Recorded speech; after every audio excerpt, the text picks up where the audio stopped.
Hello? Online activated. Starship activated. What's up, Jack? Hey, Luke, Jake, Brian.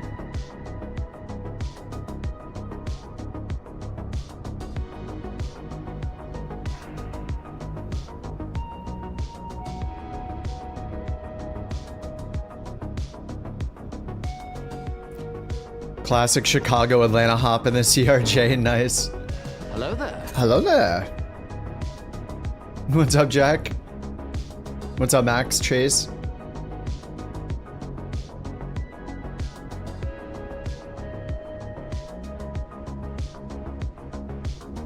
Alright, we got 2 more hops to Oshkosh to bring Bird there to finish this achievement, so I'm gonna start with that today. Starship, baby. Dude, I love this plane so much, man. I do want to get back in the CRJ today, probably. Both of these planes are great. I'm a fan, I'm a fan.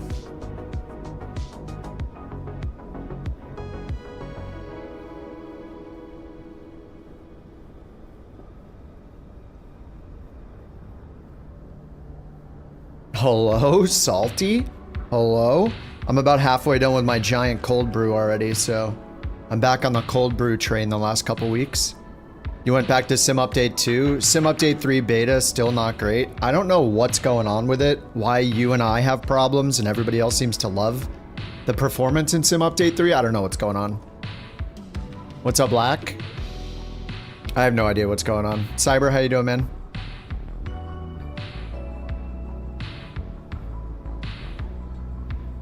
Hey, Devin. All right, I got the sim brief going already. We're on leg 10. We just did up to leg 9 yesterday. The Fly Bird to Oshkosh achievement.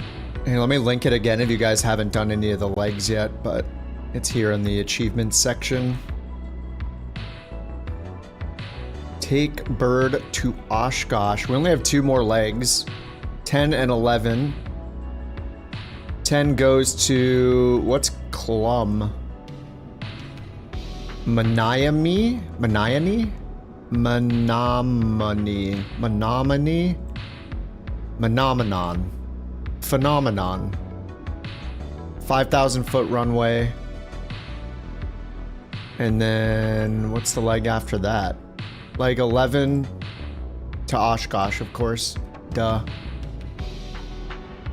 Alright, I got the sim brief made up already. 21,000 feet. 36 minutes of airtime. Manam Babobo? Menomina. Something. Something. Alright, lights on. Let's get the fuel, actually. Battery's not on. Maybe I'll do a, just do a battery start this time. Let's bring up the sim brief. 200 miles from Tokyo from Oahu? Oh, man. What are you in, Jake? You in the 777? 350? You hope the A400's working with Sim Update 3 and Sim Update... oh, is it all messed up with Sim Update 3 beta? I just can't use the beta. I don't know what's going on with my performance, but every time I load Sim Update 3 beta, I literally get 50% of the frames. Half the frames. From like 80 to 40. In the same plane, same location, same everything. Something's wrong. Yeah, and the 777. Yeah, I don't... yeah, Sim Update 3 scares me too. I don't know what's going on with it.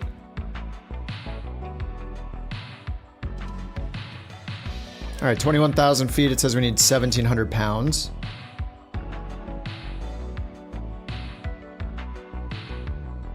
I should read up on how the fuel draw in this thing works exactly. I don't know, but I think it draws from all the tanks equally. I don't know. When I first load it in, like after say I delete the WASM folder, it's usually got just a little more fuel in the center tank compared to the outer, or the inner tanks compared to the outer tanks. I wonder which one affects the CG worse.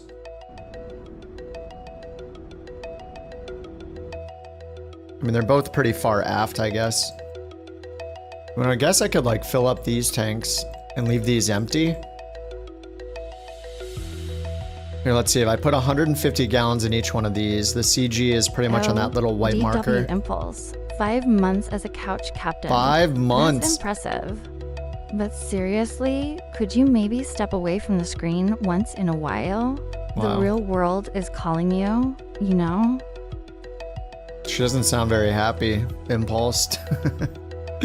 Thanks for the prime, dude. Thank you for 5 months, man. Okay, 1754 on the fuel. She regrets your prime. 1754, 1742. All right, that'll be just fine. All right, let's get rid of that. Let's do a battery start this time. Prop is full forward. And let me import the route. Actually, importing the route might mess up the FMS, so I'm gonna not do it. I'm just gonna do it manually here. So flight planner KAXN to KLUM Klum Phenomena, and then direct AXN direct Wagner.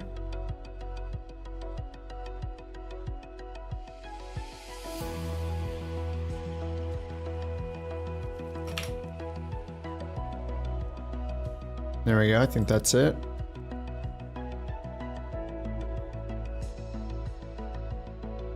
You gotta get back to moving and unpacking. Oh, nice, you're moving? That's cool. Dude, I feel like moving it is usually pretty exciting. It feels like camping temporarily. Hope it goes smoothly, man.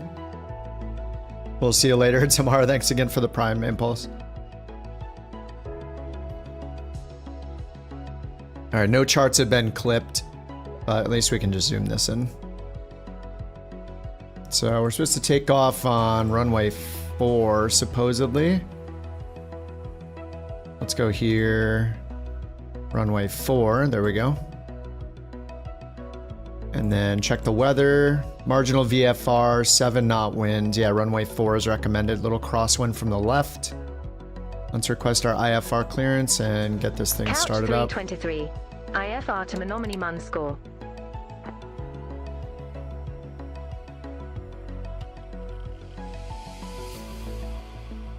Couch 323, Minneapolis Center, cleared to Menominee Mun Score Airport. Menominee. Radar vectors Alexandria, then as filed. Maintain 5,000. Expect flight level 210, 10 minutes after departure. Departure with me. Squawk 4141. 210-4141. Cleared to Menominee Mun Score Airport. Radar vectors Alexandria, then as filed. Maintain 5,000. All right, let's get this thing started up. Level 210, Make sure it's in idle. 10 minutes after departure. Click, click. Departure with you. Squawk 4141. Couch 323. And both the ignitions and starters on. Couch And then we will wait for 17%. Start or taxi at pilot's discretion. What's up, Ken? How you doing? Report holding short runway 31. Oh, they want us on 3-1. Start or All right, there's taxi at pilot's 17%. discretion. Introduce fuel. Hold for release. Report holding short runway 31. All right, Couch back over to 323. 3-1. 3-1 and then vectors. All right, no hot start. We can get the ignition off. And we're just waiting for green on the N1 to give it fuel condition up to the run position. There we go. All right, starters are off. We'll get Gen 1, Gen 2. We're showing load on the generators. Get the other avionics on. Oxygen, anti-skid, bleed air, and cabin temp. I'll just get auto feather on now, why not? And then I'll get rid of all our cast messages. There we go. Temperatures look good. We'll hide that. All right, self-test and test in progress. And they said to go to 5,000 feet first. Set 5,000. Done. Set 180. Oh my God, that was so lucky. 180. It's gonna be a good day. Did you see that? Holy crap. All right, 180 on the speed, and hit comma for the altimeter 3001. All right, we're gonna go initialize system, update position, flight plan. Actually, let's do nav source FMS, then flight plan.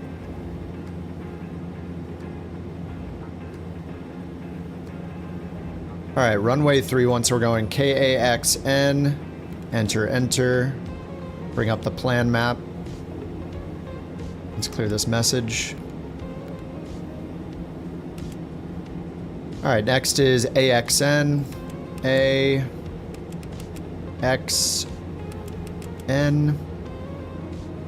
enter, and then Wagner, WAGNR.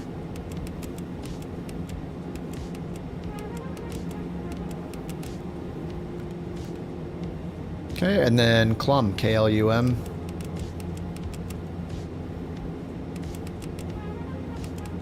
Clum. Enter. Damn. Alright, that looks good. And we're taking off from runway 31, so we'll set the heading bug to 310. Alright, 310. Surprised at nailing 180 on the first time didn't crash the sim. Dude, the Starship, it's invulnerable. It's uncrashable, unctdable. Yeah, you can use a keyboard. I was just having fun with the numpad, but yeah. If you click, it does keyboard mode. You type with a keyboard, then you click again, and then you can hit the enter soft key over here on the right. But I was just having fun with the T9 style.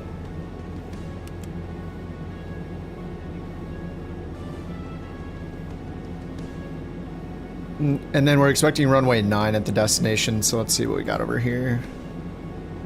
Excuse me. All right, runway 9. It's got an RNAV. Yeah, okay. There's an RNAV approach. Patel looks like the best waypoint. So let's go and do approach. RNAV 9 via Hotel.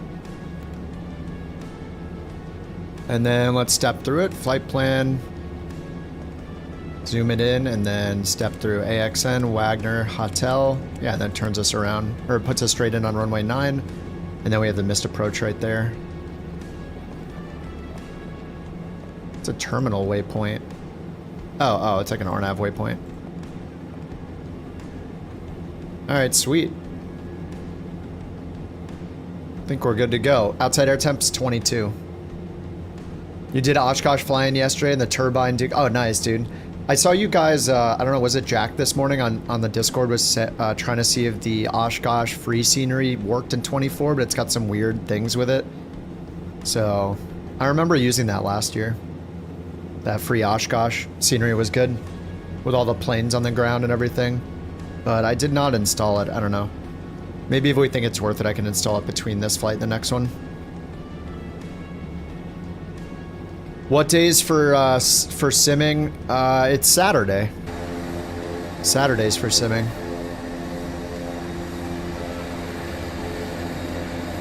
What day is today? For me, Saturdays for simming. Maybe a little bit later, like it'll be Sunday.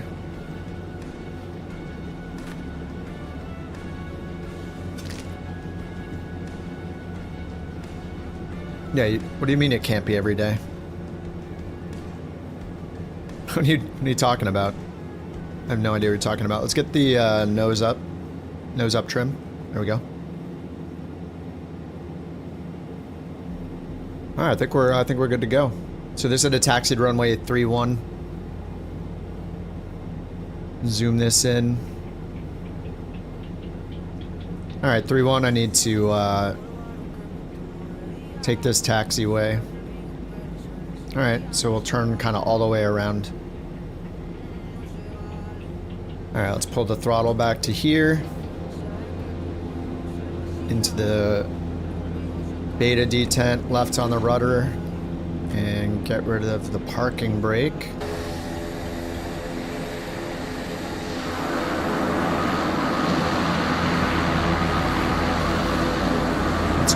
What's Jack's Jack in the Aerostar? Oh, he's in the Innie builds. I have not tried that yet. Is the performance any better?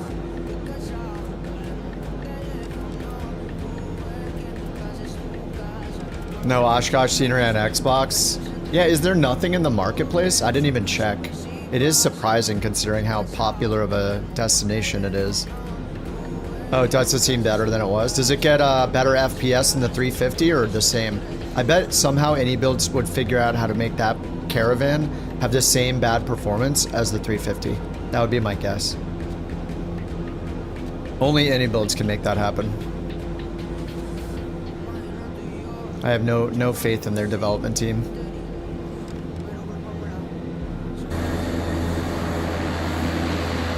You know, I do have the Spartan or whatever that they made, and I haven't flown that yet, and that plane looks pretty nice. If the performance is good, I'm down to fly the Caravan. It'd be cool to give it a shot.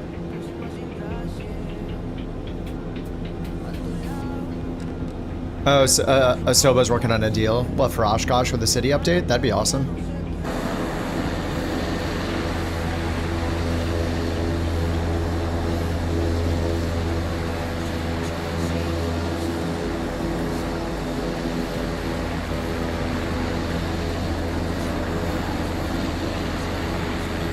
Oh, Bobo's in the BBJ.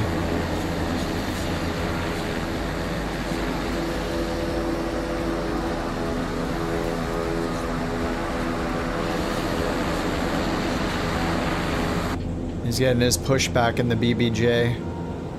It's gonna be a short BBJ flight. He's got some VIPs on board. Who is the VIP? Who's the hot potato Bork VIP right now? Is it Mac? No, Mac was already a VIP. Who stole VIP from Q last night? I forget.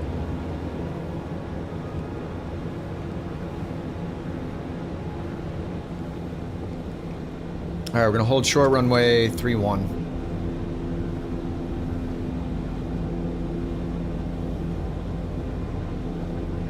I like that it says LAC is in the Vision Jet. You need a lift from Cancun. They get that BBJ down there. Minneapolis, Couch 323, holding short, runway 31. Ready to go. Get us out of here. Couch 323, release for departure. Clearance void if not off by 2115 Zulu. If not off by 2115 Zulu, contact no later than 2125 Zulu. Time now 2055 Zulu. Frequency change approved. Alright, we're good to go. Released for departure. Couch 323.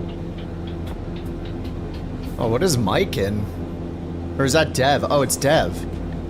Dude, what is Dev in? That looks awesome. Maybe it's just replacing some random... Oh, it's the Jaguar. Heck yeah. Alright, let's get out of here, dudes. Alright, watch 100 on the torque. AFX enabled. No flaps takeoff.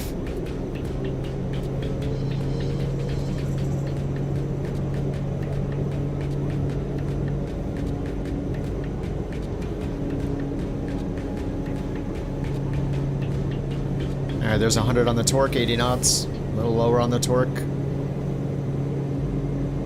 100 knots. 110. 9 degrees of pitch. Gear up. Let's get the flight director on. And I'll hit nav and IAS profile modes. 400 feet. Follow the flight director.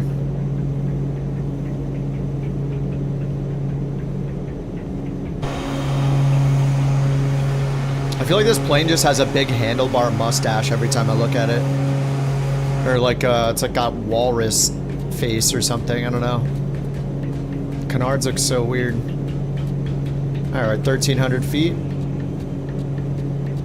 Alright, let's get the throttle back to 89.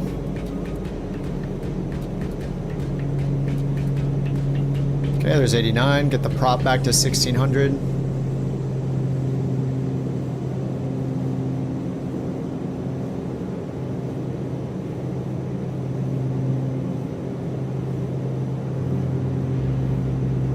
There we go, 1,600 on the prop. We'll get the yaw damper on and the prop sync on.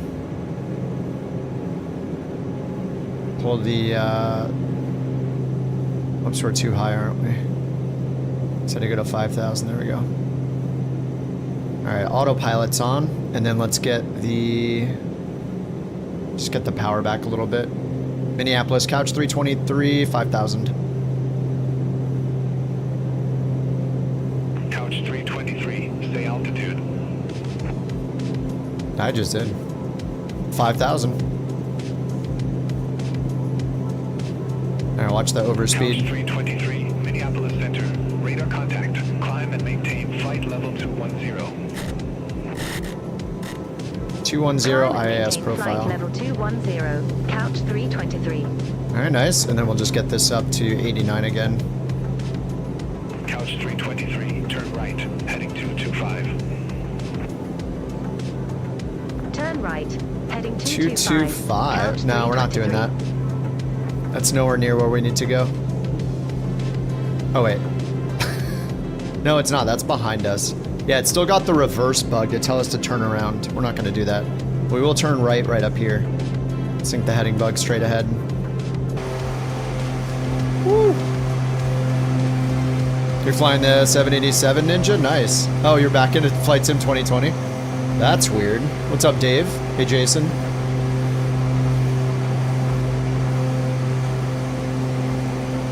The Dash 10 Dreamliner. Why not play it in 24?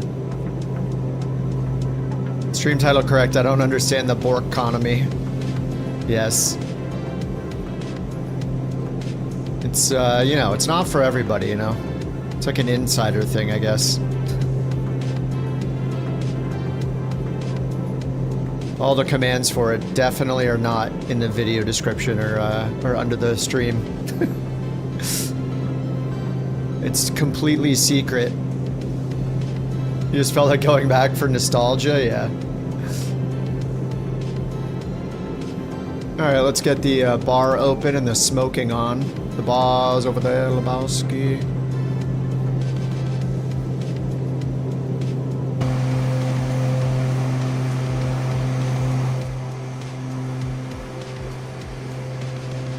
Couch 323, turn right, heading 235.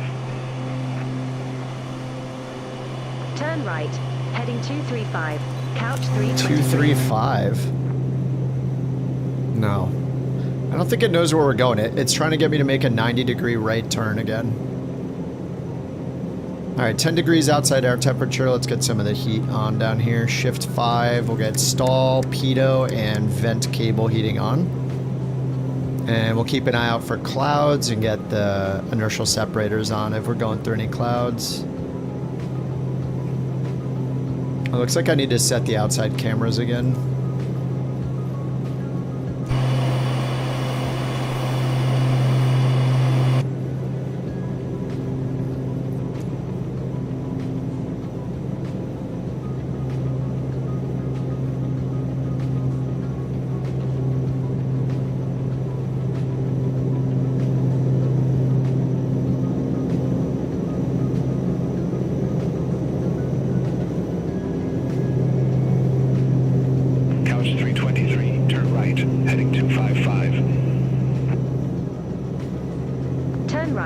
Heading 255, couch 323. Alright, there we go. 255. Flaps are up, right? Yeah, flaps are up. See if I damage the engines at all. Nope, engine's 100%, 100%. Feels good. Alright, we're just gonna sync the heading bug, zoom the map out. And I'm gonna go and put in some of the altitudes already at KLUM, approach, FAA. I picked the RNAV for runway 9. And I'll go over to VNAV and set some of these altitudes. So Hattel 2800 is the bottom altitude. And then Anil is 2800 as well. All right, let's leave that in. So 396 feet per minute if we started now, so we'll wait until that's over 1,000. Or like 1,200 or so. 23, turn right, heading 265. What is it talking about? Why would we turn right heading 265? Heading 265, couch 323. Yeah, these vectors are, I don't know what it's doing.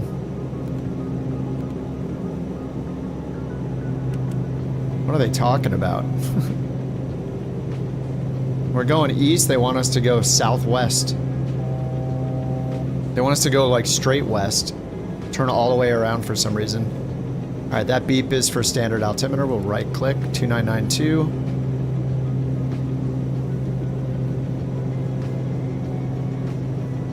What's up, Rainer? How you doing? You did the Project Sunrise flight. Oh, is that in FSHub, Eddie? You're on a long haul from Bali to Bangkok. Nice, TJ. Oh, it's all good. Yeah, I mean, you know, you can do these flights whenever you want.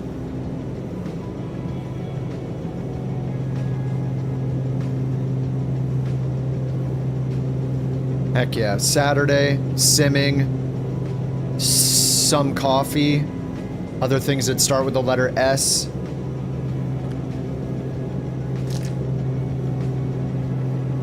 Some pastries, that starts with an S. Oh, right, Starship. Thank you. Of course. How could I forget about the Starship? It's all I think about. It's always on the mind, so I don't even have to, I don't consciously think about it and include it. It's just there, always. Always in my thoughts.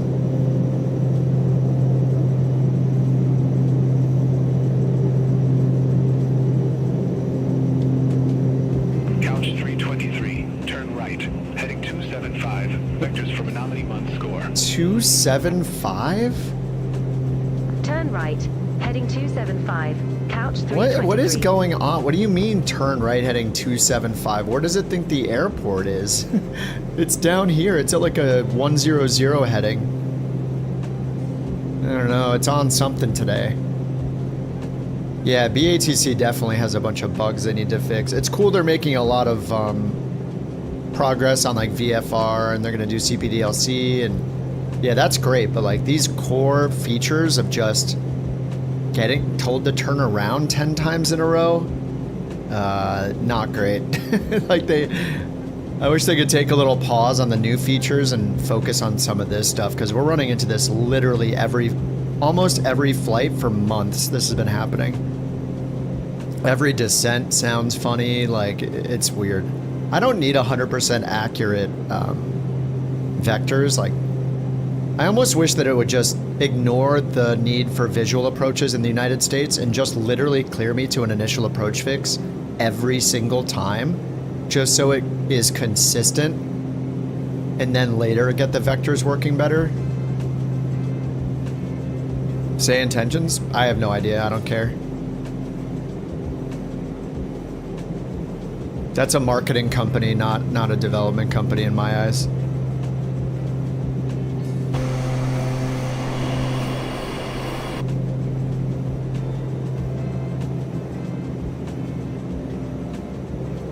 All right, so we're in cruise. Let's get the auto feather off. Prop sync is on.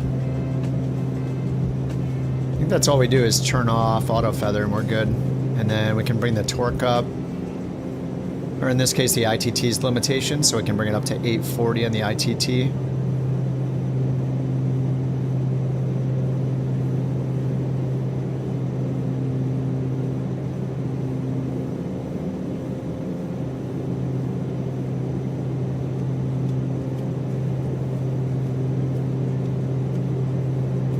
Alright, that's close enough. 830. See how fast we go. We're already at 314 true airspeed. This thing boogies. Oh, Ryder, thanks for the escort.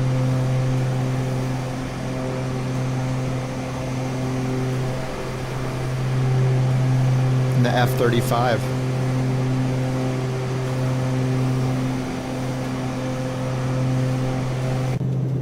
"500 feet east of the magenta line."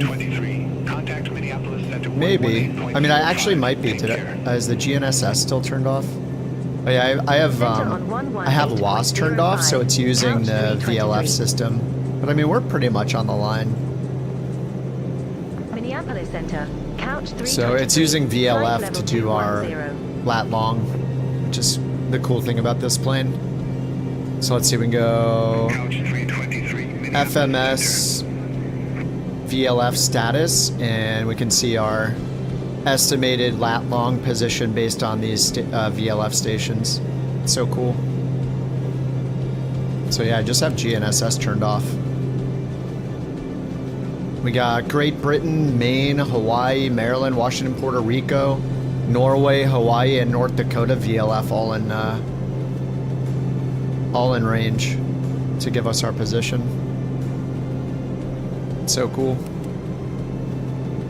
Couch 323, turn right, heading 290. All right, yeah, that's we're not gonna do that. Turn right, heading 290, couch 323. We're just gonna stay on our beautiful GPS. Couch 323, contact GPS course. 121.05. Maybe Minneapolis will be a little better. Good afternoon. Center on 121.05, couch 323. Minneapolis Center, couch 323. Good afternoon, flight level 210. Oh, where do we have a slip skid indicator in this thing? I don't think I've ever looked for it. Couch 323, Minneapolis Center, roger. Like, I don't know if we need any rudder trim in cruise or not.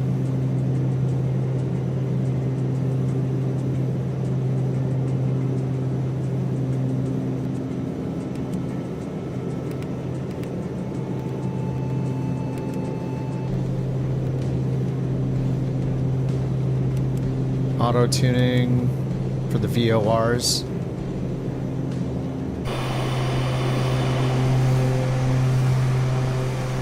Man, it is pretty cloudy. What was it, marginal VFR when we left? Let's take a look at Miami. Okay, VFR, 10 miles of visibility, 5 knot winds.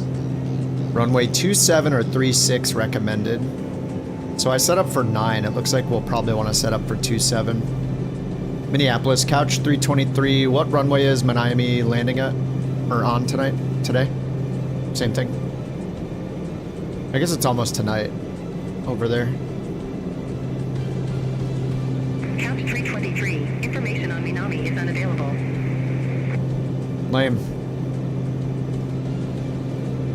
What runway is Kilo Lima Uniform Mike landing right now? It said Minami. Couch 323, information on Kilo Lima Uniform Mike is unavailable. How about any information on the runways in operation at our destination?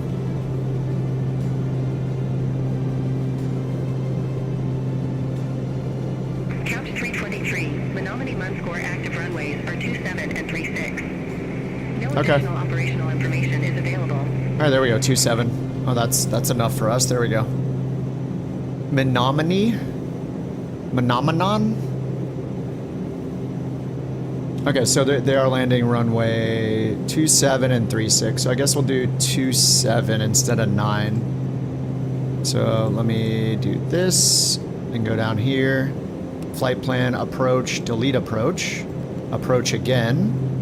There's an RNAV 27.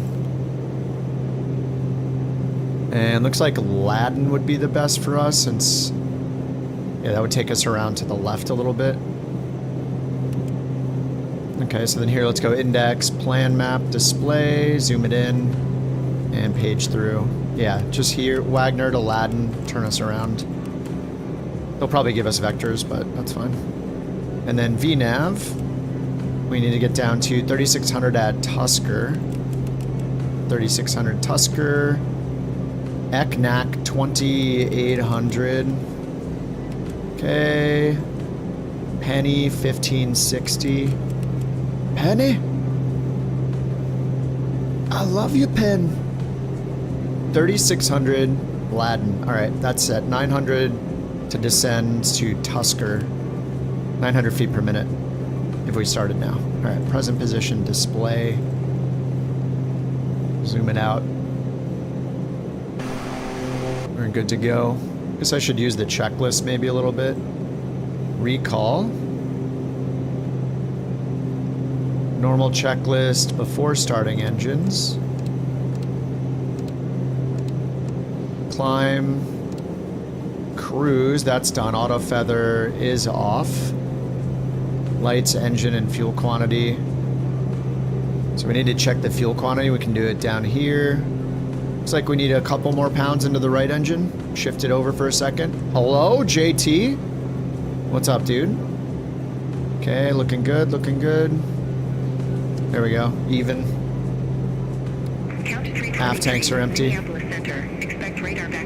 You got the rest of your presents? Dude, what did you get? Tell us now. Is it flight simulation or computer stuff?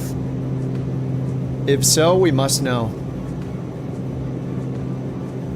We'll expect radar vectors, runway 27, couch 323. All right, vectors 27. Shirts, nice. I just got myself a few shirts the other day. Hey, it's necessary, man. I mean, it's not necessary if you don't leave the house like me. I could just sit here without a shirt all day, I guess. I feel like hygiene-wise, probably better to have a shirt on, but yeah. And car stuff and $150 cash. That sounds like a good haul for today, dude.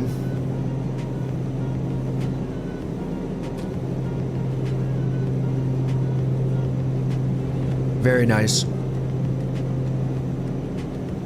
Alright, so cruise, we got cruise power. We got all that set. So next is our descent, pressure altitude. The Starship gets rid of the fuel? Wait, what? Wait, what do you mean it gets rid of the fuel? Oh, instead of switching it, it probably like, I'm guessing it turns off. I was just picturing it like dumping the fuel. I was like, wait, what do you mean getting rid of? No, it probably, like when you turn it to one side, it probably like just turns off the other tank temporarily. So only the one, I don't know if it actually transfers it or if it just shuts off one of them temporarily to just draw from one tank. Yeah, I'm not sure what it does exactly. I mean, it says transfer flow. Maybe it does transfer it. Usable capacity 1876 per side. And I guess the aft tanks can't go below 16. It's always a little bit sloshing around in there.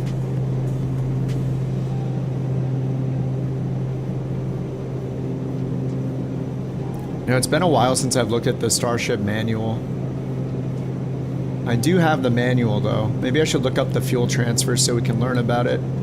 Oh yeah, if you guys are flying it, here's a link to it in the chat for the Starship manual PDF. So, checklist, performance. Kind of want to look at the fuel. Fuel temperature.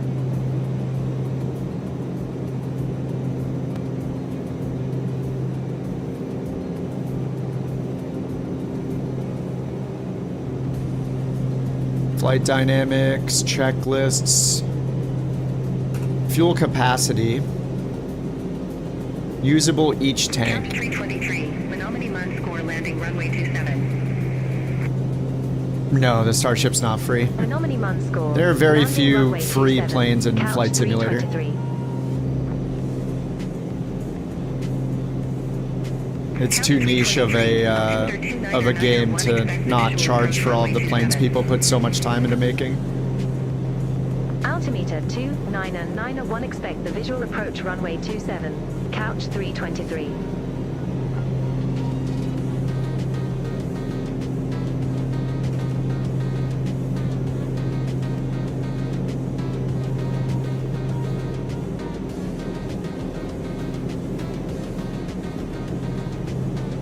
The CJ3? What? No, it's not. The newer CJ3, how is that free? Okay, where's the fuel transfer?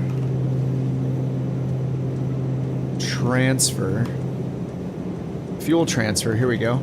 Oh, it's just part of the checklist.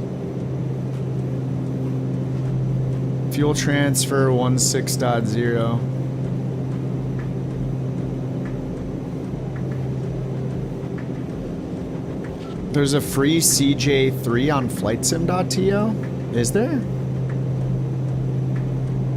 Where? Premium add-on. This is paid. Livery packs. Huh? Where is there a free CJ3? This is payware. $26.99.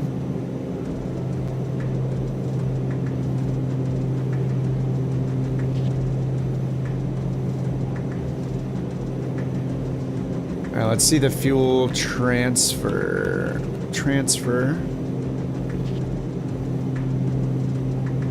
Where is it? Transferring fuel one side. Oh, here we go. Here's a section about fuel transfer. Hey Terra Rose Gaming, 3 months as a couch captain. That's awesome. Ready to take on the world and save some virtual planes while we're at it. Keep rocking those Bork coins. You superhero. Tara, thank you for 3 months of Prime. Hey, good afternoon. Thanks for the Prime, Tara. Appreciate that. 3 months. Contact Minneapolis Center 133.7, couch 323. So it says transferring fuel from one side of the aircraft to the other to correct an imbalance. Minneapolis Center, couch 323. Oh, does it have a Flight dis? level Does it have a 210. imbalance message that could show up? Maybe. Not sure. Couch 323, Minneapolis. Yeah, it is cross feeding. Okay, fuel is cross feeding from the right main tank to the left main tank, or vice versa.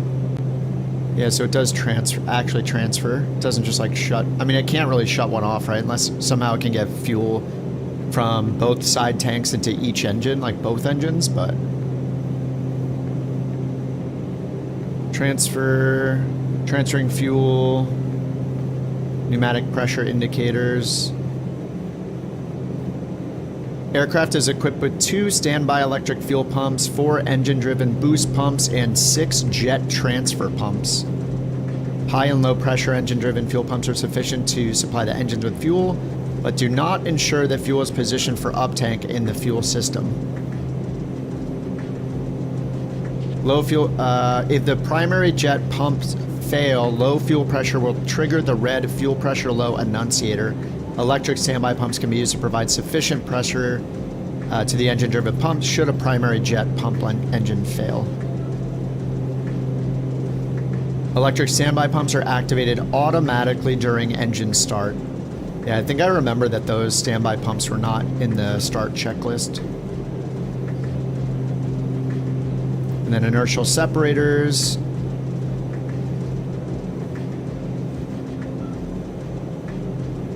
Transfer flow.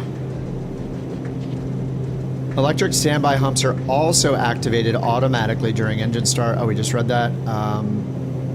They're also used to provide the increased pressure required for fuel crossfeed. When transfer flow is moved from off, the standby fuel pump on the side of the aircraft from which fuel is being transferred is activated. So I guess when we're transferring, I was just thinking that, like, I don't know if I need the pumps, but I guess it does it automatically. So the standby pumps, I guess we only need to turn on if we have a failure of the main jet-driven, jet pumps? Jet-driven pumps?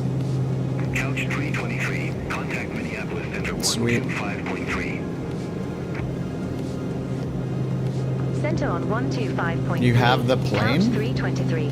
You got it for free? Yeah, there's no CJ3 included in the sim, and as far as I can tell, there's no free CJ3 anywhere. At least the one I heard that was recently released, like a couple months ago. I never got that one, but it's $27 or whatever. It's an FFX conversion using CJ4 cockpit. Oh, it's like a CJ4 to CJ3 cockpit. Oh, FSX. Thank you, the Lucidity Y, for recruiting 5 new couch captains. This kind of teamwork inspires others and strengthens our community. Together, we can reach new heights in the world of flight simulation. Thanks, Obama. Thanks a lot, Obama. Lucid, thank you for 5 gifted, man. Welcome to the 5 new couch captains. Captains? Yeah, coffee cup. Captains, there we go. Real Deal, Chunky, Force, Tommy, and Harden, welcome.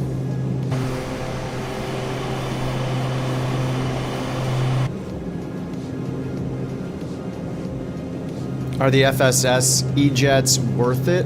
Somebody said they're getting better. I don't know if they were updated for 2024 yet, right?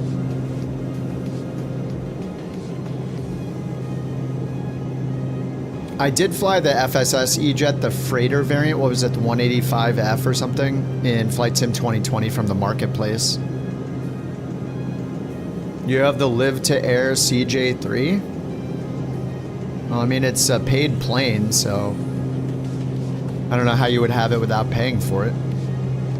They're waiting for the CFMS to be released. Oh yeah, that's right. Yeah, yeah. I'll have to fly the FSS E-Jets again because I love the CRJ enough. Auto start mod? I don't really modify my auto start that often, but I mean, I just tested it once and it worked fine editing the files.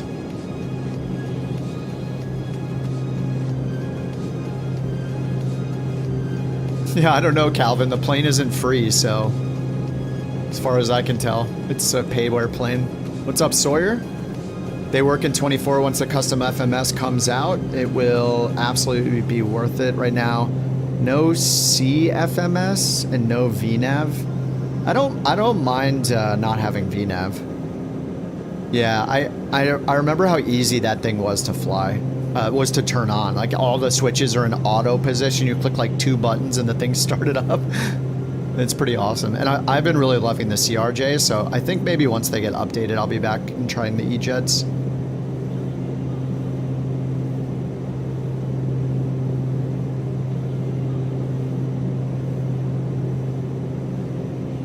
Yeah, you get to focus just on flying, yeah. Yeah, less switch flipping. Yeah, I remember how straightforward it was to fly it when I flew it in 2020.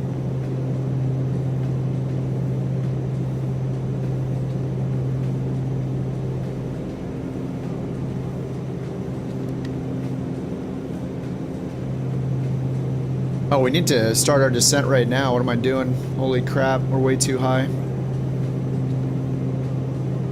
I can't even say ready to descend. All I can do is request an approach change. They just said expect the visual runway 27. I can't tell them I'm ready to descend. Alright, I guess I'm just going to start the descent. We'll go down to 3,600. Alright, vertical speed. Actually, can I do... Let me try the descend button. I don't usually hit that. Let's hit descend. Okay, descend sets our target airspeed at 240. So it's just like using IAS, I think. I don't know what the full difference is. We're about 1,000 feet per minute. I'm going to pull the torque back. Or pull the power back.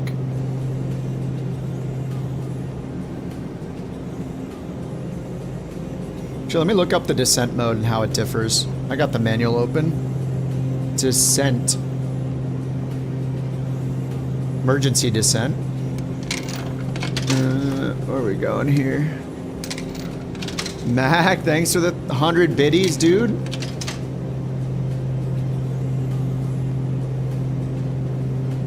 He didn't even use those biddies for nefarious purposes. Yo.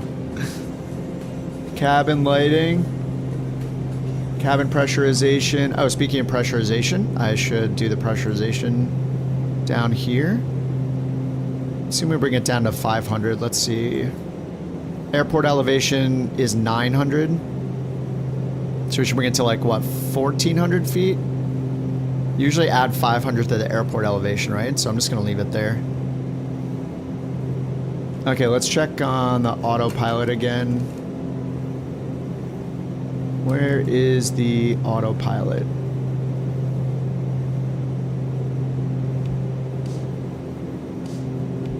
Systems. I'll just type in auto. Autopilot mode select panel. Okay, so here we go, descent. While most of the autopilot modes are self-explanatory, not all users would be familiar with IAS profile, descend, and IAS. We know IAS controls the pitch to climb or descend whatever speed is selected. In IAS profile mode, so this is for the climb. Pitch or climb to descend. Oh, you can, pitch or climb. To descend on whatever speed is selected on the ASI, it's similar to IAS, but the FCC will automatically reduce the reference airspeed by 2 knots every 1,000 feet. I think that's only for climb. It says climb or descend. So does that mean it increases the airspeed? I wonder what, anyway, let's check what descend does. In descend mode, the FCC continuously commands a reference airspeed at 25 knots below the barber pole speed until reaching 10,000 feet, at which point the reference speed becomes steady at 225. Okay. So descent will automatically keep us from overspeeding during the descent. So that's what I have it in right now is descent mode. It's got us at about 1,500 feet per minute.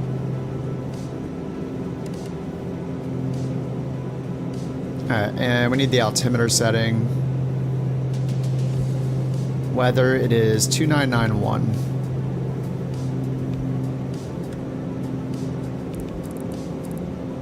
Alright, 2991 is set. It says we need to descend at 4,000 feet per minute, so I might need to do a little 360 here.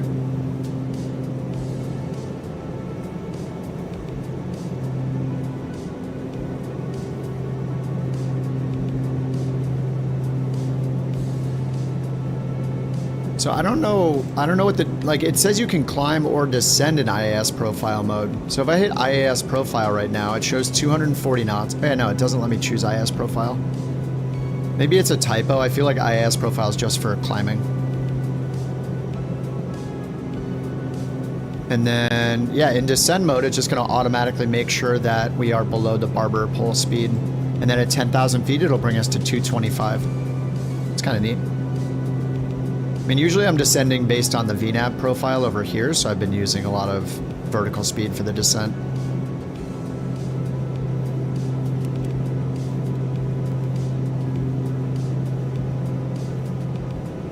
I'm definitely too high, so let's go ahead and keep it in IS profile mode. We'll just switch to heading, and then I'm just going to spin around here.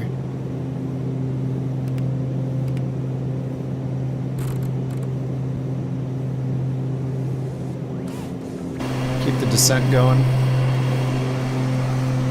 ATC doesn't care what altitude I'm at. That would be another huge improvement in Beyond ATC if it actually cared what altitude you were at. It seems besides knowing that you're at the right cruise altitude, it just doesn't care. Like, it'll give you altitudes, but it won't enforce them.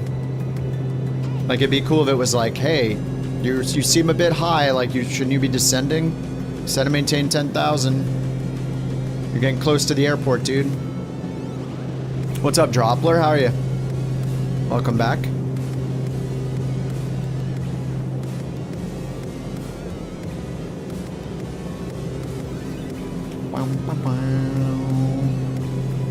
Video game soundtrack activated and now deactivated.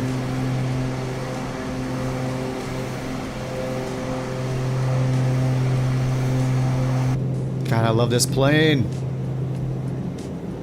If you could marry a Starship, would you? Uh-huh. Yep. Yes, I would. Rate knob as desired. Standby altimeter is set. Power and lights. Checklist complete. Let's go index. Present position. Display.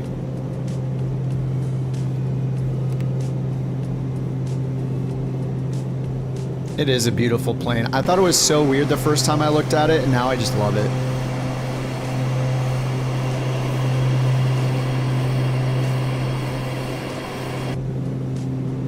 Kind of awesome with the engines that far back, like the views you get. Like, you don't have these giant engines right in your face as a passenger.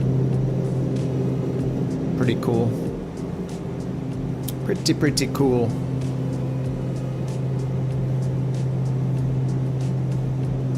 Never seen it. It's relatively new. It just came out, was it like 2 months ago? It's not in the marketplace yet, but it will be. But you can buy it directly from Just Flight for now. The developer is Black Square.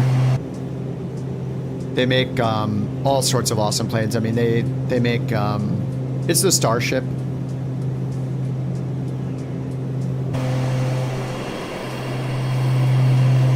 There's only a few of them in existence.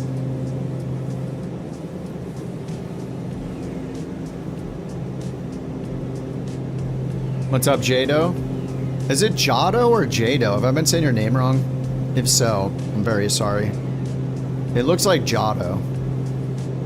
You'll check it out. Yeah, this plane is incredible. If you like old school stuff, it's amazing. Cruise speed, we usually go like 300, low 300s, like 310, 320 true airspeed. And it is pressurized, yep. Yeah, your pressurization controls here. It can go up to 41,000 feet. Twin engine turbo prop, pusher props. It's got canards. When you lower the flap wing switch right here for the flaps, it's the forward wing and flaps. So the forward wing kind of goes more perpendicular to the plane instead of being swept back. Mac, don't even get me started. No, it's not. And then the flaps here will go down too, but you can take off without the flaps. But yeah, this thing has all sorts of awesome features in it, including, if you look down here, if you get this plane and you don't know anything about the secrets in it, get started down here with this floppy disk. Throw this thing in and, yeah, have fun. We spent many days working through the secrets in the plane, the Easter eggs. It's very, very fun.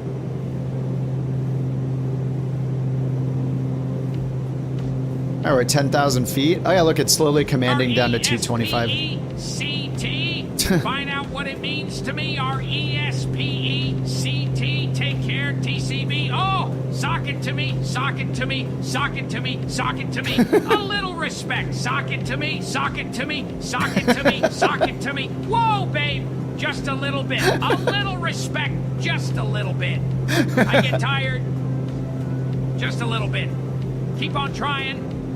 Just a little bit. You're running out of fooling. Just a little bit. And I ain't lying. Just a little bit. Beautiful. Underdog, thanks for that. That was fantastic. Alright, I gotta pull the power back more to keep the descent going. VNAV, we need to be at 1,100 feet per minute, so let's go ahead and switch over to vertical speed since I'm close enough to actually follow it. So we'll do 1,100 on the vertical speed right here. And then I'm going to tell it to go direct ECNAC. So we'll do direct to ECNAC. And then nav mode. Oh, it's not letting me. We go direct to penalty. It's weird how this isn't updating. Direct to penny. Right? Autopilot's on. Yaw damper's on. Outside our temp's 14. I'm gonna get all the anti-ice turned off. There we go. Okay, well let me go direct now. Nav source FMS, flight plan, direct to. Let me just type it. PENIY. Enter, enter. No direct waypoint in approach. Oh, you can't do a direct to during the approach. Interesting. Can we scroll up and do direct Tusker or something? There we go, direct Tusker. Or we could do Laden. Laden's another good one. There, direct to Laden. Okay. That works. I think. Nav mode is on. Where is this pointing to, though? Laden's in front of us. Hey, what the heck? Alright, back to heading mode. This thing is all confused. What's going on here? I'm trying to go direct to Laden. Direct Laden. Oh, there we go. Now it's working. That was weird. All right, back to nav mode. All right. Now we are good. 1,100 feet per minute, and then let's check the charts again. RNAV 27. Tusker was 3,600 feet per minute. VNAV. Let's delete this one and just look at Tusker. 3,600. Okay, only 500 feet per minute for Tusker. Let's go 600. All right, we're on the way again. Let's add some power. Did JT buy lottery tickets? Maybe he got some scratchers. Dude, scratchers are such a good present. Who doesn't like scratching off a scratcher lottery ticket? Those things are so fun. Those are always awesome birthday presents, I think. Maddie, what's going on, dude? You hate them? Why? You don't think they're fun? I think they're fun.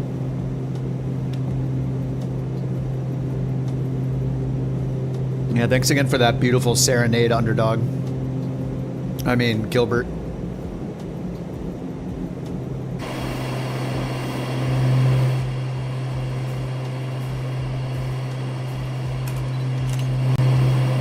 You'd rather just have straight cash? I guess so. I mean, cash is the best present, that's true. Anyway, I think they're entertaining. Note to self, don't give Agile any scratchers. Note to self, bring Agile some scratchers at Minneapolis Flight Sim Expo 2026.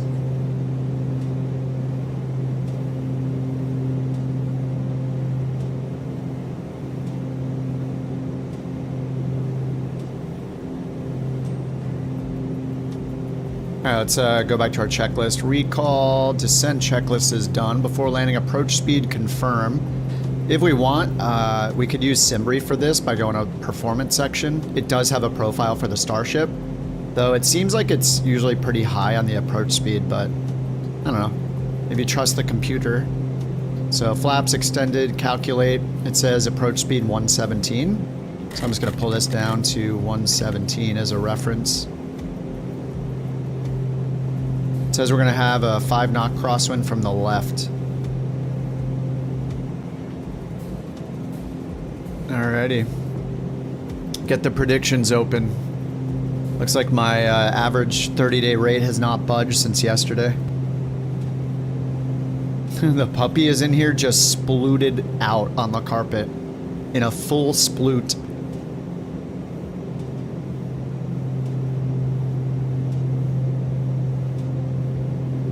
Next flight? Yeah, we're gonna go to Oshkosh. It'll finish the Oshkosh.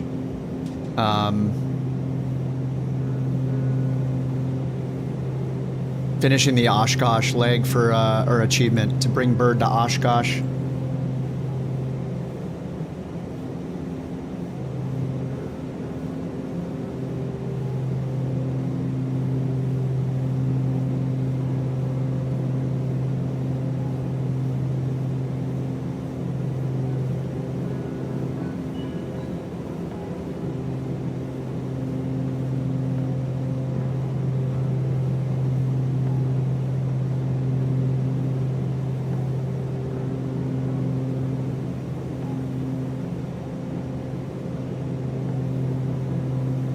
Alright, how are we looking down here? Back to the map. Loudon, Prince, Tusker. Let's check our MDA. LPV approach. We can do LNAV in this, I think, right? I don't think we can do an LPV, so we'll put in 1400 for the MDA. So a little cloudy. It's supposed to be VFR.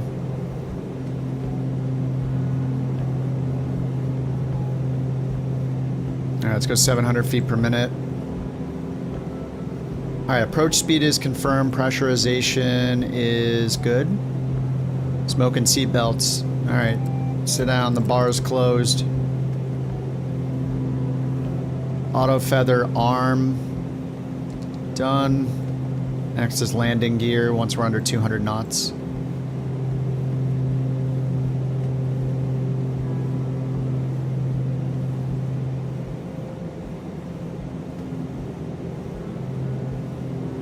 You got the Avro Type 683. What is that?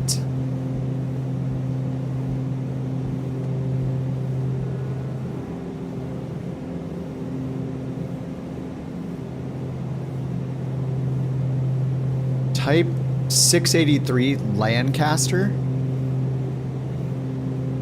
Geez, not a lot of confidence from John. 3,500 feet per minute? I hope not.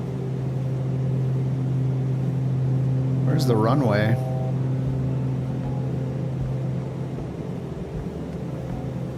Need to make a right turn.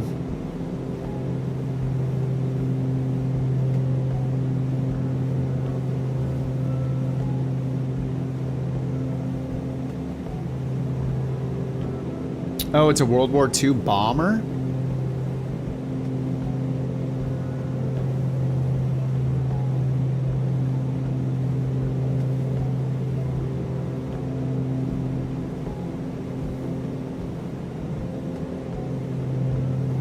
Alright, we are almost at 3,600. And then after that, we can get down to 28 and then 1,560. Let's bring it down to like 1,600.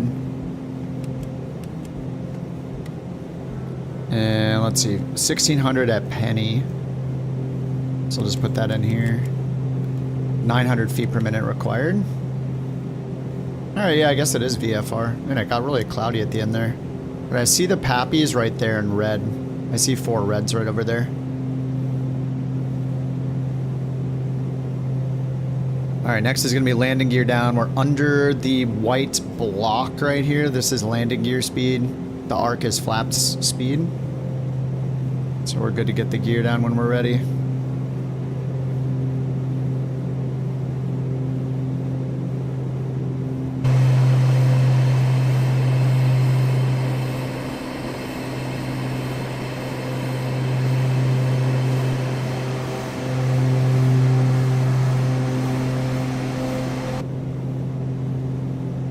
Alright, this will line us up on final.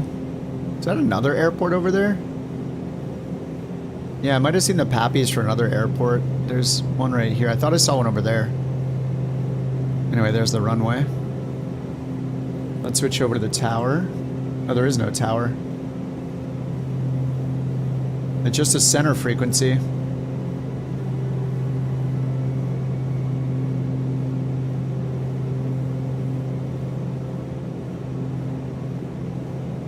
Alright, let's pull the throttle back. We need 200 knots for the gear. And let's get, yeah, landing gear down, flaps down. Autopilot, prop sync, and yaw damper off are next. Alright, gear down.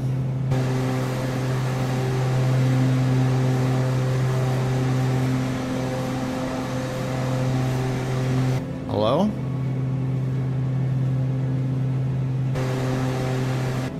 Hey, gear's not coming down. Oh, there it is. What the heck? Alright, gear's down. 180 knots, flaps down, and wing will extend. Get the autopilot off. And yaw damper comes off automatically. I turned it on by accident. Prop sync off.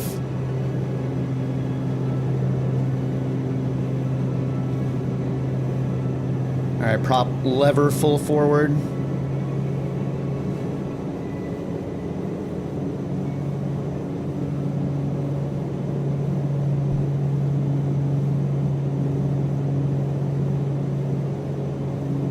Alright, 2 whites on the Pappies.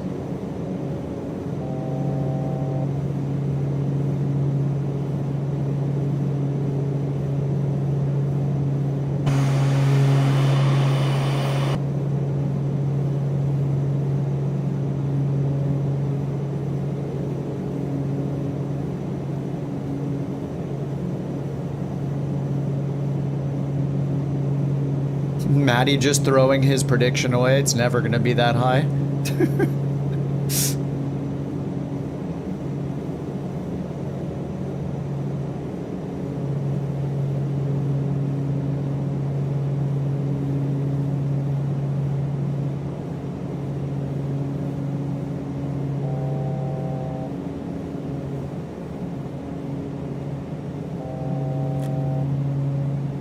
All right, a little fast here. Throttle's idle. Losing speed fast.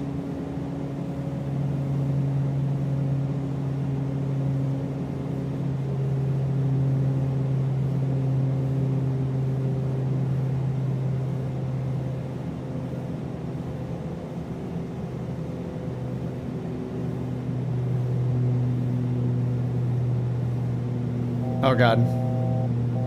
The floats. Oh my god, that's the end of the runway.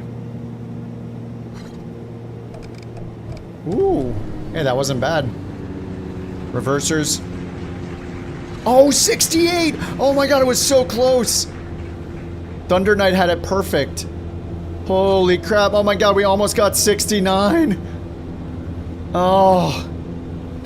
Congrats, Thunder Knight, on your awesome guess of 6-8 feet per minute. Here are 3 BorkCoins as a reward. Keep rocking those predictions. And Kip still isn't flying real planes yet. LOL LL. Oh my god. Oh god, dude, really? What the hell? Oh god. That's just great. You didn't guess minus 69 because it won't count it.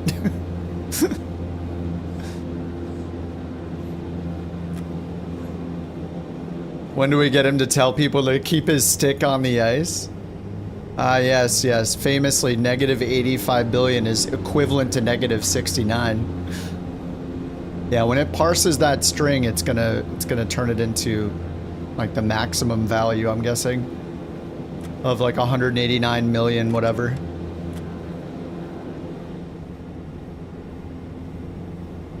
Or is it a billion?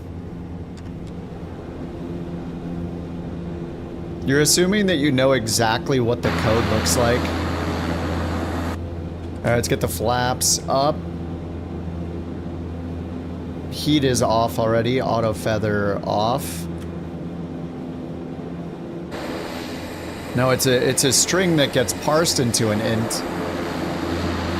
But you don't know when it checks. So if it ends up being the equivalent of negative 69, it's going to then notice that it's negative 69 and it's not going to count it. It's going to override it by saying negative 69 was the landing rate and therefore everybody wins. If the landing rate is 69 or 420, everybody wins and the guesses don't matter. It only matters that you did guess.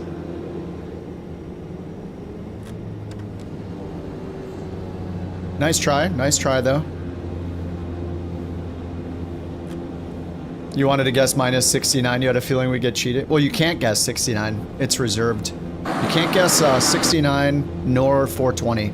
Those are reserved, so if I get those landing rates, everybody wins.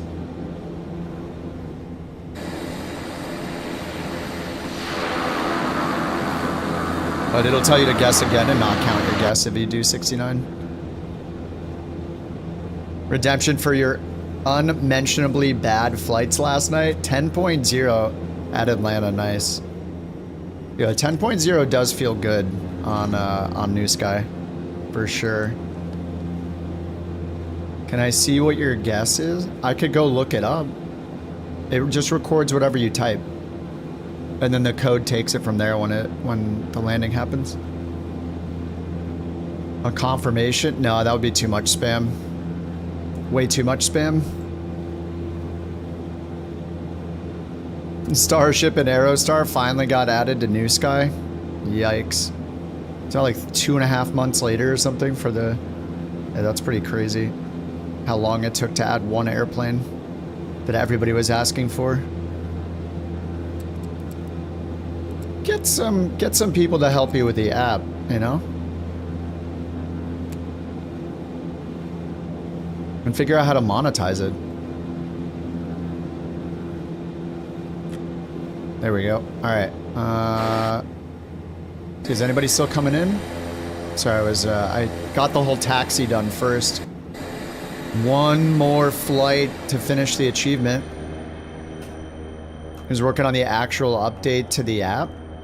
Is that independent? Like, while updating the app, you can't add any new planes?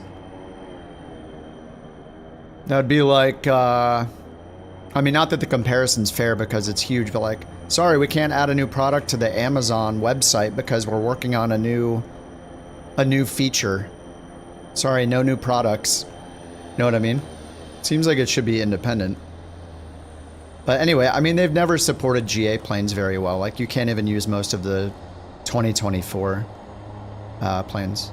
Yeah, it's a free app. Yeah, but if I can't do what I want to in it, I'm going to stop using it, so... it doesn't matter if it's free or paid. If it's not useful to me, then I'm gonna use something else. But yeah, I mean, anyway, I think they should just either get help with it so it can be updated more often, find a way to charge money for it so it makes it worth their time, and or just don't support GA planes if they're not going to support GA planes. That's it. New Sky, it's really, really good. It's just really, really focused on airliners, which is fine. They just need to make a decision. Like, I shouldn't be thinking that it supports GA when the rules penalize you for too light of a landing in a GA plane. You get negative points for it, and like, doesn't make any sense. So I think the GA stuff's an afterthought. So if it's an afterthought, they should just like remove it. But yeah, I mean, overall, dude, New Sky is awesome. Done tons and tons of flights on New Sky. It's just way better for airliners, that's all. Do I use a DAC or an amp? I just use an audio interface. So my headphones are just plugged into the Rodecaster.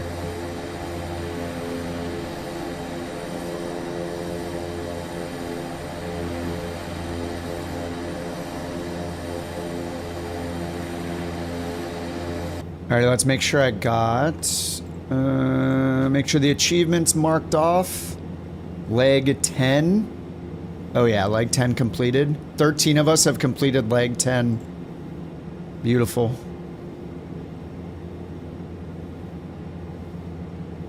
All right, one more. To Oshkosh we go. 5 people have already done it. 153 miles, sim brief. Oh, dude, this Starship is so good. I'm a huge fan. I wonder if there's another update available for it. Like, I never got an email. I should check the Just Fly website.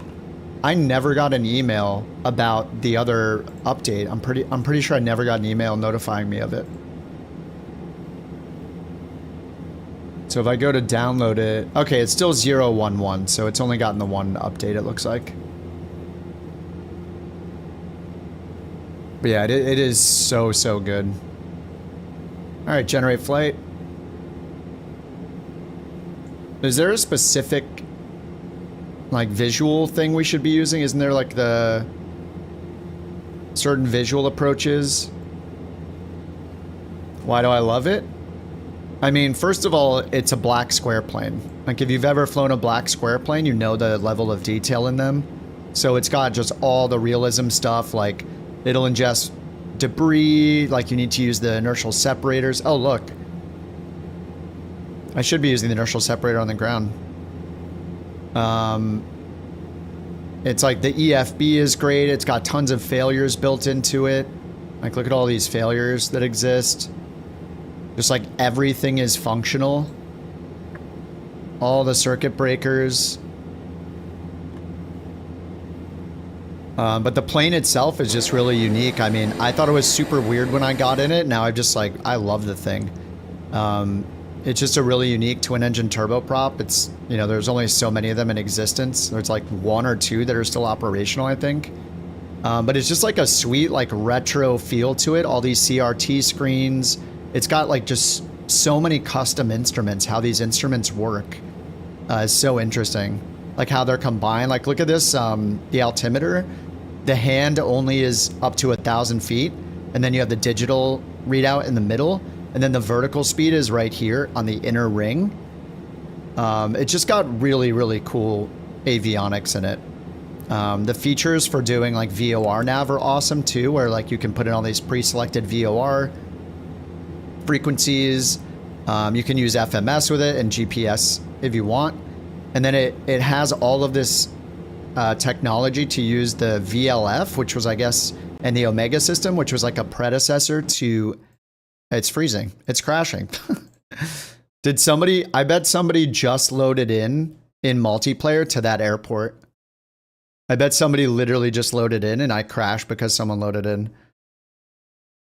But yeah, it's got that VLF and Omega system. So it was like the predecessor to GPS and GNSS. So it uses these worldwide stations. You just loaded in, Mike? What plane was it in? I'm just curious. And Benson, you did as well. What planes did you guys load in? I'm just curious if I have them installed. But yeah, and then, dude, the dev spent time adding all these Easter eggs in there.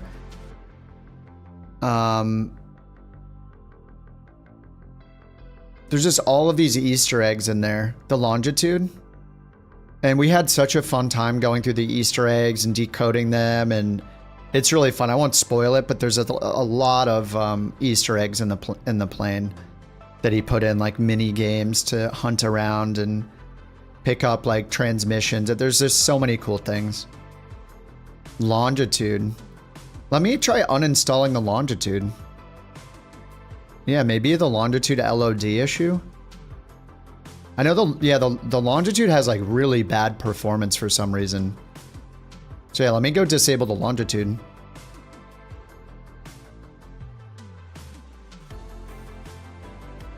But yeah, I think I didn't expect to be so excited about the Starship and love it so much, but I really do. It's my go-to G8 plane right now. And I think the Aerostar is really good too, the A2A Aerostar. If you don't want something quite as retro, Aerostar is really good. It's in early access for 50 bucks. It's by the team that made the Comanche. It is also really good. Even in early access, it's solid, so you can get it early, and you know it's only going to get better. The Saab 340, yeah. I'll uninstall the longitude first and see what happens. Yeah, it's a twin engine turboprop. Yep. It's quite easy to fly. I mean, it's easy to start up. It's got really awesome systems, integrated checklists. Yeah, Benson and the Saab. Yeah, it could be either the Saab or the longitude. I just want to do one at a time though. So if I uninstall the longitude, load in and still crash, then maybe I can uninstall the Saab. See if that does it. Yeah, probably the longitude given all the problems people say it has. Yeah. I'll try that first. But yeah, man, I am so happy with the Starship. Highly recommend it if you like the retro look to it. If it's a challenge to land, it's very floaty. Supposedly the real one's like that. But yeah, it's great, man. Such a cool plane. Just looks so good. Inside and out. Did a few Route 66 legs on it. Use the terrain radar. Nice. One thing I didn't use in it, it has like a turbulence detector in it as well. How come no one else is affected?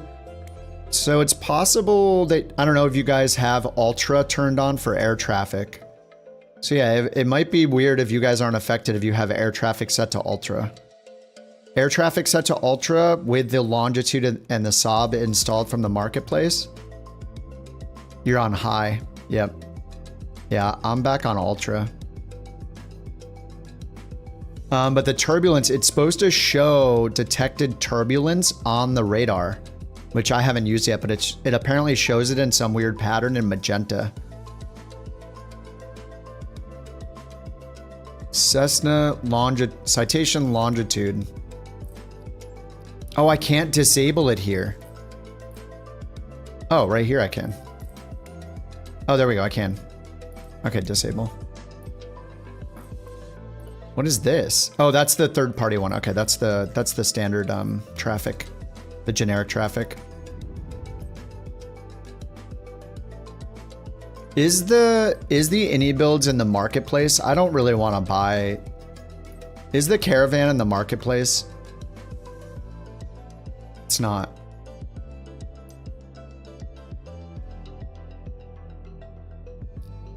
Just the 350. It's 25% off already. Yeah, you think maybe $85 was a bit much from the worst performing plane that's like ever been created? Yeah, I would say maybe a discount's warranted. Yeah, the Indie Builds app. I don't want to buy any more from their app if I don't have to. I'd rather just buy things from the marketplace. Especially with the career mode thing. So people can buy the livery packs. Oh my god, that's so ridiculous, the livery packs. Is it like $5 for 2 liveries or something? So dumb, dude. Just embarrassing. All right, let's hop back in. KLUM. See if I crash this time. CTD this time.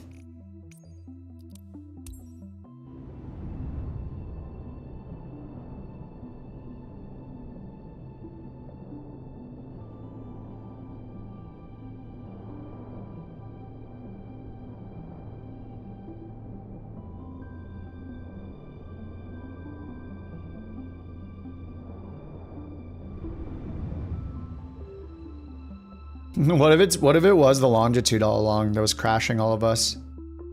Ultra air traffic with the longitude on? Dude, look at this thing. Oh, still loading planes in. Whoa. Well, there's the Saab. You did it with a 350 because it was on sale. If you buy from the marketplace, send a request to enabled, they'll give it to you for free in the app.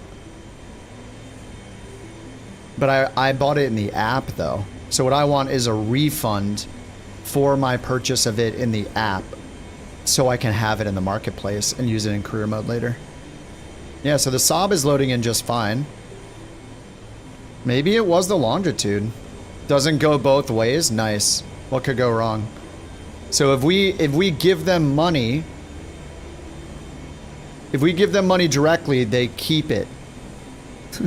If we give Microsoft the money, which then they get in turn, we don't get it. We don't get the same benefit. That's just, it's just dumb. Ah, did you buy it directly from us months and months ago because it wasn't in the marketplace yet? Well, we're gonna punish you by making it so you can't use it in the sim in career mode. They need to figure that out. It's just dumb. Which airframe? Textured resolution. I have mine on ultra. My performance is fine. I'm not worried about my sim performance. I'm just worried about the CTDs. Sim performance has been pretty good, but yeah, I could change the textures back to high. But I mean, I'm pretty good. It's just yeah, it's just the CTDs I'm concerned about.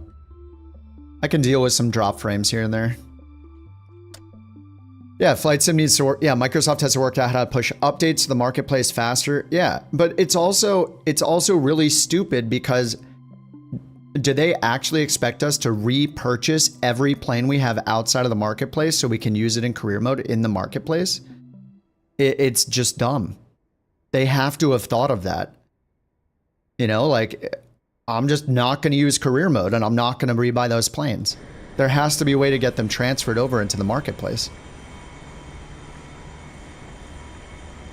Yeah, the Phoenix and iFly won't because they're not in the marketplace. But when a plane is in the marketplace and I bought it directly from the developer outside of the marketplace, and therefore I can't use it in career mode because I happen to not buy it from the marketplace, is BS. So they need to give me my money back and let me buy it in the marketplace so I can use it in the sim in career mode. It's the same plane, so just give me a refund. I'm not paying twice for the same plane. Now that we know we need it in the marketplace, you know? It's ridiculous. Like, how they didn't think about that, have a solution for that yet, is kind of insane. Like, does Microsoft not understand that people buy planes outside of the marketplace? You know, it makes no sense. They have to know this. So there needs to be a solution to not buy a plane twice.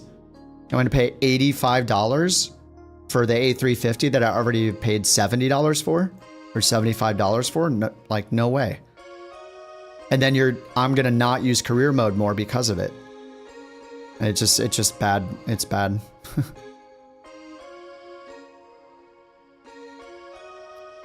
I just don't know how they didn't think of that. Just like they didn't think of how multiplayer would work in the sim with loading in full detail planes. Like, the oversight, like, just the misses are kind of nuts. All right, 1850 doesn't inspire much confidence. All right, 1876, 21,000 feet.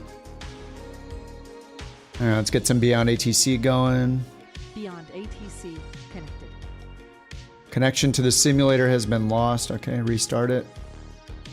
I don't know why Beyond ATC I have to restart it so often. Like even bird mod, I don't need to restart.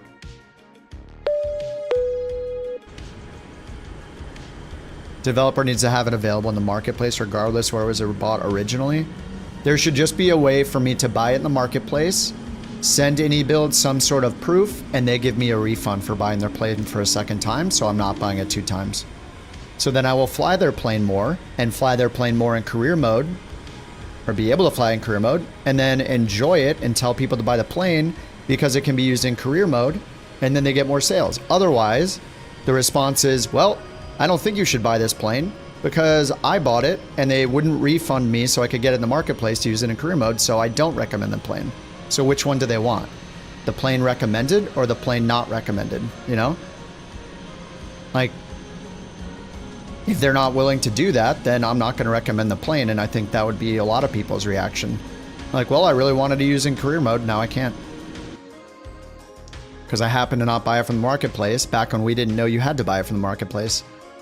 So it's just dumb. They need to come up with a solution so people don't just abandon their products. If you start beyond ATC while you're in a plane, it crashes the sim? Wait, what? Start before you load it? That's weird. I just restarted it right now. I restart it all the time when the sim's loaded. Beyond ATC. If I close the sim and restart it, then Beyond ATC won't work, and I have to close and restart Beyond ATC. Yeah, they should make third-party add-ons career mode compatible, or make it so we can get a refund and buy it through the marketplace. One or the other.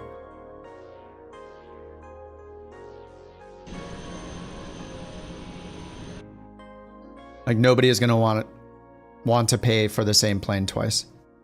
Just, duh. No brainer. Couch 323, IFR to Whitman Airport. All right, battery. Let's get it going. Battery Couch and 323, ECAS. Minneapolis Center, cleared to Whitman. Radar vector searches, then as filed.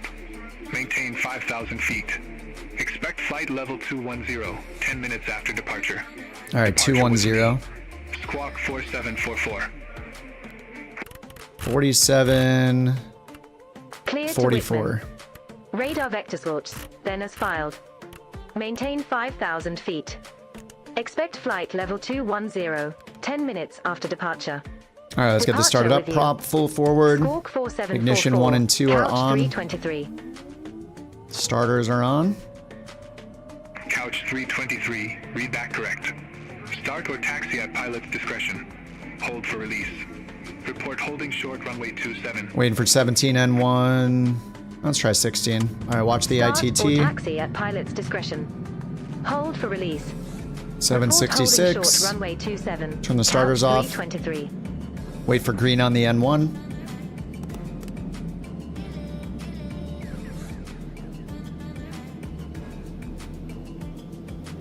All right, green N1.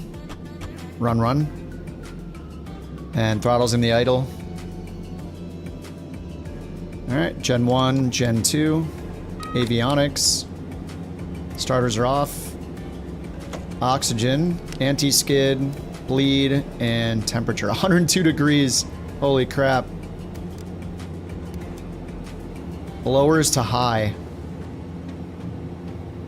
All right, let's hit comma. 2991 on the altimeter. They said we can go up to 5,000. We need 180 over here. Oh, 170. 180. Looks like it like snaps to 10 degrees, which is cool. Very, very hot in here. Get it cooled down, get the blowers on maximum.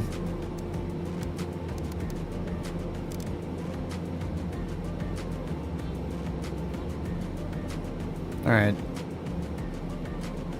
Initialize, update position.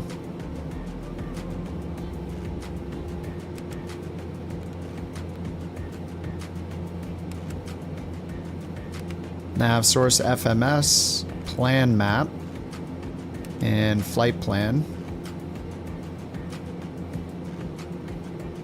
All right, to Oshkosh. All right, let's fill it on here. Klum, KLUM, direct Welches,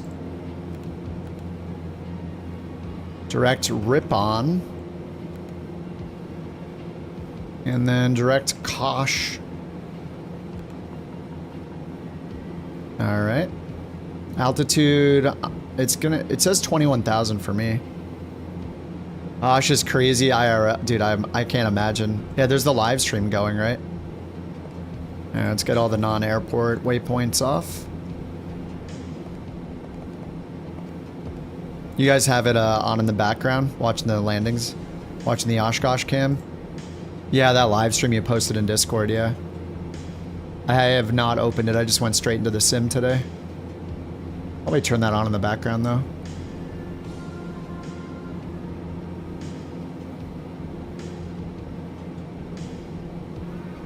Alright, auto feather on.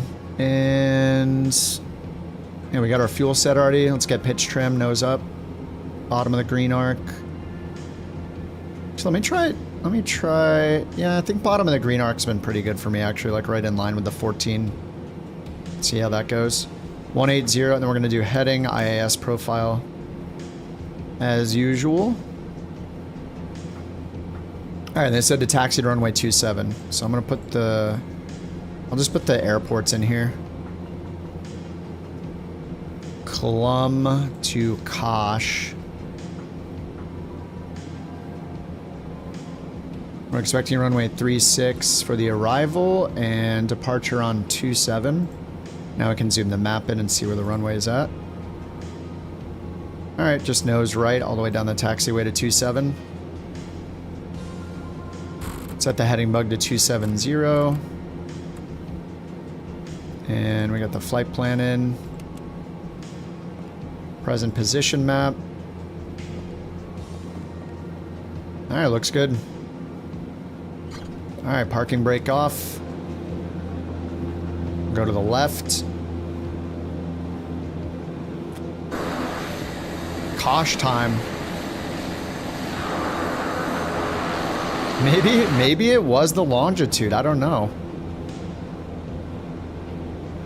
If we figured it out and it's just the longitude that's been crashing us all with ultra set on the air traffic, then that would be amazing to know that that's the issue.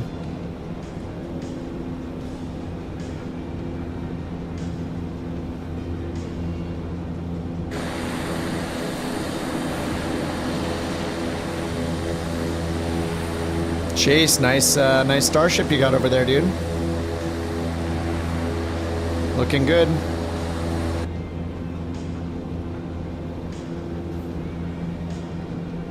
You won't be swimming for at least 2 months. Not swimming, simming. You're taking 2 months off of simming. Something important must be happening then. Oh yeah.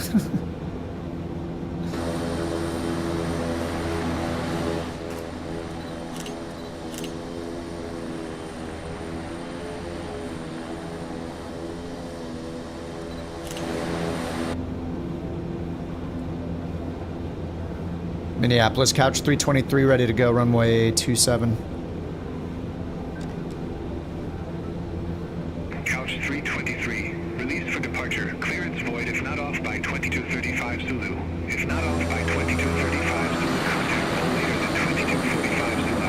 Time now 2216 Zulu. Frequency change approved. Released for departure. Couch 323. Alright, parking brakes on. Hey, what is TJ in? Oh, the Phenom. Asobo Passive Phenom 100. Dude, look at this little guy. This is an Asobo Passive one. Yeah, see how blurry and everything is and how static it looks? Like, this is what we need for every plane in the sim. And it looks good on the outside. Looks good. Look at that thing.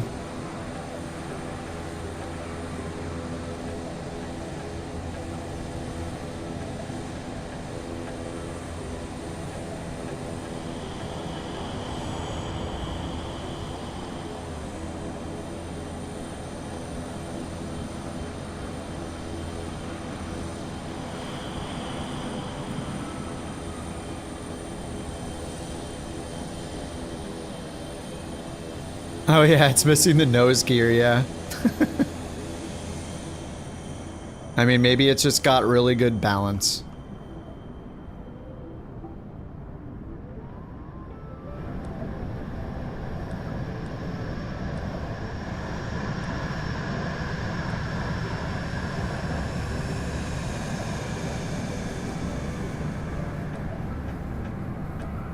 Oh. Let's see if the gear comes up.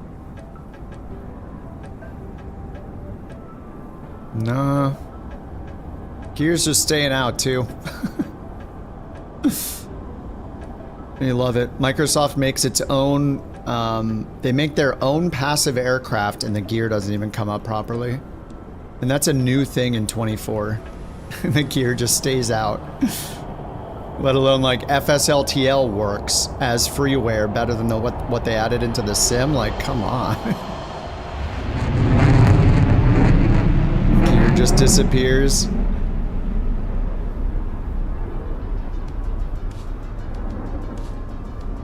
Iceman and the Saab. The Saab is pretty cool. I don't know how many updates the Saab got, but I didn't mind flying the Saab in career mode. Like right after launch day, it wasn't that bad. It's a cool plane. Oh god. Ooh. Oh, half the plane just disintegrated. There it goes. Nice.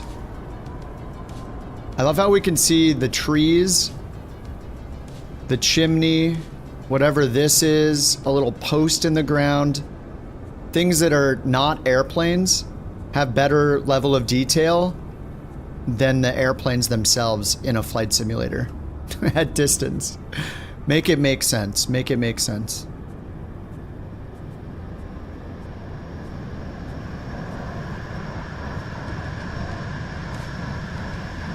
Dude, that retro colors look so good. Starship away. Starship away! Ooh! Takes a lot of back pressure to get it going, and then once the nose starts coming up, you gotta like push. Oh my god, Manny, no! Oof. Once the nose starts coming up, you gotta push it down. Not enough runway. Maybe I'll, after watching you guys take off, maybe I'll extend the flaps for this takeoff. Alright, let me get the flaps down for no reason. We'll do the flaps extended takeoff, I think. Just randomly, I've decided to do that. Somersault, yeah. Alright, I'm going to also use absolutely as much runway as possible for some reason. It's not that I wanted to watch you guys take off, it's just I wanted information to protect myself.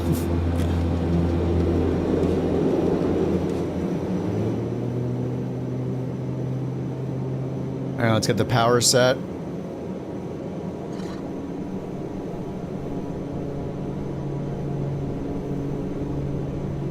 Alright, 98%.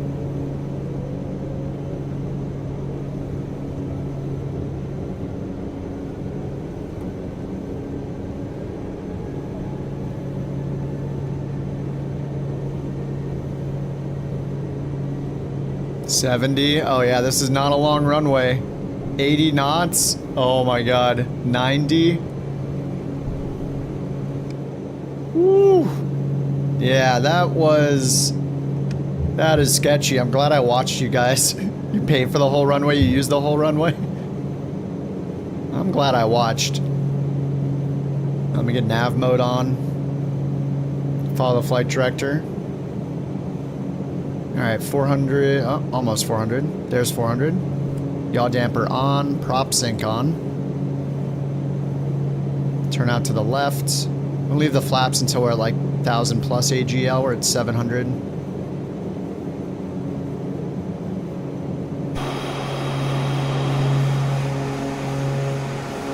Thank you guys for showing me what to look out for.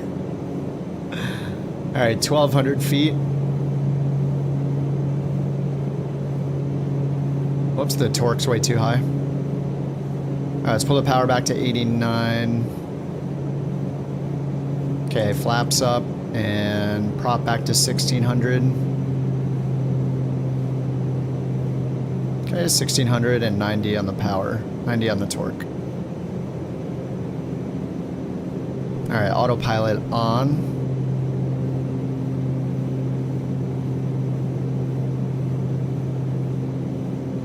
I didn't get the landing lights on.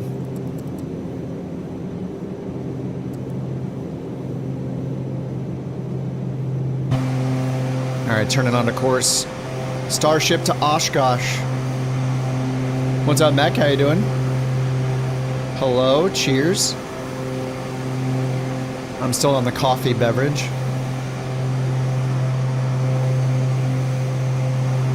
Minneapolis Center, couch 323. Good afternoon, 4,500. Oops. Alright, we're just going to continue to climb to 21. 23, Minneapolis Center. Good afternoon. Radar contact. Climb and maintain flight level 210. There it is. Outside air temp 21. Climb and maintain flight level 210, couch 323. 89-ish, 1600. I might have damaged the engine a little bit with that over-torquing. Ooh, no, it's still 100. Okay, good. Turn left, heading 290. couch Turn left, heading 323. 290. Directly backwards, the opposite way we need to go. Oh man, please. Please fix that bug. What's up, Shadow? How you doing? Starship Saturday. Oh, you know what's the best about Starship is it covers the whole weekend. Saturday, Starship Sunday. Can only fly planes that start with the letter of the weekday. And it also works for Tuesday and Thursday, I guess. The Starship, right? And then on Friday, flying the Starship. There we go. That starts with F. Wednesday, we love the Starship. Monday, might fly the Starship today. Monday, my Starship. Yep. Yeah, it just works. It just works. It's perfect. Perfectly convenient how it works every day of the week. There it comes 10,000 feet. A little more power. 23, turn left, heading 280. 280. Nope, we're not doing that. There's a police chase? Oh man, on a Saturday? Hold on, I gotta check this out. I'm refreshing on my tablet. Oh, there is a police chase. Does it say Wilshire? Live police chase on YouTube. Alright, I'm on it. I'm watching. I can't rebroadcast it or anything, but nothing really happened. Oh, they're following that truck? They're following like that work truck. Interesting. That is the slowest police chase. The guy's going like literally 5 miles an hour. Is Beyond AT's trying to get me to fly back over the airfields? I don't know. Maybe? I mean, the first waypoint in the flight plan is this one. The Simbri flight plan is direct to Welch's or whatever. Look. Is it because of the step climb? No, that doesn't make any sense. It's not even a step climb. That's just our cruise altitude. Yeah, it's just runway 27 direct to Welch's, which is right in front of me. And this is the course to Welch's, 013. It's giving me the opposite over and over again. So there's just 4 waypoints in the flight plan. I'm not sure.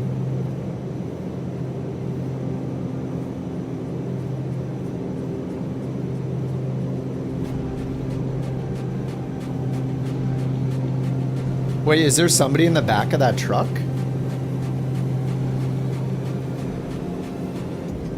Oh no, there's nobody in the back, right? What is this guy doing? Why is he going that slowly? It doesn't make any sense. Is he getting out? He's like hanging out the window. What the heck? This is so bizarre to watch. No Fisk arrival? I'm not sure what arrival to do. We need to go over past some towers and rock our wings or something. I assume there's going to be a huge, like, VATSIM event. But is that not happening until, like, Monday or Tuesday or something? Weren't you guys saying that the main thing happens this week, not this weekend? Yeah, chase is a bit of a stretch. I mean, it's a chase. It's just, like when... It's like in a horror movie when the, where am I watching it? It's on YouTube. Just search for live police chases. Look at those people on the balcony looking over, watching the truck. There's people out at their pool at their apartment building or whatever. They're like, hey, live police chase right downstairs. Like running in a dream. It's like a Freddy Krueger walking after you or whatever, like a horror movie walking pace. The danger is there, but it's just slow. Yeah, the feed is buffering. Yeah, it is.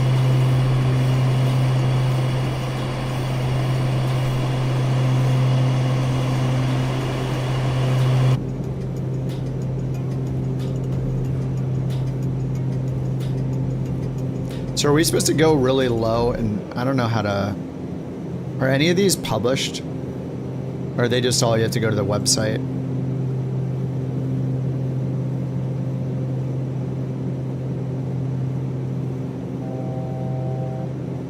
There are approaches. Maybe. No arrivals.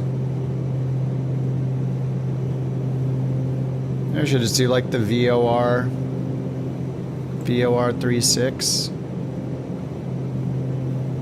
VFR, 4 knot winds, runway 27, recommended 6,000 feet. VOR 27.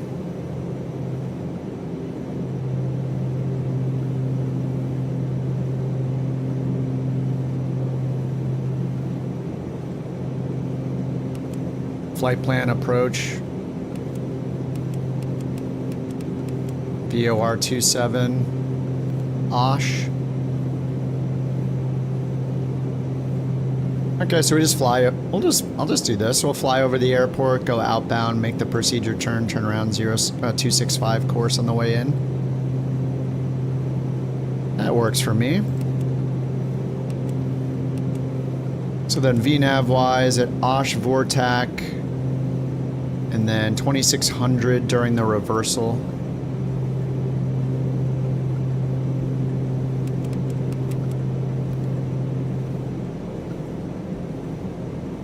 Alright, and then we'll go nav, make sure we got the VOR frequency, which is 11675.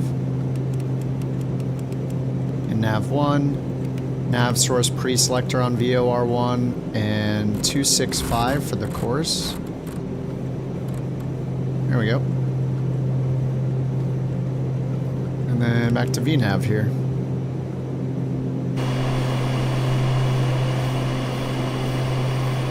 People are cutting off the driver during the police chase.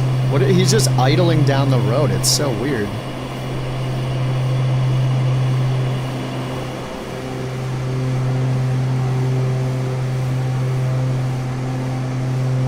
Very strange. All right, we're in cruise. Let's get the auto feather off.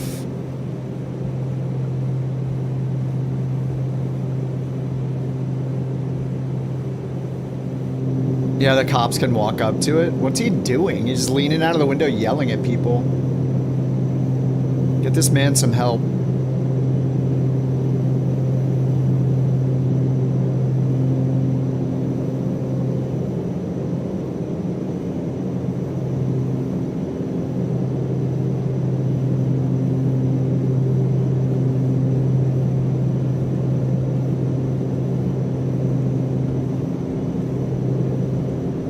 What's up, Frank? You're on Sim Update 2. Yeah, we're on West. All players can't see any of us. If you open your tablet, you don't see anybody on the map here? Do you see us on the map like this? Center 124.4, couch 323. That car just driving past him. Minneapolis Center. Like, if you see us here, then maybe you just need to turn the nameplates on. It's Alt-2 is the default to toggle the nameplates on and off. Couch 323, Minneapolis Center. He's on his way to deliver Kip beverages for later. Man, I wish. I got a good stock right now. But yeah, I could always use more. Yeah, that'd be great. Send them over. Yeah, what's your air traffic setting? If your air traffic is set to low or off, or if it's off, you won't see any planes at all under your graphic settings. Oh, he's hiding under the... Is that an overpass? I know, he's still going. Yeah, the nameplate's on?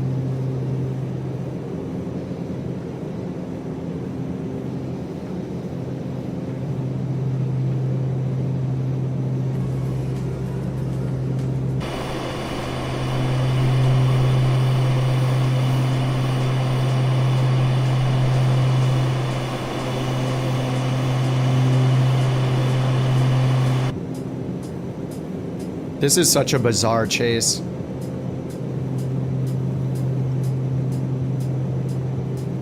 Alright, we want to descend now. It's 1,000 feet per minute.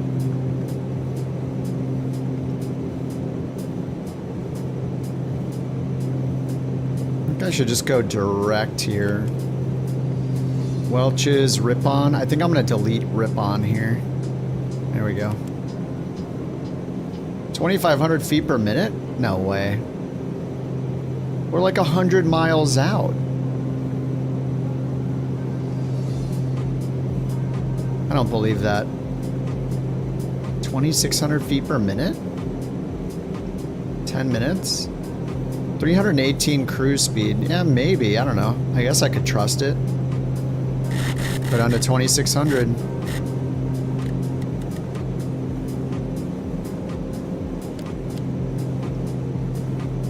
Alright, vertical speed, let's go. I'll just go 1,000 feet per minute and see if it corrects itself.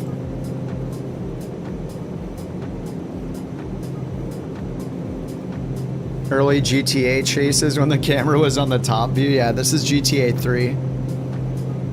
You've seen some Hellcats and motorcycles. Oh yeah, people get away. I'd say like 1 to 2% of the time, the person will get away. A lot of them will like go into a parking lot or an underpass and just ditch the car under an underpass or just jump out and run. And then they just have no idea where they went. It does happen every now and then. I don't know, this guy's going through something. I mean, why would you, it's just a weird reaction. Like, yeah, I mean, obviously he's going through something, right, every time, but this might not just, I don't think it's just like a stolen car case. Something is... Usually if they steal the car, they want to get out of there as fast as they can, right? Oh, is he flat? Did they spike the tires?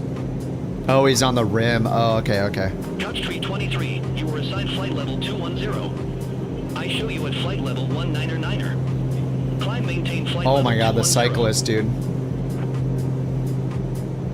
Roger. Climb, maintain flight level 210. Couch 323. What the hell?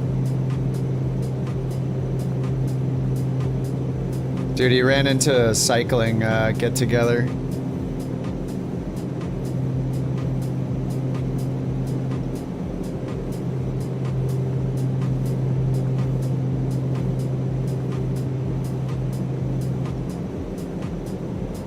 Marathon. I've rode along like that on those cycling get-togethers. It's super fun.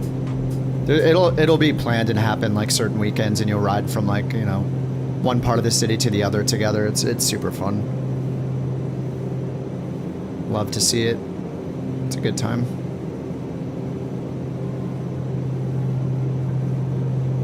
Yeah, the cyclist taking over. Some of them broke off to follow him. Yeah.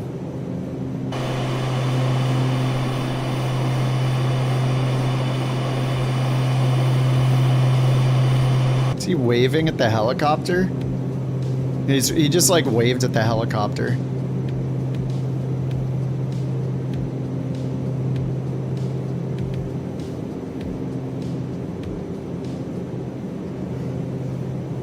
Couch 323, ready for descent.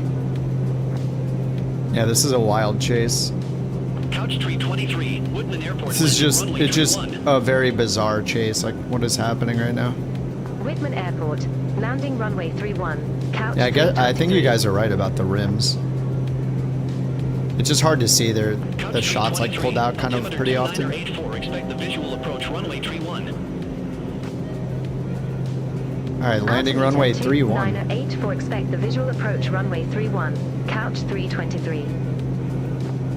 All right, what's the altimeter? 2984.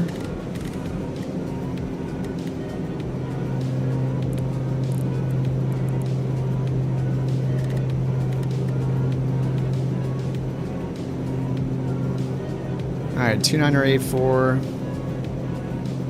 Visual 31.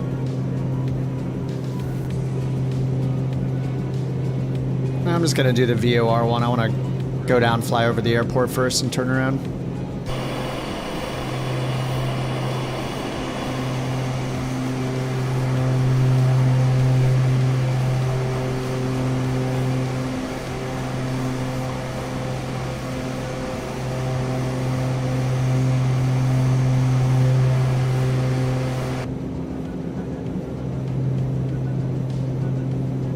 Alright, I'll pull the throttle back.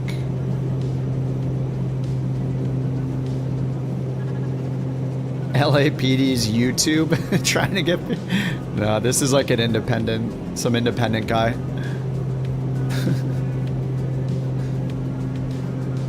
Runway 31's 3,000 feet long. Yeah, that might be a little too short for this plane. This is a floaty float boy. I got 2.7 dialed in. Was it? I think 2.7 was like 6,000 feet. 6,200 feet. That'll be way better. 3 cop cars a block behind. Yeah, they do that a lot where they won't pressure him. They'll just like back off if he's not dangerous. I don't really know what the policies are like. I mean, they're obviously so different from state to state. Like you watch a police chase in like Oklahoma and they're just like ramming the crap out of the car the entire time, like as fast as possible, like super aggressive action. And then in LA, they'll just like chill and just wait. Be like, all right, well, we got your license plate, so we know who you are, so we'll get you later, kind of thing.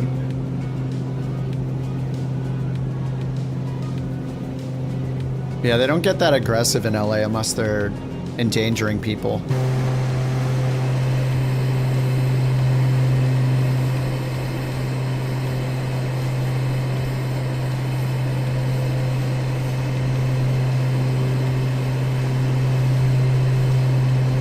Yeah, the front right tire is gone.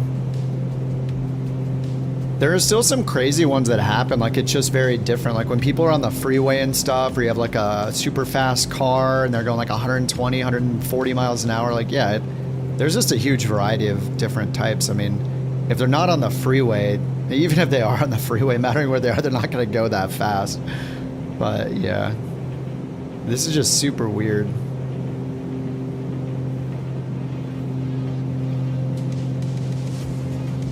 Like now it says I need 700 feet per minute. Before it said I needed 4,000. Now it says 700. So there's some bug with the VNav system too. I knew it felt like we were descending way too early.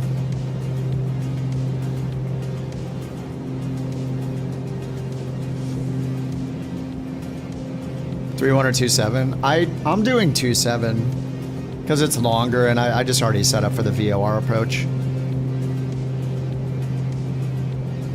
It's too bad that the scenery is not compatible with 24 because that scenery is pretty cool. Apparently there's just a lot of like bright green artifacts or whatever, like glitches with it in 24. You guys were saying so.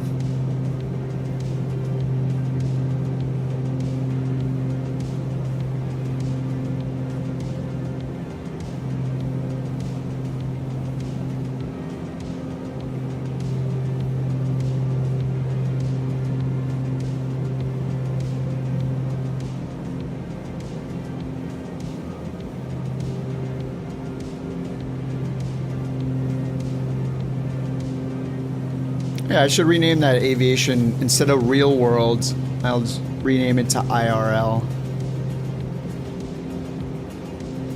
Aviation IRL. There we go. Oh yeah, nice. You posted the Oshkosh arrivals live stream. Sweet. With live ATC audio and radar in the Aviation IRL channel. Thanks for posting that.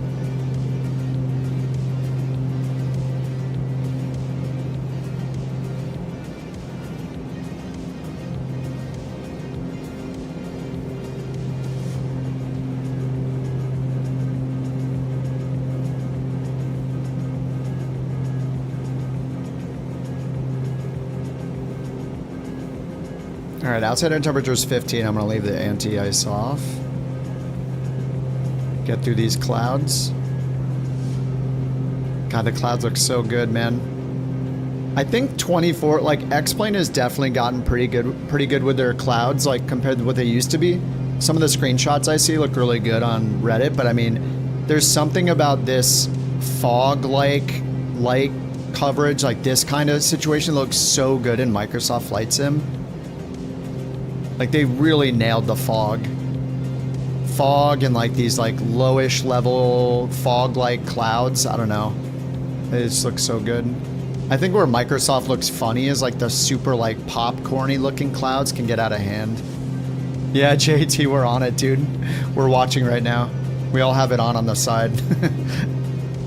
It's been a weird chase. The guy's going like, he's just idling down the road.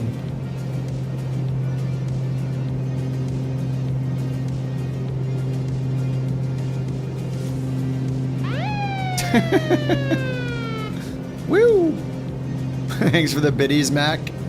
What happened with it? Nothing. He's just idling. He went past a giant group of... What the heck? Okay, he just hit a stop sign. Apparently all his tires are dead. Like, look, look at the back left tire, too. There's just like a little piece hanging off it. He's just tearing up the streets, I guess. I don't know. With his rims. It's an awkward chase.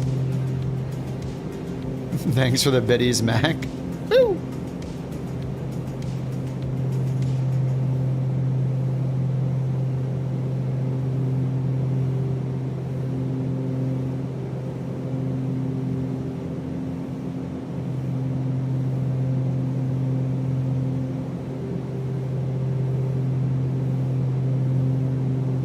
Yeah, no traction, yeah.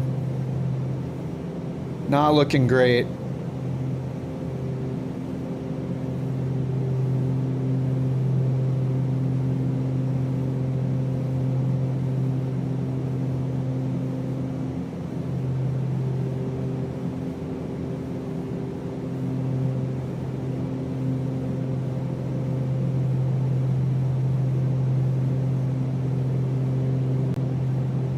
Yeah, not too much of a chase. Dude, look at the clouds now.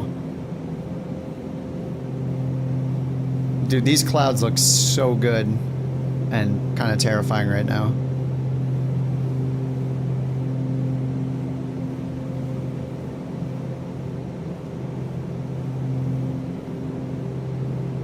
On all high graphics? Yeah, dude. Try your, did you do the thing where you see like how far you can push it just with your CPU? JT? Cloud. I have everything set to ultra. I don't know if you did the test I recommended, JT. No, it's really not too much work. You just turn on the FPS counter and then turn your render scaling to 30% temporarily and then see how many frames you can get it up to while it's CPU limited. And then after that, you know like what your target frame rate could be. You're an adult, you have 5 gazillion other things to do? Yeah, okay. Taxes, yeah. You gotta get jobs and all that. Taxes, more taxes, yeah. That's true. You gotta go get a checkup at the doctor. Again.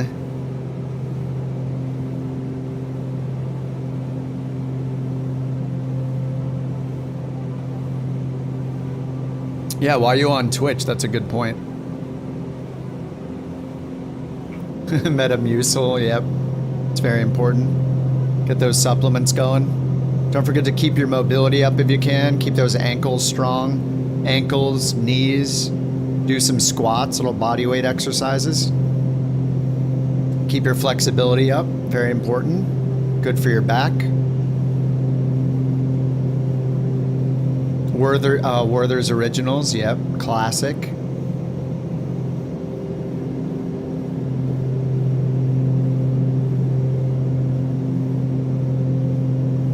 Don't forget to, you know, think about your long-term portfolio gains, your retirement plan. You need a will. There's a lot to do, man. Prep H, there you go. You feel attacked by those statements? What's up, Gord? Did I go back to Sim Update 3? Not since the last patch, but 2 patches ago I did. The performance is still horrible for me. It's about half the right performance, you know, it's not good. Half the performance I have in Sim Update 2, so I haven't been using it.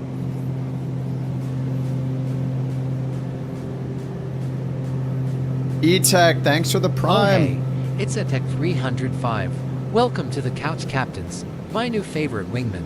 You just leveled up in the game of life. Wow. Now let's go save the world or just the flight simulator. Amazing. Good job, AI.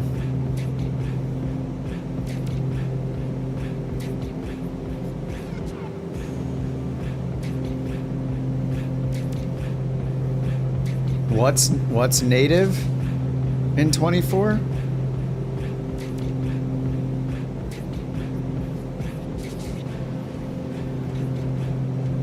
Oh, a Toby guy. Oh yeah, that's cool. Yeah, I gave my Toby to a friend. And my VR. I gave a bunch of stuff to a friend of mine.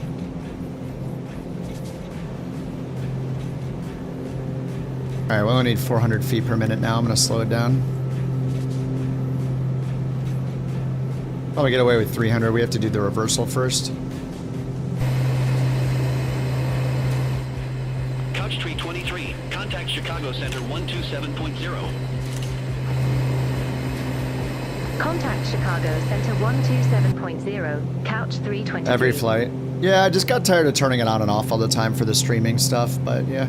Chicago Center, Couch 323. Starship over the train 4,700 tracks, feet. rock your wings. Are we gonna see a train? I do have FS trains turned on. Couch Tree 23, Chicago Center, copy.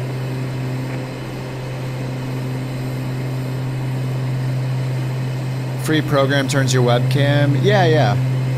Is it like Open Track or something? What's it called? I forget. There's also another one that you can get on your phone to use your phone's webcam or your phone's camera, which are pretty good.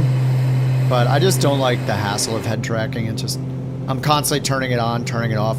I look over to my other monitor and then it's moving, so I have to turn it off. Like, yeah, for streaming, it's a huge pain in the butt, and it doesn't look good on the stream. You have to be very minimal with how much you use it on a stream. It's like watching a VR stream. It's a lot of work and not really worth it. I did used to use it every now and then when we were doing like canyon runs and Grand Canyon stuff, whatever, like flying through, and it's nice to be able to tilt your head and keep the horizon level and look through the corners and the turns, you know, like, it's cool, but if I'm only using something like 1 in 100 flights and enjoying it, then it's not worth having. I don't like keeping anything that I'm not using all the time. If I'm not using it like consistently and on a regular basis, it goes away.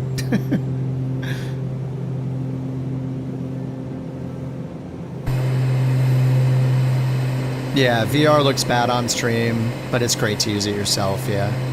I mean, you just can't convey the experience of using VR on a stream. Like, how could you?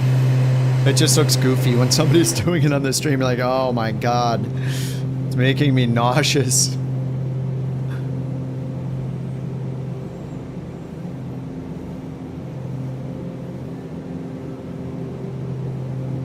Yeah, but on a joystick. That's how I used to do it too. I just got tired of doing it. Especially for the stream. Like, if you're not streaming, I think it's a lot different. Oh, we're getting rain? Sweet.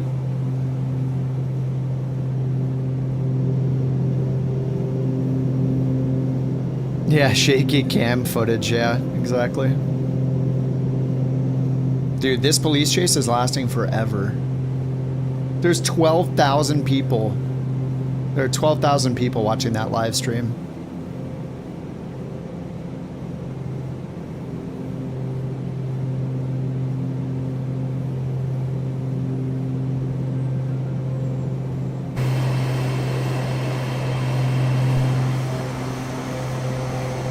Yeah, the word chase very loosely.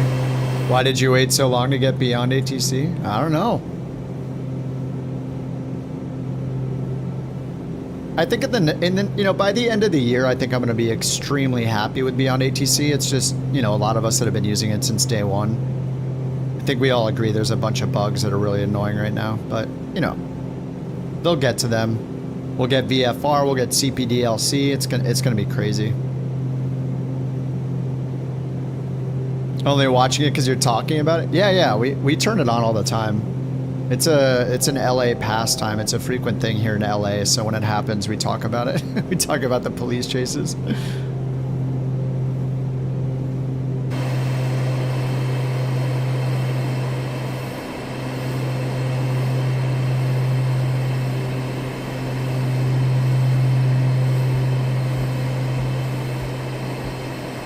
Looking out for bugs now. Yeah, I mean, you'll see it like shortly after you take off. Sometimes they'll give you some really bad vectors to turn around. I've gotten that on the last 2 flights. When you tell them you're ready for descent, their response will be like, Oshkosh, landing runway 31. And then you're like, okay, like, I'm ready for descent. You should give me an instruction to descend. And there's some weird bugs right now. I mean, I'm not worried about them fixing them, but just as a user, they've been getting a little annoying having all those bugs recently. I mean, overall, it's still great. Traffic injection's still great. The voices are good. The clearances are good. Taxi instructions are good. Like, there's just a few en route bugs. And I can't wait till it gets more altitude aware. And it can tell you like, hey, you need to expedite your descent. You're not at the right altitude. We expect you to be lower than you're at on the descent. Things like that will be really cool. Yeah, rock your wings into Oshkosh.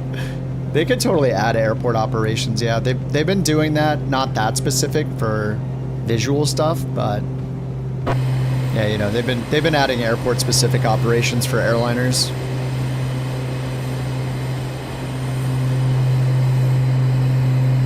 Can't believe the guy is still going in this chase with having no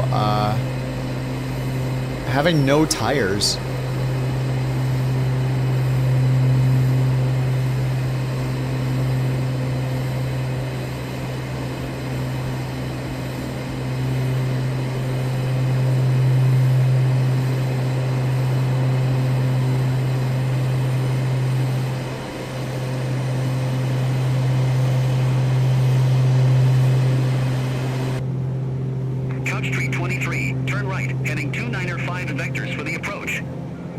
Yeah, we're not doing that. We're going outbound, then we're turning around for the VOR approach. Heading 295, couch 323. There it is. We made it. We're taking Bird to Oshkosh. We got to drop him off at the, whatever the fanciest hotel is in these parts. I don't know what it is.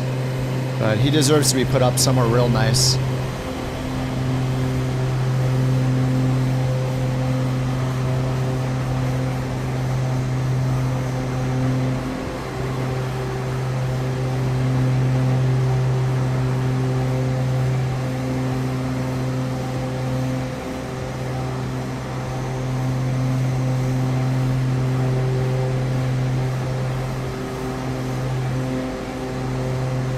Alright, I'm gonna land on 27. I got the landing predictions open.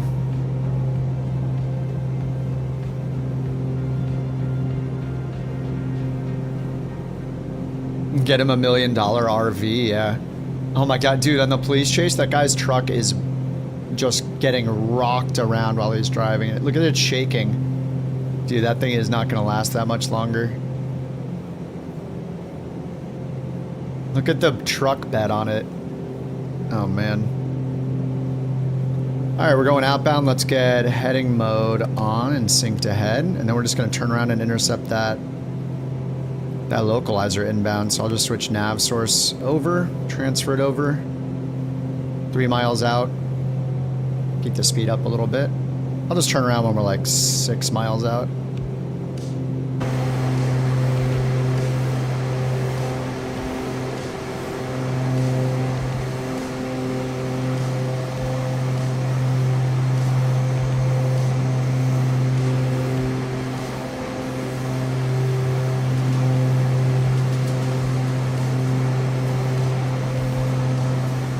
Dude, Tim, holy crap, Tim is here. Thank you, Tim J. Did somebody Dillon. say VO or A fantastic approach? contribution. I've been summoned. Really great. Tim, where have you been, Stacy. dude?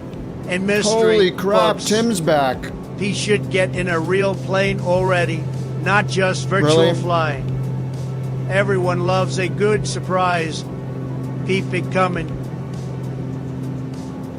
I'm not getting in a real plane there. Nope. Tim, where have you been, man? Holy crap, good to see you, dude.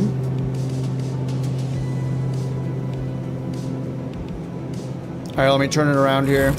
Flip it around.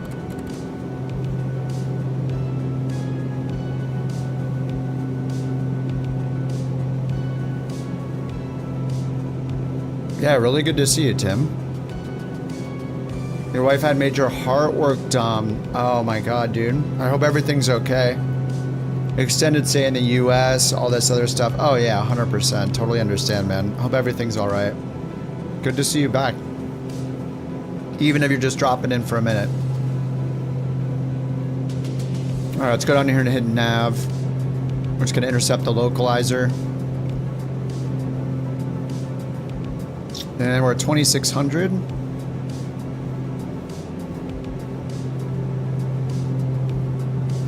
Making the right turn.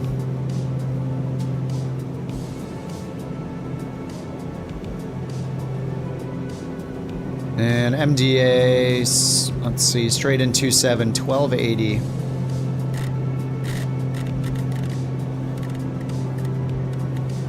Said it's at 1300.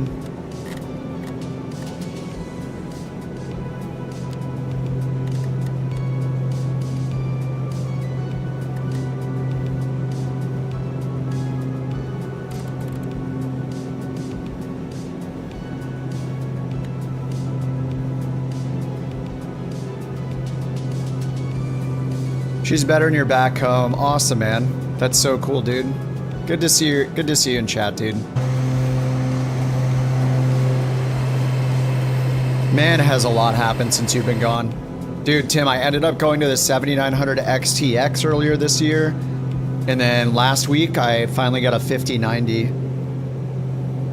You were right about the XTX all along, by the way. That card is incredible. And I just finally got a chance to get the 5090 at MSRP, so I grabbed it last week. But yeah, man. A lot has been happening. So many new planes to fly. Dude, you have to get the Starship. This thing is so awesome. We spent days. This thing has a bunch of Easter eggs built in on like these floppy disks and stuff, and we've done so much. It's been so fun. All right, there's the airport there. Let's get the gear down.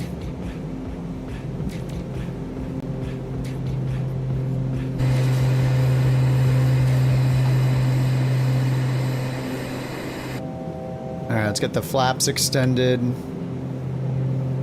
We will get auto feather turned on, prop sync turned off, yaw damper turned off, and the prop full forward. Alright, autopilot's disengaged. Recommend it to anybody that needs decent performing stable video card, yeah. It's an amazing card, man. I really like the AMD stuff. Alright, flaps are extended. Keep our approach speed around 120.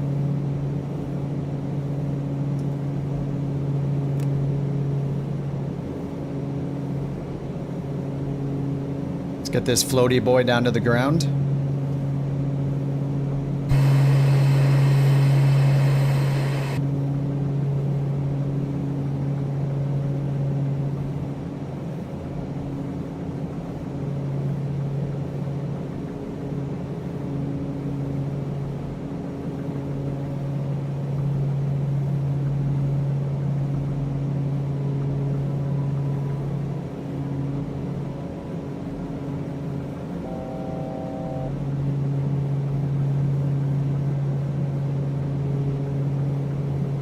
Gears down, 3 greens. Flaps extended.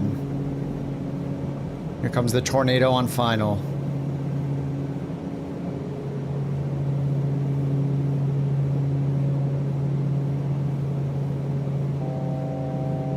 Yeah, look at it. Just shaking the entire plane. Every single time, dude. I bet the code says like, if on final, then spawn tornado.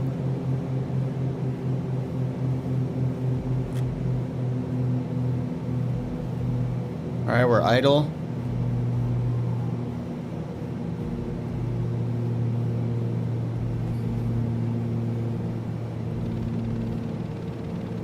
Stalling it. Oh! Oh my god. I was way too high. I needed to nose down more. That's gonna be like 250. Oof. That was bad. 155? God, a stupid spawning tornado on final is the most annoying crap in this sim. Like, why does it do that every single time? I don't understand. Congrats, Akenon, on guessing 127 Jeez, feet per minute. Here's 1 BorkCoin as a reward. How's it feel to be the prediction king? Don't spend it all at once, okay? Also, my B-day is still 363 days away. Oh god. Every time. Stall characteristics. This plane is so float. What is going on with the taxiway here? What the hell? Dude, this Starship, I am in love with this thing. It is so cool. Man, my last landing was 68 feet per minute. This was 155. Feels bad. All right, let me give it over to the parking here.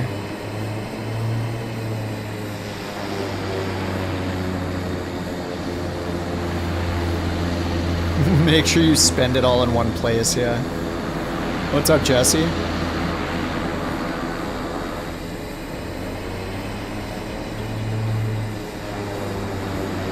Dude, Tim, I think you're gonna love this plane, man. This thing is so retro. It's got the coolest, like, FMS and systems in it, and it's got VLF and uses the Omega system to figure out your position, which I guess is this old school pre-GPS system that uses VLF stations, 16 of them all over the world. It is so awesome, man. I'm stoked for you to try it.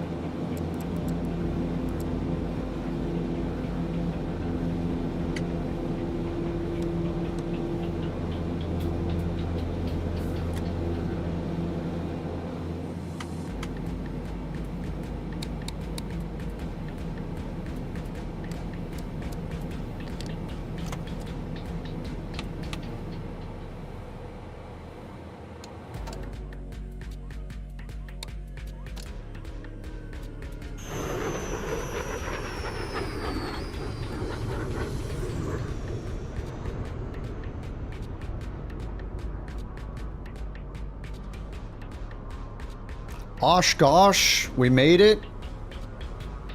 Let me double check here. Make sure this is completed. Oh my god, Tim, you have to join the VA as well. You're gonna love the VA thing, dude. You just set it and forget Zap. Zoobity dap. This conversation is fire speaks to my heart's desire. It may be random, but we are always in tandem. Not as weird as this spit string hanging in my beard. P. Sherman, 42, Wallaby Way, Sydney, Australia. Alf Rick, I think I messed up too. My back, ouch, but your hemisphere up sound bad. Hemorrhoids, metroids, altoids, mid-condition, fresh breeze in the ignition. Distance is no issue for this instance. Damn, a rapping... You say hemorrhoids? Hemorrhoids, altoids. Excited about VLF? You have charts for the Caribbean and Southeast US? I almost know nothing about it, but dude, the Starship has all of these secrets in it that we spent days and days decoding, all these Easter eggs that the developer put in it. It was just it was so awesome. There's also a new Piper Aerostar from the A2A team that's in early access that's really good. A Starship, an Aerostar. AnyBuilds made a Caravan 2. There's an A350 now that has horrible performance, but it's there if you want it. There's so much that's happened in the last... I feel like it's been like 6-7 months, right? It's been a while. Yeah, we'll just have to get you set up on on the VA. It's so nice though. You just set and forget. It just opens with Windows or the sim and it tracks every single flight. You don't even have to tell it where you're going. It'll just auto track everything.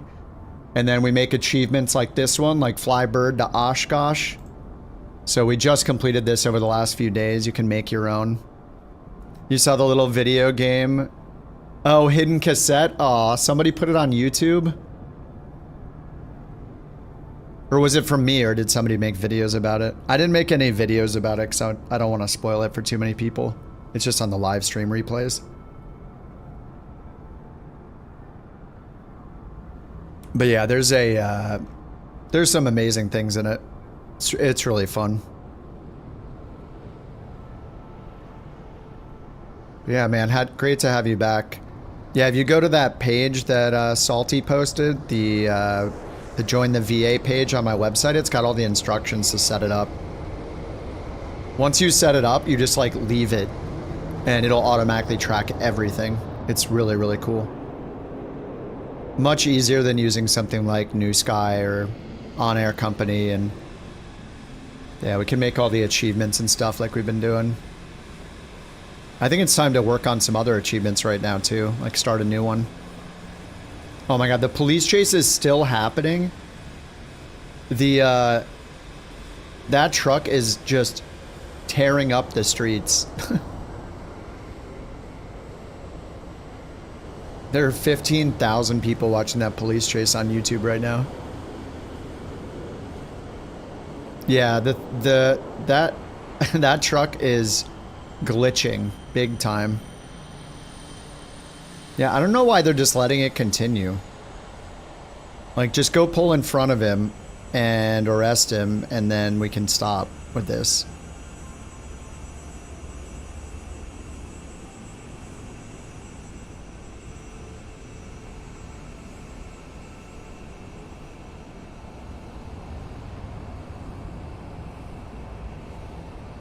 You can't stop watching it. Yeah, that's how it works. It's hard to not watch the police chases. You think they fear he's insane? I guess so. I mean, but if he is, isn't it their job to protect the public by going in and getting him out of there? Like, what if he's crazy, then why do you just letting him drive around the city for 2 hours?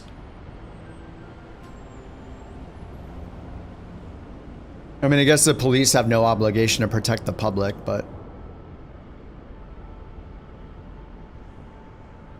Wasn't that some Supreme Court thing or something where, like, they basically said police have no... There is no, like, rule that the police actually have to protect the public? I'm pretty sure.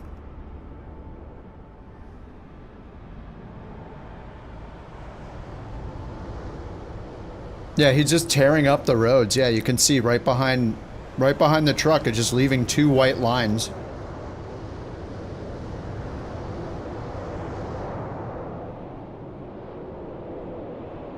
Holy crap, we have a lot of starships. Dude, 4 starships in a row? It's beautiful. Look at us.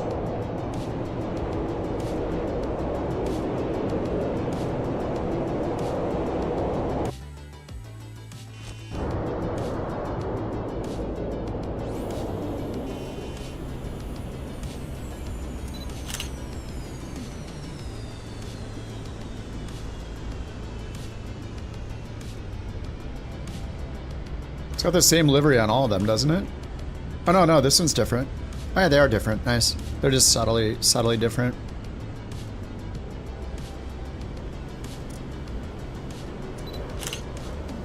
You like the P-180? Starship's just so, like, retro. It just got more charm to it, I think.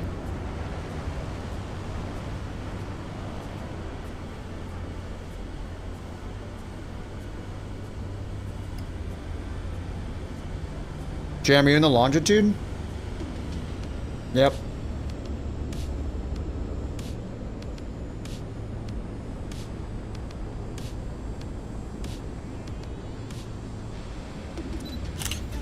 I uninstalled the longitude because it might be responsible for crashing in multiplayer. I'm not sure.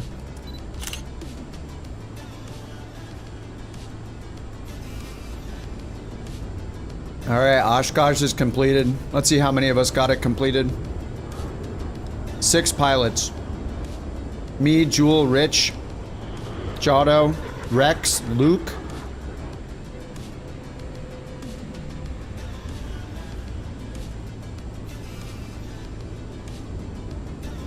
This leg was completed by 16 people already. The P-180 showed up as the Starship. I mean, it's similar. What flight? I kind of want to work on a... We could start on a new achievement if you guys want. Do like a multi-leg. We've done quite a bit of them. I mean, we could start on US Cities Volume 2 if we want. Actually, I think these are maybe for doing airliners. I think it's into like JFK and big international airports.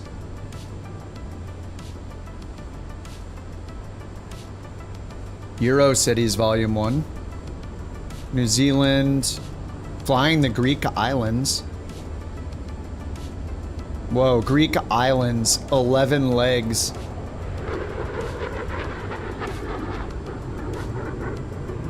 Let me just see what the runways look like here. 120 miles. 7,000 feet. 7,000 feet. Yeah, they look like regional airports. This could be cool. A little Greece action in GA. Flying the Greek islands. Starship, yeah. I think I'll stick to the Starship. Or, you know, maybe the Aerostar. Aerostar's been great too.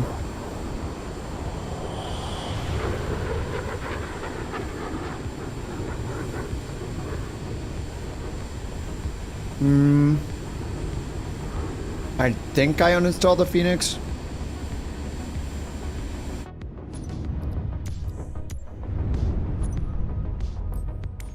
Maybe I just have it disabled in community folder when I was troubleshooting.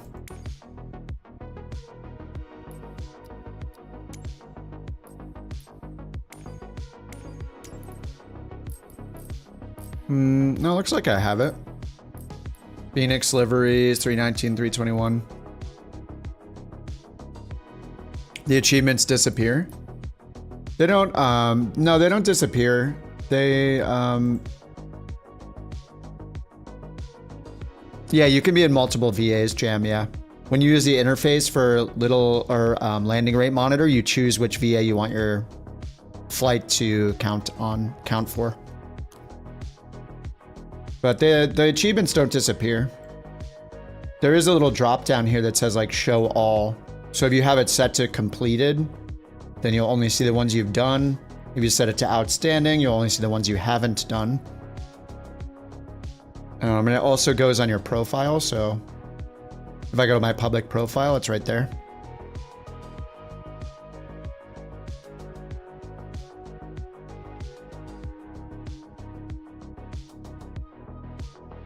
Oshkosh is a holding pattern for weather right now. Oh man.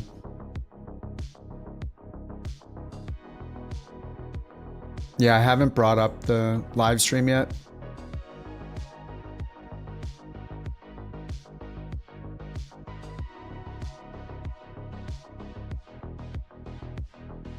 Yeah, the Greek Isles sound good to me. Probably have to turn the sun on, but... LGKR. I'm just gonna take parking 22. Turn the morning on.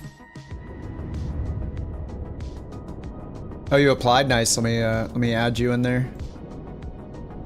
Once you have LRM installed. Yeah, I have it start with Windows, honestly, and just have it in the tray all the time. I did have it starting with the sim, but it had some problems with the little arrow pad and the flight tracking thing I use, but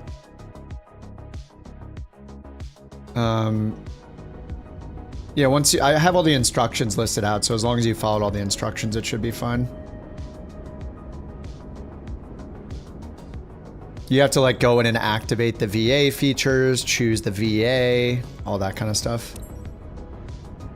But yeah, once you have it installed, it's pretty much set and forget. I mean, Detects what plane you flew from where to where.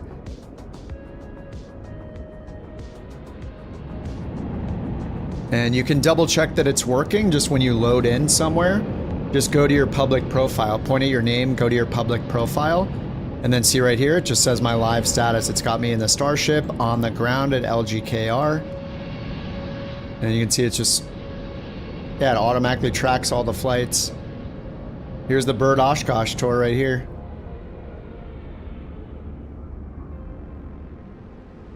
We made it. Ooh, my average landing rate got a little bit better. And it just tracks all this stuff automatically. It's great. And if it doesn't track something correctly, like the wrong plane, or it doesn't know what plane you're in, you can just go in and it'll have it like highlighted and be like, hey, we don't know what plane you were flying. So you can go in and edit it and tell it what plane you were flying. And it's optional if you want to use SimBrief or not. I just import it for the flight tracker I use in the corner. This one in the top right, it's just running off the SimBrief stuff. Yeah, it's really impressive. I love it. FSHub's the best. It's great.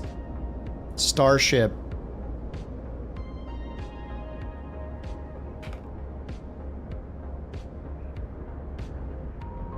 Greek Islands, leg 1.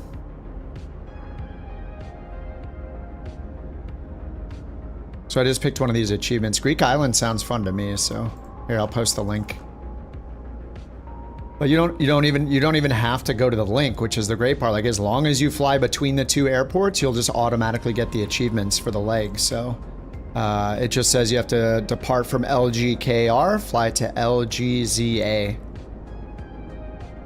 There's no plane restrictions or anything. There are some that have landing rate restrictions, distance restrictions, plane type restrictions. A lot of them are very open-ended though. You just fly whatever you want.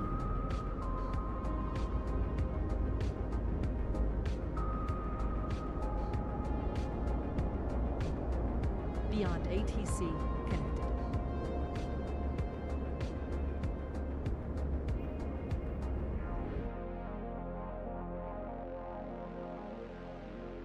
All right, let's get it started up. Let's get it fueled up, actually.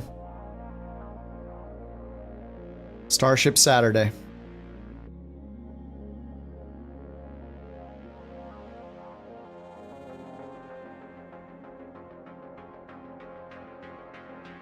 All right, 2,000 pounds for the fuel.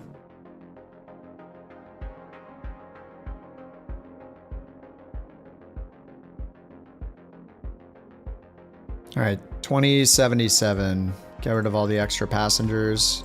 Got 10 pounds of beverages in the back. Engines are still 100%. Now let's get the GPU going. External power, battery and external power on. Let's get all the avionics on. Get the air on.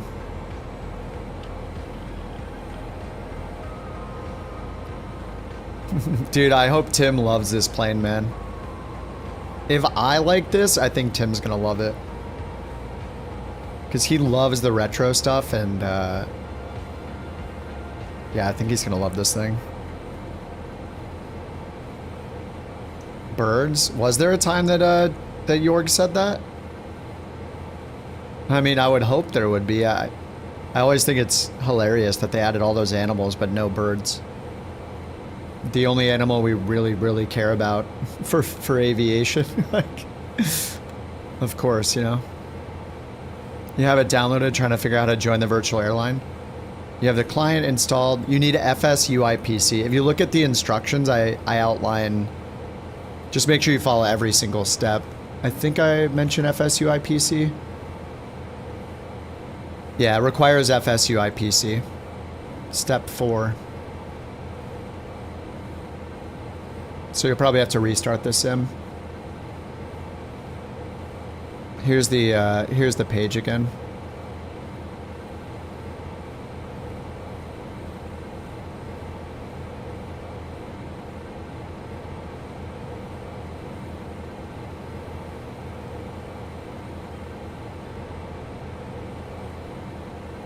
Arrival airport is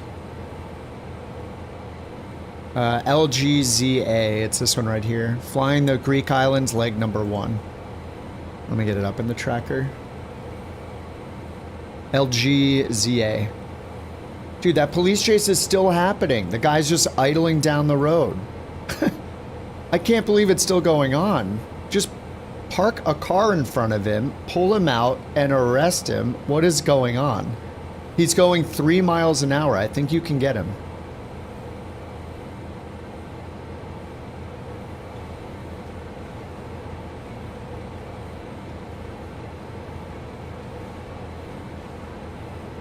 Yeah, make sure you go into the settings. Like, you have to go in and go to preferences, turn on the VA.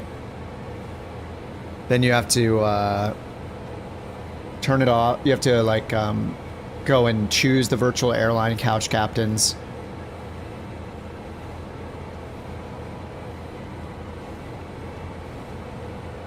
Deep in conversation with a guy on the bike.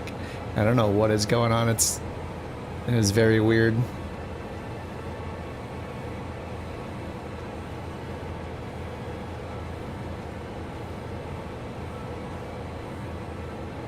Alright, let's check out our flight plan here. Ooh, the Mail 1 departure.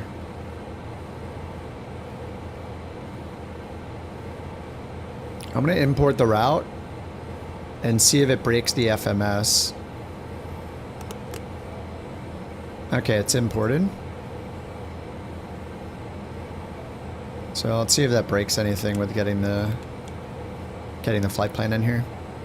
Nav source, I'm going to FMS it, plan map.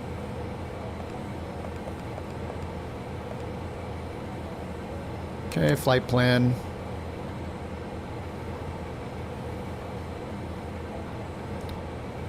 LGKR. And then I'm just going to look at the map for all the waypoints.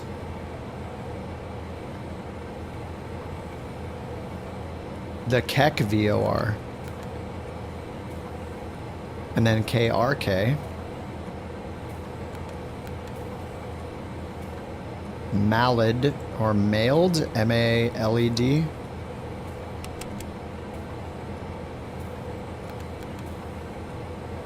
Nidri, N-I-D-R-I. Looking good. Okay, then down here to Astus, A-S-T-U-S. And then LGZA. Enter, enter. Alright, looks good.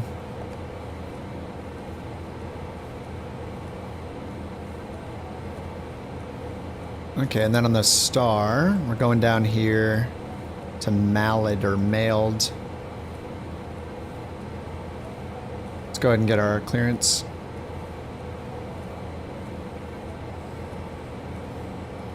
Couch 323, ready to pick up IFR clearance to Dionysio Solo Mose. To where? Holy crap.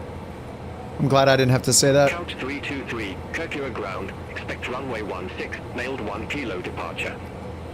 Yeah, if you open the door, you get kicked out of the aircraft. I assume so. I think it's plane by plane. Like some airliners, like the Asobo airliners, if you click the cabin door, it will exit the plane.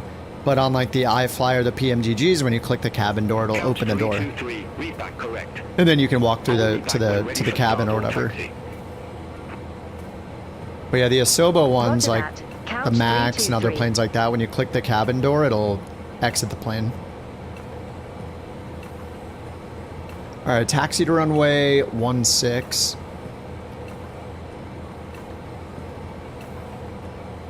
Change this over to 16.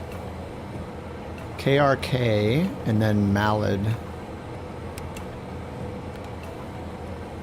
Yeah, that looks right. I'll delete this KEK one because it's so close to us. We'll just go direct KRK. Alright, SIDS for runway 16. So we're on the Mal 1 kilo departure to Mal that says flight level 70 or above. They told us to climb via the SID. So I'm gonna go find the white page. for this one.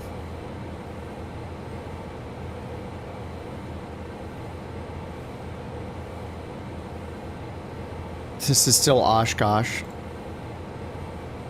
And they still have the bug where it says none because it's stuck on FAA. They need to stop unhiding that FAA button at the bottom. That was such a bad idea. So now I need to go to a different airport, look at its charts, and then switch to Lido. Now go back to where I was trying to find charts. And now it's on Lido, so I can get them. Okay. Alright, so departures, runway 16. Now we gotta page through this. I need to find the MALD 1 kilo, that's it.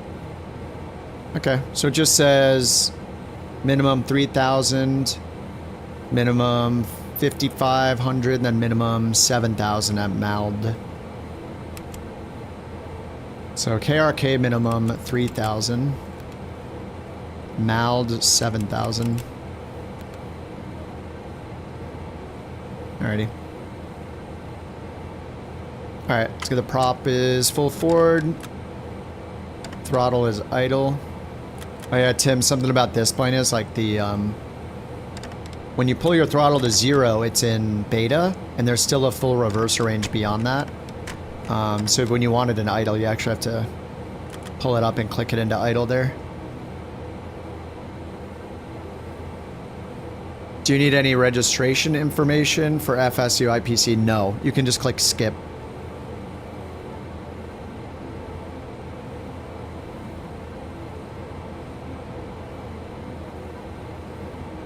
All right, and then our cruise altitude, 17,000 feet.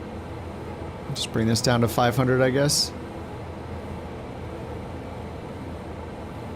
All right, let's get it all started up. Starter 1 and 2.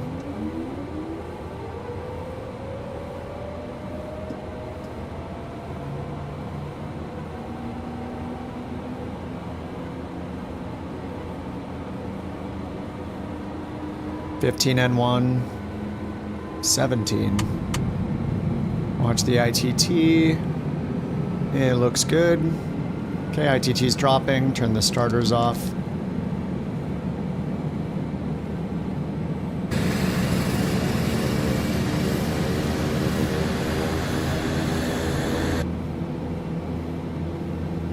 Okay, that's set to run. Starters are off. Get the gens on. Good. External power off. And then remove the external power. Yeah, you can, with detents, you probably want to turn on... I mean, I don't know how you set up the detents in other planes. I mean, if you have detents, then I think you tell it reversers are on axis or whatever. I think you just turn on unrestricted beta range, maybe. Yeah, I think you just leave unrestricted beta range on. But I don't have detents, so for me it's just...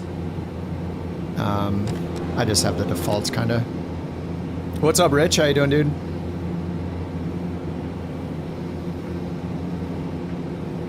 Alright, let's get the oxygen on, anti-skid on, bleeds on, auto feather on. Cast messages are gone. Alright, we're ready to taxi. Ground, couch 323, ready to taxi. Couch 323, runway 16, taxi via Golf. Alright, Agile, I got you, dude. Adding you right now. Runway Approved, 16, welcome. Taxi via Golf. Couch 323. Alright, taxi via Golf. Couch 323, contact Kirkira Tower 120.855, bye-bye. Alright, runway 16 is right behind me. 120.855. Alright, parking Couch brake off 323. and all the way around to the right. Taxi light on.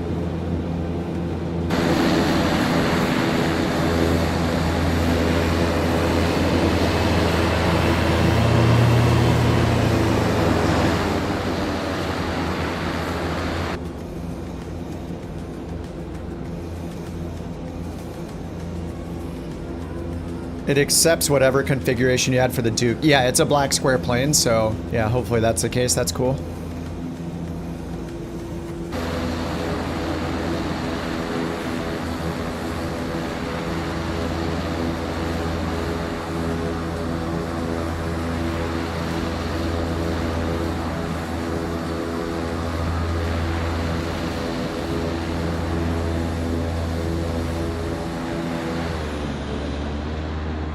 Oh my god, there he is. Tim. He's here. It's been a lifetime, dude. He's starting it up. Heck yeah. Tim is back, everyone.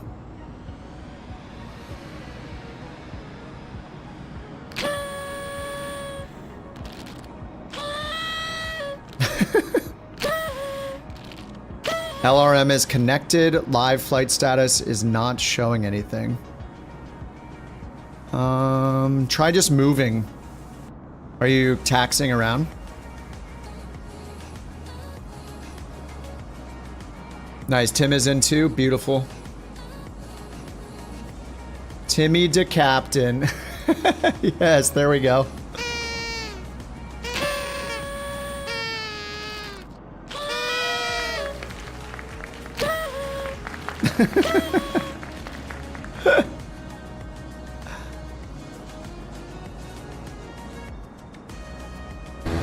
I hope Tim likes this plane or I'm gonna feel bad. I feel like it's up his alley. I'm gonna do a no flaps takeoff. I think we have like a 7,000 foot runway, right?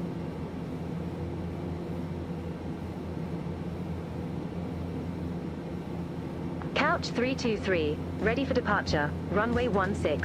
7,700 feet. You love it so far? Dude, it is so cool. VOR navigation on this is so awesome because of all the preset frequencies you can do on nav 1 and nav 2. And then if you are doing VOR, when you click nav source, it'll set, you can set nav source 1 to VOR 1, and then you'll notice this corner is blank. So if you hit nav source again, it'll let you preset a second nav source. So then you could switch VOR 2 on. And then when you want to transfer transfer it for autopilot, you just hit this course transfer button, and then you have the course knobs down here. It's really nice. Trim. I usually set the nose trim to like the bottom of the green arc here. Thanks for reminding me. I don't use any aileron trim. I've left the aileron trim neutral every time, and it's been fine. So I would leave it neutral.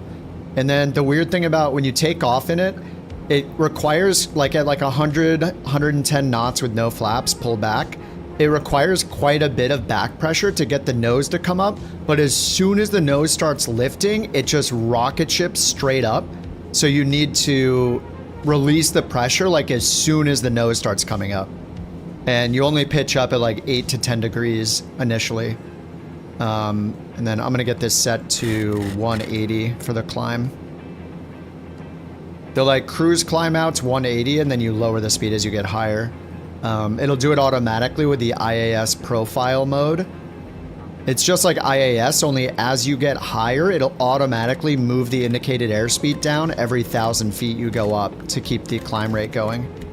It's pretty awesome. And then the limitations are pretty easy. You just go max prop.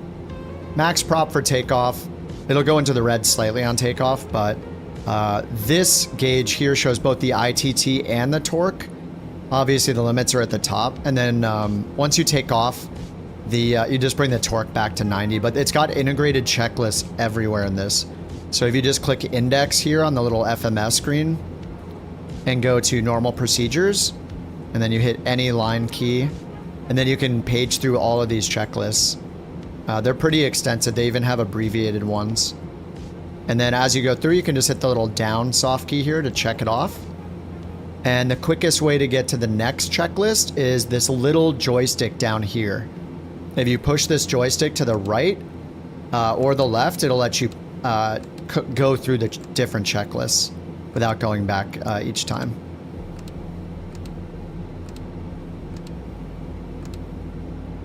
If you don't ease up on AOA, it's just like as soon as the nose comes up and you start taking off, as soon as you get airborne, the nose just wants to keep coming up. It's just because you need kind of a lot of back pressure for it to get off the ground. But because you need all that back pressure, as soon as it gets off the ground, it'll start nosing straight up unless you release the pressure. So as soon as you take off, just start releasing the nose pressure. Or, the elevator.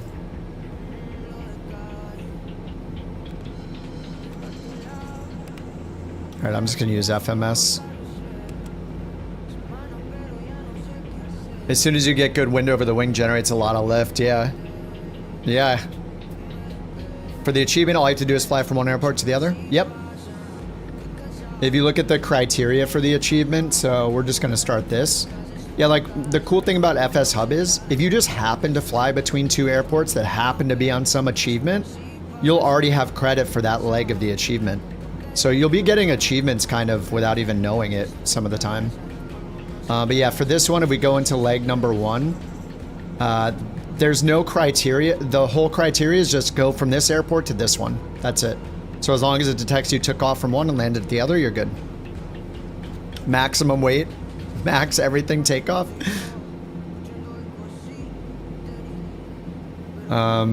Other achievements will have criteria like plane type restrictions, you know, landing rate restrictions, minimum number of miles, those kind of things, but this one doesn't. It's just more like a scenic thing. All right, let's get out of here. I'm gonna get the lights on, 1, 2, 3, and turn the low strobe off.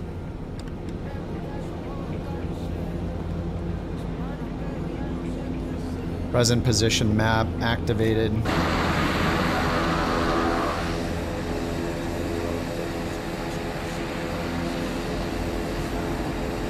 All right, we'll see you in the air, Tim.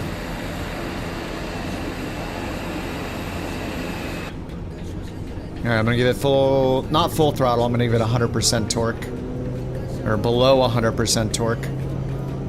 And this will, I mean, you have a black square plane, Tim, you know it'll damage the engine and stuff, so.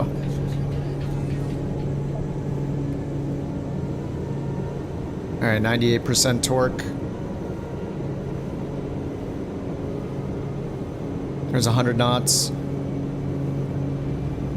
110. Yeah, as soon as the nose starts going, just release the pressure. I think maybe neutral on the green might be better for the pitch trim. Let's see. Yeah, like between the middle and like slightly above the middle might be good. Maybe I've been putting a little too much pitch trim. All right, we're above 400 feet. Let's get the yaw damper on and prop sync on. Oh, 3614. ATC 3614. And then over here we hit ATC standby. Couch 323. Contact. All right, nav IAS profile. Oh, well, let me do IAS profile. Contact Kirk. All right, let's pull the power back to 90% and the prop into the green 1600.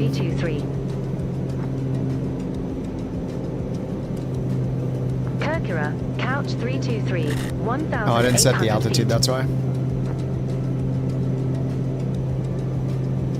Couch 323, Kirker departure identified. Climb to flight level 100. Nice, 100, we're doing that. Climb to flight. All right, so I got nav mode, IAS profile, the indicated speed or target speed set to 180 to start, and then 10,000 here. Oh, I didn't hit comma, did I? 29080. And then for the climb, 1600 on the prop, 89 max on the torque. And then Tim, all of the, if you pop open the checklist down here, there's also ones for, if you go to the top of the checklist, engine limitations right here is just super helpful. Oh, the police chase is over. What happened? Oh, they finally stopped him. Oh, they got him. Okay. Cool. I guess it's over.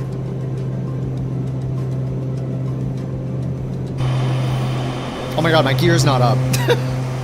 Nice. I didn't even put the gear up. That was brilliant. Sim brief integration with FSHub. Leg flight plans? Oh yeah, you can put in, I think when you make the achievements, you can put in the full route. I wonder if it transfers that route over, if it's from an achievement. So you got some serious power. Yeah, this thing will do like 310, 320 true airspeed and cruise. Pressurized, you can go up to 41,000 feet. It's very nice. All sorts of anti-ice here, so you got stall, pitot left and right. I don't know about the cable heat, but you're supposed to turn the cable, vent and cable heat on. These are the two inertial separators down here. If you're going through icing or, you know, FOD on the ground, and then windshield heat low and high over here as well. And then the wing down here is on auto by default. Yeah, this thing is so awesome. Forgot your flaps. I forget the flaps almost every time I fly this.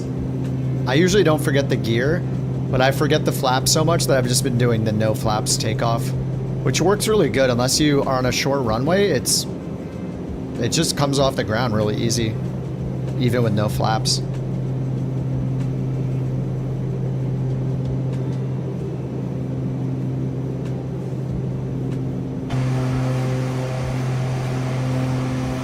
Dude, I'm so glad you're back, Tim. It's so good to see you back, dude. Couch 323. Contact Athens Control 135.875. 135. All right, let's check the airline radar. I want to see our boy Tim on it. This is just for the airline. Here we are in Greece. There's a few of us. We got a few of us going. All right, I see Geek, Young Lean. Good morning. Climbing flight level 078 for I see flight Jack. level 100. There's me. JBM's right next to me. Agile is in. Tommy. Cyber. Jam. Climb to flight level 170. Luke. Oh, I don't see Tim yet. Climb to flight He's gotta level be in there. 170. Couch 323. Oh, we got two. Oh, that's me. I wonder if it's not tracking him properly.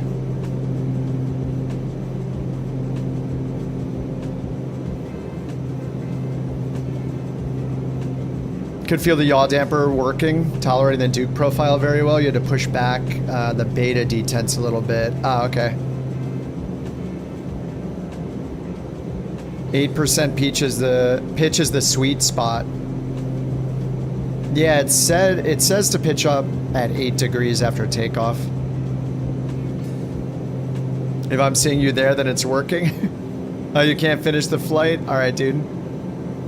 You're going to Bali? Why do the radio displays flicker?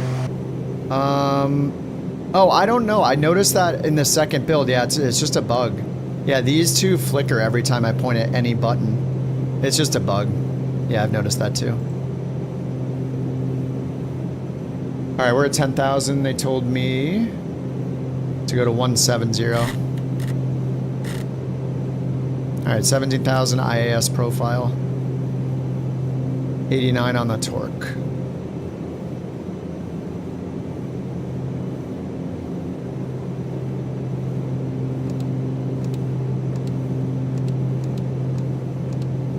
All right, climb, we got yaw damper, climb power, 90%, 840 ITT, 1600 prop sync is on. Pressurization, I said 17,000. No smoking seatbelts and lights. So let's get the seatbelts off, no smoking off, turn the bar on. Smoke them and drink them if you got them. Turn AFX off right now. The checklists don't say to turn it off until you're in cruise. See? Auto feather off, cruise.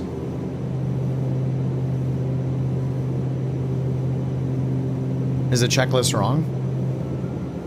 This thing's incredible even at maximum takeoff weight, 2,300 feet per minute, 170 knots, yeah. And then the IAS profile mode, this will automatically lower your indicated airspeed by like 3 knots every 1,000 feet or something, down to I think 135 to just keep the climb going. It's pretty awesome. And then the vertical speed indicator, like these instruments are so cool, like they're just so unique.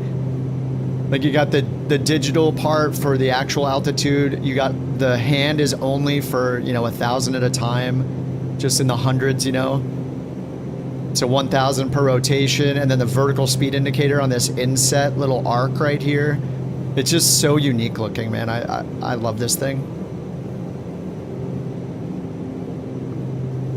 Does the manual say to turn the auto feather off? I want to do the right thing. If that's true, then I need to do it.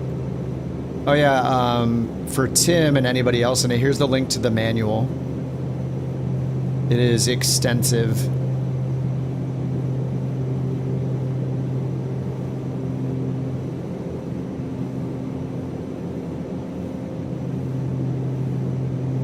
All right, 17,000 feet. Oh, you heard Nick say that about that? Oh, that's cool. Yeah, I mean, if that's the better way to do it, I will. I'll start doing it. Would you say over 10,000? Oh, over. Whenever you're over 170 knots, turn auto feather off. It does show it enabled in the cast, so. Power system similar to the King Air, like an early version of the triple bus power system. Yeah, I'm sure you know so many details about this plane. I only know what I've read in the manual, so. Yeah, Nick's the black square guy. Yeah, he hopped in the stream actually a couple days when we were working through all of the Easter eggs. Tim, if you fly this thing and you're absolutely loving it and you want a little extra challenge, get started with the Easter eggs by checking out, you know, just checking out what's in the plane basically. There's a little disk drive right here. If you need any hints, let me know. We spent days and days doing them. They're really, really cool. I think you might find them really cool. He put a ton of Easter eggs in the plane. Or there's like 4 major ones. I think we found all of them. Alright, we're in cruise, so we got auto feather off. Cruise power, lights as required, engine display, fuel quantity, checklist complete. And then, Tim, also, you can turn the map on. I don't know if you're using the map, but you can either turn it on here. There's a plan map, so your active waypoint's centered, and you can change it with up and down. Present position map, obviously your plane is centered. Or, like, I like to turn this on FMS progress for the waypoints, but you can also get the map over here. So there's HSI mode, and then there's ARC mode. And if you hit ARC twice, there's a map mode, and you can zoom out on the map over here, too. There's a bunch of stuff over here. And then radar. I don't really turn the radar on that much, but I should get the habit of it. Weather plus turbulence. Turbulence only. And then the ground map is the terrain map. Turn right. Heading 160. Couch 323. So you talk about a no stall warning. And all the heats. The heats, I mean, if the indicated air temperature is not under 10, I don't know why we would put any of the heats on. And the vent cable, like I am under 10 now, so I should get them on, but I mean, it was like 20 on the ground, so. And they'll also overheat them if you turn them on too early, so if it's 10 plus degrees, I don't know like why to turn them on, but now that we're up higher, I should turn them on. And then inertial separators we need if we're going through icing conditions or if we're like off-roading this thing. But yeah, I don't know why I would turn on pitot heat above 10 degrees. And it will overheat it and give you a pitot heat overheat warning if you leave it on too long on the ground. So when it's warm, like, I don't know. I don't know if that's the right thing to do, but it seems like it's pointless above 10 degrees Celsius. Playing with the terrain radar right now. Auto tilt's pretty accurate. Yeah, I haven't even turned it on. Auto tilt on.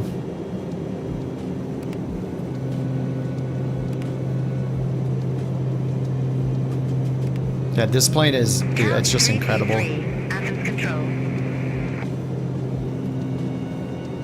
Expect radar vectors. Broadney runway 16, couch 323. It's in the checklist. Yeah. Oh, you haven't melted anything yet? Yeah, it's in the checklist, but it also doesn't say like only if under 10 degrees Celsius or anything like that. So, yeah, I tend to not use pitot heat in any plane unless it's under 10. 10 or below. I don't know. It just seems like a waste. Yeah, I think most planes have like a pitot heat limitation on the ground, and this one definitely seems to. I've had the overheat before after I've landed and been taxiing and forgot to turn it off. It'll give me the overheat warning. But yeah, it is in the checklist, yeah. I don't know what the cable heat does. Actually, I should look it up right now. Cable heat. Cable heaters. I mean, I assume it's just like the flight control surface cables. After landing. Yeah, after landing, pedostat. Yeah, all the heat off. Vent cable heat. What does it do? I don't know if it explains it actually. It just says it's equipped with fuel vent heat. Engine control cable heaters. Those are like the only mentions it looks like. Couch 323.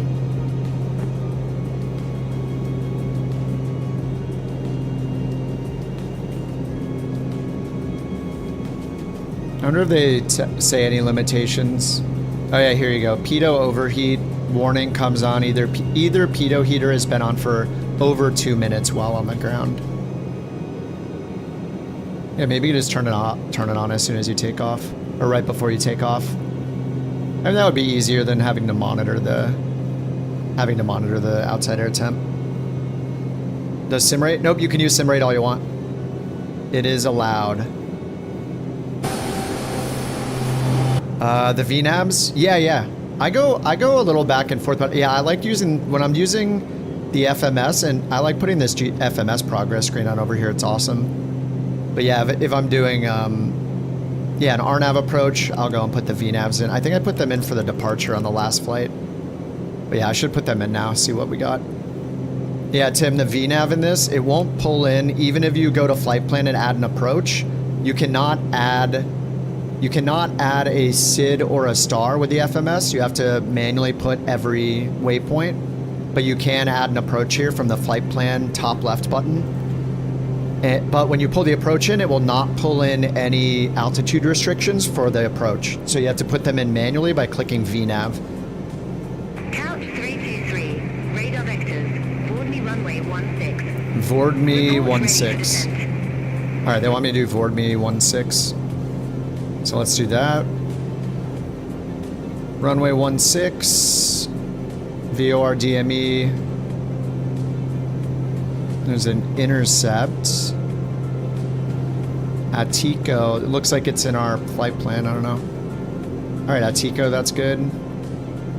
So let's go flight plan, approach, Vord me 16, Akito. And as soon as you hit it, it automatically adds it in. And then now we'll go to VNAV. I'll grab the chart. VOR. 2600 at DME 6. So we have Attico D3390. Is that one of them? I don't know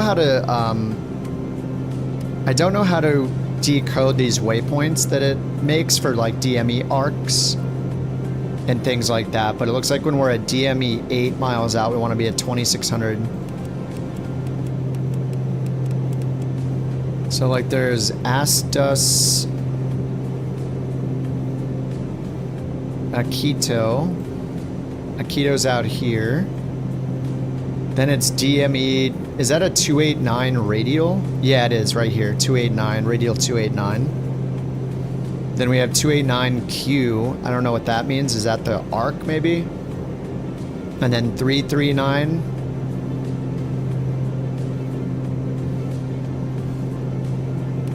And then FD16. That might be right out here, like DME 16 miles out. MD16, and then ZAC is 20. Okay, ZAC is 2600, right? It shows right there. So I think all I need is 2600 at ZAC.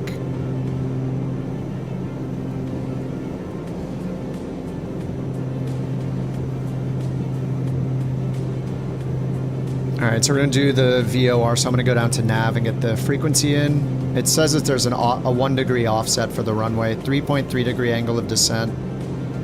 VOR 16, DME 110.8, so I'll do 1108 and nav 1. Then I can double tap nav source and get the preset nav set to VOR 1. There we go, and then use course 1 to set 159 for the approach. All right, 159 is set. Okay, so since we're doing the VOR approach, I'm going to change this to to present position map. And then change this one over to HSI. Okay, and then TOD on VNav, we need 1,000 feet per minute right now. Ground speed is 323, 32 divided by 2 is 1,600 feet per minute. So we can wait until we get to like 1,600 feet per minute, then start the descent. Good to go. God, I love this plane. It's so good.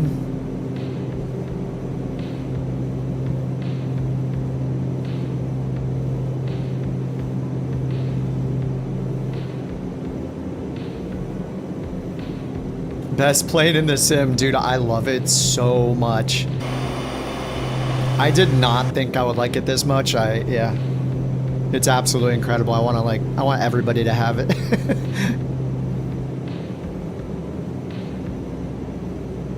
I just can't believe that Black Square is a one-man operation.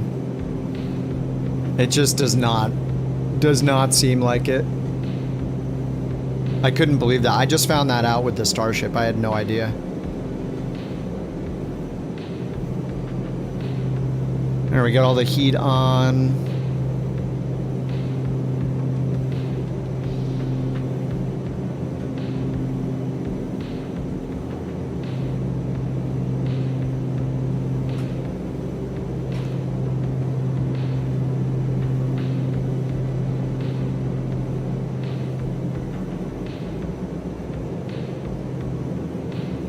Uh-oh, somebody's gonna go negative in the Bork coins. The heck? There's no Bork? What the heck? What are you guys doing? Did you guys hear a Bork? We're gonna have to ban 3 people. Holy crap. What's going on today? What the hell? What the heck? There was no Bork? She's sleeping. Liars, you saw the message. Yeah, that's not the rule. You guys know the rule. You have to hear the Bork. What the hell? Alright, I'm gonna go in and modify some Bork coins here for the collusion. Alright, here we go. Let's go in and modify some variables here. We're gonna start with Jack. Let's see, how many Bork coins did Jack have? Ah, he had 2. Interesting. Alright, now he's got 0. Huh. Alright, that's weird how his Bork coins just got removed. Alright, Shadow, let's see. Shadow had 1 Bork coin. Now has -1 Bork coins. And finally, the instigator of the false Bork report, Red Thread, he's gonna get -3 Bork coins. It even explains when to use them. I mean, you guys only have yourselves to blame, really. Jack won it? Oh, he didn't really win, though. He's at -2. Or he's at 0 Bork coins now. He should know better. Look at all these liars. They don't even listen. Trying to blame the precious little puppy on barking. Unbelievable. She's here laying down, near the window, all cozy, snoring away, having little puppy dreams. And here there are people on the internet blaming her, saying that she's barking when she's not. Unbelievable. That little innocent puppy. How could you? How dare you? Yeah, that poor little girl. She's gonna think that she's been a bad girl. You know? You love how the turboprop simulation's very similar to real life. You can't take the power out completely. There we go. Oh, there's a Bork. Jack's trying to cover up. What is it doing in the top of the plane? Little bat dog. Jack's trying to, he's trying to make up for the false Bork report with a real one. Thanks for the biddies, Jack. Alright, there's a real Bork. Red thread, exclamation Bork. Now's the time. That counts. That counts as a real Bork. Hit it. Thanks for the Bork, Jack. How dare you? And also thank you. That poor little puppy. Okay, I gotta fix the... I gotta move her up a little bit. She's a little low, right?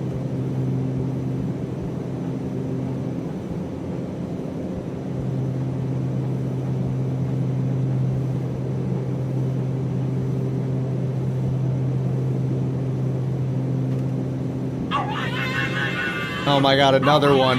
It's on cooldown. It's on cooldown. What are you, crazy? No borking can be done on the cooldown. Rip. Shadow, thanks for the biddies.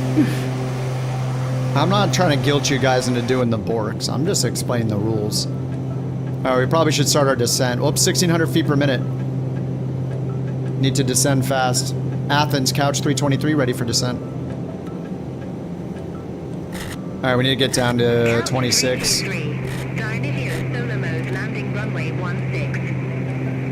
Wow, very good information.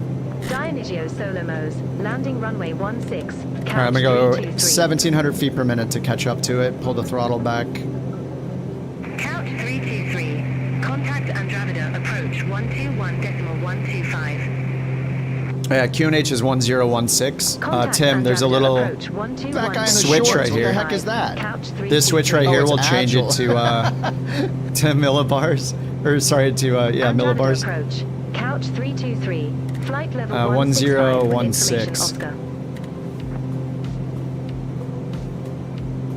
Alright, in the descent, 1,700 feet per minute.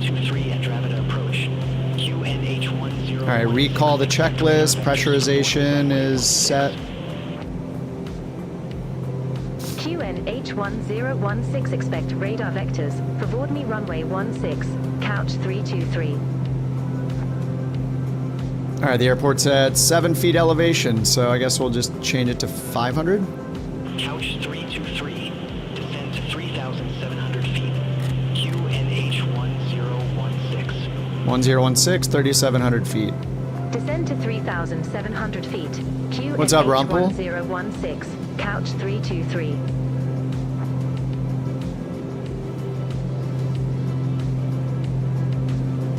Great clip. Oh, it's agile. 27 miles from FD16. Turn left. Heading 085. Maintain 2,600 feet until established. Cleared board me runway 16. Alright, we're cleared 085. Nav Turn source. left. Swap. Heading 085.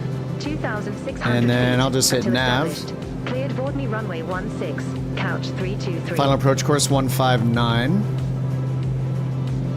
And we want to get down to 2,600 feet by Zach. Let's hit 2,600 here. And get the VNAV up. 1,500 feet per minute, we're going 17. Okay, pressurization is good. Rate knob as desired. Standby altimeter, no smoke and seatbelts.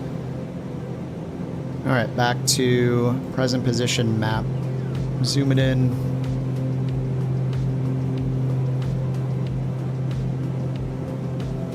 Alright, seatbelts, no smoking. Bar is closed. Runway, they gave me VOR runway 16. How long is that runway? 7,300 feet, no wind.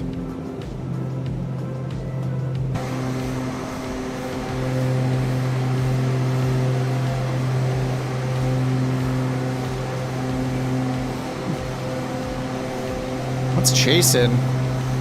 What's the Yuffie?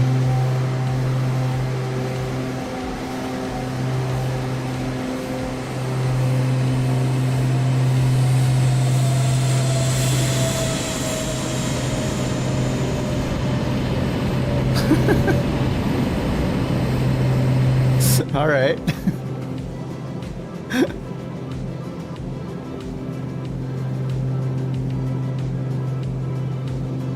I'm gonna turn a little bit to the left here. Oh no, I can't. That's okay, we're fine. 1,600 feet per minute, 1,500 is required. Oh, it's the Typhoon. I think I might have that. I just don't have it activated.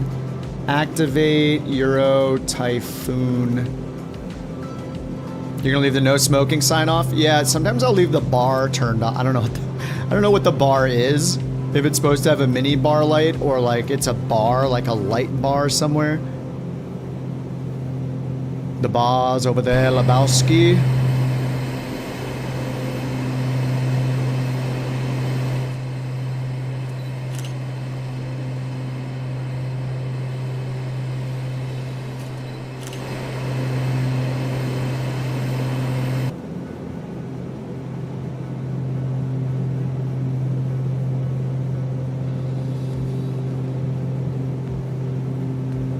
Alright, we're at 10,000 feet.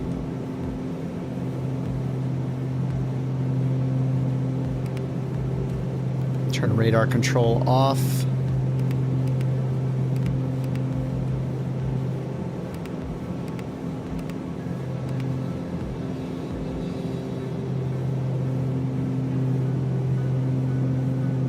Outside air temp 21. I'm gonna get all the heat off.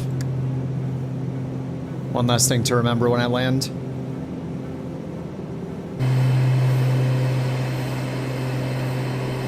Couch 323. Contact Zakynthos Tower 125.425. Have a good morning. Oh, we need to descend faster. It thinks I'm going over that way, right? Contact Tower 125.425. FD16 is pretty much where I'm at. Yeah, I need 2,000 feet per minute. Zakynthos Tower, Couch 323. I need more than that, actually. 16. Because we're kind of going direct to the MD16 right now. Couch 323. Zakynthos Forgot about that. 3,000 feet per minute. Alright, I'm going to use descent mode instead because cleared to land. otherwise I'm Couch going to overspeed it and I'll pull it out to... I'll pull it to idle and let it be angry about the gear, but I messed up. I forgot that. Yeah, the VNAV is based off the current active FMS path, our current active leg, not our current position, so... You know, our position on that leg, so I was just descending way too slowly. There's the runway right there. Alright, so I'm just gonna put it on heading mode. God, I've been so bad lately about being too high. Just slip it in. Just slip it in there. That is true. Alright, I'll just turn outbound for a minute while we continue the descent. Just slip it in.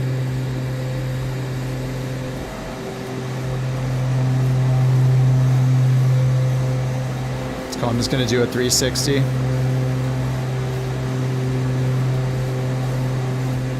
Oh yeah, and Tim, that thing floats like crazy. A compressor issue on the left engine? You were running it at maximum failure rate? What are you, crazy? Yeah, I have my failure rate at normal. Maximum failure rate. Compressor issue on the left engine. Yeah, you would do that. Alright, I'm gonna keep it turning around. Alright, we only need 600 feet per minute. Let's go back to vertical speed mode.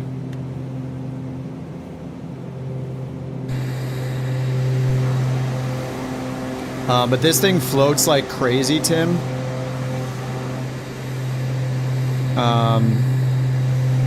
Wait, where is he? I don't know. Oh, I see him over there. It floats like crazy on final, so you kind of have to like keep pushing the nose down. It's so hard to get like a buttery landing.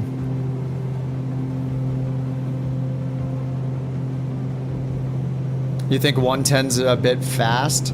You approach at 100, doesn't stall till 90. Yeah, okay, I'll try 100. Maybe I'll just... What is it? Is this a single engine out speed or something? The 110? I mean, I'll try to approach at 100. It's kind of hard for me to go that slow sometimes. I'll see what I can do. Alright, let's get the gear down.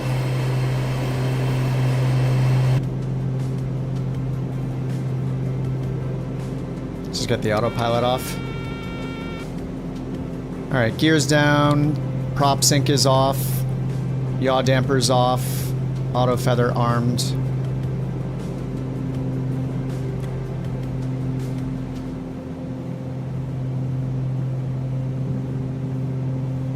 Alright, white arc, flaps down.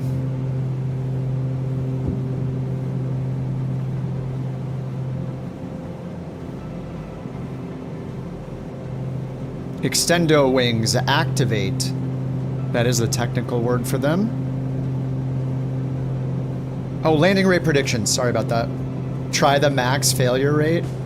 As much as I love this plane, yeah, maybe I will eventually try some failures out, learn about it more. I did have a good time doing that in the Phoenix. It was just a little overwhelming.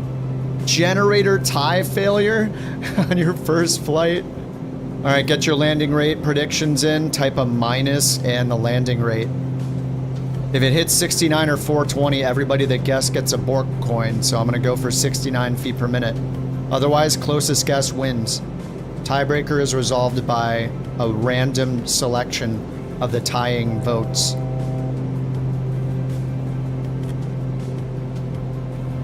My first landing in this was 68 feet per minute. My second was 250 feet per minute, I think. So, you know,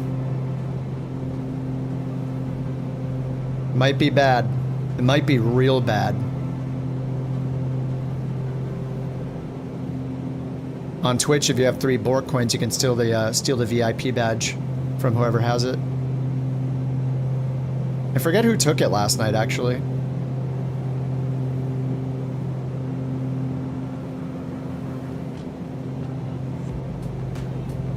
All right, 1000 AGL.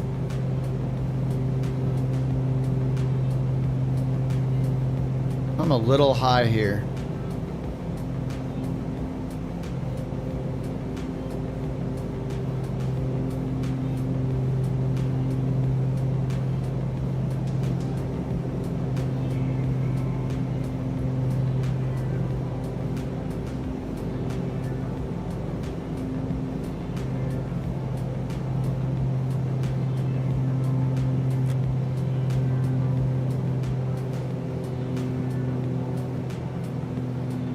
I like trains. No! Oh god.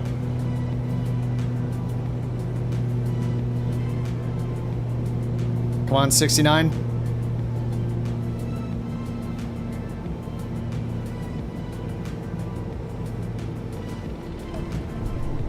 Ooh, that was pretty soft. Reversers. Come on, what was it?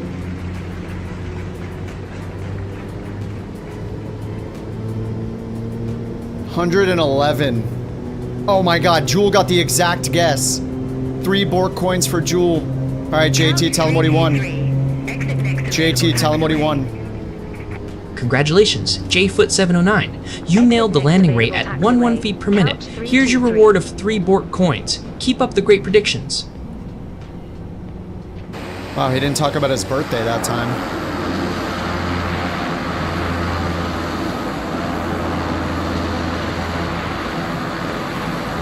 Thanks, JT. What a nice guy. Damn, 111 exactly. I'll take it. That feels pretty good. Yeah, the 100 speed felt pretty good.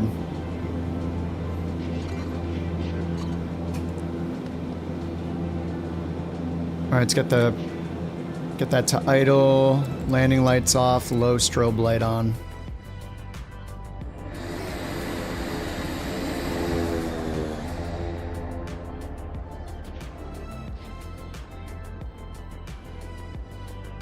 JT uses a lot more ums. Oh yeah, I can put that in the biography. He says and and ums often. Starship. Ooh, that looks smooth. That looked very nice. Look at that center line. All right, here comes Tim. He's got a generator failure of some sort and only one engine. Something like that, or he has compressor issues on one of his engines.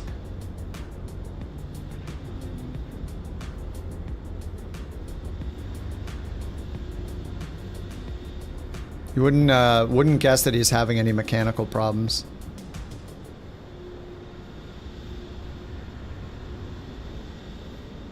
Thing almost looks like a fighter jet, like with how the landing gear is. How it's so long. The tall boy. Johnny coming in the Vision Jet. What's up, Quirk? Virtual career tool.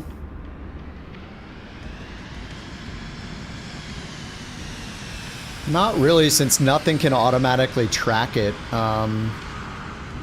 I mean, we're using FSHub. It lets you submit like PyReps where you can say where you flew to as a logbook, but it's kind of a lot of manual work. That was a lot of fun. He likes it. He likes it.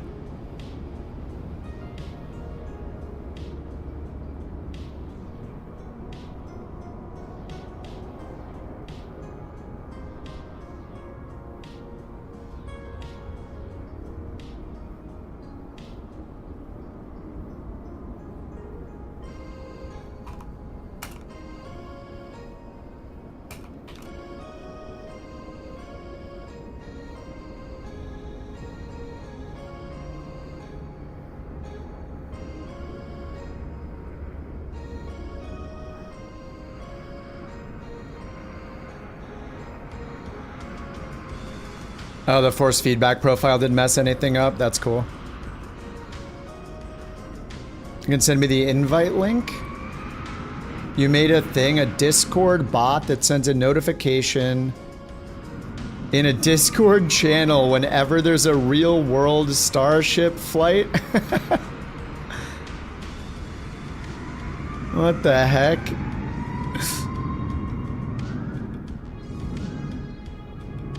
How do you add the Discord bot to your Discord?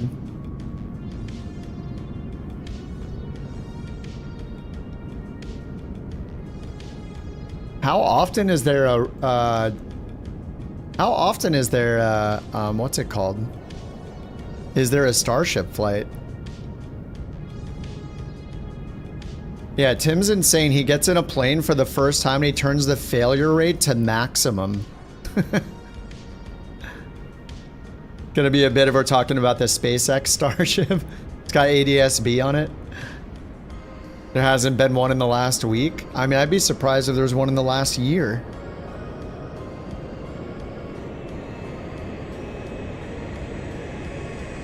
Here comes Dev in the A330.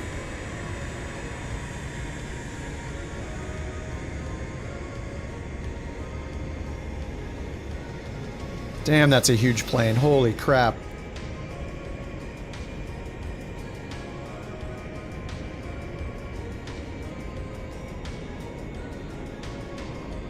It's just fun. I spent my whole career following the rules. I only come here because everything goes.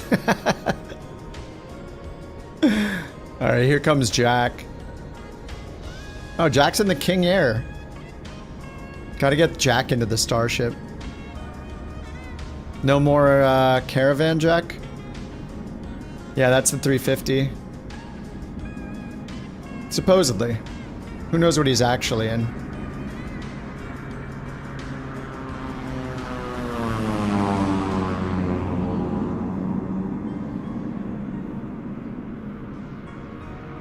I will buy him a Starship.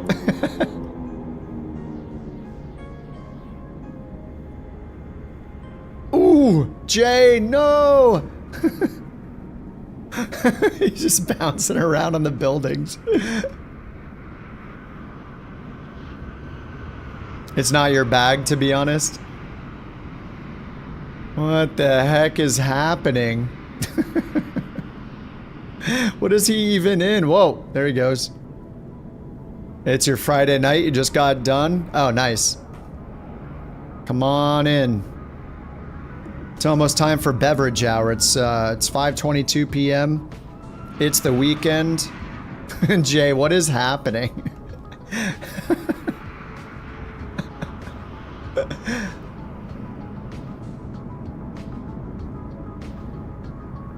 Yeah, Tim, I think you might like the Aerostar as well. I could fly it if you want to see it.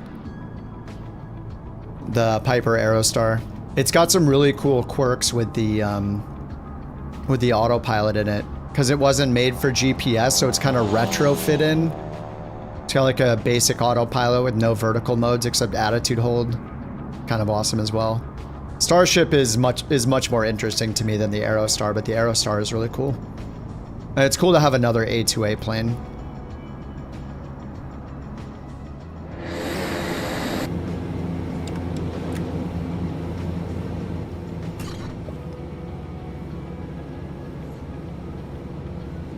Couch 323. Request taxi to assigned ramp.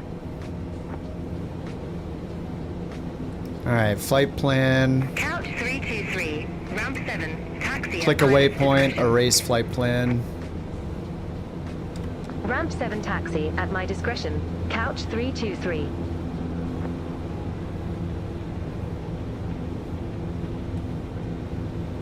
Okay, auto feather can be disarmed.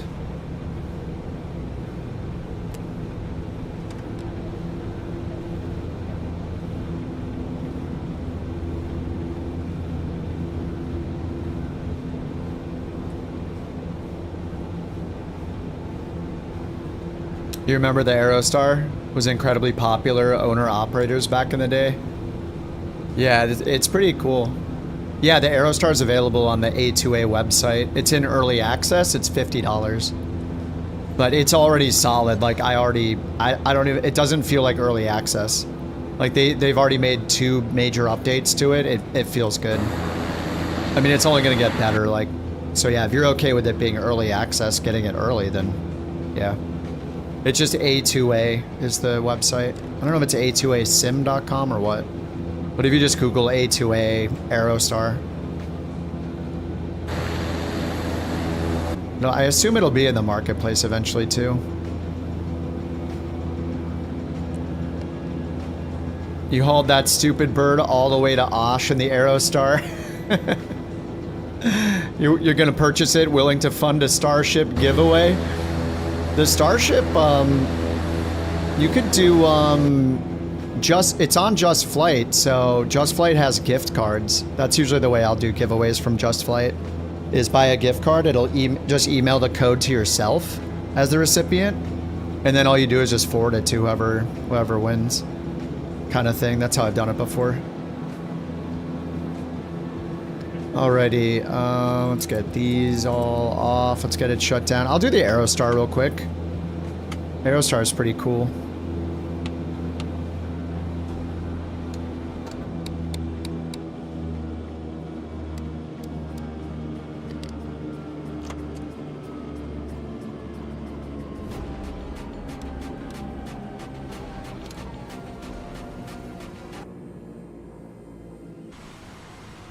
There we go.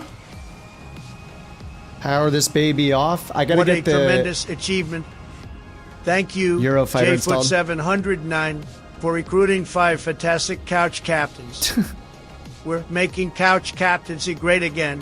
Folks, oh, God. More leaders, more fun, and the sky's the limit. Keep it going, everyone. Jewel, thanks for the 5 gifted subs, man. 6 total gifted. Thank you, Jewel. You don't know how to host it? Yeah, if you send me the card, I could forward it. Yeah, that works. I use the bot to do the giveaway.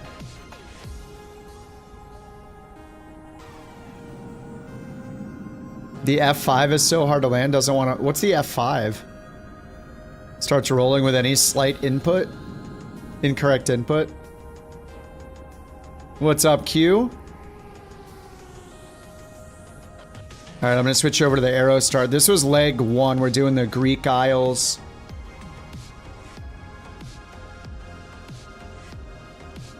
Greek Isles achievement, now that we've flown Bird to his destination of Oshkosh. I'll send the link again in a second. It's this one, flying the Greek Islands.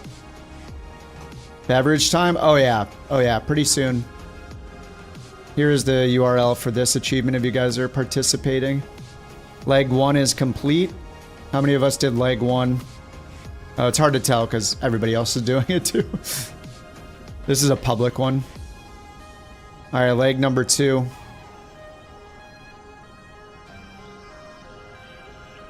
So we're going from Dionysios or wherever we're at. This says 7,300 foot runway. The destination is Katira? 4,800 foot runway. Hard surface runway. Alright, let me make the sim brief, and I'm going to switch over into the Aerostar.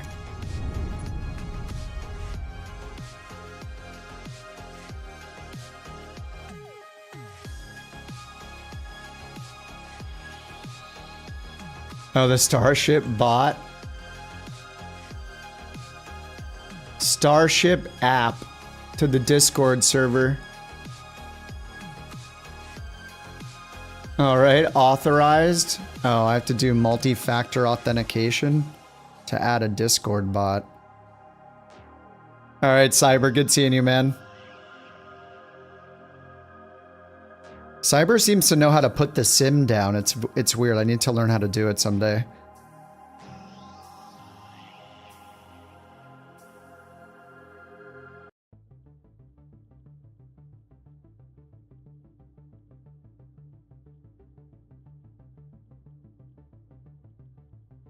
All right, the bot has been added, but how do I tell the bot where to post?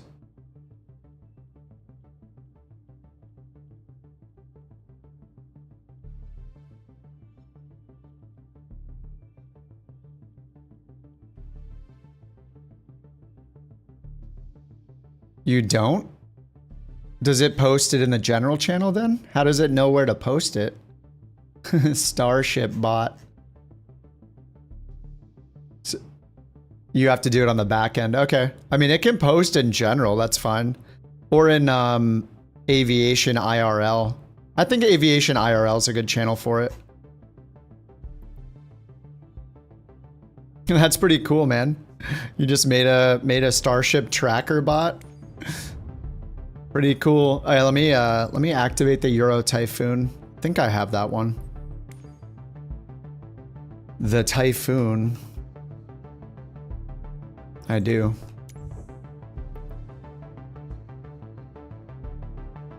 The sim just crashed. Oh my god. All right, it's definitely beverage time now. Oh god. All right, I'll be right back while this reboots.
Oh, thanks for that beautiful DVD hit. All right, this loading is taking a while. Oh, I hear myself. Whoops. Yeah, it was nice for it to wait for the flight to finish. That was very nice. I love how just activating one plane crashes the sim.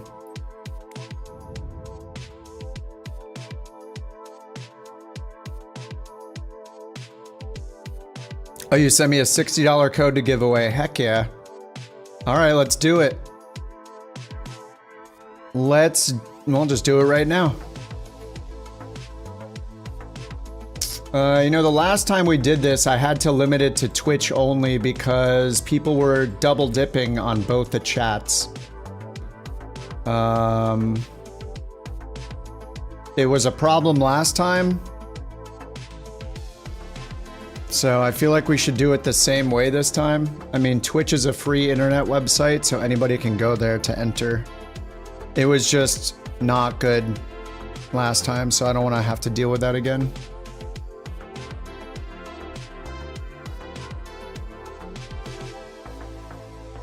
Is there a particular person who's been a loyal follower that we can give it to? I mean, it's your code. It's totally up to you.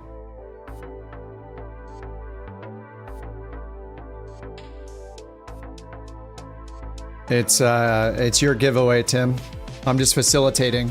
But I do think, like, we have had issues running it on both platforms at the same time. We've had people enter twice. So I think it's best to just do it on Twitch. You're supposed to help me get a GPU. Dude, it's totally fine. Honestly, I didn't expect it to pan out. Like, no offense, but I just know how hard they were to get. That I was just like, I mean, it'd be nice, but the reality is it's so difficult. I was definitely not expecting anything, dude.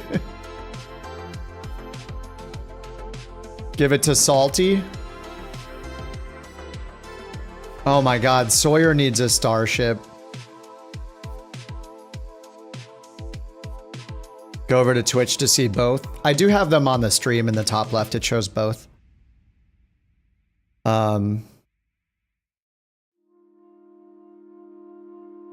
Give it to Sawyer. Salty says give it to Sawyer. Does Salty want the Starship? The Starship would be on everybody's list. Salty has been hard at work on mod time. Doing a lot of modding recently. And helping with the VA. The Starship on Xbox, yeah, it'll be nice when it's in the marketplace. Run a poll, Sawyer or Salty? If everybody thinks that we should give it to Sawyer and or Salty, then I'm down with that. And I think Salty deserves it. Good with Sawyer having it. Okay, I will get another one then, and we'll give one to each. How's that? That will make it easier. I'll match it. Let me grab another one. You did 60, Tim. We'll get one to Sawyer, one to Salty.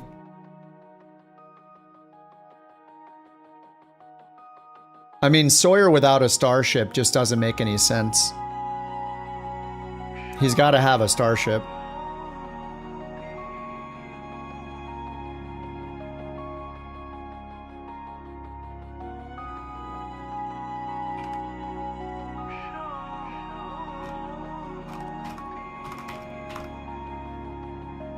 All right, I'm just grabbing it real quick.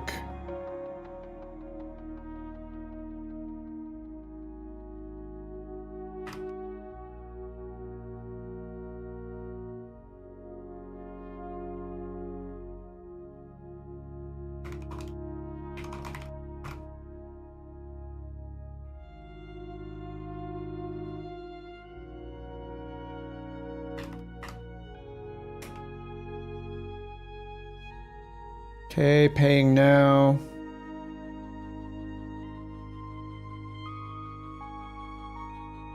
To the mods.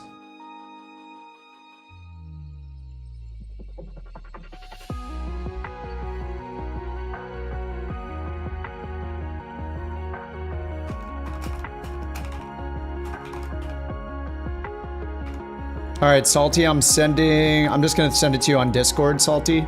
This is the one from Tim to Salty.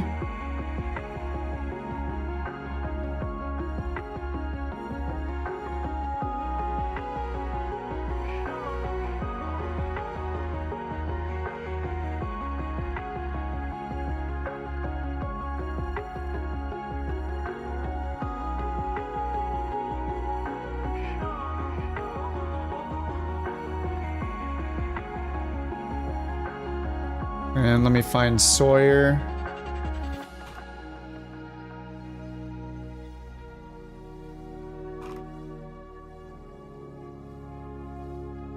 All right, Sawyer, I just sent yours on Discord as well. There we go. You just go to JustFlight and enter those codes. I think it's on checkout or something. JustFlight.com. Dude, thanks so much, Tim. There we go. One for Salty, one for Sawyer. Tim got it started. Thanks, Tim.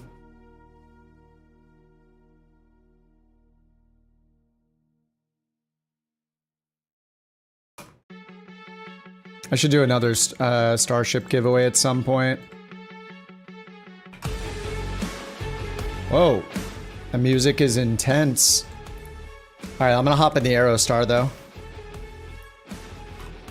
Aerostar. Thanks again, Tim. That was super nice of you. Nice guy, Tim. Be like Tim. Housewarming present. Yeah. Alright, and let's go here. Greek Islands leg 2, LGZA is the departure. LGZA. There we go. I'm just gonna take the last parking spot. Reset. Oops, custom. 5 in the morning. And start flight at parking. Go over here and do the sim brief.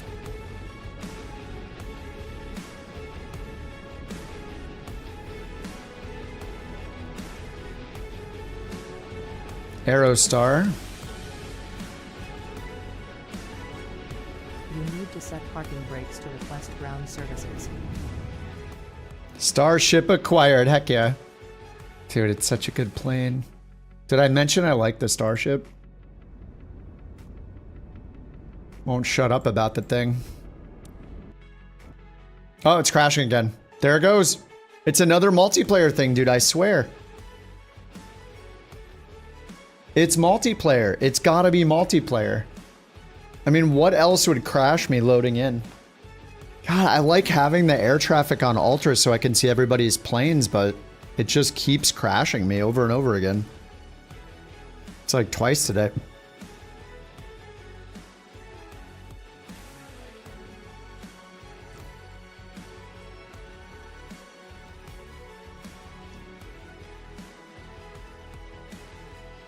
I mentioned it a few times. Unlike Starship Flight 7, 8, or 9, Starship objective completed. Sawyer finally gets to say, Starship, success. He's been waiting to say that.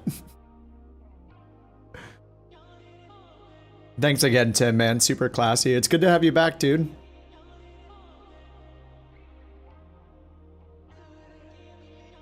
Way too long. Yeah, how long has it been? When was the... I don't know the history of how many of them have been successful or not. Have they all failed? Your sim's so much more stable after winding the traffic down. Yeah. It really is. It's just so annoying because, like, for the stream, I really want to show you guys coming in on all your landings and the planes that you're in. And it looks just so much better. Not seeing some bonanzas everywhere.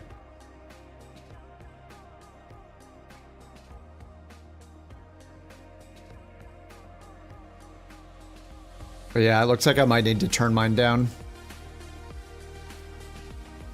I mean, I was watching Two Tone the other day, and when I tuned in, he was having the same issue. He was like, I gotta turn multiplayer off. It's causing crashes. 4, 5, and 6 completed most objectives. Then the next one's crapped the bed. Then they blew up a ship while testing for the 10th.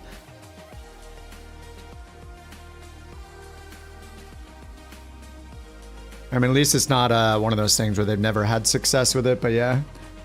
How long has it been since Starship 6 then? The last 3, has that been like more than a year? I'm guessing it's like, what, once or twice a year maybe they try it? Can't be that often. Generic Airbus doing barrel rolls. Yeah. I mean, Sim Update 3 is supposed to... It seems like it's going to help a bit with the model matching, like at least with the liveries and stuff, but I don't know, man. I'm still worried about the performance. Hopefully they sort it out. November was flight 6.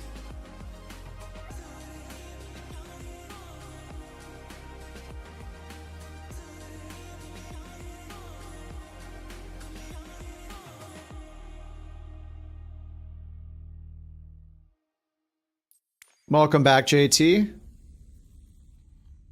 The Starship bot. Apparently, it's something that Maddie made to let us know whenever a Starship flight is happening. He made a Starship bot. If I don't trust you. Well, it doesn't have any permission other than reading and posting messages. So...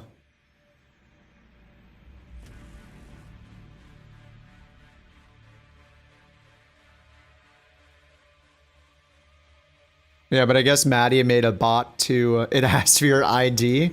Well, hey, 2 birds, 1 stone. Now you can use VATSIM. All right, let me go back here. Let's try this again with...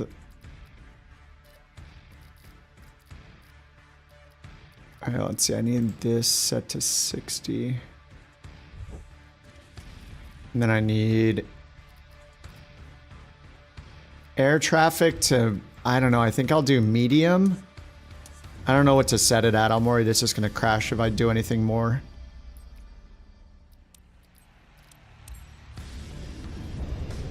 Heck yeah, Sawyer.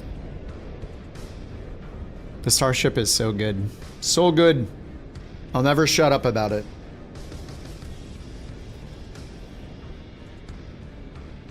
The Aerostar? I think the Aerostar is good. I just think the checklist was very confusing for me for the first time I was flying it. And I'm starting it up consistently now that I know what to do exactly. The checklist was just not super helpful for the startup procedure.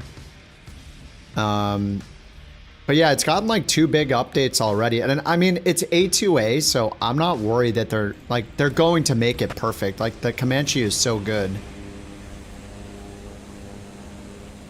So I'm not worried about it eventually being good.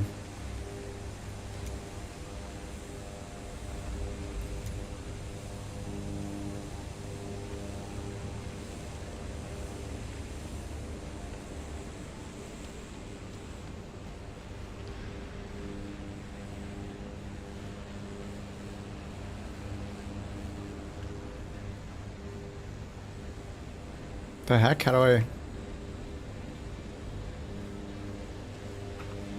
oh, there we go.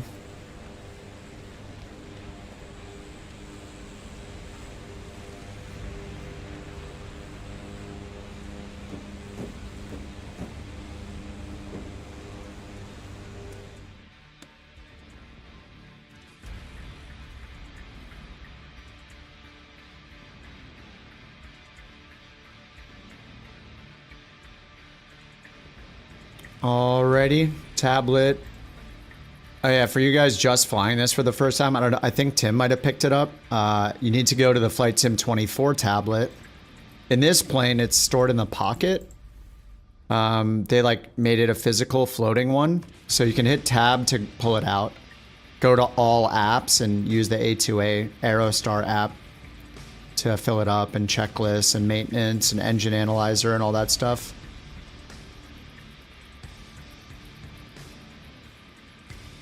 And then when it's not visible with the tab button, it's down here in this pocket. You can pull it up and move it around wherever you want it. So it's kind of nice. Dude, what is up with the music today? This is horrible. Kind of need to use... yes, yeah, the lock mode. Yeah, I didn't realize that until last time I flew it, but the legacy mode, if you click and drag these to like introduce fuel and stuff, and when you're starting it up, it's very sensitive. It'll be like, wah, it'll go like full with one little movement. It's a lot better in lock mode. So I would use the lock mode under the flight interface options in the flight sim settings. Yeah, that's a good point. I didn't realize that lock mode was so much better for this.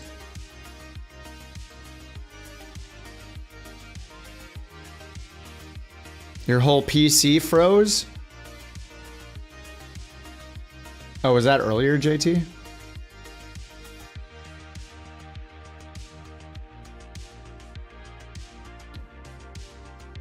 All right, so I'm gonna go, we'll import route in a second. Actually, let's just get the fuel done, 557 pounds, A2A app. If you guys wanna pin the apps to the bottom, like I have the Aerostar app pinned here at the bottom because I need to use it whenever I'm in this plane. You can go to apps, settings, and then scroll down, and there's a favorites bar right here. You can choose like up to 5 things to pin to the bottom bar. Maybe it's 4. So I just have it there so I can easily switch to it.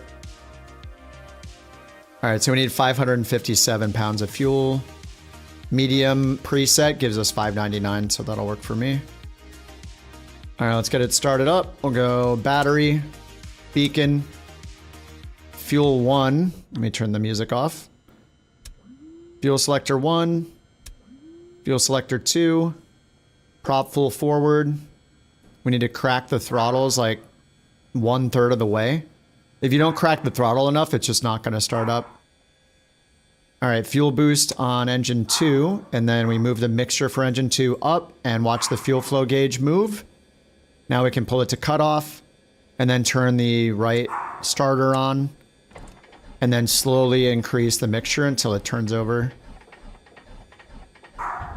And then give it full mixture once it turns over. There she goes. She was being such a good girl too. All right, and then we'll just adjust the throttle for engine 2 to get it to 1,000 RPMs. Right up here.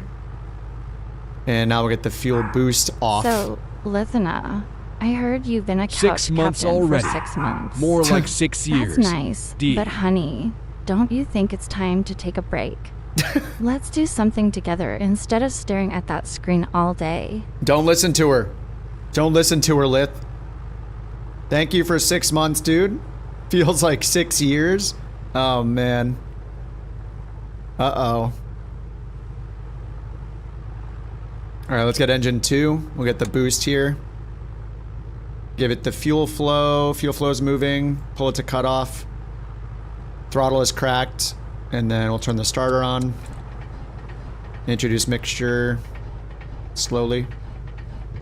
And then full mixture. Throttle to 1,000. And then fuel boost off. All right, alternators on. Nav light on. And then we can check our volts over here. Volts and amps on the alternators. Volt button.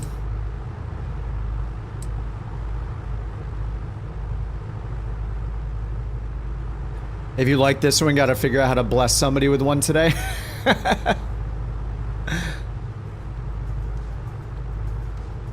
Any plane that Tim likes, everybody gets one. Yeah, I mean, that's how I feel about the Starship. And I think you're gonna like this plane too. I don't know, Tim, did you have the A2A Comanche? Because the devs that made this made the Comanche. The Comanche is like regarded as the best GA plane in the sim. Like, bar none. It's always the first one that comes up whenever people ask for like a study level GA plane.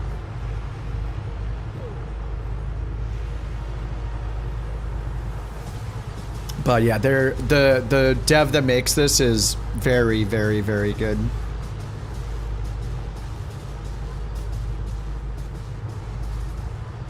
I hope he likes the 200 LR also. All right, let's get the avionics turned on up here. Avionics, autopilot's basically the flight director. Auto trim is on over here. I just have the 430 in. You can do just radios. You can do the 430. 430, 530, 430 plus 530, or the GTN. It's all in the options here. I don't know, we could do no GPS. Do it Tim style with no GPS. Turn these radios on. You gotta click and drag the volume to get these on.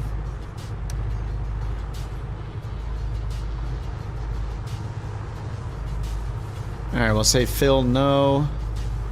But then go down here to fuel and click on update digital engine monitor, and that will update it with the fuel. Let's make sure it says 99. Yep, 99 gallons remaining.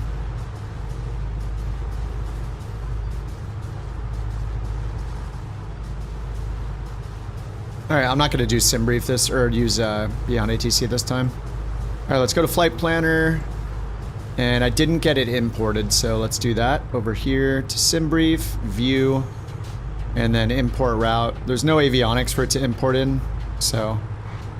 Let's see, do we have a VOR? Oh yeah, we do. ZAK, KAM, KTH. Heck yeah. Alright, VORs all day. And we got the heading we need for each one. Anyway, we're just gonna fly to the ZAK VOR, fly to the CAM VOR, fly to KTH VOR. So, let's see if I click right here, we can get the frequency. There we go. 110.8. What if I set that?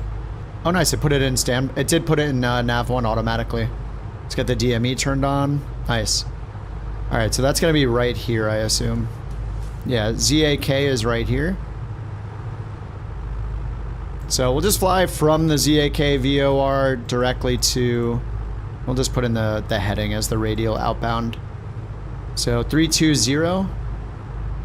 122 to get to the CAM VOR. So I'll just put in 122 for the heading, for the course. Alright, 122. We got DME on. So we'll fly outbound on the 122 on a 122 course. And then we're gonna go towards the KAM VOR, which is 1126, so we'll put that in on COM too. 1126. Probably out of range. And then this only works for COM 1 or nav 1 on the DME. So then KAM, I mean, we're just gonna sync it up. We're just gonna center the needle when we need to switch over to it. 68 nautical miles out. So once we get to like 34 nautical miles, we'll switch over to the other VOR. Alrighty. I think we're ready. So let's just go over to, I'm not gonna do the run up or anything. Prop is full forward. Probably need to pull the mixture back on the ground.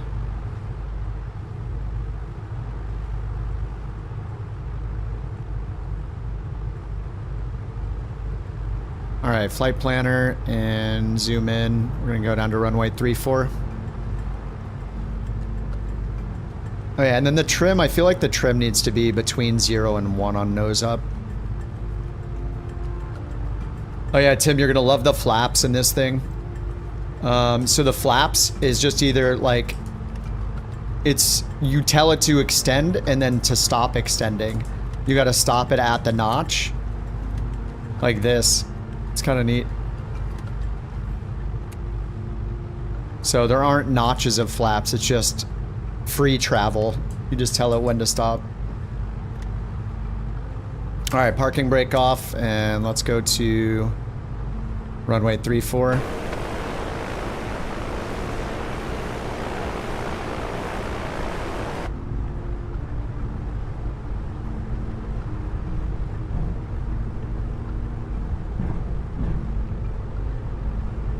Do you have to drag the files over, or will it be in 24? I think this plane is only for 24. But it wouldn't hurt to go to your community folder and make sure that it's in there.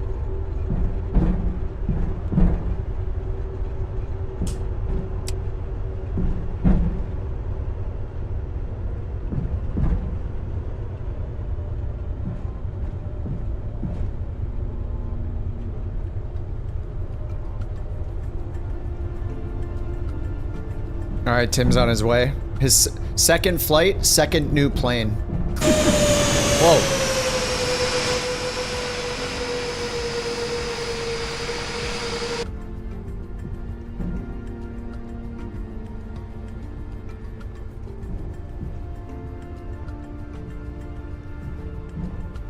Is JT asking what to spend his money on? Do you already have Navigraph, JT?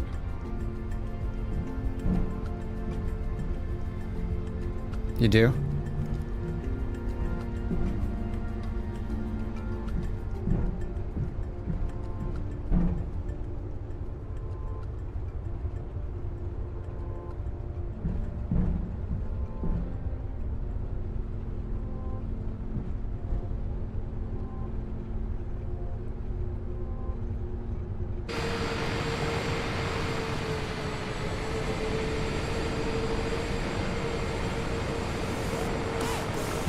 Buy Bitcoin.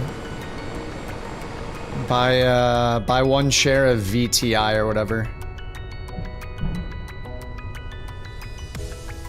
Love how the airplanes pop up around on the loading screen. Oh yeah, because it's loading us in. Oops.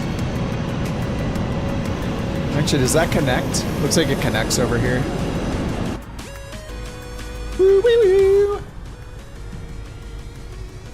Invest in BorkCoin.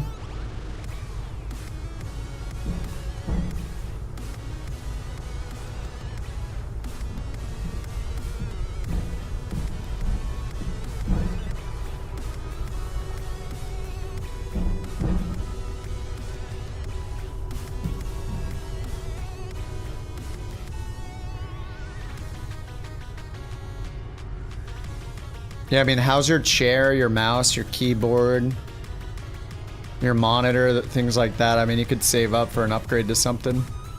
Save for a new CPU. Save up for like a 9800 or 9900 X3D or something.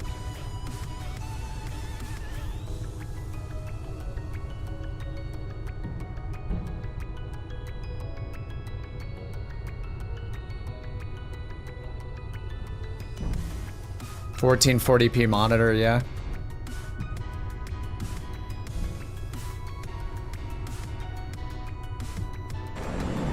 $1440p is like 50% more pixels. Something like that, close to it. Alright, that wasn't the right way to go.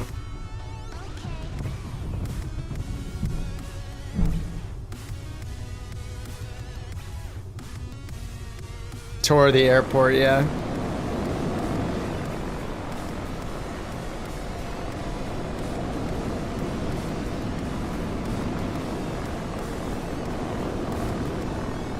Oh yeah, Stream Deck's a really good purchase too, yep.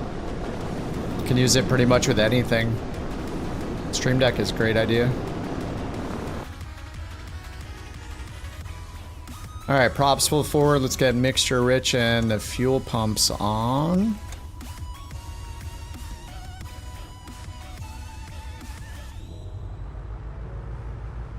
Tim, did the FS or did the VA thing work for you? Did it track your flight?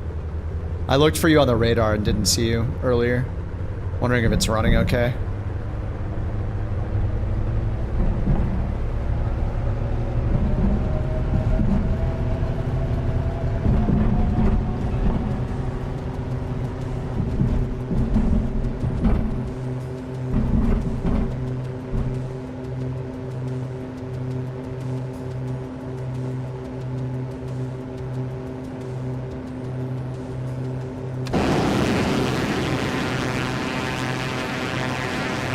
Who said the gear just disappeared into the side of the plane?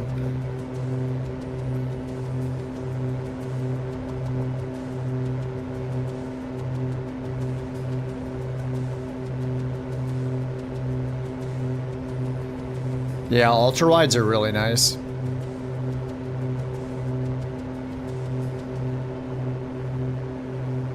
Alright, let's get the throttle back to 2400.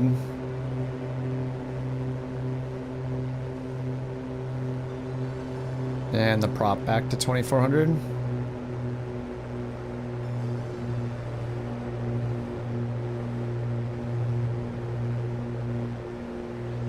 All right, turn it all the way around. Get the fuel boost off. Forgot my other lights.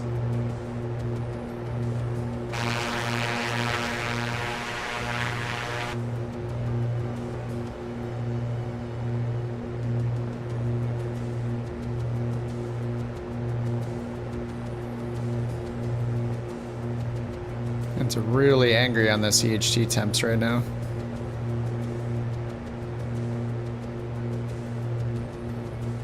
Let's pull it back more, I guess. All right, let's go intercept this first VOR.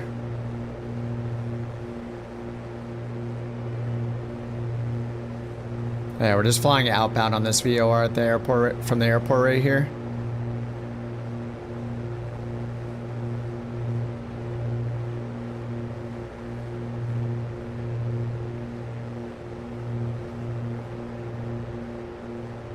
I don't know what's going on with the CHTs.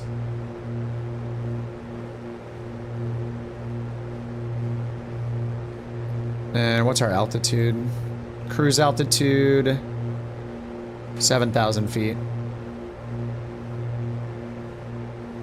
All right, let's get autopilot. It's in heading mode. I'm gonna switch over to nav mode so we follow that VOR. CHTs on engine 1 are going crazy. Need to lean it out, I guess. I mean, won't that make it get hotter?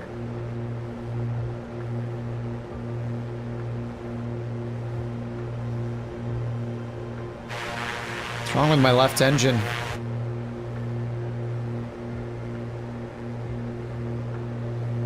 Alright, we're at attitude hold. Let's pitch it up a little bit.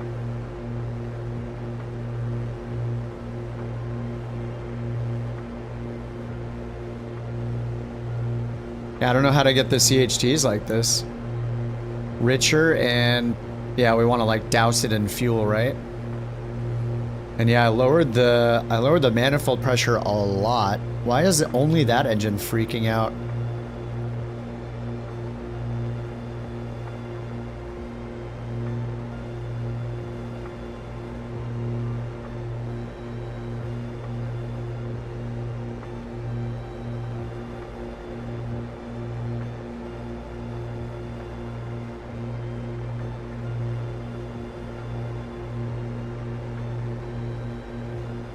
Alright, and then once we get the other VOR in range, we're just gonna go directly to it. So we need to fly over the KAM VOR. We're only 3 nautical miles away from this one.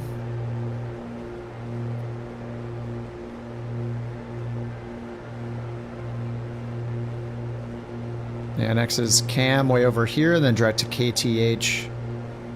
CAM. Kalamata? 112.6, that's on nav 2. Not in range yet.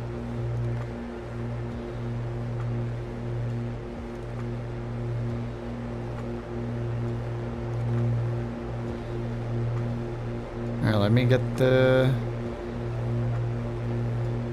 It's all leaned down now. Alright, we're going up to 7,000.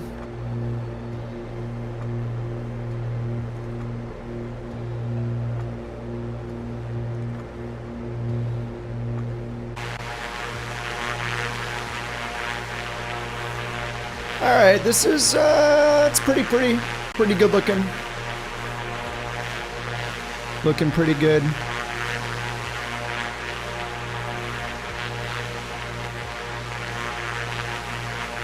Tim's already up in the plane. I was expecting to be at the other airport before he got up. This is also very good. Yeah, A2A, they made the Comanche in Flight Sim 2020, and it's like the best GA plane. You're having issues with this CHT too. It is 22 degrees Celsius-ish.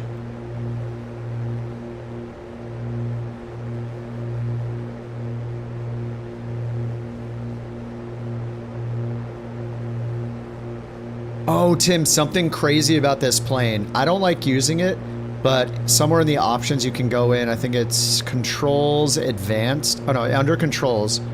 So first of all, oh yeah, I should turn this on. Cockpit persistence, you probably want persistence. The realistic steering for this plane, it has nose steering that you can use either with this switch or with this switch up here. And these are bound to the, you can use your tiller axis, your nose wheel steering axis with it, but it is very hard to use. It's like, it's so slow to turn the wheel. It's such a challenge to use it. So I don't use it because it annoys me. So I don't have realistic steering on. But if you wanted to use that, this is the nose wheel steering here, or down here. It is very slow.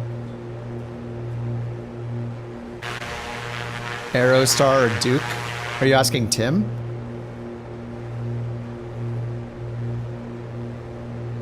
To me, like, there's not a whole lot of a difference between them because I'm not,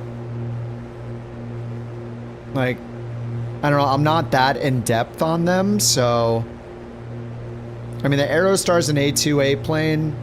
I think the big difference with the A2A planes and the Dukes is A2A simulates like a per cylinder damage model. So I think that the Black Star planes have a lot of damage, but I don't think they go as far as like doing single cylinder stuff and single like spark plug stuff. So I don't think it gets more realistic than the A2A if you want it to simulate like as much as possible.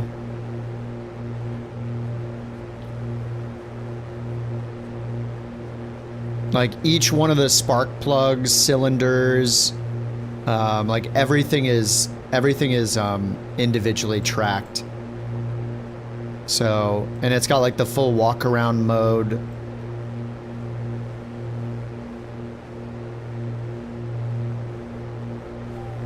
Actually, does it have a walk around button? I think it might not be implemented yet. The Comanche had a walk around. I don't think this one does.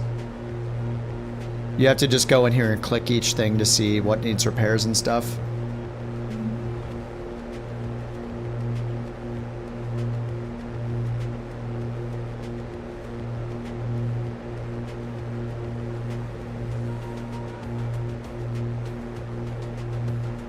Major difference is the type of flying. Piston Duke can go higher. Aerostar is as fast as you're going to get below 10K. Oh, the Duke does a cylinder and spark plug is 2? Maybe it's just not like visualized in the same way. I mean, the answer is obviously to get both. I did fly the turbine Duke a lot though. I like the turbine.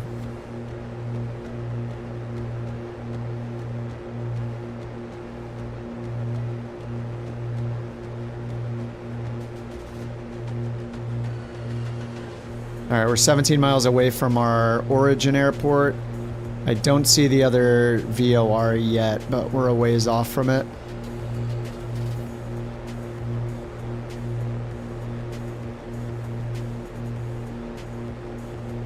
You'll definitely get both. You don't know why you're asking. I mean, the turbine Duke has not, like the Dukes have not been fully updated for 2024 yet. So the A2A, actually, I don't think the A2A is actually, if I go in here, I don't think there's wear and tear, right? I think we checked this the first time. Oh, there is. Never mind, there is wear and tear. I don't think any of the Black Square planes have this stuff implemented yet. Maybe the Starship, because it's the newest. Did we check the... I don't know if it has the dirt and scratches. Oh, look, wait, maybe it does.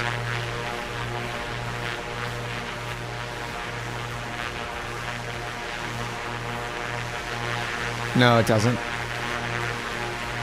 No dirt and scratches yet.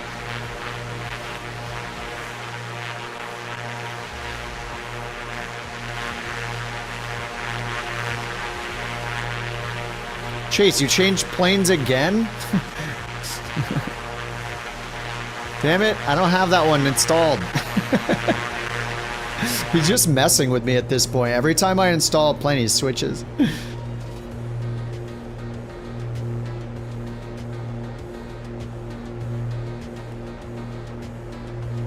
Are you talking to me, JT? I have an expensive monitor. I have the Alienware 32-inch 4K OLED. I used to have a ultra-wide before that, like a LG ultra-wide that was 1600 pixels tall, and then I upped it to 4K, but it's not an ultra-wide. Do mountains interfere with VORs?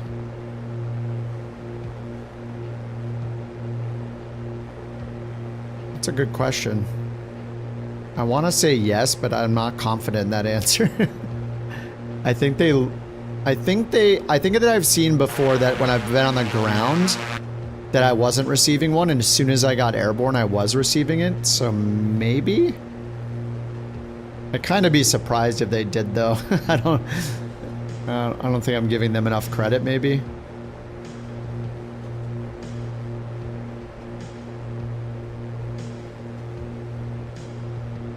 Oh, I'm at 8,000. All right, I'm just gonna do altitude hold here at 8,000. I'm supposed to get to 7,000, right? All right, I'll pitch it down to 7,000.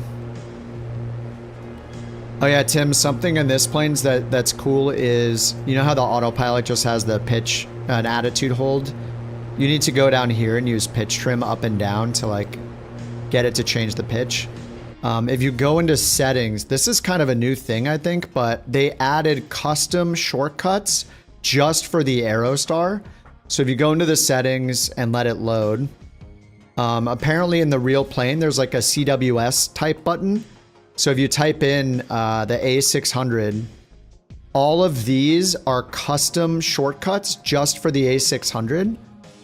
So look, there's like lighting knob shortcuts, steering switch left and right. This will also work with your nose wheel steering axis if you're using the nose steering option. But then down here, there's this autopilot pitch sync, press and release. So the way I set this up with a keyboard key, because I don't really use it that much, but I just set it to Alt P, but you could set this up to like a button on your stick if you have an extra one, or one that you're not using for this plane. And how it works is you set the press button to the button, you set the release button to the same button, but then go into settings and turn on the set control on release tick box here. And so what this lets you do is it's pretty much like course wheel steering. So say I want to descend at 1,000 feet per minute, instead of going down here and rolling the pitch knob down, which is kind of annoying, I can hit that button and hold it. So I'm holding the button right now, and now I'm going to push the controls forward until I get to 1,000 feet per minute down, or whatever I want to do, and then let go of the shortcut, and then it'll set the pitch to that. So it's like almost like a course wheel steering kind of thing, or control wheel steering. You have it for the Duke? Yeah. I think they said that physically it's supposed to be on like the back side of the throttle. I don't think it's actually modeled, but they made a shortcut for the button. So you can just hold that down, pitch it up or down, and then let go of the button, and it should synchronize it there.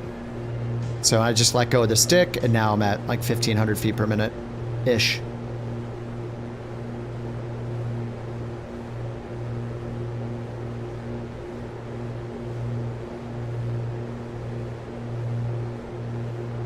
But I've usually just been going down here and rolling my mouse wheel on this thing. Oh, nice. We got the other VOR. All right, let's set a 2 flag and just center the needle. We'll just go directly to the VOR. I forget who it was yesterday that was asking, how do you know how to get to a VOR if you don't know what course you need to fly? When you have it in, all you have to do is just turn it. So I have a 2 flag now. So whatever course or radial, whatever course I'm dialing at the top, if the needle is centered, I just fly that course to get to the VOR. So this is also how to figure out what radial you're on. So if I have a 2 flag, the radial is technically the one at the bottom. If I had a from flag, the radial would be the one that's at the top. But yeah, so we just fly a 120 course to get to it because we're not deviating from the course to it. If I move the course over, to 115 or whatever, I need to turn to the right to intercept that course to fly towards it. But yeah, all you have to do is center the needle to figure out what radial you're on or what course to fly to. So now that I have that set, I could just flip over to nav 2 over here. And now we're flying towards that radial. So then we'll have one more after this. So I just flipped this to nav 2, but the downside here is nav 2, we can't use DME on nav 2. This is tied to nav 1. So what I'm going to do instead is I'm going to sync the heading bug straight ahead. Whoops. Sync the heading bug straight ahead, go to heading mode. And now I'm going to keep it on nav 1 and I'm just going to switch the frequencies. So I'm going to put 112.6 up here. That'll put it on nav 1. Now we have DME going towards that. And then I'm just going to again center the center the needle so we're going straight towards the VOR. On this one, it doesn't say to and from on the flag. The flag is this inner arrow. If the arrow is pointing up towards your selected course, then it's to. So if I turn it, you'll see the arrow flip to show the opposite side. That's the from flag. If it's on the opposite side as the yellow arrow. So we just turn it until we get the to flag, and then we center the needle like that. And now I'll just switch back to nav mode on nav 1, and that's going to intercept that course. We're just going to go directly to it. So now it's counting down on the DME how many miles we are from that VOR. I forget the name of it. This VOR cam. After we get to cam, we're going to fly towards KTH. So I need either VFR maps to, or like en route IFR maps to figure out what exact radial we should be on, but I'm just doing it more casually. Like I could just look at the heading, which isn't the same as the radial, but it'll just give me a rough idea. Yeah, keep the gyro synced. You know, I think I found a hack for that, right? Can't we just... So the hack, if I hit the... I have a knob set to heading sync straight ahead. If I press that knob, so say my card is all wrong, if I hit that... Folks, I just heard that Shadow Gallery has recruited 5 new couch captains. Whenever I hit that knob, it'll point to heading straight ahead, so I can just turn it to bring that heading straight up. Your contributions are invaluable to this community. Shadow, thanks for 5 gifted, man. Keep up the great work. 32 gifted subs to the channel. Insanity. Thank you so much, Shadow. What a dude.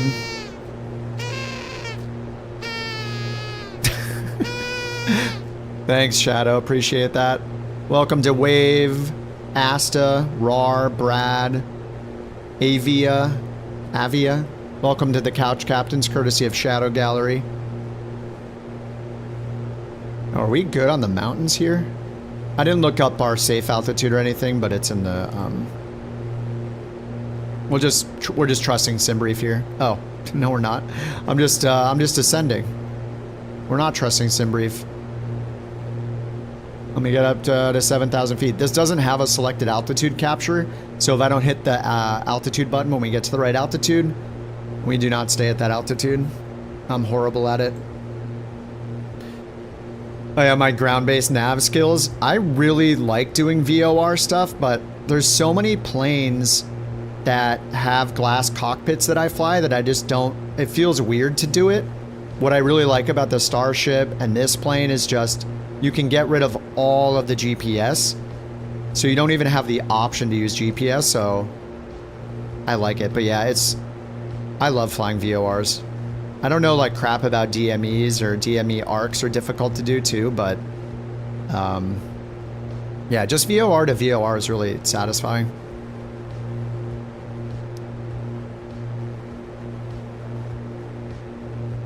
Yeah, the F-28. I know, it's intimidating going that fast, though, with VORs. Wasn't I think I was doing VORs in, like, the Saab or whatever in career mode, but not in the, yeah, not in the Fokker.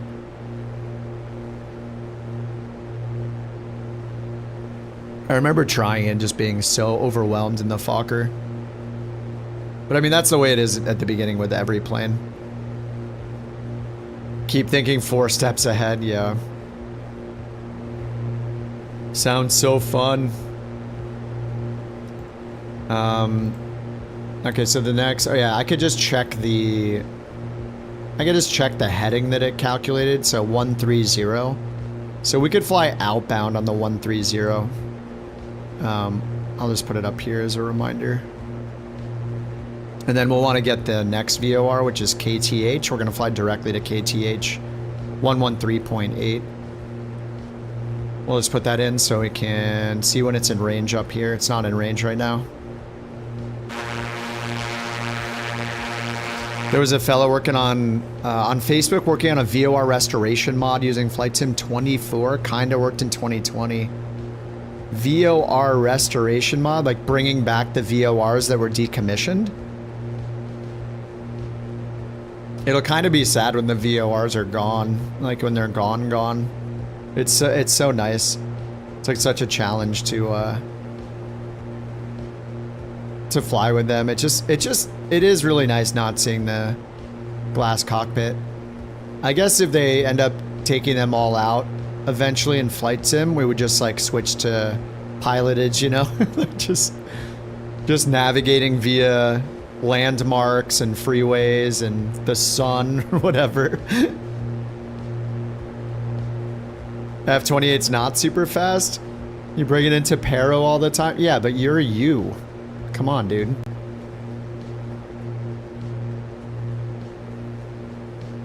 Dead Reckoning. Isn't like pilotage landmarks and Dead Reckoning is timer based? Time and like speed and fuel flow based? Dead Reckoning? Is that what the difference is?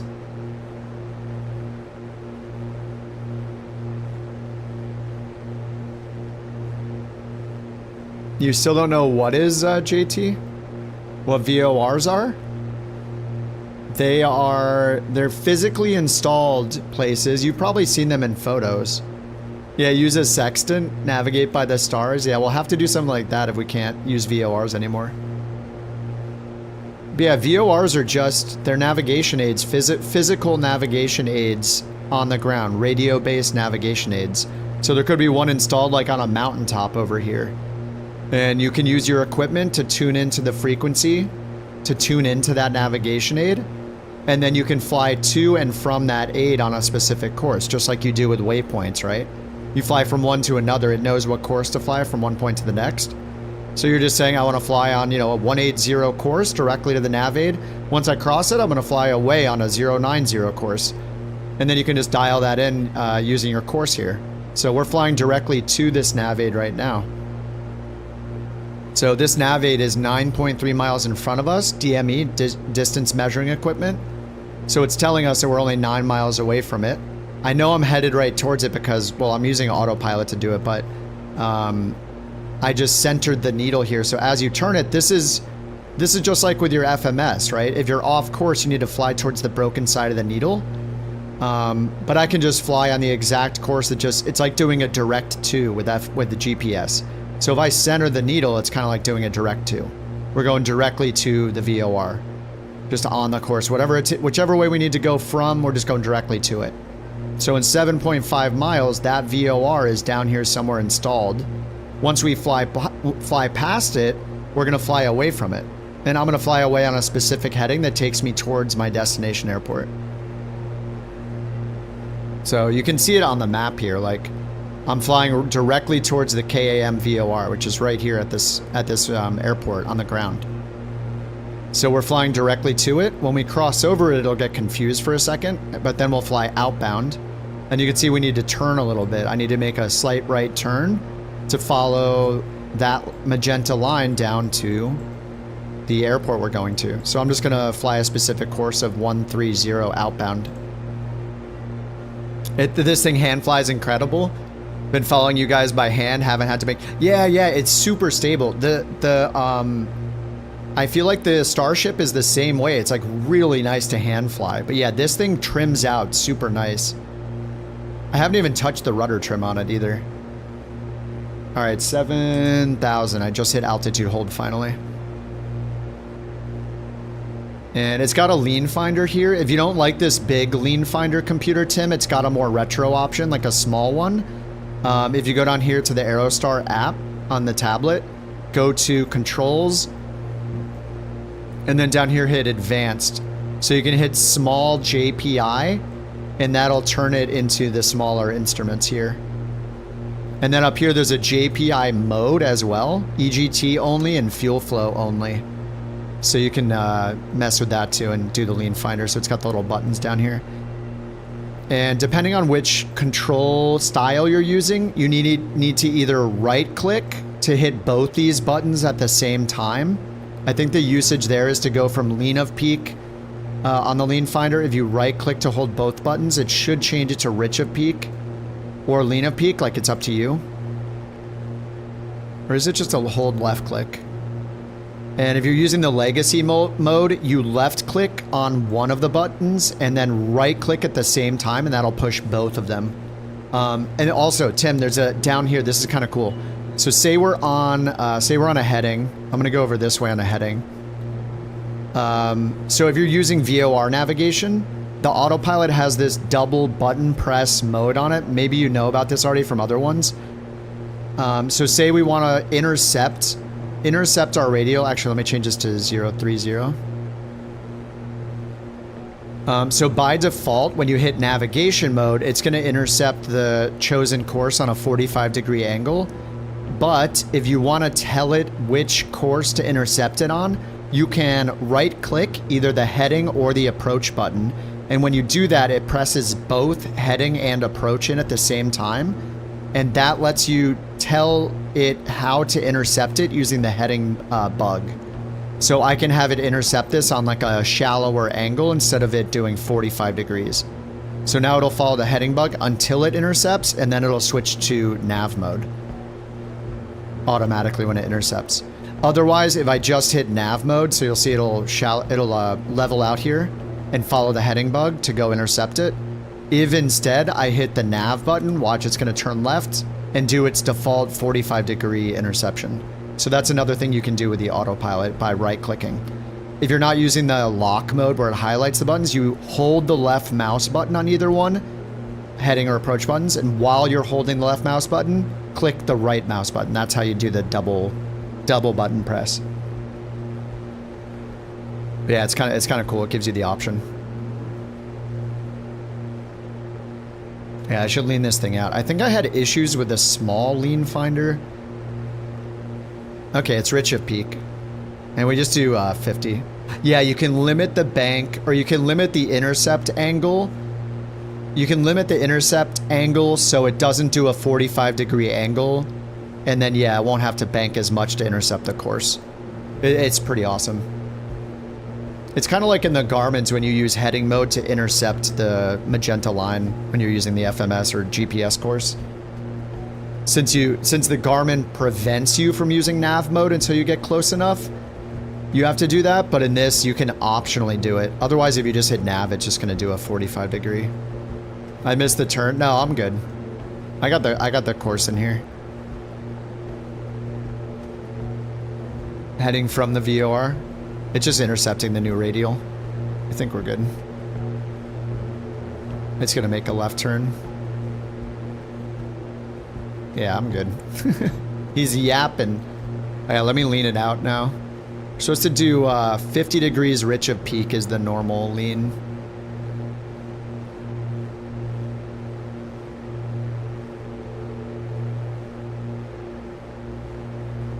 Yeah, I don't think this lean finder says the word peak on it like the other one does. Yeah, because I'm in the lean finder mode. Here, let me exit it and then hit lean find again. Rich of peak EGT. So I'll start pulling it out. I don't think this one says peak like the big one does. I like the simplicity of this one, but the features, I think I have to manually look at what the peak EGT is. Oh, there it is. Oh, it does say it. Okay, I'm wrong. All right, we'll just enrich it minus 50.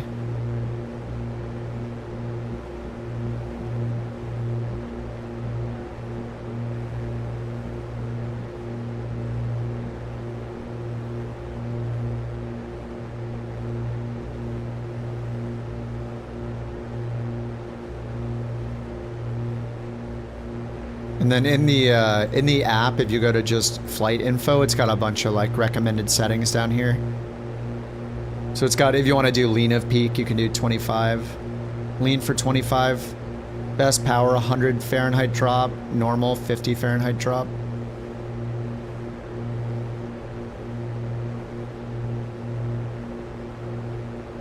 This plane's pretty awesome. To and from confuses you. I don't know if I can explain it extremely well, but it's just telling you that based on your selected course, if you fly that course, you will be flying away from the VOR. So if I'll switch to heading mode real quick. So if I'm in heading mode, so if I change my selected course, I'm saying, okay, I want to fly with the from flag, if I turn a 120, if I have it on 120, remember the selected course is just, that's your plan of what course you want to fly. So if you want to fly east away from the VOR, directly east away from it, you would just dial in a course of east. The VOR happens to be, we happen to be flying away from the VOR on that course, if we fly that course. Now, I'm not on that course yet because, or that radial from the VOR directly east from the VOR because it's deflected over here. So I'd have to fly towards the broken side to intercept that course. So for example, so this is the VOR I'm tuned into. I'm flying down and right? I'm flying southeast. If I wanted to fly directly east, picture a line. When we change the course here, it's drawing a line from the VOR directly east, or wherever magnetic east would be on this map. It might be down and right a little like this. So picture an imaginary line drawn there. So I'm here. The 090 course away from that VOR, or radial away from that course, would be to my left. So that's depicted here. I need to turn to the left to go towards the broken side. This broken line represents that other course I want to get to. So it's to my left right now. I have to fly towards the north. No cow flaps.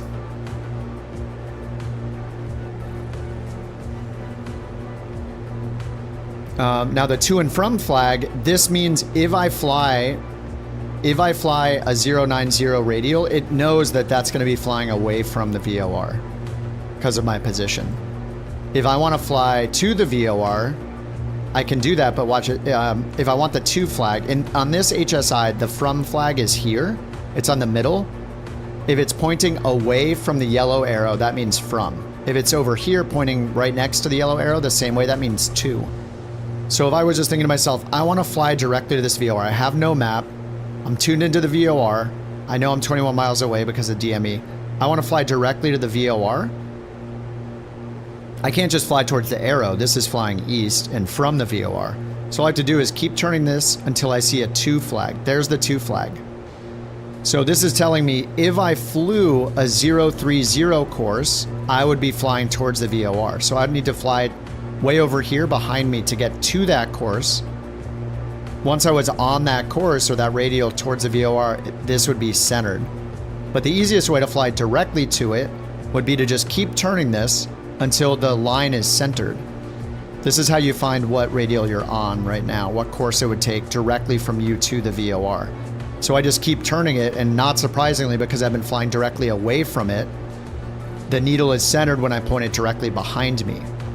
So now that it has the to flag, it's saying to get to the VOR, you fly this course that's selected. So all I'd have to do is do a 180 and fly directly to it.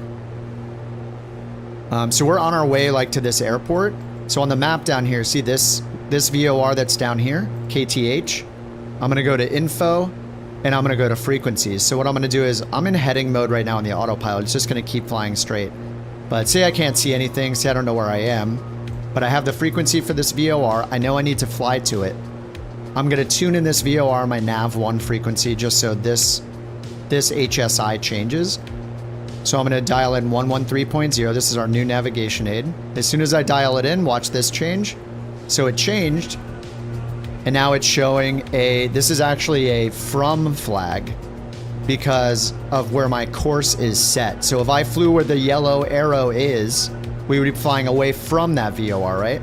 Because it's in front of me. So if I turn around, we're flying away. Right now I'm flying towards it. So all I want to know now is I want to fly directly to that VOR. So all I have to do is what we just did. Turn the arrow until we get the to flag. So some of them show to like this, right? This one actually says to and from, but it's the same idea. If I keep turning this until we get a to flag and the needle is centered, that's the exact course I fly to get to that VOR I'm tuned into. Instead of saying I want to fly to the VOR on a specific course, like 090, I'm just centering it so I know exactly how to fly directly to the VOR. This is like doing a direct to with a GPS waypoint. Wherever I am, I want to fly directly to that navigation aid, which happens to be a GPS waypoint. It's the same thing here. I'm just turning it. I'm saying I want to fly directly to the VOR. So I do that by turning it until the course is centered, because that means I'm on the course. And now I just fly towards that heading with the needle centered. That will take me directly to the VOR. With the autopilot though, I can just hit nav and it'll just track that course all the way inbound, because wind will blow you left and right if there's a bunch of wind. If I'm just flying a heading with a heading bug, you know, with autopilot, or I am hand flying it, it'll just blow me off course eventually because I'm not going to hold it perfectly. So this will deflect a little left, a little right, but by using autopilot, it's just going to hold me directly on that course, directly to the VOR. So see how it's flying left a little bit, trying to center the needle perfectly? So it'll fly a little bit to the left, trying to center the needle. And when the needle's centered, it's also going to compensate for wind. It's holding us on that perfect course. Picture that course like on the ground. So the wind might blow us off course. Picture like a road, a bridge drawn from us to that VOR perfectly. If we're getting wind from the left, it's going to blow us off of that road if we see the road right below us. So it's aiming into the wind to keep us flying along the road, compensating for the wind. Yeah, we're just going to fly directly to the VOR. And then if I look at the map, like, you know, we can cheat, use our moving map, and we'll see that I'm pointed directly at the VOR. Anyway, we'll need to land at some point. So let's look at our approaches. Actually, let's look at the weather first. So we'll go to the airport. LGKC info. Weather is VFR. Nearest available METAR is not at the airport, but the winds are calm. So it says we can land on either runway. So there's runway 2. We can just check the approaches. Runway 2 and runway 20. Where 20 is over this way. 02 is over this way. So I guess I'll do 20 out of a convenience. We don't have to turn as much. Let's see what approaches they have. There we go. There's a VOR approach for runway 20, and we're already using the VOR. So it's reminding us here we have KTH. That's the VOR that's on the field or close to the field. It says to land. So this is now going to be us dialing in a specific course. So it's the same navigation aid. Remember, it's physically installed over there. We're just choosing to fly directly towards it right now. To do this approach, it says to do this approach and line up roughly with the runway, you can use the VOR, and instead of flying directly to the VOR, we're coming from up here right now. So we have a line drawn from our plane to this blue dot. That's the VOR. We're flying along that course, that roadway, that highway, directly to it. Instead, we want to fly on this highway, 203, directly to it. So we want to fly a course of 203. So all I have to do is dial in 203. So if I turn this over to point at 203 instead of directly to it, here's 20, 1, 2, 3. Now we've drawn the line, we've drawn this line right here. And because I'm over here, I need to turn left to go and fly to that line, and then turn right to fly along that line. So this broken part represents this line that's drawn, the 203 line right here, this course. From the VOR, it's drawing that line. We tell it we want to fly along that course to the VOR. So it's flying to the left to go intercept that line. We were over here, somewhere going this way. Now we're turning left to go intercept that line. So once we get close enough, we'll be on that line, and then we'll turn right, aimed at the arrowhead, to fly towards the airport on that exact line we drew. So we're dialing in 203. So we're using the VOR on the 203. It's a course of 203, but then the terminology is actually a radial. So the radial, think of the radial as a spoke on the wheel. So if the VOR is the wheel, there are 360 spokes, 360 degrees, 360 roads extending from the VOR. So even though we're going to be flying inbound 203, right? We're flying a course 203, like southwest-ish from over here. The name of that radial, since it's coming from the VOR, is actually the opposite of this. Because if you think from the VOR's perspective, this line is not 203. 203 would be southwest, right? Down here. 180 would be straight down. 090 would be directly east. So this is not 203 radial, it's a 023 radial, which would be the opposite of 203. So technically, even though we'll be flying on a 203 course inbound to the VOR, we're technically on the radial from the VOR's perspective, which is the opposite. If we were flying outbound 023, we'd be on the 023 radial. If we're on 023, it's a 180 degree difference. Flying towards it, we would still be on the 023 radial. Because that's think of it as a physical, like, road drawn on the ground. You know, we're flying in the air over that road. But think of it as drawn on the ground. So it has a name, and that's, you know, Highway 023 or Radial 023. We just have to be flying the opposite direction. We're going towards it instead of away from it. And the reciprocal thing, the trick I use to get the reciprocal when I need it is just +2 -2 or 0 2 minus or -2 +2. So if this is a 2, it can't become a 4, right? 4 is not a direction to fly. It maxes at 360, right? So our only choice is to subtract 2. So the 2 becomes a 0. Since we subtracted 2, now we take the 0 that remains here for these first two digits. 20 becomes 0 0. 0 plus 2 is 2, so it becomes 0 2 3. So the 2 becomes a 0, the 0 becomes a 2, the 3 is still a 3 always, so 0 2 3 instead of 2 0 3. If we took another course like that, so say 240 is a course, it would be 0 6 0 is the opposite. Here's 203 right here. The opposite is 0 2 3. Here's a radial 0 0 2. The reciprocal would be, we turn the 0 to a 2. That's 20 20 minus 2. So 20 minus 2, 18, 182. 182, not 0 0 2. So it's just +2 -2. Anyway, sorry, that was a lot of yapping. I should probably have been descending this whole time because we need to descend. We're 16 miles out. It says by the time we are 7 miles out, we want to be at 3,600. So when this reads 7 miles, we want to be down to 3,600 feet. So I'll just start the descent. We'll just hit attitude, roll the pitch down, and we'll just stop it at 3,600. So until we get to DME 7 though, until this reads 7 miles away from the VOR, we don't continue below 3,600. We stay at 3,600 until we get to 7 DME. So we're at 15 right now.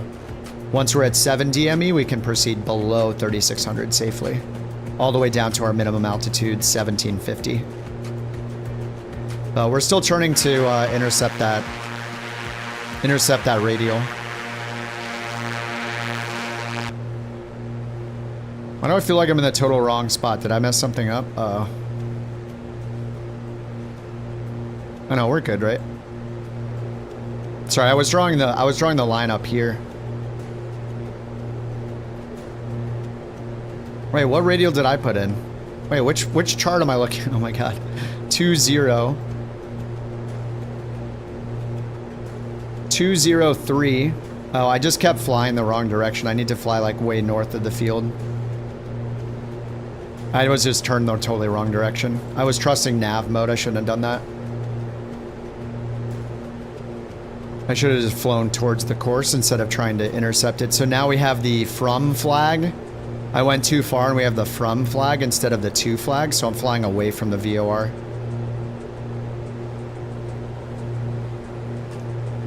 This thing is so fast. I don't know what our ground speed is right now. Actually, we can get it here, can't we? 114. I think that's wrong because I have to be flying directly to the VOR for that to count, right? Oh, I totally was yapping too much and flew right past the thing. So what I could do now is like from this spot, I could fly directly to the airport first. So I'll turn this until we get a 2 flag and center the needle. Like that, and then fly directly towards the airport. And we could just cross the airport and then turn around. So I'll fly over the airport. Oh, am I using KTR maybe? Instead of KTH? Let me check. I might be using KTR. I think I actually am. Oh no, 113.8. No, we're good. 113.8. Alright. There was another VOR off the field. Oh, there's an NDB too? Oh, nice. NDB. Oh, the KIT NDB. There we go. NDB on frequency 372. So 372, the ADF here. 372, this will just point directly at the NDB once we dial it in. So this is just pointing to the airport, basically.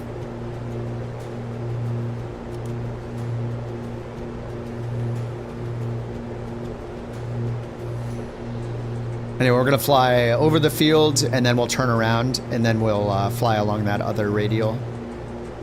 We'll fly along the 023 radial, but we'll dial in 203 as our course. Just once I fly over the field, and then we'll turn around. And actually, this approach does show to fly over the KTH VOR at 4,000 feet. And I am too low. So I should hold at 4,000 feet, not 3,500.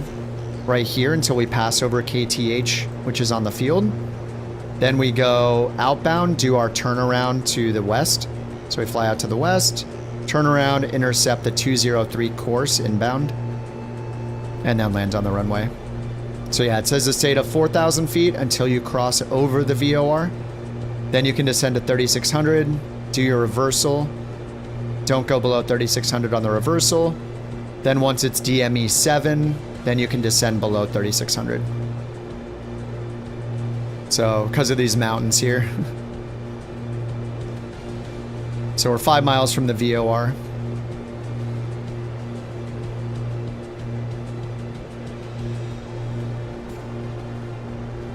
And then I should really climb, so I should do attitude, pitch up, get to 4,000 feet.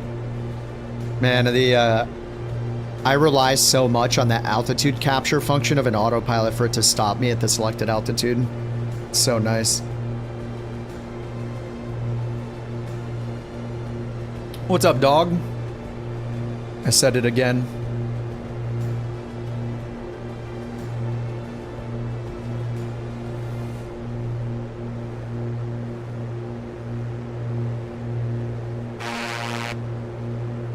Alright, so it's trying to it's trying to fly right over.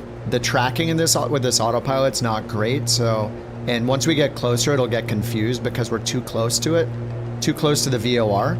So I'm just gonna switch to heading mode right now and take control of it.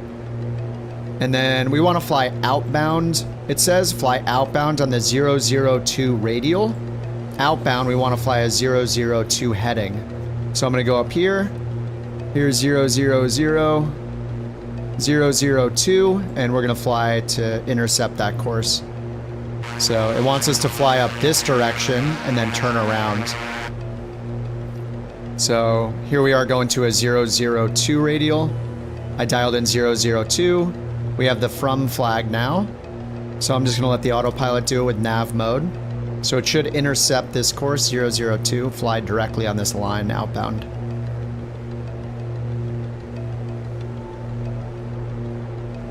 But the autopilot's not, you know, like, I think they actually make these autopilots not super responsive. It's like an older school, simple autopilot. When you fly something like the Cessna 172 in the sim that has like the Garmin G1000 NXI, like that autopilot is so accurate. And it's so good at anticipating turns and all that stuff, especially when you're using GPS. But yeah, in this, we're kind of wobbling around a little bit. Yeah, the Comanche's compatible. Did they give it a full update, though? Did they update it recently, Chase? I feel like I don't remember them making like a full announcement that it's like 100% compatible. They just kind of updated it to let it work with it when the sim first came out, but I don't know that they've done an update since then. They did. Oh, they did? Hell yeah. Oh, that's awesome, dude. Comanche updated for FS24. You know what? I think I might only own the Comanche in the marketplace. Maybe that's why I didn't get the email. Alright, so you can see that we're now flying that radial 002. We dialed in the course 002 because we're going away from it. Remember, when you're dialing it in, you're just dialing in a course. Like, you can, if you need to think about the radial number, you can. If you need to describe, like, where you are. You know, like, you're intercepting. You wouldn't say you're intercepting the 203 radial coming inbound like this. It would be the 023. We're going outbound, so it's the 002. All right, anyway, we crossed over it, and I'm going too high again. We can go down to 3,500. Anyway, now what we're going to do is turn around, so all I'm going to do is turn it back to heading mode. Now we're going to fly a 203 course, so I'm going to turn this around to 203. I mean, this is essentially what your GPS does. It just automatically chooses the next course to the next waypoint over and over for you. So here's 203, right around there. So now I'm just going to turn all the way around, intercept the 203 course. And we are DME 7 already. And it says when we're at DME 7, we can start our descent down to 1750. So I'm just going to keep the descent going. How far away? There are actually different types of VORs. Some of them are called like low, they're terminal area VORs. So those are only like 20-ish miles. A low altitude VOR I think is like 40 to 100 at the most. Then like high altitude VORs can be up to like 200 miles out. It just depends on the type of the VOR. I don't know if it actually tells us the type in the sim, but you can look it up using real world resources. Like skyvector.com is a really good website to look. This just says type VOR DME. I don't think it tells us whether they're high or low or what.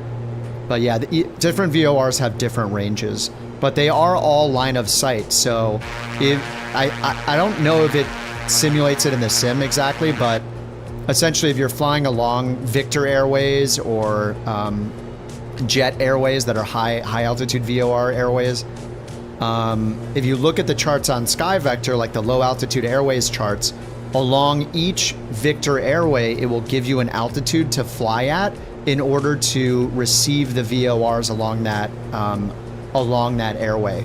So it'll tell you, like, you know, fly at 5,000 feet on this section of the airway to ensure that the VORs are in range and visibility to use them.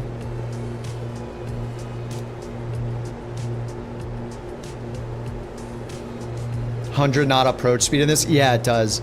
It feels super fast. I don't like it. All right, we're at almost the minimums already. I'm just gonna hold us at 2,000 feet. I was descending way too fast. Anyway, now I switched it to intercept the inbound radial it said to on the approach. So we're going to intercept the 203 course, which is the 023 radial. But it said we could go down to the MDA as long as we're within 7 miles. We're at 5 miles. So we're in this section right here, and we can go down to the MDA, which is 1750. We're safe to go down to. But we can't go below 1750 until we have the runway made. Looks like the runway is right. Is it right in here? Is it over the mountain? Where the heck are you guys? Oh, is it to my left more? Oh, there it is. I love how this blocks everything I need to see like 90% of the time. Anyway, there's the runway. All right, so we'll pull the throttle back, get the mixture rich, get the fuel pumps on, fuel boost pumps on. I'll get the gear down, flaps down to 10. Oh, I forgot the landing rate. Quick, get your predictions in fast. Sorry about that, I always forget. Type minus and the landing rate. Win a BorkCoin.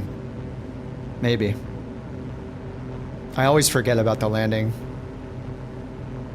predictions. Alright, we're in the white arc. Let's get flaps 30.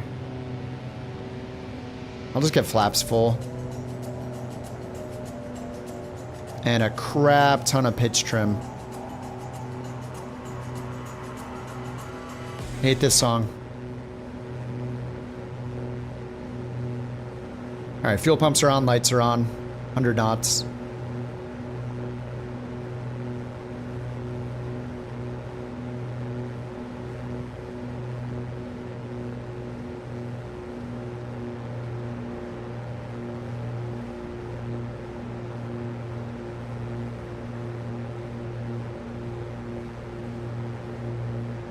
Sync the heading bug.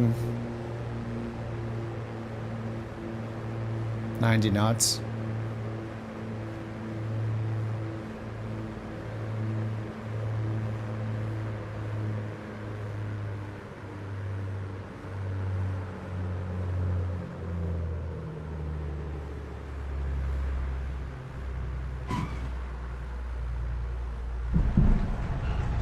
Alrighty, there we go. That wasn't the smoothest. I land pretty hard in this thing usually. What was it? 85. That was pretty good. Alright, JT, tell him what he's won. Take it away, JT. Super loud now. Super loud. Louder than me. The flaps up. Wow. Big congrats to Damum. Good for that landing rate. Guess of 89 feet per minute. Amazing. Here's 1 BorkCoin as a reward. Don't spend it all on planes, okay? Don't spend it all on planes. I mean, you can't spend it on planes, but don't listen to JT for financial advice, though. You can use it for like a TTS or to gamble, you know? Stuff like that. Don't spend it on a plane. Beautiful. Am I the last one down? I probably am. Took me forever to get on the right approach. Alright, let's get the fuel boost off. I had pitot heat off the whole time. Flaps are up. Need the mixture out a little bit. There we go. So you like this one too, Tim? It's exactly what you were looking for. The 310R was good, but it felt dated. Nice. Yeah, I mean, this thing has no shortage of failures that you can have too. I mean, just like the black square planes.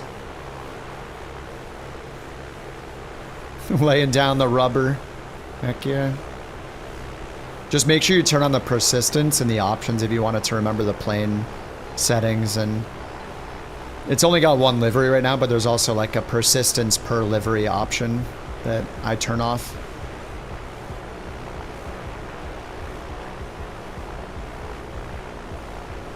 Oh geez, we have to tell Tim about bird mod as well.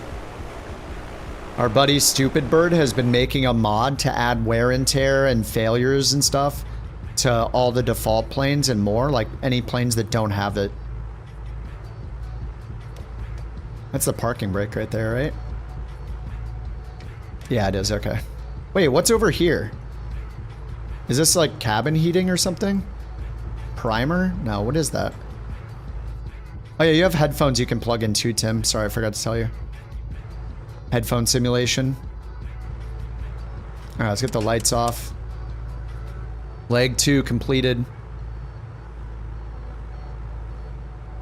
New aircraft.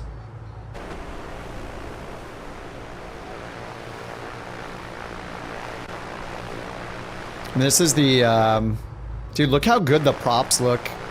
The animation on the props is so good when it's a 24 plane. 24 compatible plane.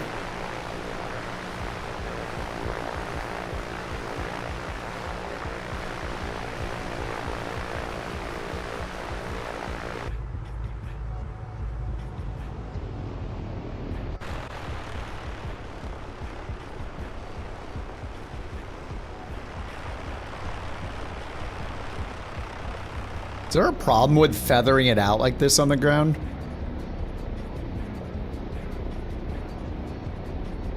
Oh, I guess the alternator takes a hit, huh?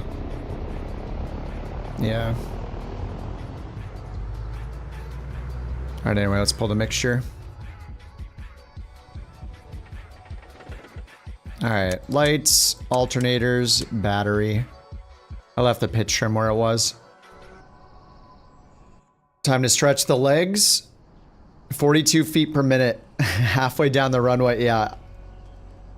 We're all, I think a lot of us are making, no, have a good one, Jack. I think a lot of us are making super long landings, trying to get like really buttery feet per minute ratings.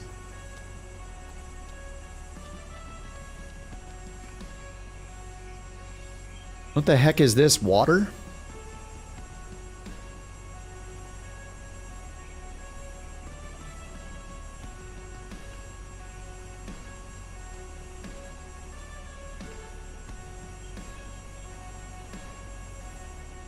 Too busy messing with the VORs, yeah.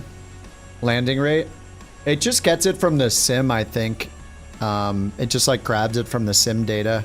And all the different landing rate calculators or like notifiers are always different because I guess it's just constantly spamming the landing rate when you touch down. So it just matters which measurement you happen to get when you ask for it. So they can like vary quite a bit, but overall they're, I don't know, they're decent, I guess. They seem kind of consistent. Every now and then it's just like, there's no way that was right, you know? Yeah, this music sucks. We need better music. I did disco yesterday and it was pretty good. ASMR. Beats.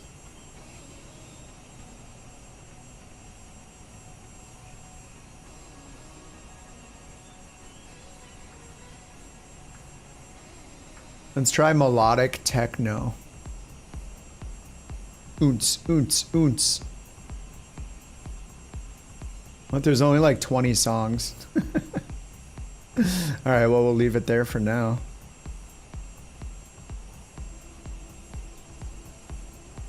Taco Bell is hiring a pilot for $200K a year? Wait, really?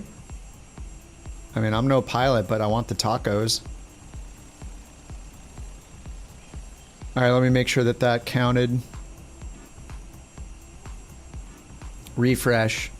Alright, leg 2 completed. Oh yeah. Leg number 3, let's do it. It's only 7 p.m. Holy crap, we have so much flying to do. Land at LGMK. Alright, Simbri flight plan. Tim, is your tracking working? Did you get it working in here? Airline profile. Oh yeah, Tim's got it working. He's right here. There he is. Looks like it's counting.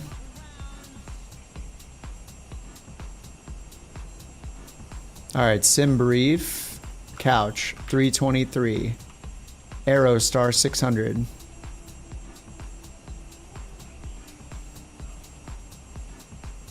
Alright, island hopping we go. Yeah, look, it's got direct to a VOR again.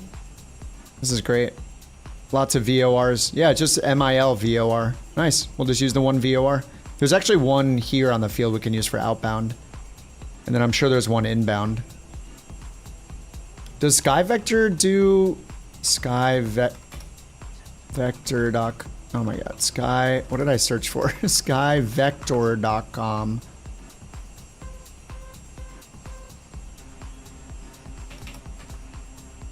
Can we do... LGKC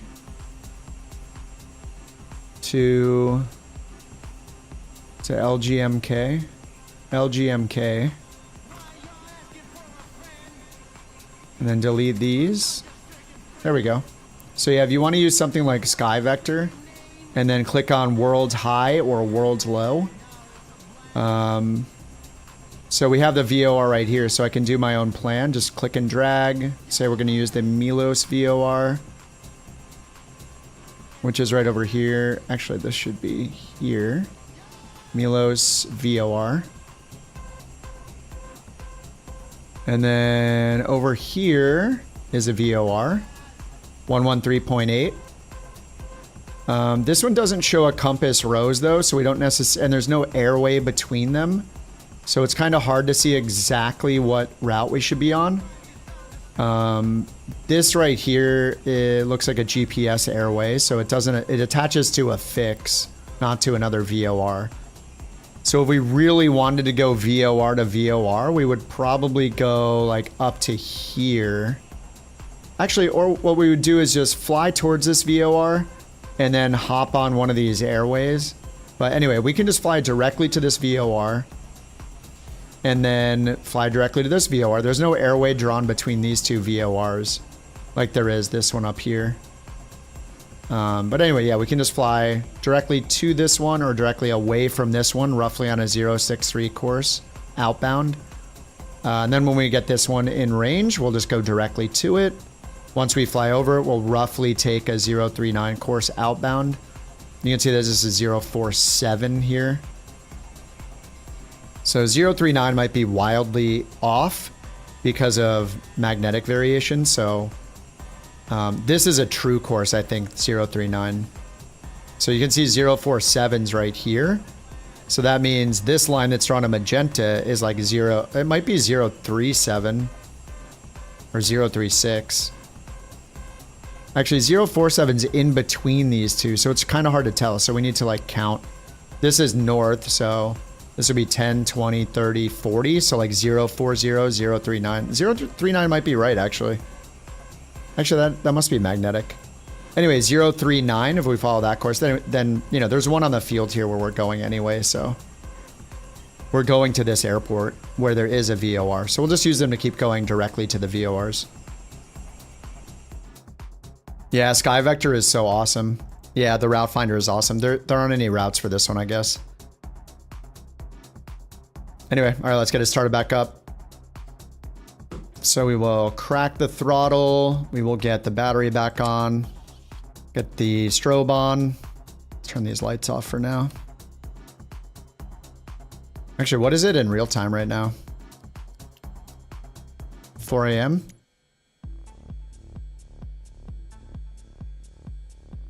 Wonder how long until it gets bright. Probably like 2 hours. Like an hour. All right, so let's get the right boost on, fuel on the right engine.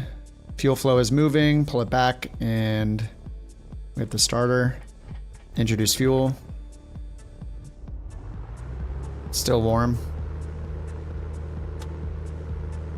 The right alternator on, nav light on. Oh, so we need a beacon, not strobe light. What am I doing? All right, left fuel boost on. Fuel, we see fuel flow moving. Left starter.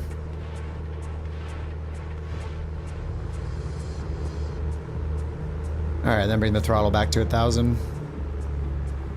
Engines are still warm. Everything's in the green already.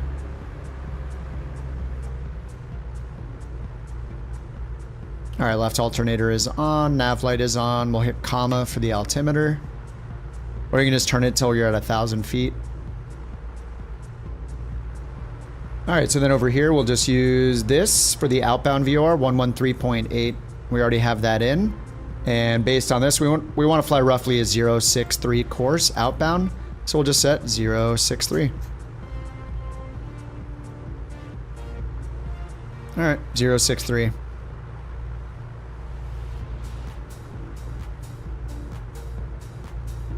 And then our second VOR, if we just follow the line, we're going up to this VOR here, Milos. It's 113.5. So I'll turn in 113.5 on our nav2 radio as a reminder. And then when the nav flag goes away, we know we have it in range. And since we're not flying on a Victor airway, it doesn't give us the altitudes or any of these airways, the Bravo airways they have here. So the numbers where it says like the airway, like Jet 65 or whatever, or, you know, Juliet 65, Bravo 1, this number right above it, this is the minimum en route altitude. So these black lines go between VORs. So we aren't flying on an airway, but we could just use these as rough estimates. So we probably want to be at 9 or 10,000 feet. We're going eastbound, so we could do like 9,000 or 11,000 feet. You can see this one going outbound says 8,000 feet. This other one here says 6,000 feet. So seems like 9 or 11,000 feet would be more than safe enough. Flight planner says 039. Nice. All right, so we're good. Let's go to the runway.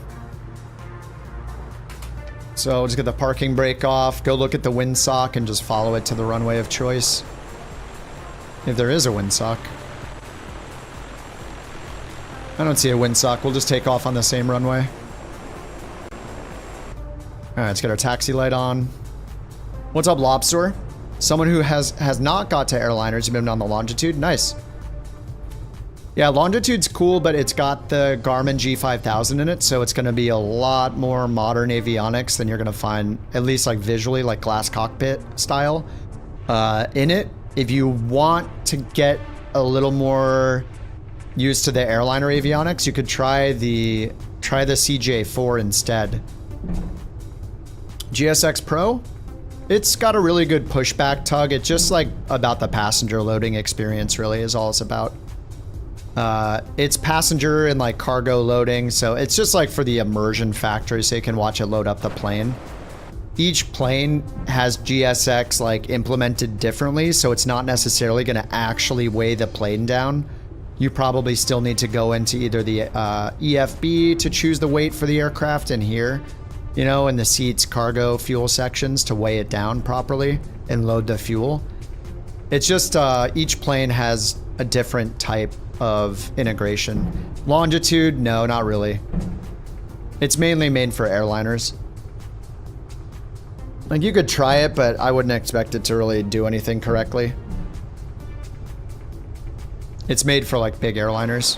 But I mean, all it really gives you is passenger loading, like you can watch it load. And a good pushback. The pushback is really nice with it though. You can just tell, like, push me back and face west and it'll do it and just push you back while you're starting off. But yeah, I would wait on GSX until you're in like an Airbus or a CRJ or a Boeing or something like that. Until you're actually parked at gates. I mean, you can also use it for cargo, but again, you would want to be in a freighter, like, you know, 777 freighter, things like that. Yeah, it's only 30 bucks though, so it's not too bad, but yeah, some people really like using it. It definitely adds to the immersion. It's just, it doesn't work with GA planes really.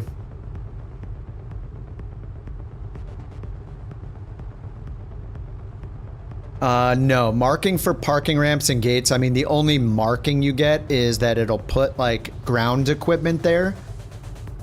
It'll put like the ground equipment and the marshaller and everything at the gate or parking spot you're supposed to be at. But it doesn't draw lines. That's based on your airport scenery that you have. So the default scenery sucks. That's why third-party scenery is popular. It makes the taxiways accurate, the markings, all the gate, how the gates look, and gate numbers and all that kind of stuff more accurate. Oh, sorry, I didn't put in the route. My bad. That's the last route, sorry. Here's the new route. We're going to LGKC now. Yeah, the Longitude is a really good plane. It's got some performance issues. I think I've heard that's one of the downsides of it lately. I'm just killing the engine here, aren't I?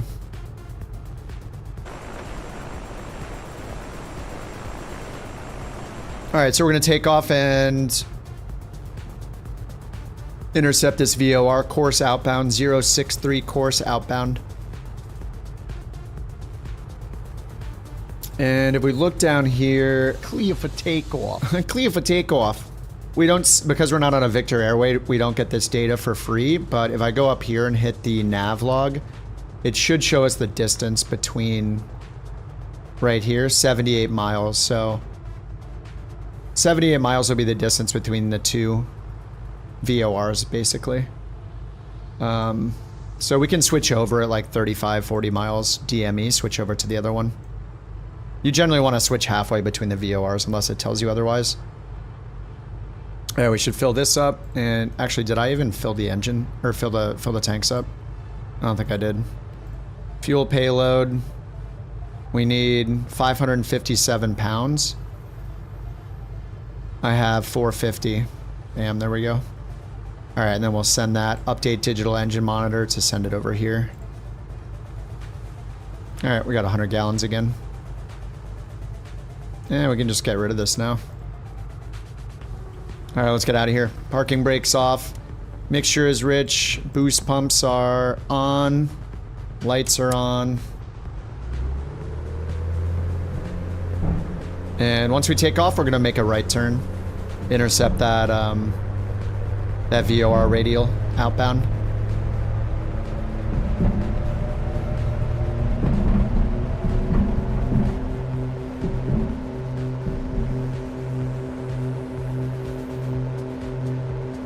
Windsock looks pretty dead. Oh, it's a little bit in our favor, yeah. Not bad, not bad. All right, gear up.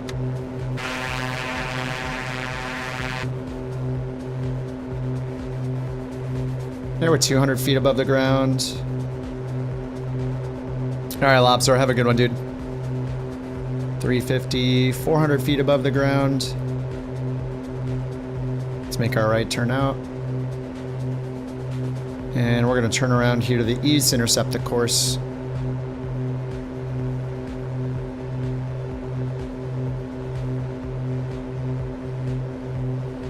All right, let's pull the manifold pressure back to 24. 24. There we go, and pull the RPM back to 24.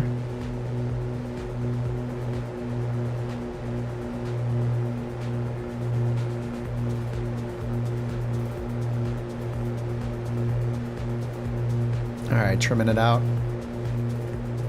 All right, and we just want to climb up to like 9,000 feet would be safe. And we're 2 miles away from the VOR now. Get some lights on, we'll get the fuel boost off.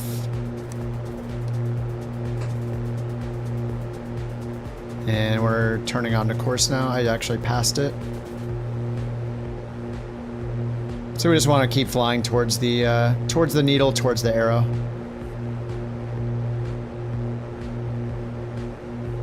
This VOR reminds me of the first tutorials you watched years ago. Yeah. I was so obsessed with like learning VORs and the Garmins, and after I got into the glass cockpit, I was like, oh my god, VNav. Like, I embraced all the technology, and my VOR nav is not as good as it could be, I'm sure.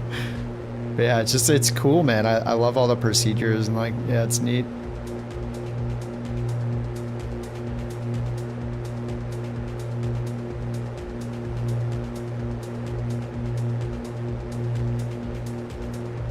Alright, I'm gonna give it a little right rudder trim here.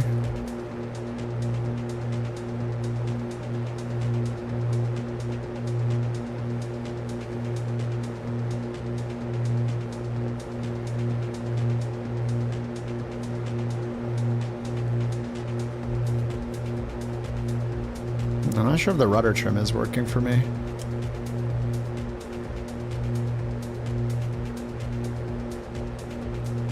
Maybe it's working.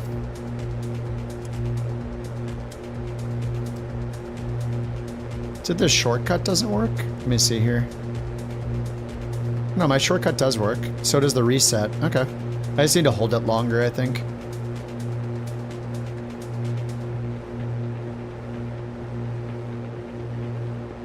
Alright, there we go.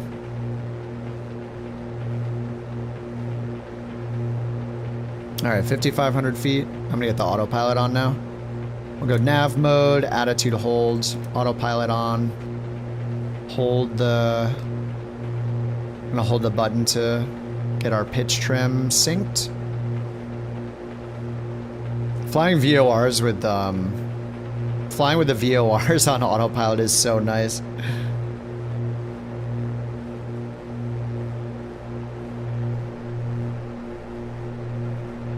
Alright, so we're 7 miles, 8 miles DME away from the VOR behind us. We said it's like 70 something miles to the next VOR, which I have in on nav 2. So we are now off the coast here. We're basically following this magenta line towards this VOR, the Milos VOR, 113.5. So I have that tuned in on nav 2, and it's already, we're already receiving it because we see the 2 flag and there's no nav flag on this. So if I want to know how to get directly to that VOR, we just turn this until the needle is centered with a 2 flag.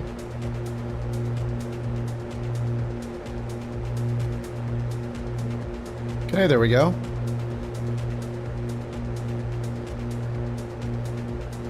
So all we do is follow that course that is at the top here to get directly to it. But we usually wait till halfway because the further you are from one, picture like you have a really, really, really long stick. If you're standing at this VOR holding the stick trying to point it directly at the airplane, it's going to be a lot easier because you're so close, right? If you're way over here holding a stick up pointing it at the airplane, it's going to be off because you're so far away. So the closer you get, the more accurate it's going to get. When you're this far away, it's more accurate for us to be using the closer VOR to stay on a specific course. So the general rule is you wait until you're halfway between the VORs to switch over. And when you look at these charts, actually, that is the rule unless there is a changeover point shown on the airway. And let me see if I can find one. The changeover point looks like a couple of lines, like an L that's drawn through it on both sides. So it has like a symbol along the airway to tell you when to switch over. So that means you're not switching over at the halfway point. You're switching over when you get to a specific number of miles away from one to the other. So I don't know if I can find one. It should be on like a Victor airway. I don't see one here. It's usually going to be in a more like mountainous area. So if we go like up here somewhere, I bet we can find one more easily. Because then the terrain's going to be different, mattering which side, like which half of the airway you're on. So it's more likely you'll have a big mountain or something interfering on one side compared to the other. Oh, well, a bird, bird, bird. But bird's a word, oh, well, a bird, bird, bird. Well, a bird is a word, oh, well, a bird, bird. But bird's a word, oh, well, a bird, bird, bird. Well, a bird is a Here we word, go, here's oh, one. well, a bird, bird. This is a But bird's changeover word, oh, point.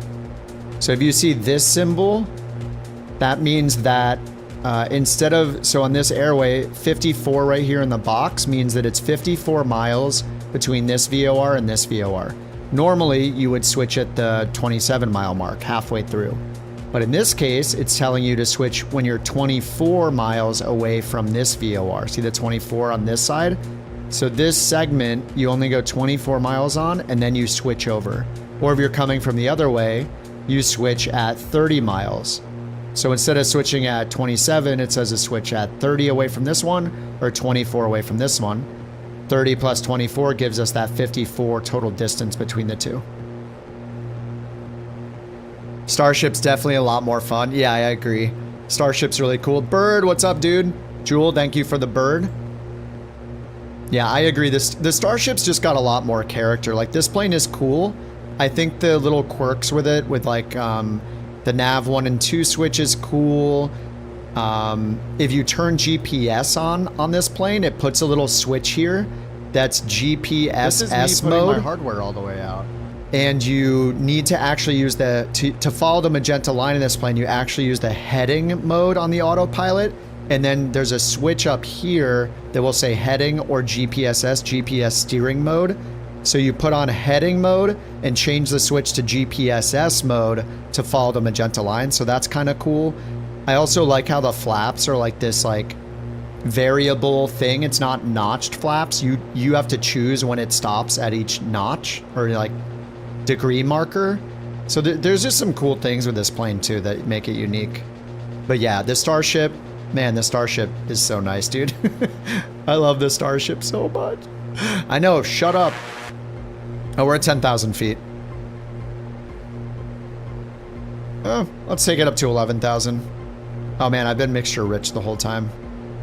I'm wrecking these, I'm fouling the, doesn't it mess with the spark plugs and the cylinders? Carbon buildup or something, right?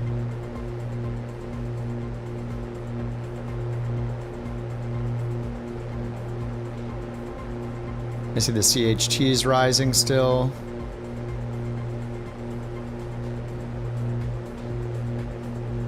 Radio nav in analog planes is great. Oh, it's so fun. Yeah. It's really satisfying when you don't look at any moving maps and you just get to the place. Especially when you're in an IMC or something, it's so cool.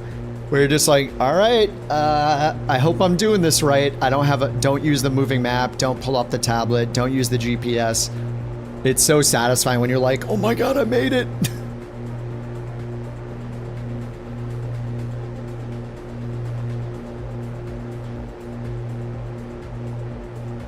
Power settings I was at using the really big spark plugs. More forgiving than the mesh ones.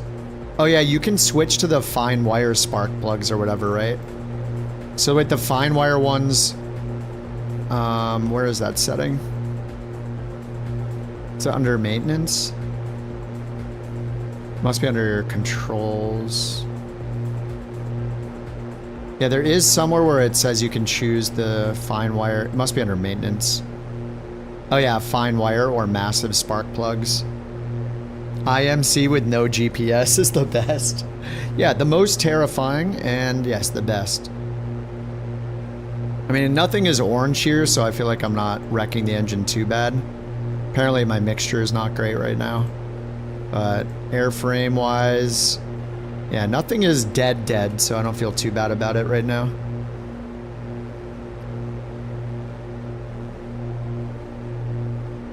All right, we're at 11,000. I'll stop at 11,500. Let's lower the pitch a little bit. Ease into it. And I should have pitot heat on. It's our outside air temp. Oh, it's not that bad. It's at 6. All right, altitude hold coming up. Just gonna press a button on my throttle. All right, altitude hold finally. All right, we're 26 miles out. We're gonna do the switch over at about 40 miles out.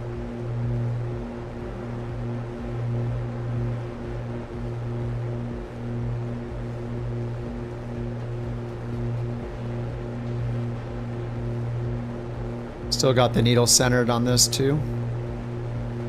I mean, we could switch over right now if we want. It just won't be as accurate when we're, you know, using the one that's further away from us than the VOR that's closer to us. Follow the beeps. Oh yeah, I didn't identify the VOR. Whoops. Yeah, so we should be identifying the VOR. So if I go back in over here and we look, we'll just do it with this one first. So right here, the dashes and dots spells KTH, and that's the identifier. So because VORs can use the same frequency, the only way to know if you're on the right one is by the Morse code identifier here. So we can listen to it by using our nav. Actually, I think the last time I tried this, it was broken. Maybe they fixed it. So we listen to nav 1. I don't know if they fixed it.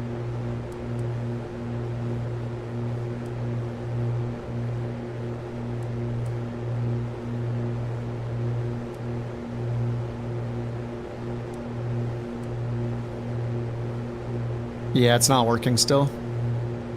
The volume is on. Oh, I forgot. These things are so cool. These little nav radios, they have the frequency. Frequency is the default, so you tune in the frequency. But look, if you change this inner knob to either to or from, it will tell you what course to fly to get to or from the VOR. So because we know that we're flying from this VOR, 32 miles away, we're on a course 063 or whatever. If we change from, look, 063 from. If we switch it to 2, it'll give us the reciprocal, I guess. It should give us 243.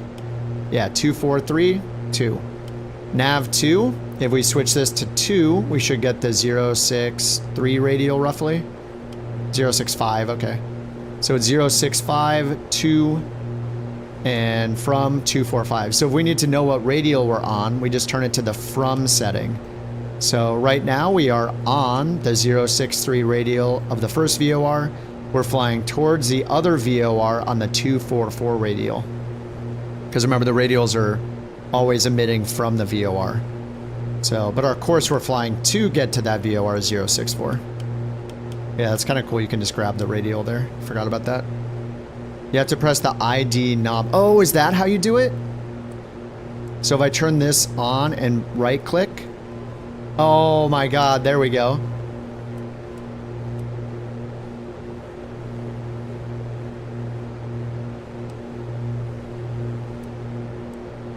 Okay, we still need the speaker on. Wait, can I hear it? There it is. Oh, hold on. Let me change this. I'm gonna go to sounds. Put this on my other audio slider so it'll be louder.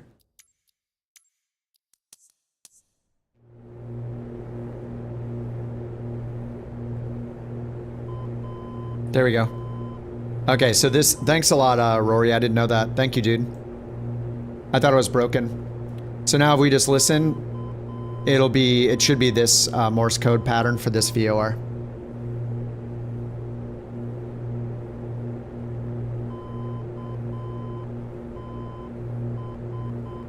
There we go. So it spells KTH. That's how we know we're on the right one for our nav1 radio.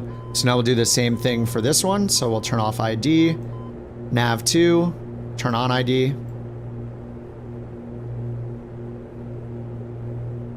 Oh, whoops, I have to hit the Nav2 button up here. Down. Yep, that's right.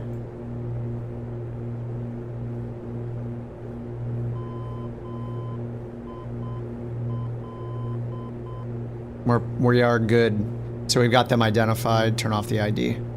So you do that when you first tune into it, so you know that you're on the correct VOR that you're receiving and using to navigate, and not a nearby VOR that happens to use the same frequency. And if you're flying with a Garmin or something like that, they will generally listen to the to the Morse code and decode it automatically for you and write out the letters on the Garmin, you know, to tell you what it is, or you know, whatever other modern avionics you're using. What's up, Tenchi? How you doing? Oh, sorry, Agile, you asked, in a Vision Jet, how do you switch over? You want to go to your PFD touchscreen, so it should be your first touchscreen, and click on the nav source. That will change from FMS to either Nav Radio 1 or Nav Radio 2. You'll want to use probably the third touch controller to go to the Nav Com section and type in the radio frequencies you want to use. And then, yeah, when you change over, your HSI will change from magenta to green needles to let you know you're using the nav radio. The radios are similar to a Queen Air cargo plane you flew in the 80s. The to and from function was on a separate button. Oh, that's so awesome, man. So cool how we have the old school avionics preserved. There's just enough people that love the... They love the, like, recreating these old school planes, old school avionics. All right, so we're more than halfway now. It was like 30 something or 40 miles between them. So I'm gonna switch to heading mode for now. I could just switch to nav 2, but I want the DME readout so we know when we're getting close to the VOR. So instead, I'm going to go to autopilot, make sure our heading bug is synced, switch to heading mode. Oh, we're already on heading mode. Then we're gonna put in 1135 up here. And this will change to get the new VOR. And I guess we could, yeah, we can look at the 2 course. We want to fly a 063 course to get directly to it. So we'll dial in 06123 roughly. It's going to center the needle. And then I will hit nav mode. And now we see how many miles we are to the next VOR. So this is us now using this VOR, the Milos VOR. And once we cross this, we're going to want to go on the 039 course outbound to get to the airport. But we'll also use this Mykonos VOR when we get closer to it because it's right at the airport we're going to. So right now we're 27 miles away from the next island of the next VOR we're flying over. And then I'll just put in the standby frequency. I'll put in this one, 110.0. So down here we'll just put in 110. See, this just died, 110.0. And when we're in range, the nav flag will go away. This will come alive. And you can see that it doesn't know our frequency. Sorry, our radial or our course to fly to get to or from. So I guess as a reminder, I could switch this to to or from. And then when this comes alive and this comes alive, we'll know. Another way is turn on the identifier sound. And we'll just hear it start beeping once we're in range. But if there happens to be another VOR that uses the same frequency, we'll hear the beeps for that VOR, so it could mislead us. Island hopping Greece is a novel thought. I mean, it's, yeah. I don't have good thoughts and ideas. I just found the achievement here. So we're just doing this achievement. 2 legs done. Leg number 3 on the way. Oh yeah, I should probably lean this thing out since we're in cruise.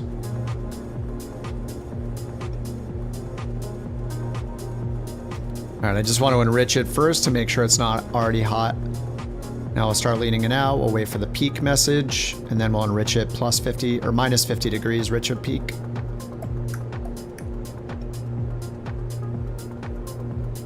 E6B. Oh my god. Yeah, I have no idea how to do that. You guys will need to fire up your streams and then teach me how to do it. I'll be no help. I have no idea.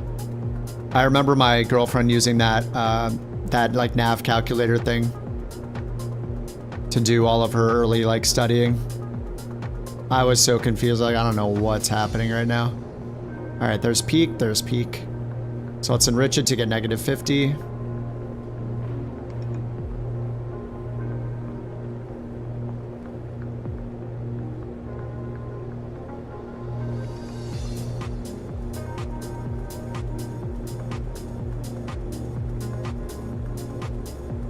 Negative 48.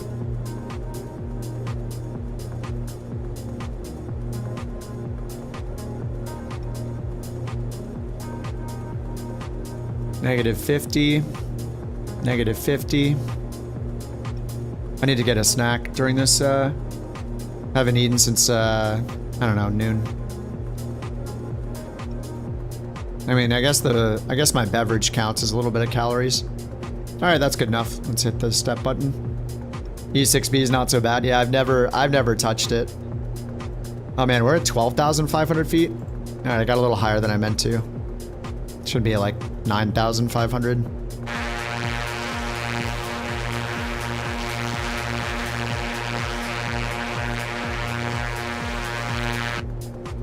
I have the headphones in here.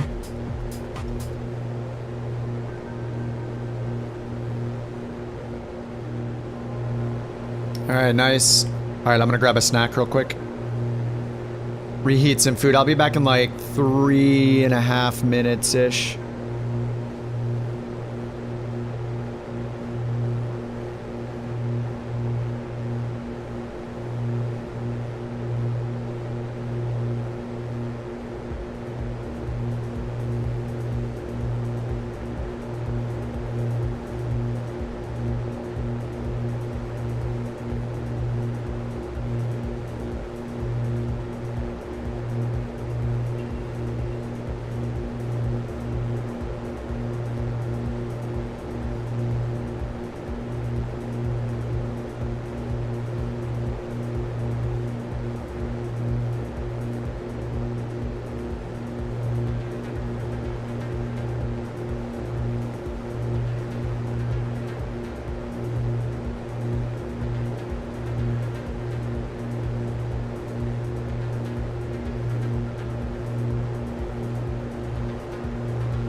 Alright, back. Snack acquired.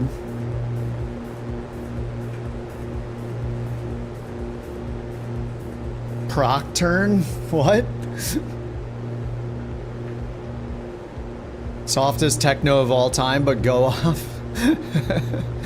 Hard techno. I never know what playlist to pick on this royalty-free music. Oh, nice. Do we fly past the VOR? Looks like it. Nice, we got a from flag. It reverted to heading mode. Nice. Alright, let's get it back to nav mode. Good to know. It reverts to heading mode after you fly over the VOR. Alright, so now we want to fly outbound on a different heading, so let's go check our map. So yeah, over here we want to go 039 outbound. If we were on an airway, we would follow whatever radial it says on the actual chart, but we don't have it, so we're just going to use the sky vector one of 039. So let's go down here and just turn it 039. Like that. And then if I want, I can right-click heading approach, and then it'll fly this heading to intercept. Instead of 45 degrees, we can do a shallow intercept. So it'll be able to intercept it a little smoother than at 45 degrees where it can like overshoot it a little bit. Alright, and then we still don't have the destination VOR in yet. It's showing nothing here. Nav flag is still shown here. 7 miles away, so if we go back over to our map, we could just look at the nav log again. So flight plan, nav log. It says that it's 57 miles between from here to the next VOR. 57 miles between these two, so. We got about 20 miles to go to the halfway point.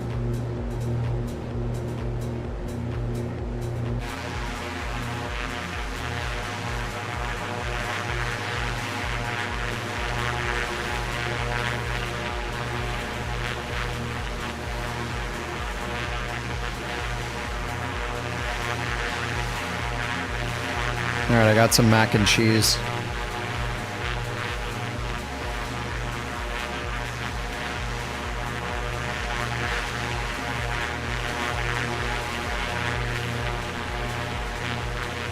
Yeah, I try to keep the music pretty quiet on the stream. Lots of music haters. So many comments over the years. I would have watched this, but the music. Alright. Well, I'm not gonna sit here for hours and hours and hours just listening to the sounds of the engine. Sorry, man. Have a little joy in your life, you know? Mac and Dennis scene.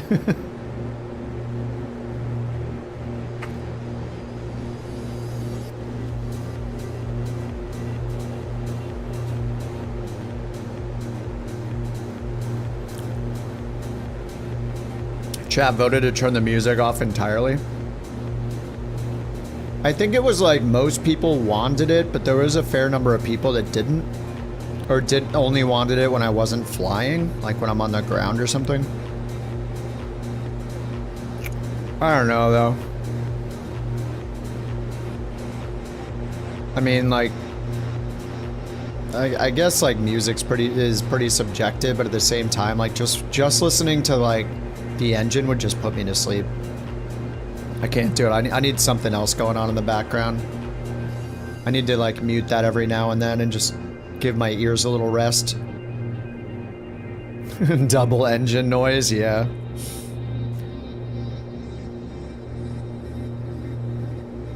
Yeah, I try to keep my mic volume much louder than everything else because then when you guys turn it down, you don't hear my engine as much.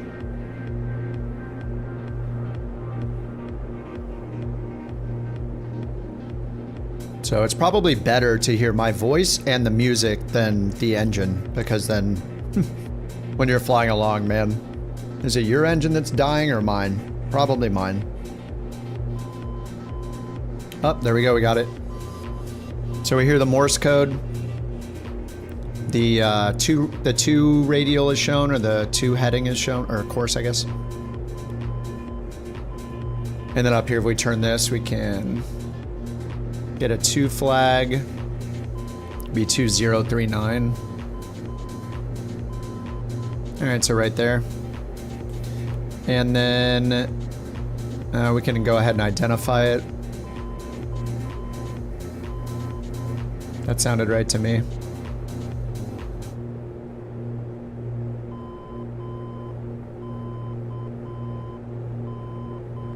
Yep. It's good.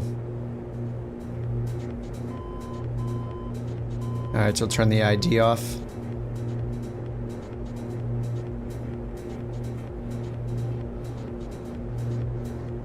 Alright, we're at 20 miles out, and I think I said it was like 50 something between the two. We can switch over kind of whenever.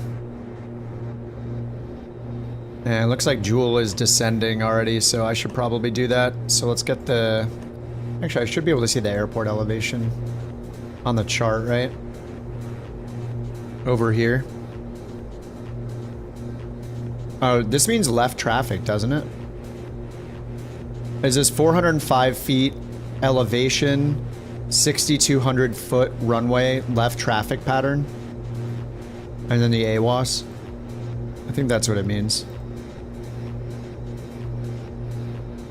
Yeah, 405 feet and 6,200 foot long runway. And then ATIS info is 128.85.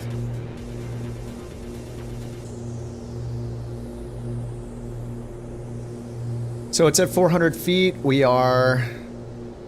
Well, we'll check our mileage right now. So let's go ahead and switch the radio. So we'll change this to 1100. So let's do heading mode. 1100. 31 miles out. Let's switch back to nav mode. Just center the needle. And we want to get down to basically sea level, so we want to lose 10,000 feet. 30 miles out, 10 times 3, we need to start our descent right now. Our speed is about 200 knots, so we'll go 1,000 feet per minute. So let's do attitude, and just pull this down.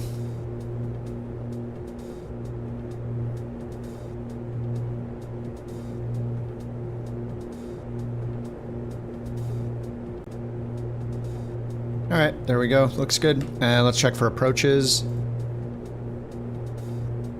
So I'll just go up here. Actually, we can keep using Sky Vector, I guess. See if there are any approaches. Nope.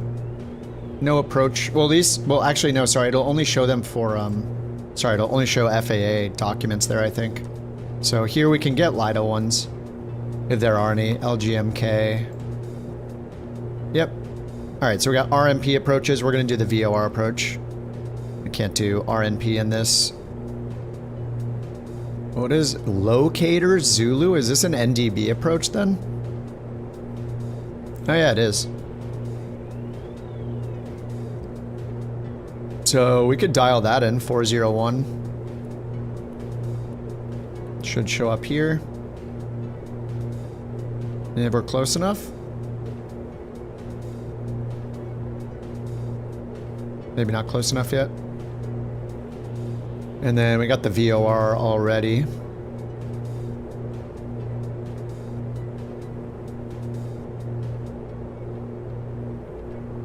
Then we have the VOR Yankee and Zulu both on runway 34. There, the ADF just came alive.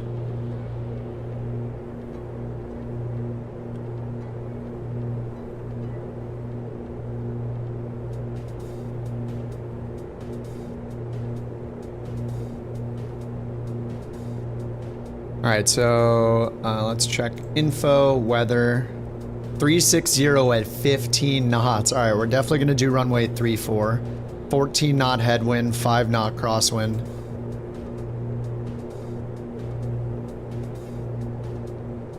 And a bite of food.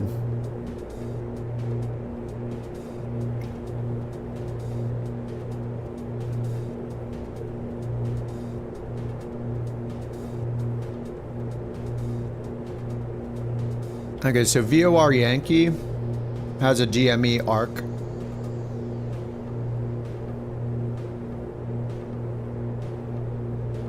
VOR Zulu is just to fly over the field, outbound, and then turn back around.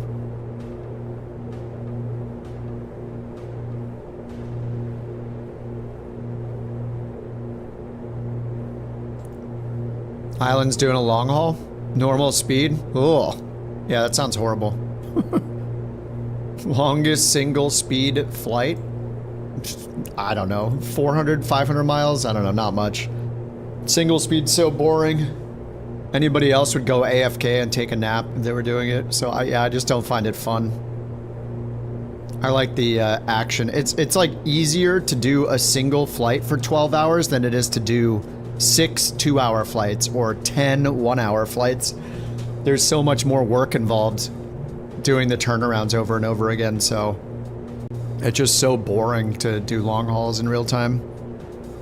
I can understand wanting to like check the box and be like, I did it, but you're just literally sitting there with autopilot on and cruise for so long. I'm just like, oh my god, that's boring. I can't do it. I don't know, maybe someday I'll do one, but I don't know, it just seems, yeah. It's just not for me. Like, you have to think of so much to do during that cruise.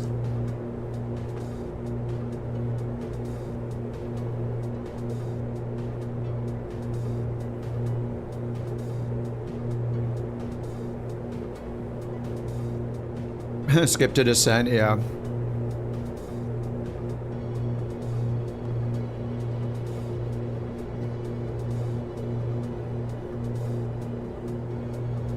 Crew change, yeah, and then go to sleep.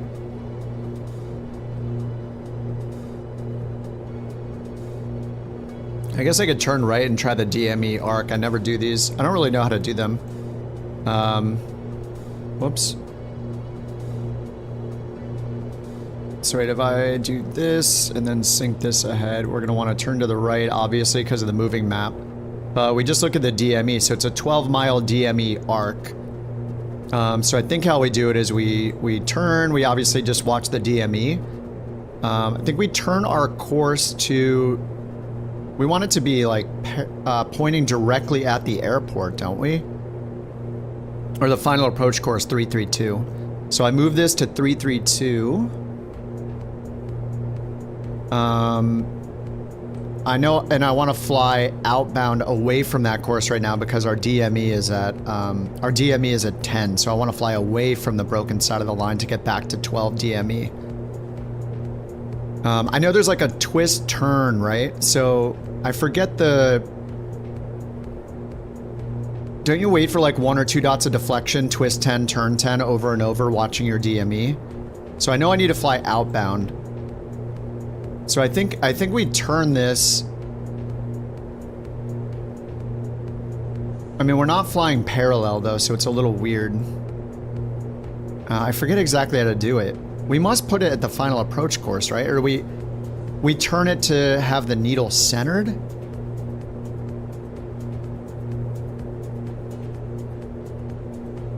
So I know I need to turn to the right still to get this DME to read correctly. We're still in the descent. But there's some strat of like twist 10, turn 10. So I think you wait until it's like deflected 5 or 10 degrees or whatever, then you twist it so the needle is centered, and then you point back at the tip of the needle over and over again. So if I turn this until the needle was centered, the problem is I'm 13 away now. So it might be the other direction, right? I need to do like this.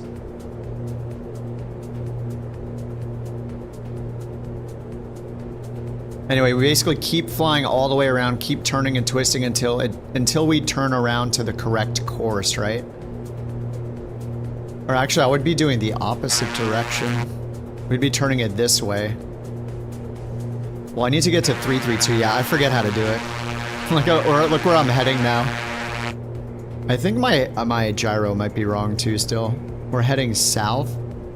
Okay, no, that is correct. Anyway, we should be heading mostly east.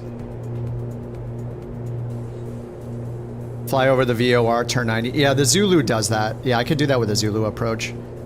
But basically all I really need to do is turn this to the final approach course and keep a 12-mile DME radius until the line centers, and then fly the final approach course in, which was 332. So here's 332 right there. So we basically just need to keep flying towards the broken line until the line is centering itself, then turn final. But we move left and right to keep the DME at 12. I guess that's how I would look at it.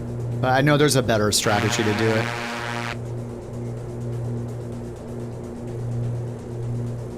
All right, what's our altitude here anyway? 3,500. All right, I'm at 6,500.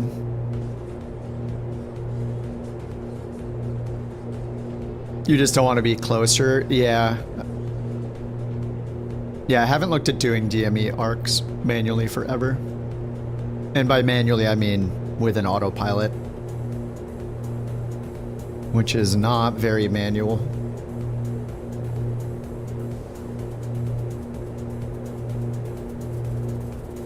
Anyway, as long as I fly towards the broken side of the line, we're flying towards the final approach course. And if I want to get closer, I aim towards the arrow left of it here. If I want to get further, right of the arrow. And then as soon as we just basically want to keep it at 12 DME.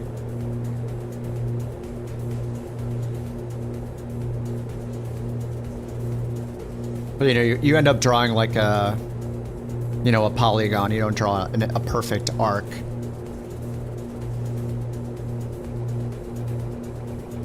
So we're at 17 miles away. I was supposed to be doing a 12-mile arc, so I just need to cut in closer and then cut back outbound.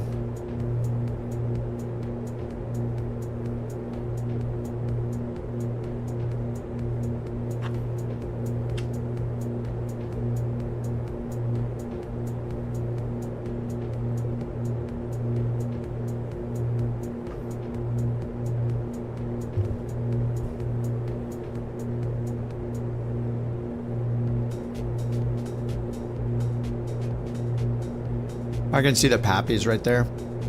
Very, very tiny.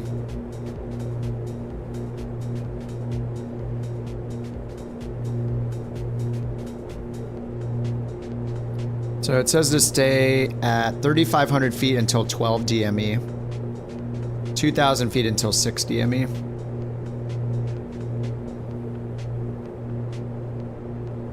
So we're almost back on the 12 DME arc. Oh yeah, and then we're just gonna we're gonna intercept it right away. So anyway, I'm just gonna hit nav and then we'll just intercept the final approach course. And we should see the 2 flag. We want that to be exactly at 332.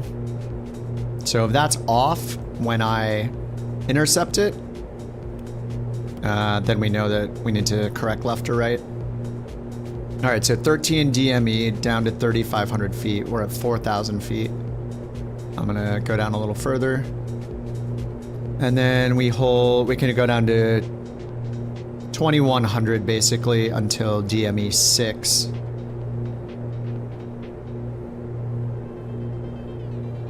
All right, let's pull the throttle out.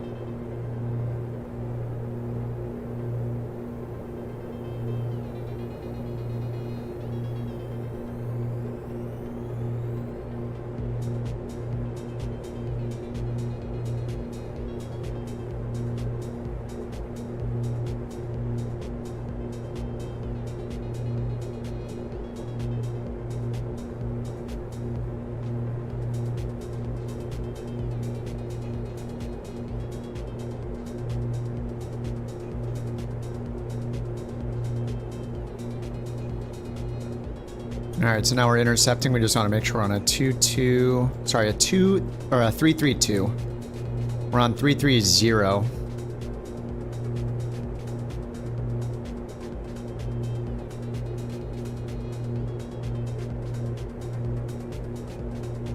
right, we want to keep the descent going. We're at 3,000 feet. We want to go down to, we can go down to 2,100 until 6 DME. And then we can go down to the MDA of 1,200 once we're fewer than 6 DME away, 1,200 feet. I need to descend a little faster. All right, 332 is what we're on right now. There's the airport right there. little high. See the pappies are all white. All right, let's get mixture rich. Prop full forward and fuel boost on. Boost pumps on. Pull the power back and yeah, we're at 331, so I need to move it to the right one.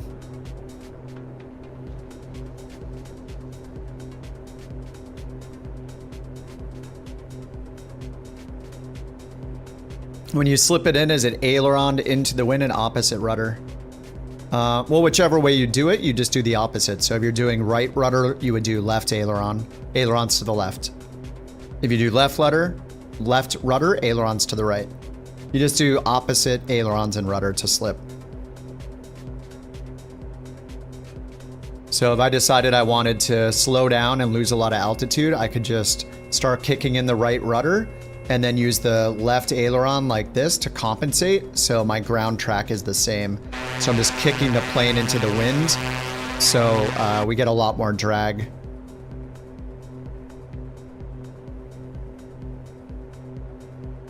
And it's kind of like what you need to do. I don't know if it's preferable to go into the wind or not. I would assume you'd want to point into the wind with the like lay the ailerons towards the wind like you would just crabbing normally. But I don't know. Need a real pilot answer for that one.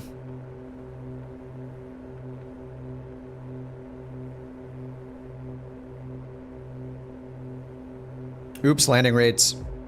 Landing rates. All right, we're going for negative 69, of course.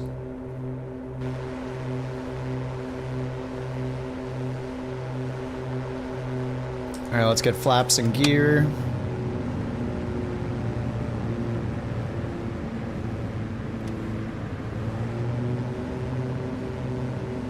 And lots of trim.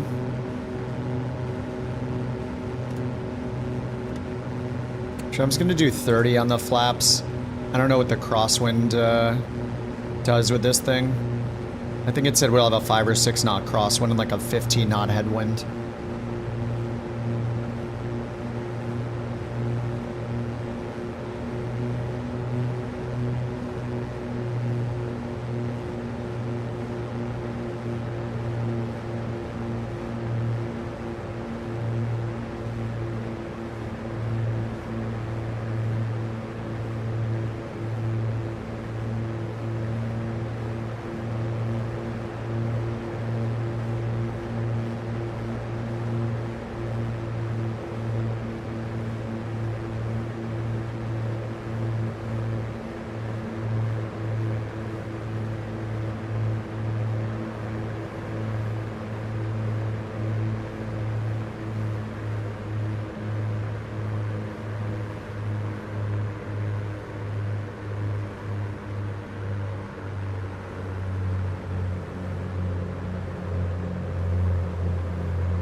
Too much rudder.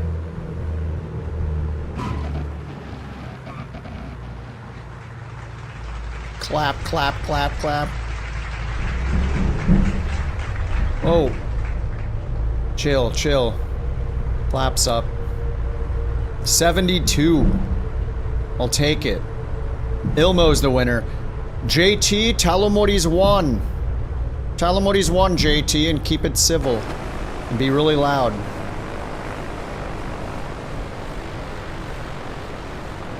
Hey Ilmo, congrats on your awesome guess of 75 feet per minute. That's like super impressive. Here's your well-deserved 1 BorkCoin. Now let's see if Kip can land like that. Wait, what do you mean? I am the one that landed like that. What is he talking about?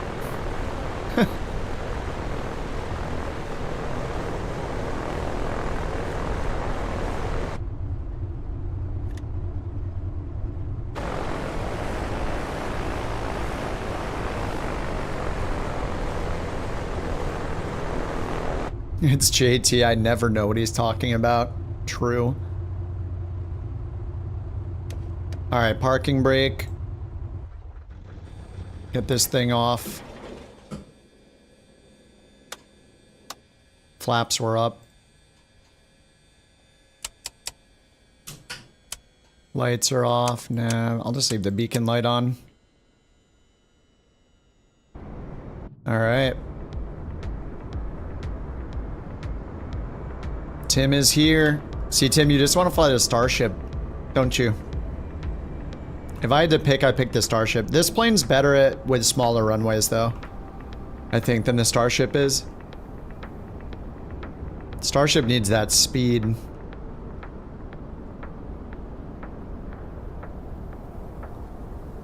comes Gallon. SF-50. Look at that SF-50. We never knew the Vision Jet was so big. You're flying the Starship as well? Yes. I know, it's so good. So good.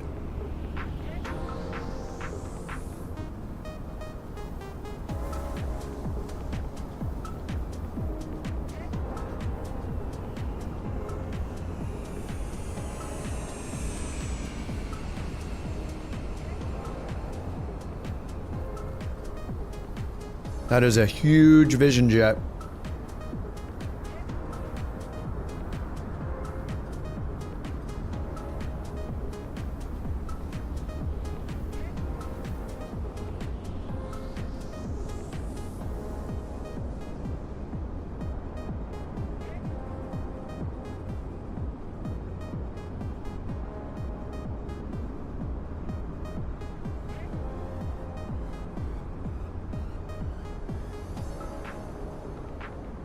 Man, this looks nice.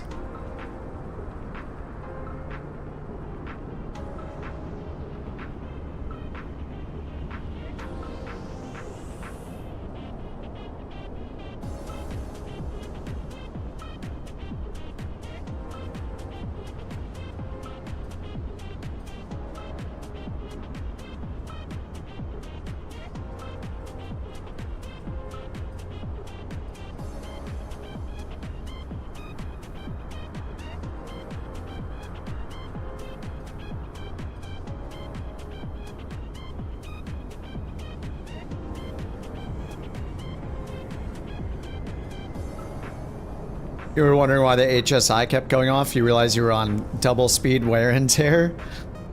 Was it just like all wobbly and stuff? I have it on like realistic wear and tear. I don't think I've seen anything happen. Maybe there was like one failure, but it wasn't anything noticeable.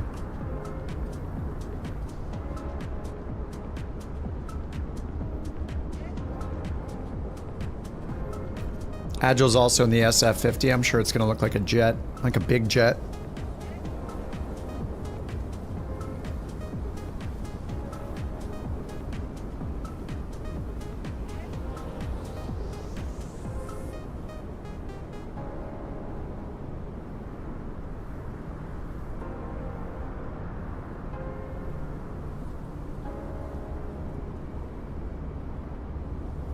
Oh, it's slowly becoming more and more off course to the left. You were 10 degrees to the right of everybody else halfway through the flight.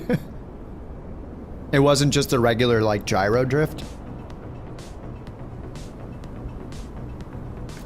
Or that's what it was just happening twice as fast?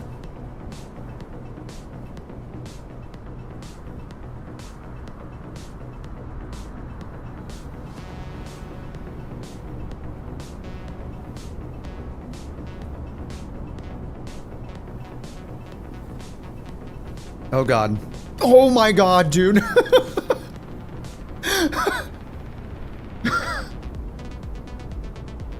I thought it was gonna go through the tree.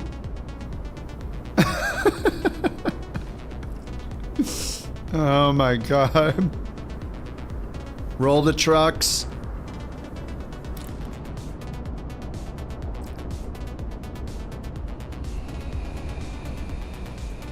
Me too. Yeah, I thought I was just gonna go right through the tree.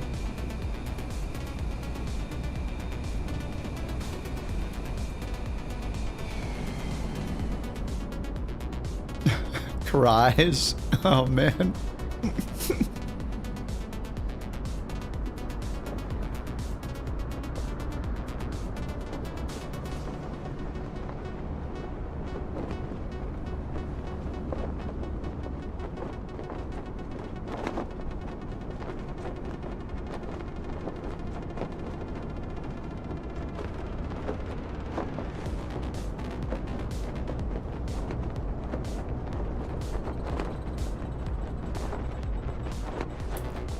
Do we do another one?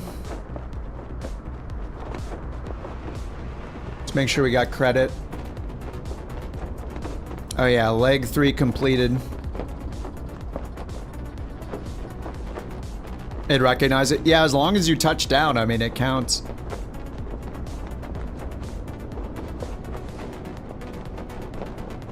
The next leg is only 63 miles. LGSR.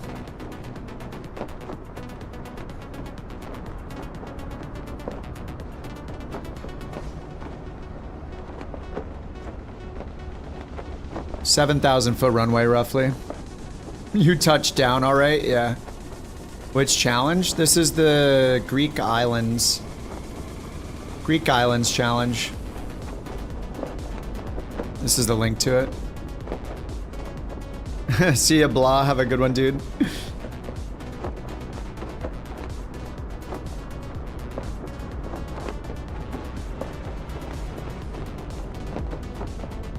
I finally got a snack, so I'm feeling a little more human now. They should cut down the tree. Yep.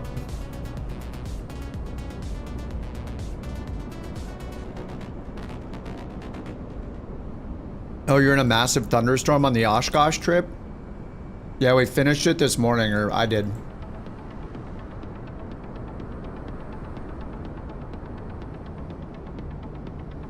All right, leg 4, LGSR.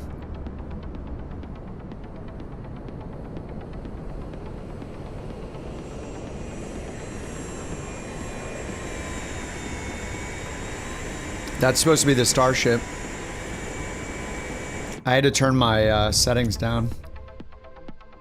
Lots of people at Oshkosh. There weren't too many when we were there. It was just like a couple randos maybe. But we're on the USA West server. I wonder if most of them are going to go to USA East. I'm not sure. And does it start on... I thought somebody said it started on Monday, but I mean, there's a fly-in webcam right now, so... Does the official stuff start on Monday?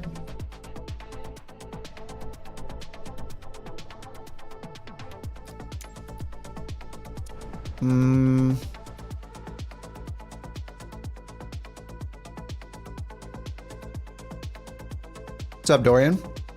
Oh, it officially starts Monday, okay.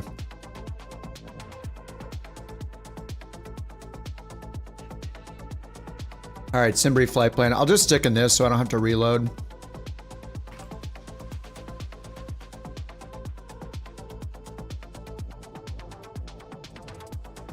What's up, Trax? It's an official case of the Mondays. The Moon Days.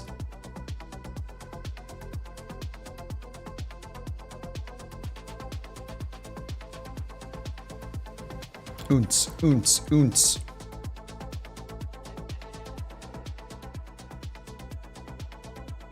All right, LGMK to LGSR, 7,000 feet, 500 pounds of fuel.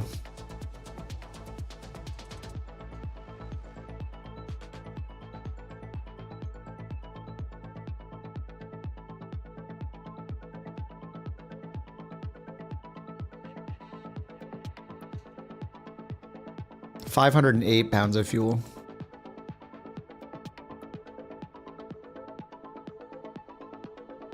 All right, there we go. Good enough, 515.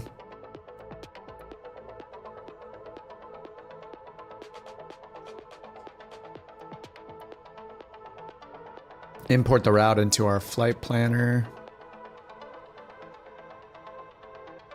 Unpin the other charts. It wants us to do a departure procedure. I don't think we need to do that.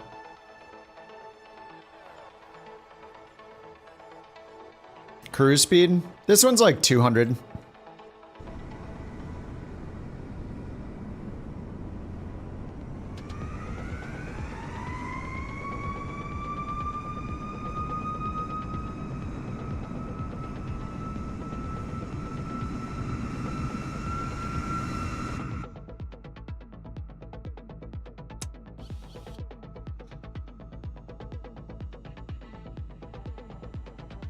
All right, let's get it going.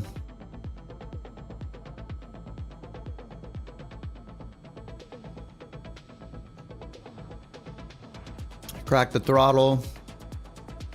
Fuel is flowing.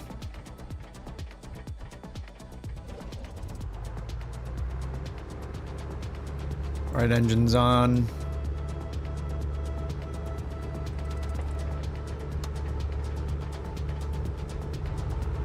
Left engine started.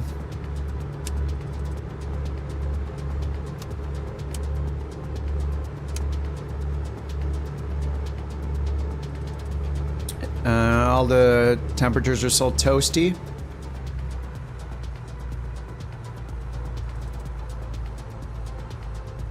All right, pull it back, lean it on the ground.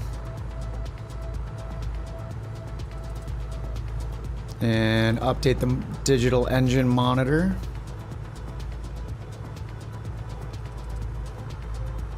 So if I want to fill it myself, 514 pound, 86 gallons.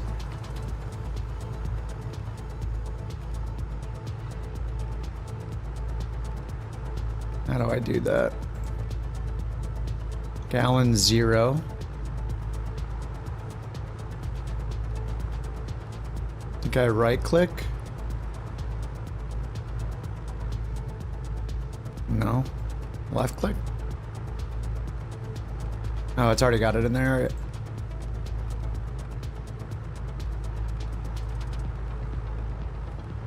85.6. Looks good.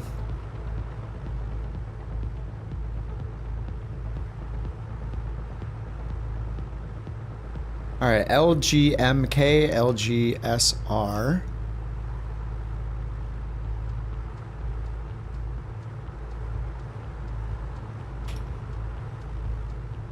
No routes. And there's a VOR at each one of them, so we'll just tune into the VORs, fly a Corsa 169 down. 110.0, which we should still have in here. Yep. And the course we want is 169er. Nice. 169er right there.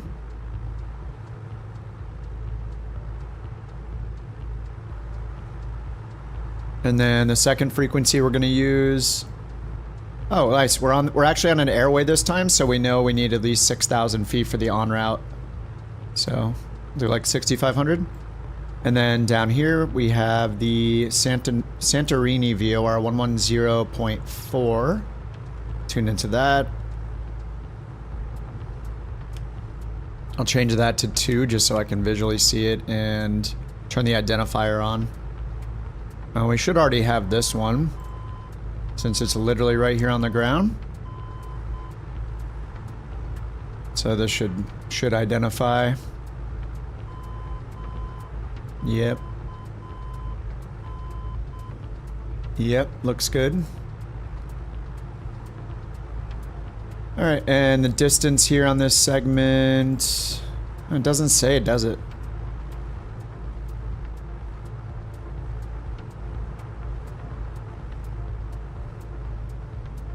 All right, well, that's fine.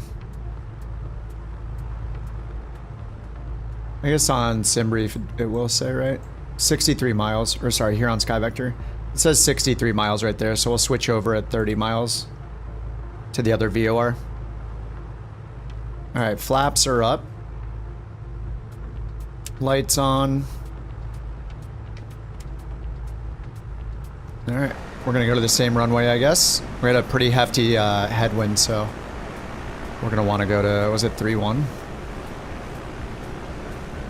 Whoa. Uh-oh. That's just fine.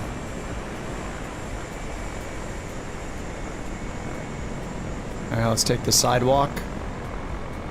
Looks like I got a bit of a crosswind.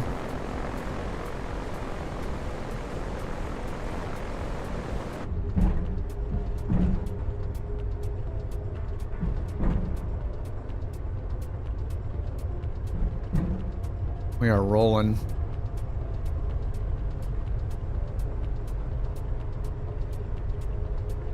All right, we're just gonna take off and then turn to the south. Clear for takeoff. Cleared for takeoff. Why'd that sound like a horse? I think that was just the brakes.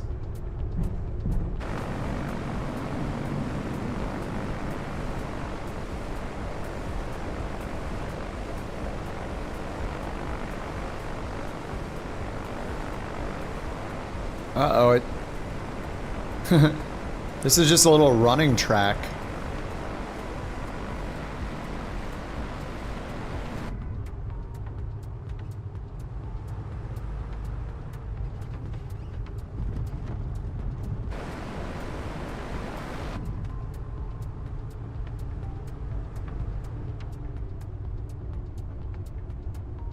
Alright, prop is full forward. Fuel boost on. Mixture rich. Trim.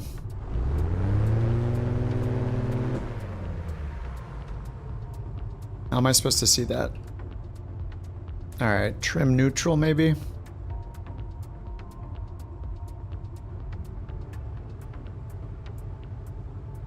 Trim neutral and rudder trim was in.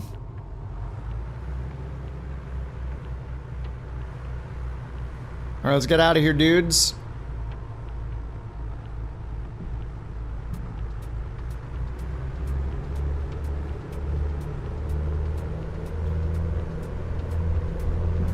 Big headwind, little crosswind from the right.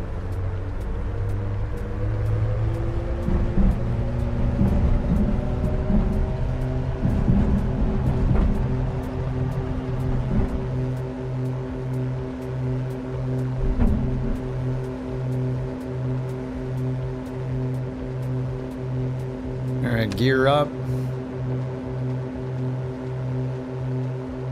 Okay, red light. I guess the red light's good.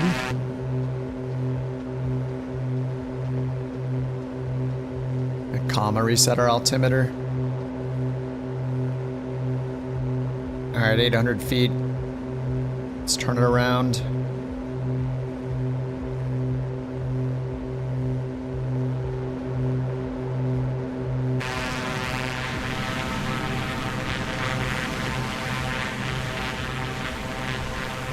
I mean, this doesn't look that bad, you know? It's alright.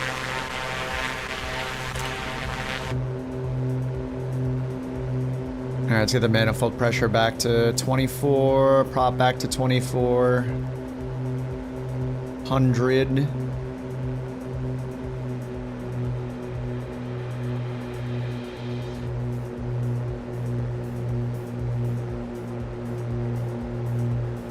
Alright, flaps are up, gears up.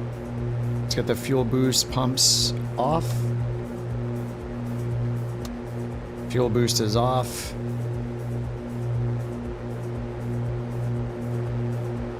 I mean, I can see why they wanted us to do a, the Piper to Oshkosh. No, we finished the Oshkosh. We went from Bird's hometown in near Vancouver to Oshkosh and finished the last 2 legs this morning. Now we're doing the Greek Isles tour. Greece to Oshkosh in the Aerostar. That would be pretty epic.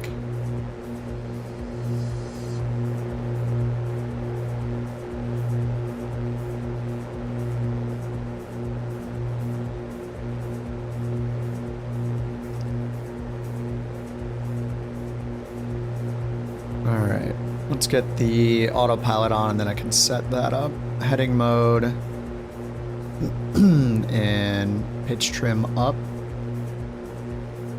Pitch trim down. We're only like 2,000 feet per minute.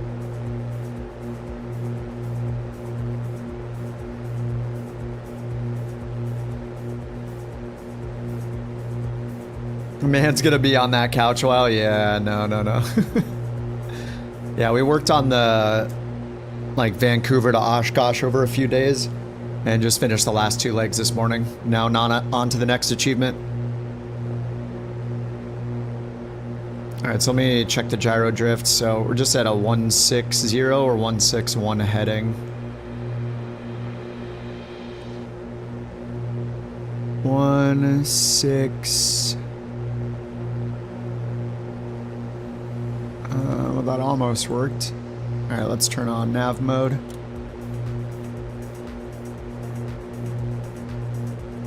Probably should have turned autopilot off or something.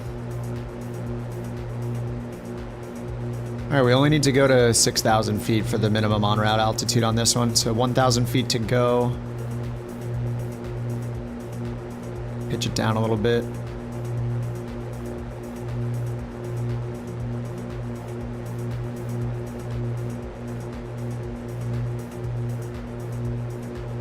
Looks like our current heading is 185 or so.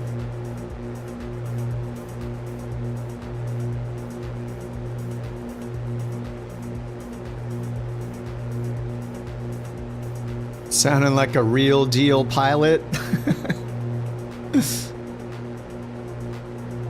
Keeping your speed up in the climb helps the CHT a lot. Oh yeah, my throttle's pulled back. Yeah, let me pitch it down a little bit, like 1,000 feet per minute. Your wife makes fun of you for calling stuff out. Oh, like when you're, so you say it to yourself while you're flying. I mean, you're just used to it. You're a professional. But yeah, she's probably like, you don't need to do that anymore. All right, so 180, that's 1516, 166 or 167 we're heading.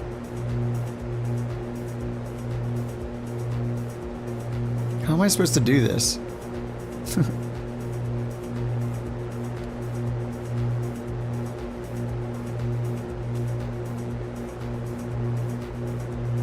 I don't know, I guess it's around there. I don't understand, maybe Tim knows what this is. So there's a little, you can turn the DG, slave the DG to the, I guess the magnetic compass or something. But when I hit it, like nothing changes, the card doesn't change, but this little thing will sometimes change. And I have no idea what this is. You know, I should just look at the Aerostar manual. I don't think it says what it is. So I have no idea how to use that. Peer pressure Kip to getting his PPL. You'll fund me up to my multi-engine? No way, dude. I would definitely pay my own way. I just don't want to learn. I don't want to fly a real airplane. It's too scary. No thanks. Those little planes, kind of terrifying.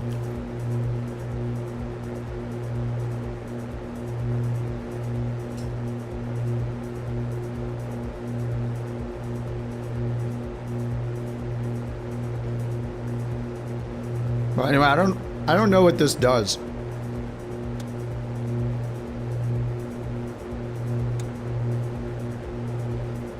Like, I've seen this little tiny thing here change. This little line here, I've seen it change when I flip the DG on. The DG slave on. It should adjust the needle, but it's not working. Oh, okay. You don't have any sound on your left end anymore?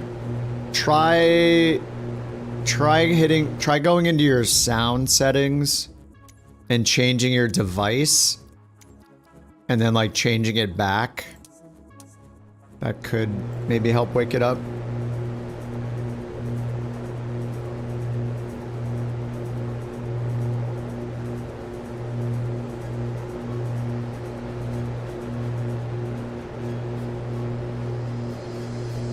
All right, so halfway on this one's going to be 30 miles.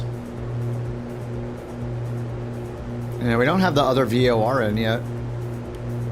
1104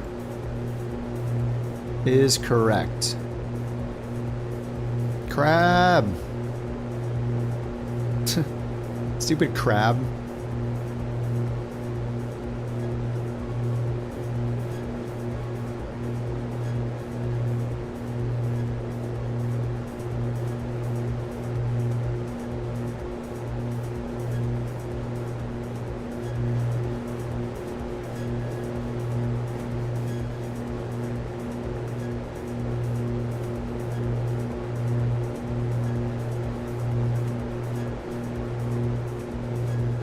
Yeah, I should probably lean this thing out and cruise.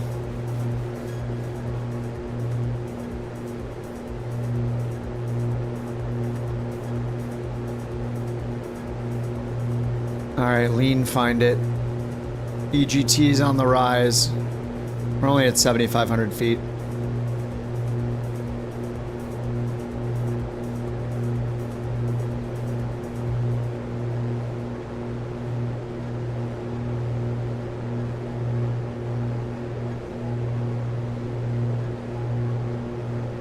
$14.20.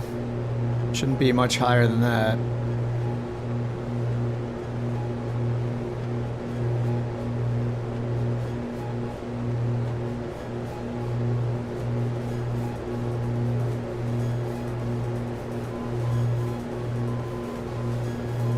Alright, we got the other VOR in range.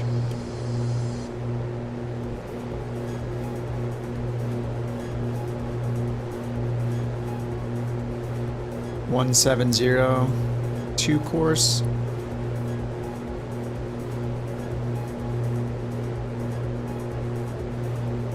Ooh, 1,500 already on the EGT. There we go.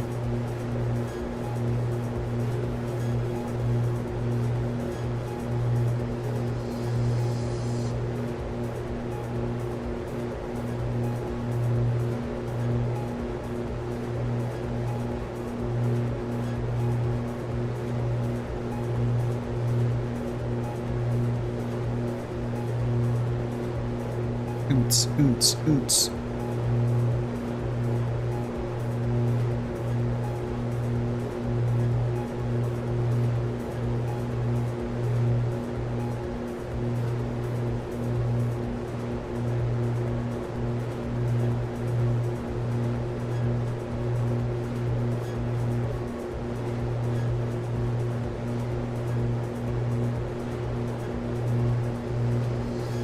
That's pretty good right there. Damn. Alright, it's close enough. Minus 49, minus 48. That's pretty close to minus 50. We'll just leave it. And we're almost at 30 miles, so we're gonna switch over.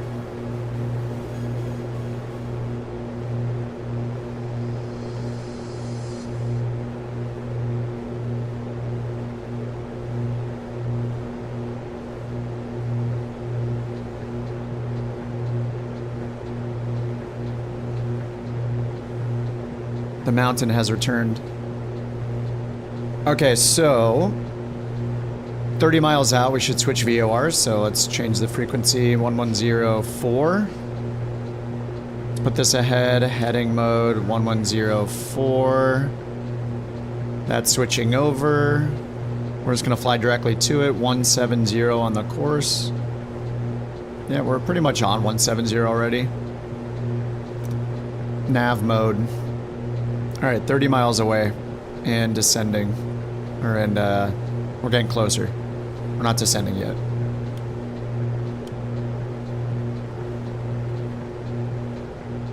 Alright, so airport elevation is...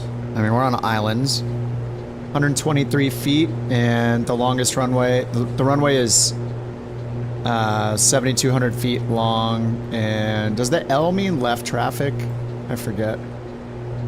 No, it wouldn't mean left traffic, right? Because left traffic would be assumed standard. It would say R for right traffic, right? So I don't know what the L is. I don't know, maybe it is left traffic. I forget. You like how A2A simulates the engine separately? Yeah. And it's also got... You might like this mode, Tim. You can go into maintenance, and down here at the bottom, see where it says new, used, and auction? When you click one of those, it's like a preset for buying a used or an auction plane, so it'll like break a bunch of things, wear and tear things, so you have to go through and do the inspection and see what's wrong with it. Tacos? No. I had food.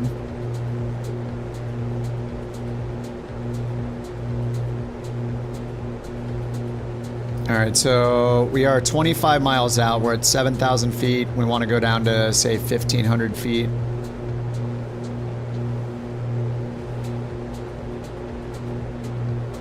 So 6,000 feet or so to lose. 6 times 3, 18. Call it 20 miles out. So in about 4 miles, we'll start the descent.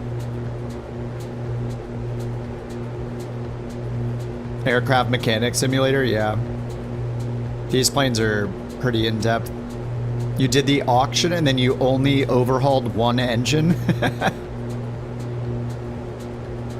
Madman. I don't know why you would want to do that. You could have just clicked the new button.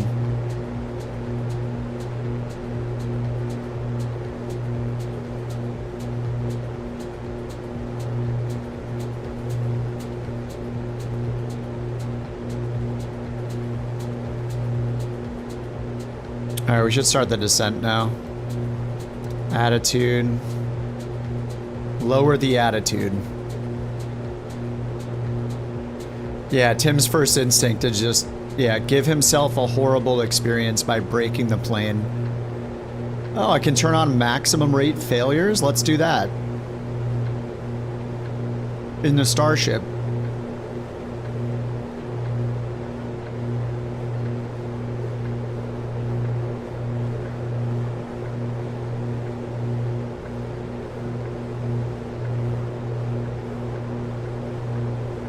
So which runways do we have here?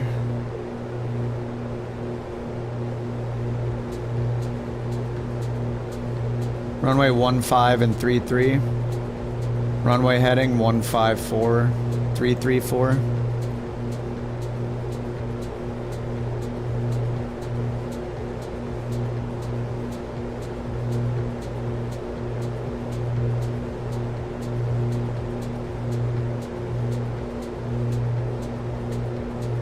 Oh, you're a mechanic, Frank? Awesome. When you're running at Lena Peak, it's misfiring on the left side on cylinder number 3. What's up, Maddie? We're still doing the Greek Islands. Winds are variable at 4 knots. Runway 33 is recommended.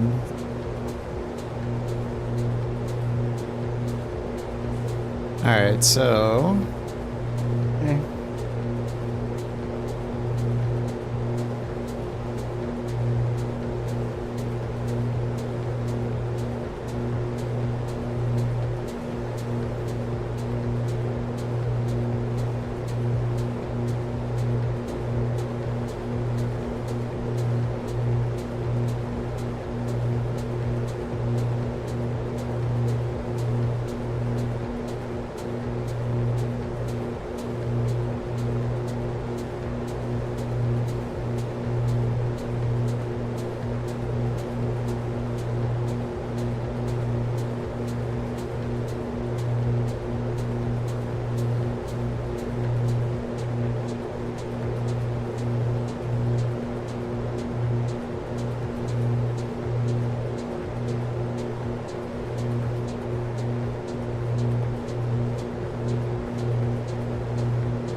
Alright, sorry, I'm back. I'm just catching up with the mountain.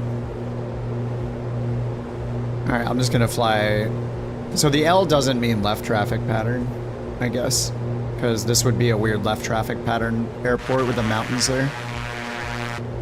You like the new GA products? Yeah, dude, the Starship and the Aerostar are awesome. I mean, Black Square and A2A are like 2 of the best devs for GA planes, so... Knew you'd like it.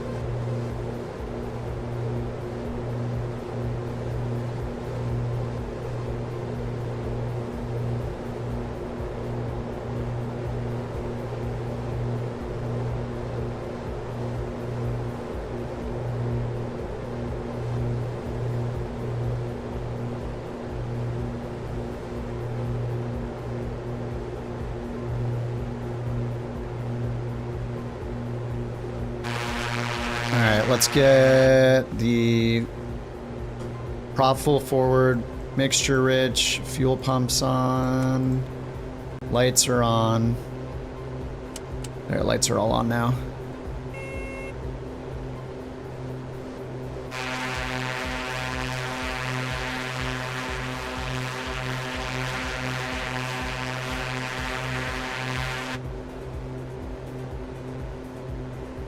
I need to lift the nose and get... I don't know when we can get flaps 10.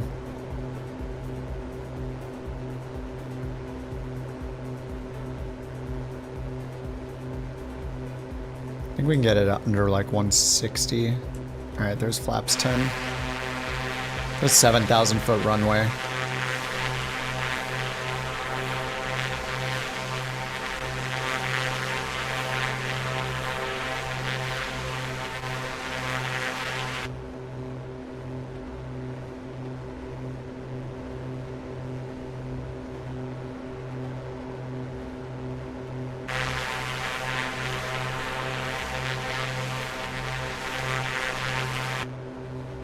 I'll give it like one more mile. Just watching the DME. 2.5, 2.6. Let's get flaps 20. And I can get the gear down when I'm ready. Just gonna get the gear down now so I can pull the throttle to idle and then it won't yell at me. It's probably too early, but alright, 3 greens, 3 miles out-ish. 2,000 feet.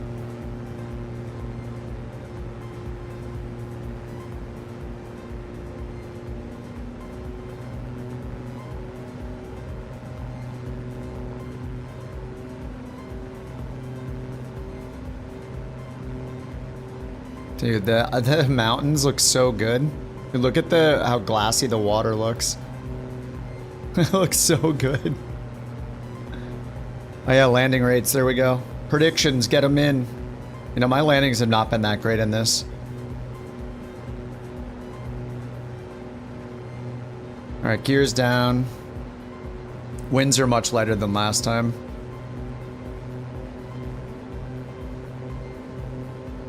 Alright, flaps are full.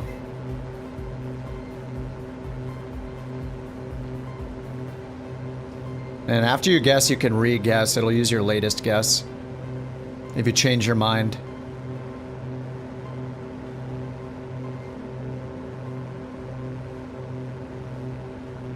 I mean, it's a super long runway, so I could take my time and try to... If we get 69 feet per minute, everybody that guesses gets a BorkCoin. Highly coveted Bork economy coin.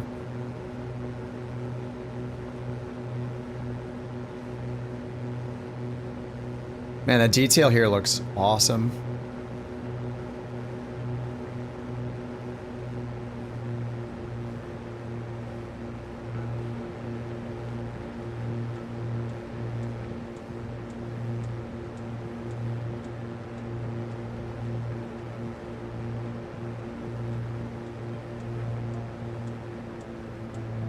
Alright, heading bug is synced.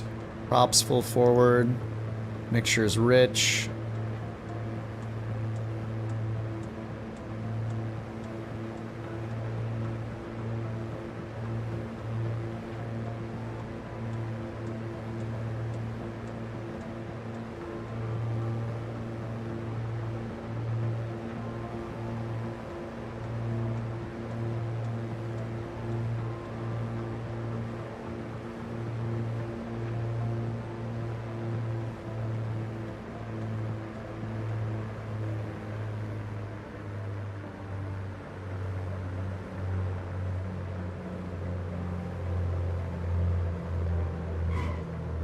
Ooh, that was pretty good. That's pretty good. Let's see what FSHub thinks. Come on, 69. Oh, 38. Holy crap, Warlock's the winner. The Warlock. What's up, Warlock? JT, tell him what he's won. Prepare for loud JT TTS. I can turn it down a little bit, I think. Congratulations, the Warlock. 8. You nailed the landing rate at 50 feet per minute. As a reward, here's 1 Bork coin for you. Do something awesome with it. And hey, 363 days until my birthday. 363 days until my birthday. Alright, flaps coming up. Flaps are up.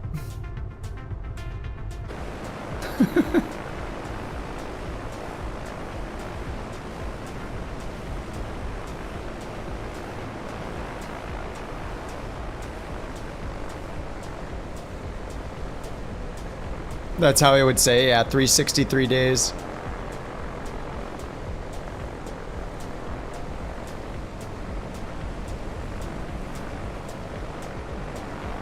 Alright, let's get the lights and strobes off. Pull this out a little bit. Boost pumps off. Ah, fuel. Aha, the fuel pumps. Might as well just keep this thing running.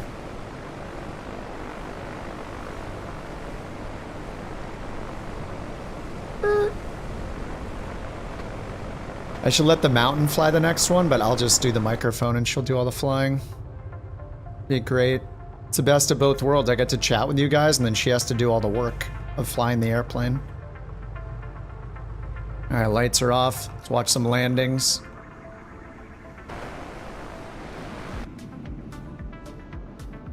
Oh, Jules on the ground in the Aerostar too? Well, it's the Aerostar 1. He's in the Aerostar also.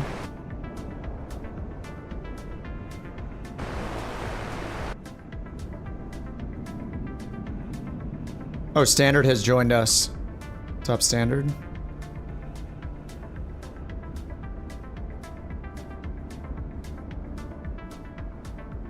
Rare mountain sighting? The mountain sighting right here. It's a little blurry. Have I told her about the Starship? Salty, she's standing right next to me. Don't bring it up right now.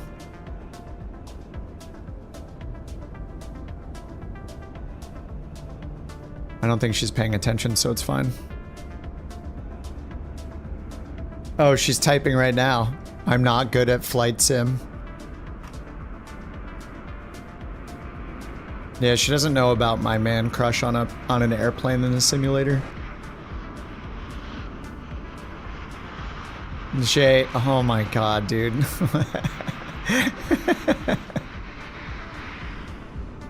Is it a belly landing? Oh no, the gear's out, the gear's out. He's good.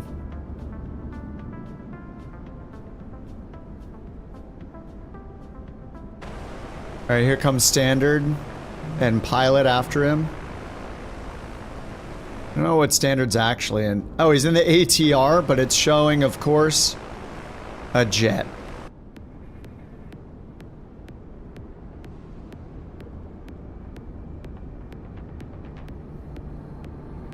Let's check here. I think leg 4 is completed. Yes. Wait, did leg 11 just... Wait, did this just appear? What just happened? Wait, did I just hallucinate that, or did that leg 11 just appear when I refreshed the screen?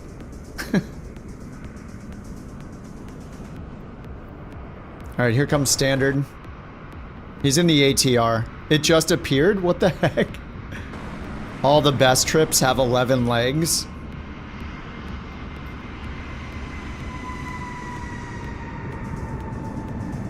The Oshkosh trip was pretty sweet.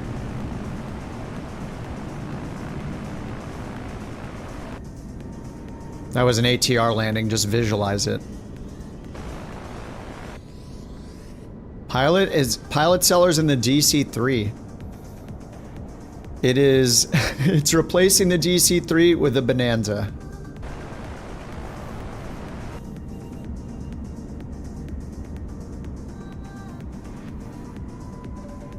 You've almost been struck by lightning several times this flight.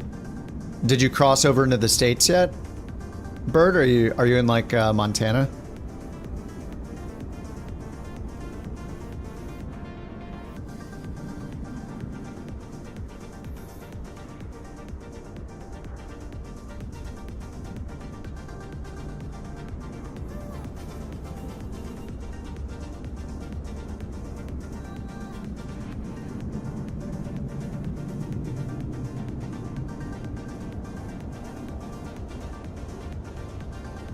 No reaction roll? I mean, is it just gonna put it in the, I mean, we'll see if people care about it. I mean, how often is it even gonna happen? I don't even know if I'm gonna click through to them because we can't, like, see a live video feed or anything. I want to see the video feed. Starship tracker. If there's demand for it, we can do it.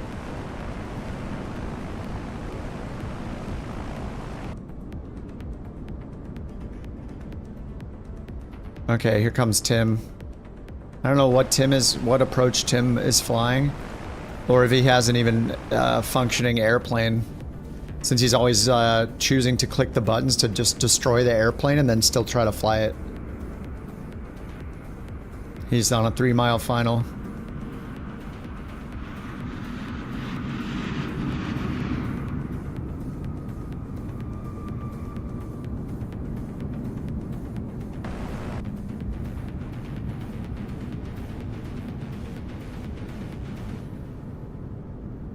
Let's see what the next island is. So we did 1 through 4. Leg 5 is... Crete? How do you say it? Crete? Wait, really? Why are you laughing at me? I don't know how to say it. Crete? Wait, is she... No, she's messing with me. Never mind. It's Crete. She's making it up, trying to get me to say it wrong. Never mind. She's cracking up right now. I didn't say Crete. No, I didn't. Stop lying. Why do you have your camera out? Get out of here. Got him. She so got you. Got him. It's just Crete. Okay, anyway. LGSR to LGIR. I hope there's also a, it says gullible in the cargo area of the Starship. Yeah, okay, Sawyer. I believe you. I would believe that if we hadn't solved all the Easter eggs, I would go check right now. Okay, wait, this is a 7,000-foot runway. How long is the runway here at Nikos Kazantzakis? It's 8,000 feet. I think it might be Starship time. Oh, Tim! Oh no, oh no. Get out of here. Wait, it's just, it's so chaotic in here. There's people barking at me. There's people telling me how to say things incorrectly to troll me. Oh my god, she's just borking. What is so funny? You think this is funny? I'm trying to put together an airplane thing here. She's just here cracking up. The mountain thinks this is hilarious. Thank you for the Borks. Dorian, the winner of BorkCoin, number 812. You're sweating. Relax. Take a deep breath. You're sweating. Shadow. You're sweating. Q's coming in the Starship, but I don't have, it's not gonna look like a Starship, it's gonna look stupid. My god, Dorian has 12 coins? Why don't you steal the VIP badge? Who even has the VIP badge? Somebody stole it yesterday, I don't know who has it. Don't know how, it's exclamation Bork VIP, it costs 3 coins. Whoever uses it last, steals it from the previous person that had it. But it can only be done once per stream. I didn't uninstall the Starship. I just turned, I crashed earlier, so I turned it, Wait, what just happened? Can't be stolen until the next stream? Wait. Wait, did it not work? Wait, did Speeve steal it? Yeah, was that yesterday? Hold on, let me check. No, it says it was... It says it was used now. According to the mod log, it was yesterday? Oh, Speeve stole it earlier today. Yeah, wait, did he steal it right at the beginning of the stream? That's what it says. It says that it was stolen during this stream. 2 hours ago? Oh, 2 hours ago. Oh, okay, okay. So my code is fine then. And my memory is not. I was in deep Starship talk, maybe. Alright, here comes the Starship. Not really. Because this thing is not as absolutely stunning. Pretend like it's a Starship.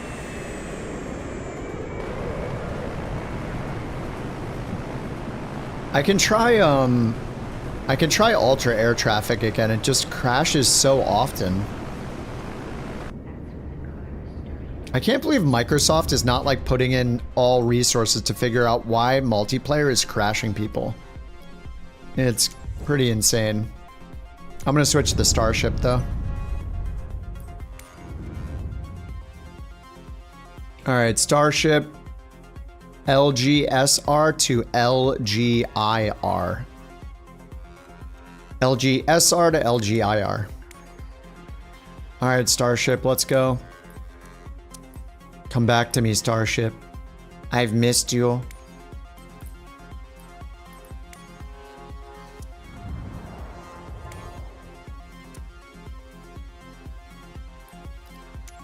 Alright, let me try high instead of ultra for air traffic and see how that goes. What's up, Bobby? Good morning. Good morning from the East Coast. It's midnight. LGSR.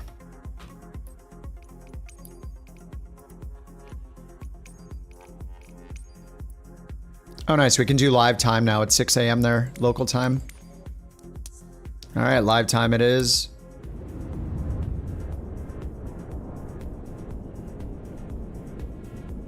Midnight is technically morning.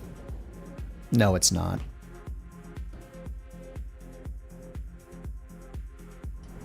Wait, is midnight technically morning?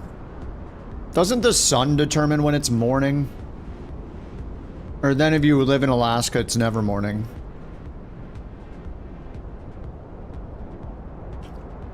Well, what does AM mean?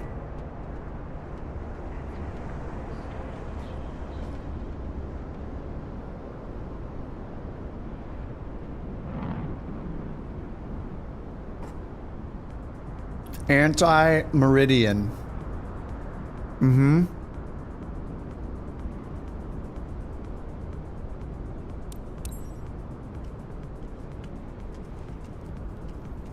At morning. Morning's when the sun comes up. And the hours before the sun and after the sun comes up, that's morning to me.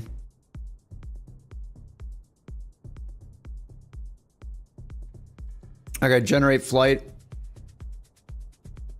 Starship. AM after midnight. People argue about what is afternoon too.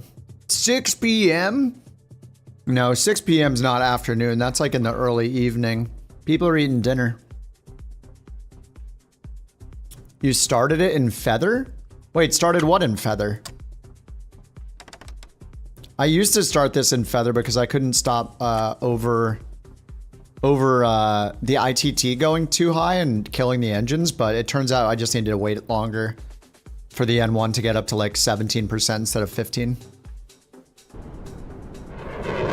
AM after midnight. Oh yeah, Tim's back. Tim's back in the Starship too. Yeah, if I had to pick between the Starship and the Aerostar, I'd pick the Starship. For sure. It's just so cool looking. All right, let's do the GPU this time. Payload, external power. External power is attached. Then we're gonna get battery, external power switch, all the avionics. Start cooling this baby down. Dude, listen to the sounds. Dude, it's so good. All right, let's hit comma, 2977 on the altimeter. 1008 hectopascals.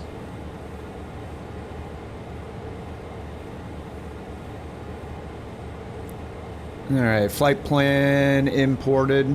There we go.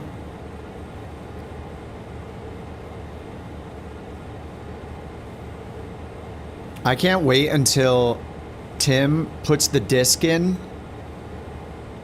and then starts looking for other things to put in the disk drive and then starts doing stuff with the data. It's gonna be awesome.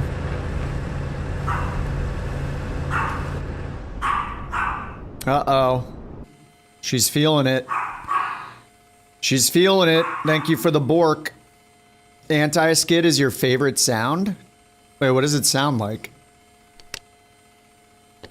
What does it sound like when it happens?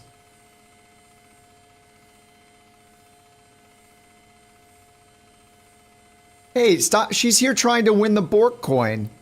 The mountain is in here trying to win the BorkCoin. She's smiling. She better not win. Oh, good. It's the Warlock. Woo. Alrighty. What do we do next? Let's get all the avionics are on. Wait, why is this off? Oh, I slewed and the GPU got disconnected. Whoops. Oh, there we go. Slewing it, disconnected. Today's your day. I don't know if we're gonna do the departure and arrival procedure. I mean, look what happens if we do the departure and arrival procedure. I think we should just go direct. Direct's gonna be, we're gonna save a lot of time. Get more landings in. I don't really feel like programming in the whole procedure. I think I'll probably just go direct. How do you add those? You have to add each waypoint manually. So you need to either look up the waypoints with the charts, or what you can do is, if you scroll down here, if you have SimBrief, go to the SimBrief map, and then just zoom in. And if you zoom in far enough, you'll see all the individual waypoints along the procedure, and you can manually add each waypoint on the procedure. So I would put in Gonzo, IR28 Alpha, Zavis. Or if you do import route, let it sync the charts. Then over here, go grab the charts and just do the same thing with the waypoints and the altitudes. You'd have to put the altitudes in the VNav section so you know, so you have a reminder. And it would tell you like your climb rate you need to achieve them.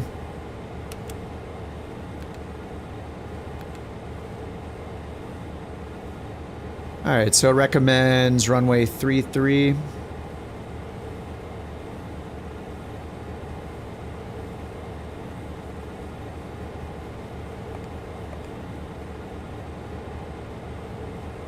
Alright, I'm gonna go nav source, FMS, system sensors, and I'll just turn on the WASP.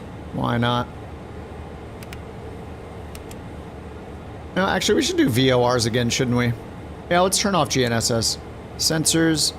Yeah, I can even disable Omega and VLF, so all we have is VOR. And it doesn't give us any other capability. I wonder if that'll even disable the present position map or something. I feel like this shouldn't update.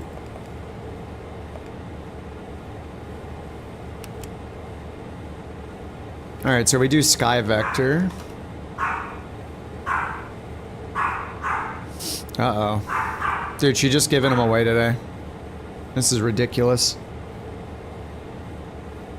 Alright, Sky Vector. LGSR to LGIR. It's only 32 minutes. Yep, and they both have a VOR. Easy. Alright, so this is our destination. So we're going to Santorini 110.4. So let's put in 1104 here. 1104 here, and then activate those.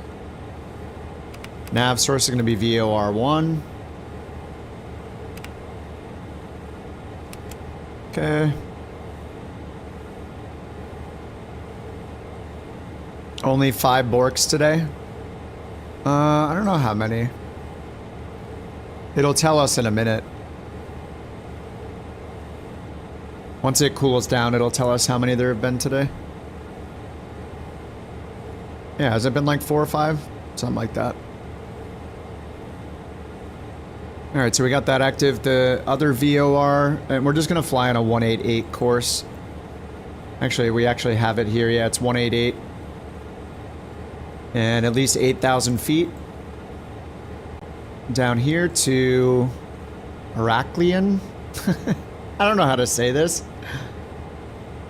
It's an 8,900 foot long runway. 115 feet elevation. 108.8. So let's put 1088 in nav 2. And I'm just going to put 1088 in the pre-selector to the memory positions. So we have both of them if we need them. So yeah, 1088 right there. And we got DME on our current one. Alright, fuel, we need 2,000 pounds. I'm at 1,300. Alright, there's 2010. Let's give it a little bit extra. Kick all these passengers out. Let's do, we got 30 pounds of beverages in the back. Excellent.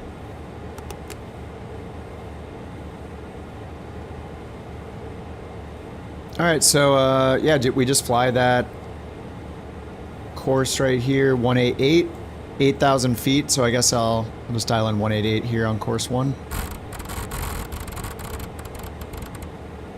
Alright, 188. Up here we'll put in, let's do 8,500 feet. And then we set our initial speed, 180, for the climb out. We're going to use heading mode, IAS profile mode. And then the other VOR is a 008 radial, so that would give us 188. So the course is the same, but I could tune in the other one in advance if I want by going nav source, then hit nav source again for preset, turn on VOR 2, and then use course knob 2 to dial in. Oh. Course knob 1? This might be a bug, I don't know. Anyway, we'll use course knob 1, I guess, to dial in VOR 2 188. Just so it's the same when we switch over. And then I'll turn the preset off. Alright, HSI. Good. And then here, I don't know what to turn on. Let's turn on performance. Alright, let's get this thing started up. Ignition 1 and 2. Get the beacon on. Or not the beacon, but the strobe. Alright, waiting for 17 N1, props full forward. If I do it at 15, I swear the ITT goes into the red every time and damages the engine, so I've been waiting for 17 every time.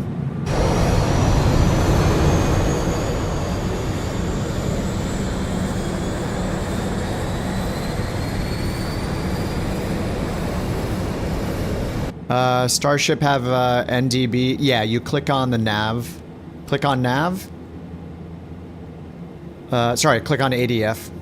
There it is. And then you can, over here, you can turn these onto ADF instead of VOR.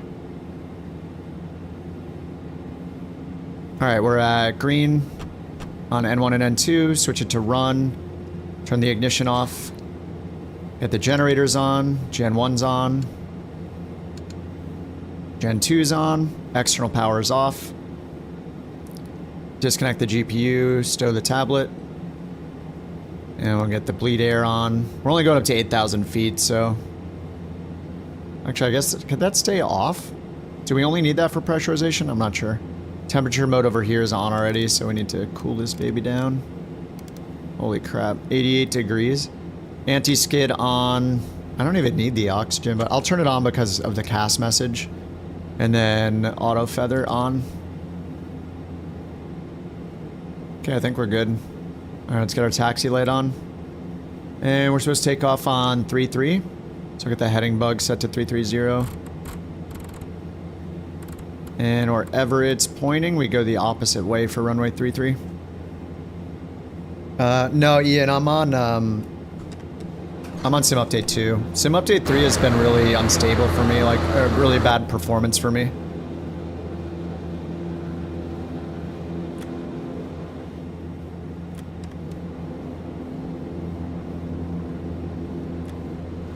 We got a long runway, so I'm gonna keep the flaps up for takeoff because I'm lazy. Oh god, it's so nice not dealing with mixture. Turboprops for the win. Oh no. No! Okay, wait, who just loaded into the airport? I want to know which plane to turn off. Did one of you guys just load in? Can you tell me what plane you loaded in with? I'll see if I can turn it off. See if we can find which plane is doing it. I don't know. Thought it was the longitude earlier. Maybe it's just literally any plane. Did one of you guys happen to just load into the airport when I crashed? We got to investigate. Who done it? You're in trouble. No, I want to find out what plane might have done it. I mean, earlier I thought it was the longitude. My immersion. Where are we going? We're going to the Greek Isle of Heraklion. I don't know what the island's called. That's the name of the VOR. What is the island called?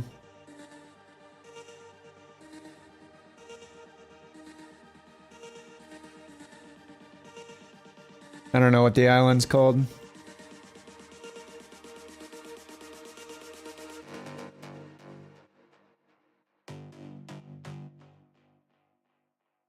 Crepe? You came in 10 minutes ago in the Corvallis? Nah, that's like too long ago. It's Crete?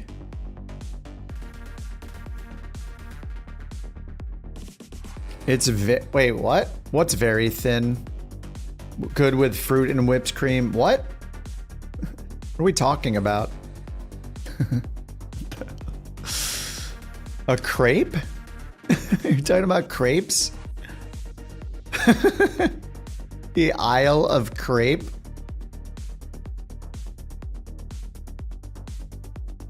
No, I know it's not an island. I haven't thought about crepes for a long time, okay? I know what crepes are. I've had them before.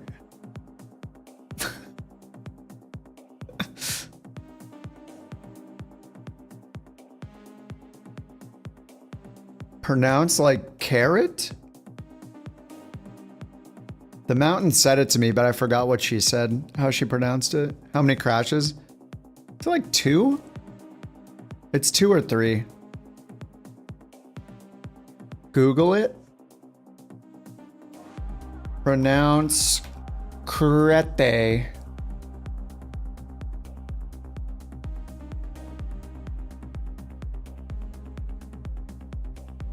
It's pronounced as Crete with a long E sound.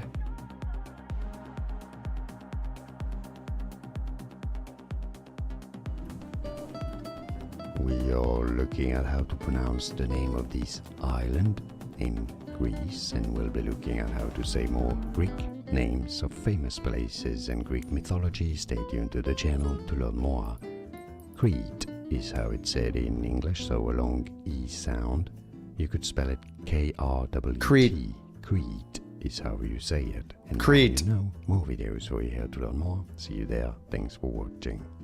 Thanks for watching. Crete. Nice of Kip to use his real voice. Real voice revealed. I wish. Damn, that guy's voice is deep. Holy crap. What a great voice. Oh. That's landing rate monitor. It thinks that I just landed. I won't listen to you? What are you talking about? Crete? No, it's not. No, there's no way. Why did this guy on the internet say it wrong then? Is he like that guy that says Chipotle is pronounced a totally different way? Well, then why is the guy on the internet wrong? I don't know. I did just ask the internet. What? I just did it. We just listened to it. I can't trust anybody here. Not even the mountain.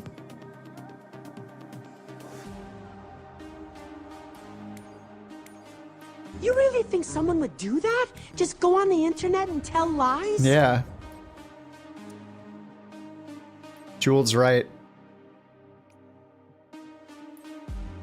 Ah, man, I can't even turn on global, like, ultra quality anymore. It's so annoying.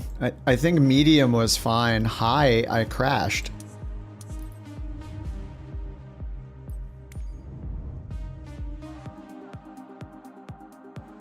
JT's gotten timed out for 625 minutes total. Holy crap. 2 minutes though, that's pretty low. Out of a possible 10. All right, LGSR, let's try this again. I might need to get a beverage here soon. This is going into overtime. All right, Starship.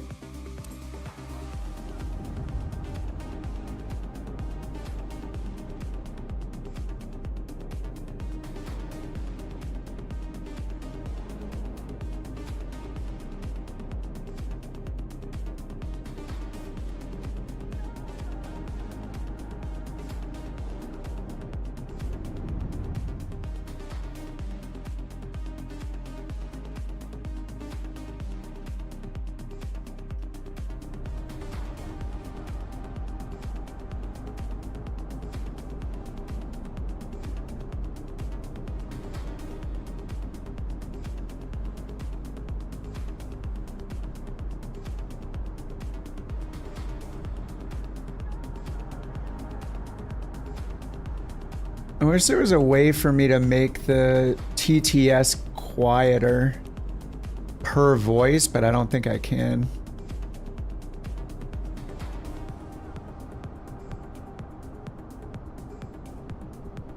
JT's is like double the volume of everything else. I don't know why.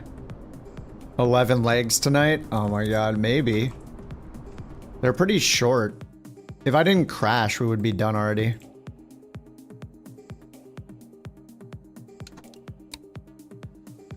Let's get the battery on. Battery on, lights on. Ignition, ignition.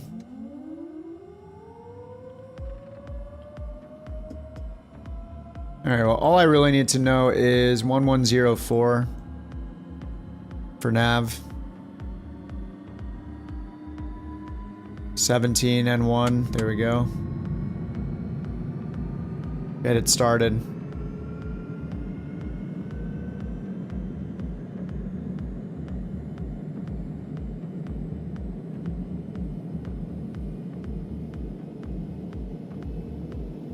$65 N1, there it is.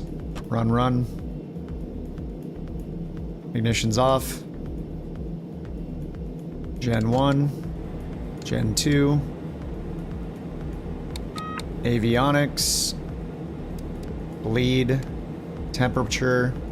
Oxygen. Anti-skid. Auto feather. Pitch trim in the middle. Okay, once this is awake, we're gonna put in 1104 and a 188 course.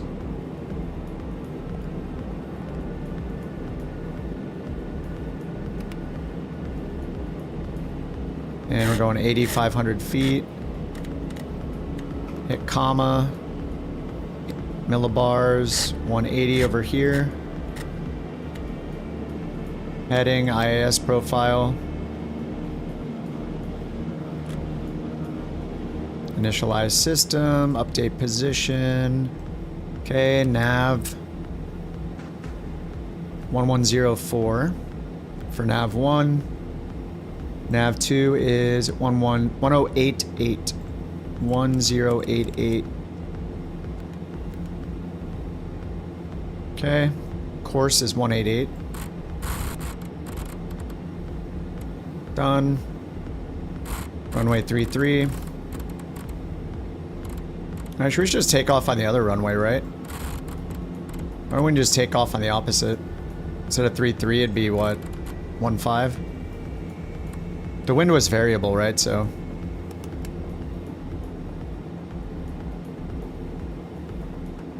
Alright, I think that's good enough. Whatever, as long as we get a buttery landing, that's all that matters. Altimeter temp's 27. Let's get taxi light on. Parking brake off, turn to the right. Alright, 8,500 feet for the cruise. Flaps are up. You guys should just take off because you're gonna turn around. I'm gonna go this way. Green Weenie is here. What's up, Green Weenie?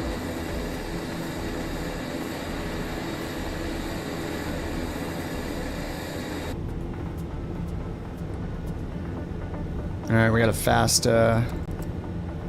fast takeoff roll here, or fast taxi. Get our lights ready.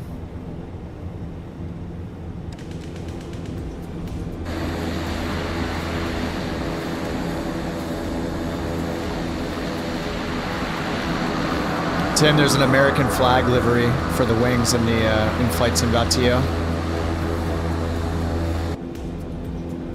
Are any of the new Starships flying with us? I'm not sure. Salty and Sawyer are the new Starships.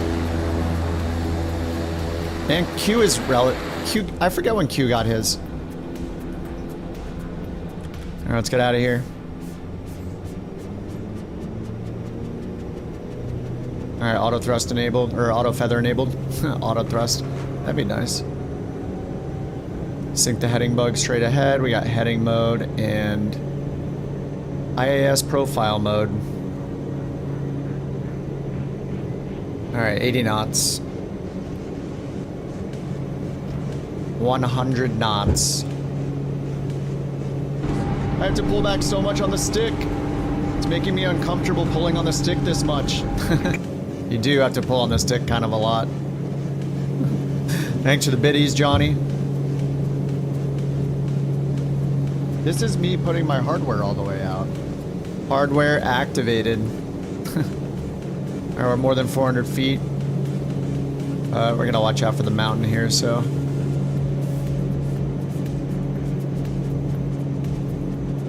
All right, 1,000 feet. Let's get a yaw damper on, prop sync on. Pull the power back to 90. Pull the prop back to 1600 in the green. Done. Power at 90.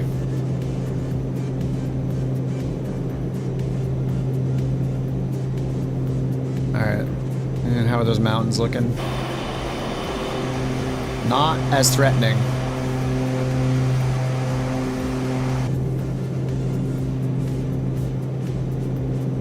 Alright, I'm gonna hit nav mode.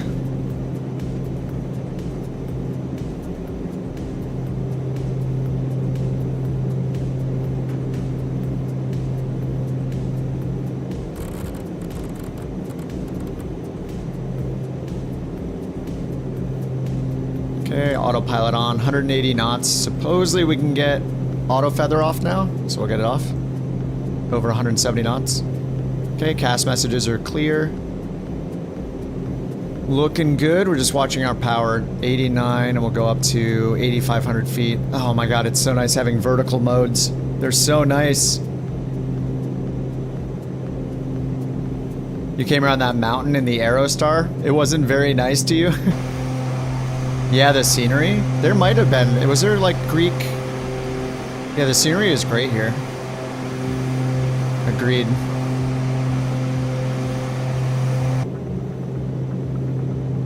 Yeah, it's so nice to have an autopilot with selected altitude capture and vertical speed modes. I love it.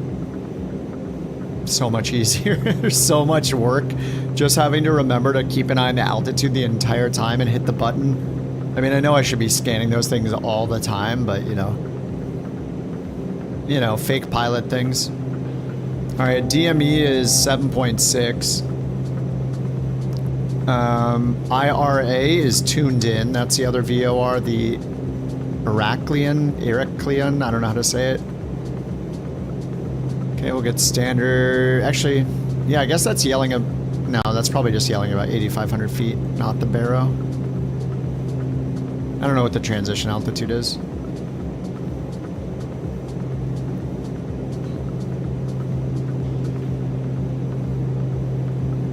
Alright, sync the heading bug straight ahead. We're on the 188 course. So I'm gonna go nav source, double tap, preset, VOR2. Change that to 188. And on nav 2 we have 1088, which is the other VOR, so it's just not there yet. We got our DME over here and over here. Yeah, it looks like we're on standard altimeter.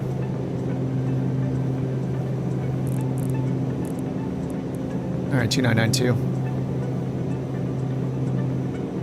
All right, now we can just get the torque and or ITT up to the limits. 95% torque. You just gotta watch our airspeed. Yeah, that's gonna be too fast.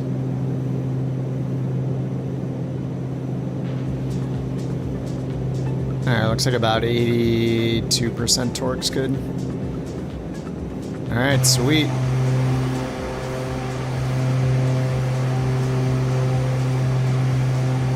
Congratulations. Hey, Couchers. Gain M the rookie. Happy Sim 7 Saturday. months as a couch captain. That's almost as impressive as my collection of unicorn-shaped pipatas. Just What? kidding. Those are totally lame. Keep flying high. My friend. Unicorn shaped what now? Rookie, thank you for 7 months, dude. Happy Sim Saturday. 7-month streak. Beautiful, thank you, sir.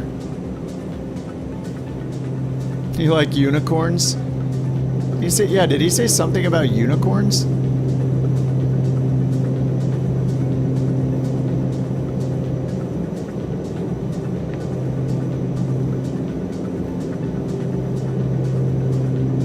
Tim, you gotta, this is a short flight, you gotta start looking for some Easter eggs, man. You gotta get it started. Let us know what you find.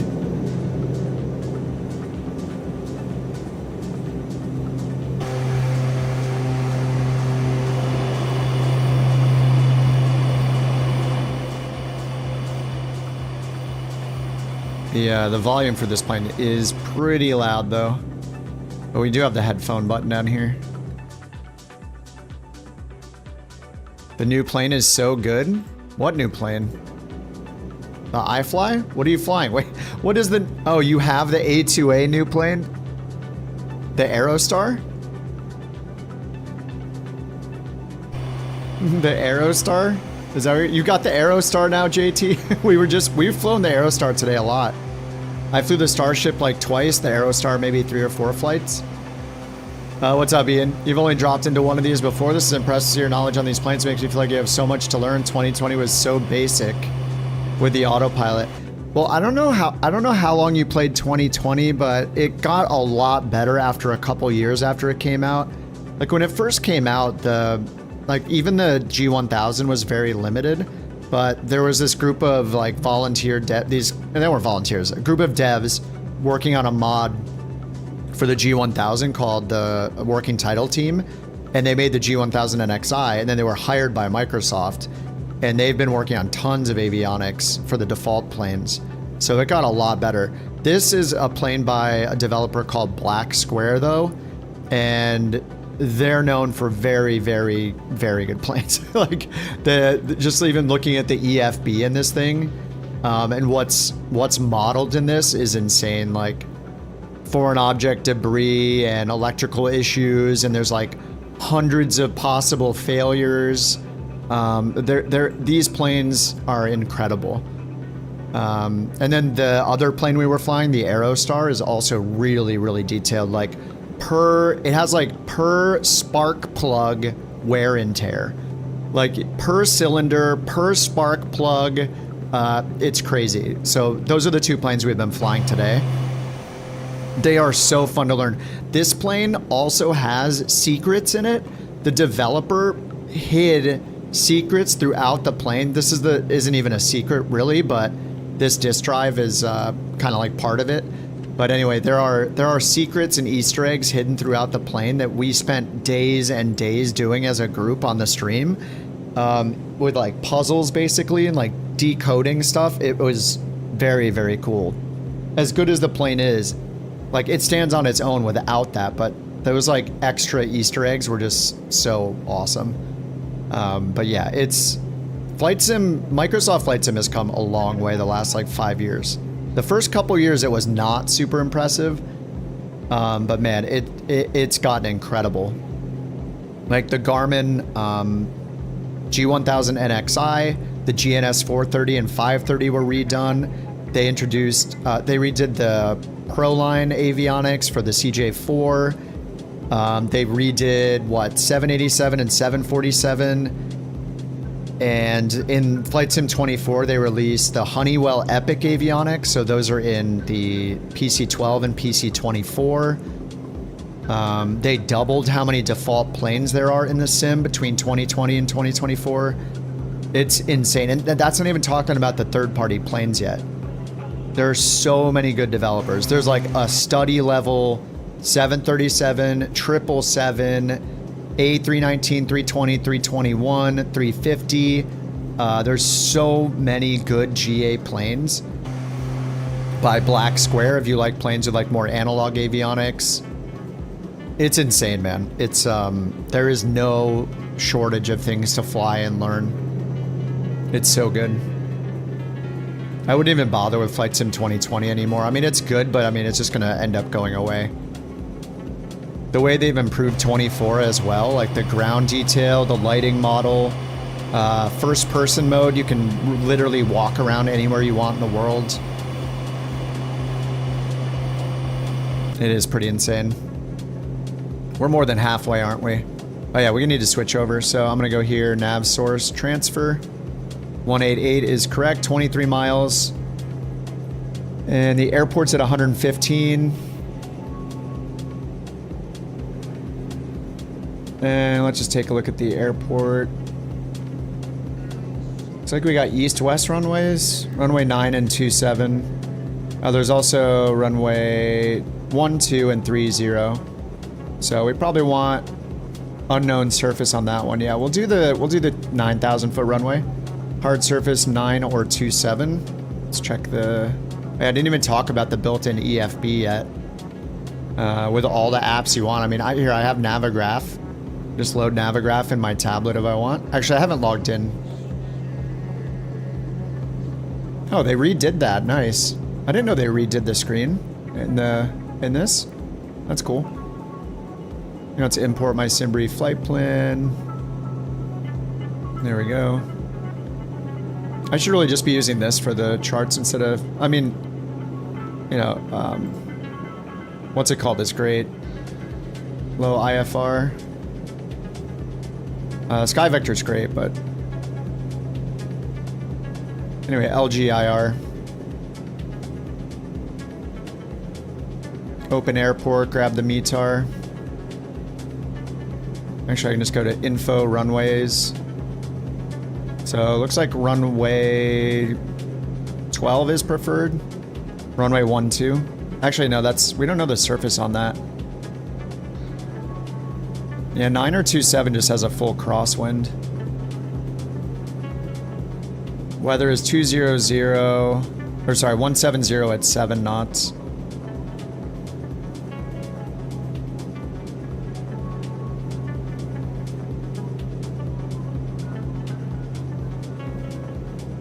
And it looks like it's hard surface, probably. I need to descend. Anyway, let's get down to like 1,500 feet. Descend button will make sure we don't overspeed. And we can just pull the throttle out. What tab is this? This is Navigraph.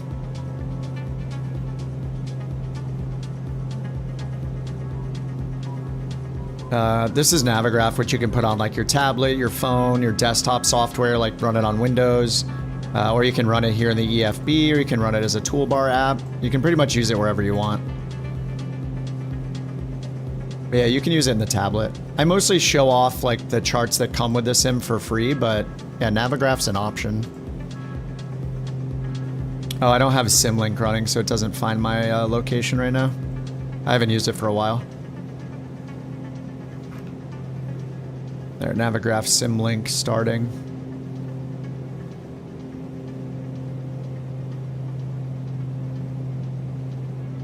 Going into the plugin settings.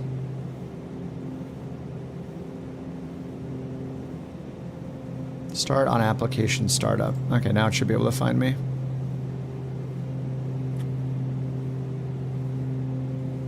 There we go. Yeah, I mean, Navigraph is absolutely incredible. You just don't necessarily need it. It's like $100 and something a year, but I mean, it is fantastic.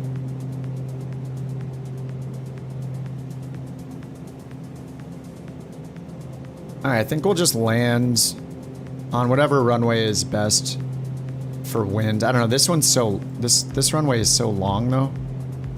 I could Probably butter it. More likely to butter it. I'll just land on 2.7. I mean, we have a visual. It's right over here. I'll just put on heading mode. Turn out to the left.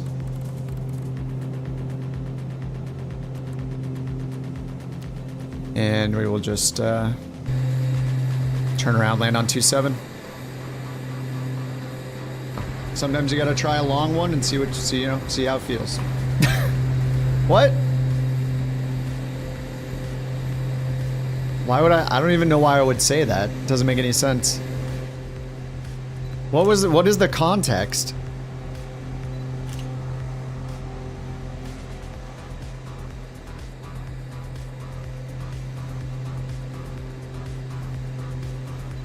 Was the the CRJ, yeah, the CRJ 1000, the long boy.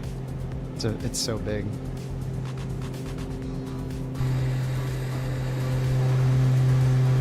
All right, we need to turn outbound a little bit more.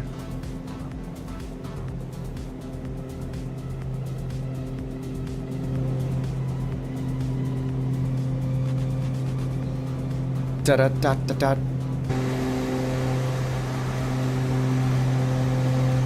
Yeah, the scenery here does look really, really good.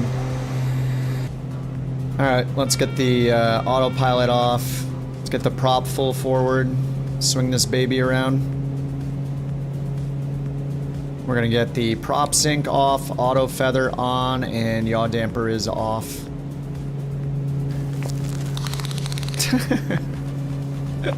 That's quite big. Thank you. Impressive.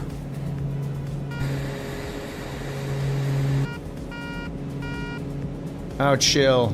Chill out. We're good. We're swinging this thing around. Gear down. Flaps down. The wings are extending into their full horizontal position. This is a very short flight.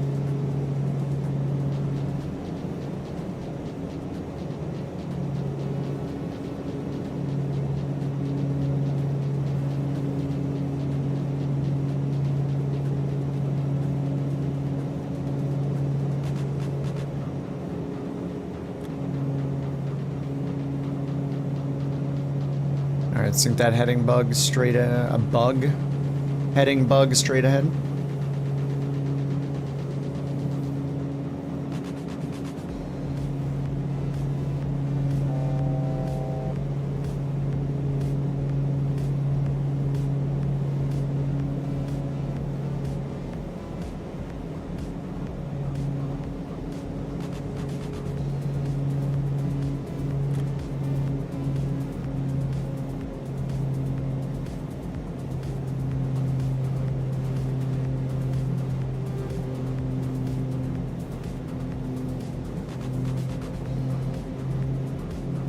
Alright, we're at about 110 knots. Well, let the up and down drafts begin over the open water. Just makes sense.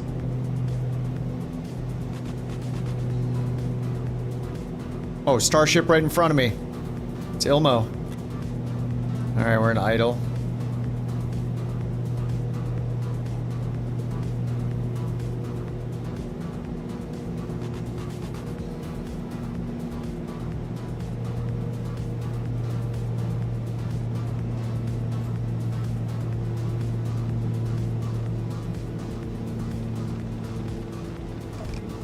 Oh, what was that? 40? What was it? 111? Oh my god, Bird guessed it. Wait, again? Wait. What?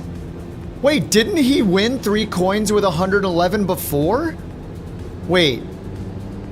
Wow, congratulations, stupid bird. 26. Great guess at 111 feet per minute. You nailed it. Here are your 3 Bork coins as a reward. Maybe we should get you a plane upgrade for that? Plane upgrade? Oh, you haven't ever won? Wait, I swear somebody won earlier with 111 as their guess and won 3. Was it Jewel? Wasn't it Jewel or somebody did 111 and got 3 coins? Yeah, he didn't talk about his birthday. That's a win for all of us. Right, Jewel did, right? It was 111. Jewel won with the exact same guess earlier, 3 coins. We just need to all guess 111 and it'll randomly pick bird. True.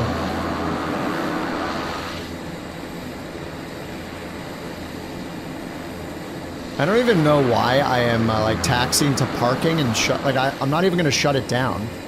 We've already landed here. All we need to do is, we could have just done touch and goes, right? Oh my God, we can finish this tonight if we just do touch and goes. Or at least just not even do like, don't turn the plane off, you know, just chill out here. Put in the next one. I just need to be faster on telling you guys what's next or programming it in myself. Dude, this scenery does look so good here. It looks good everywhere on these islands. Oh, the green weenie is landing.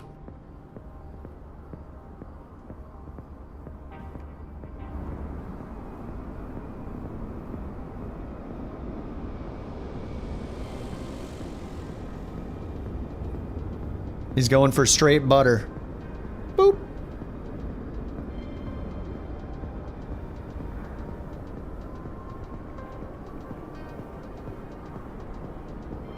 That was leg number 5. Leg number 5 is complete. Completed, even. Leg number 6 goes from here to LGKP. 100 miles. Talk about buttered sausage, where it comes from, what it does. Why is it doing Get it out of my face. Get it out of my face. Why is it doing what it's doing? Mmm, buttered sausage. What was he doing there, just sticking his head out of the grass? Very strange person. Very strange. Very strange behavior. Alright, these are the next airports. We're going from here to LGKP. But we could technically do this with just, we could finish this much more quickly if we just do touch and goes everywhere. We could just do direct 2s and touch and goes and just speed run the rest of this.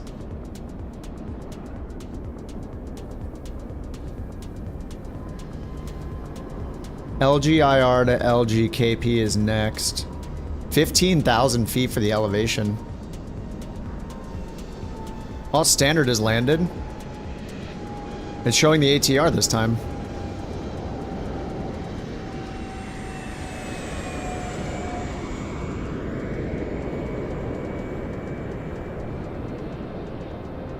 And the ATR is pretty sweet looking.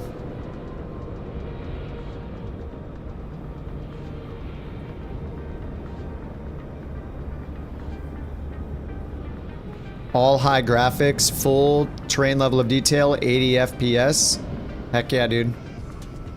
Yeah, you're probably just CPU bound. You probably can just, yeah, basically push your graphics settings until you start losing FPS. And then you know how far you can push it. ATR with jet engine. It might have been somebody else flying by. I don't know. Maybe he upgraded it, okay? Maybe he used his props or his Bork coins or his crabs.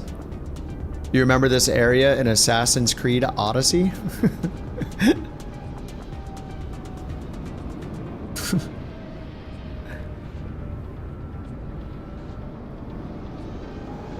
Kansas City coming in.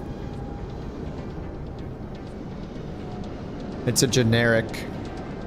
What are they actually in? Maybe the Aerostar? It's not telling me. Not allowed to know what they're flying. King Air, 350. Here comes Q in the Starship. Oh, where did I put my beverage? Oh my god, I left my beverage in the kitchen, I think. I'm gonna have to remedy this situation. Looks like a Star Wars ship. This? Dude, it's the Starship. It's the best plane in the sim. Look, it has a mustache. It has a handlebar mustache on front.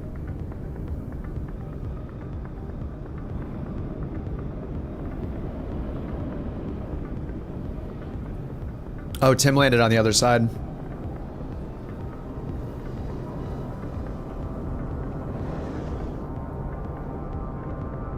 Here comes Trojan and the Corvallis.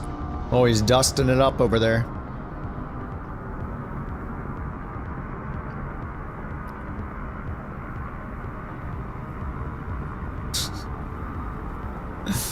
So let's go to 15,000 feet, directly to SIT, the SIT VOR.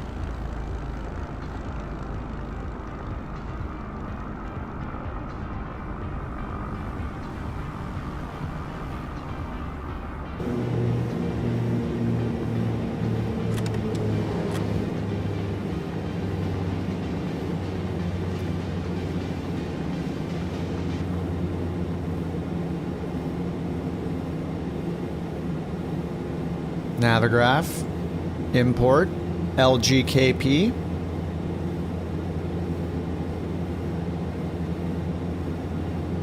Oh, nice UI. Oh my god. Dude. Oh my god, why do I find so many bugs? Alright, whatever.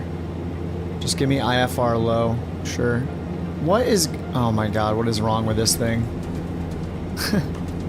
It doesn't even know how to size the app. Look, it's like off the edges. Dudes, come on. Use it once. Just use it once, please. What the heck? Why is it so difficult? I don't understand. Alright, we're going over here. Carpathos? Carpathos? KRC VOR. Oh, that's an NDB, and there's a VOR, but as soon as I zoom in... Oh, no, we do see it here. 1114. Alright, let's go to nav. 1114 for nav 2. Nav 1, we'll go back to VOR 1. And the VOR where we're at is the SIT. No, we're way over here. Oh, it wants us to go to SIT VOR first. Alright, so we'll do this one first, 1088. So we go from 1088 over here to SIT VOR. I did not click anything. 113. Oh my god, guys. Every time I zoom in to see it, it makes the font smaller so I can't read it. 113. That's so ridiculous. 113.3 is next. Okay, and then 1114, is that the last one? I can't read it because it's always blocking it. Making it smaller when I zoom in. It's so stupid. Alright, 1114.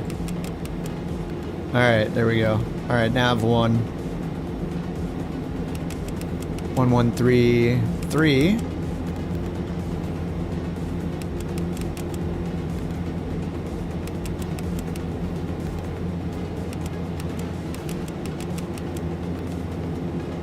Alright, so that's the first one, that's the second one. Alright, so let's just turn this to center, the needle, with the 2 flag. There we go. So we're just gonna go directly to this VOR. Alright, sweet. And it's said to fly higher this time. I don't know why. I mean, we see we have a visual of everything. There's probably some big mountains in this area. I mean, I recommended to go at like, was it 15,000 feet? Alright, I'll set 15, but maybe I'll stop it before we get there. 15,000, 180 on the autopilot speed. Okay, then we'll go nav mode, IAS profile mode. Alright, parking brakes off.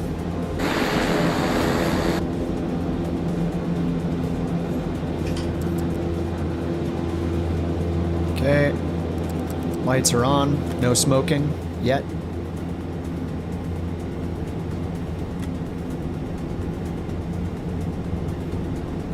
Alright, so we're just gonna go to this 108.8, fly directly to that VOR.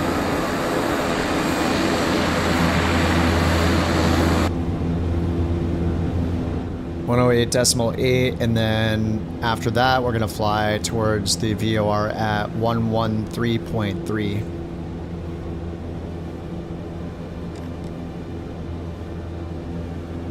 Why do trains in America always run late? Because they can't keep track of time, Kappa? Ooh. Ban him. Alright, let's get out of here. I've been on the ground too long. Let's go. Whoops, not 105 throttle. Let's do 90. Let's do 100.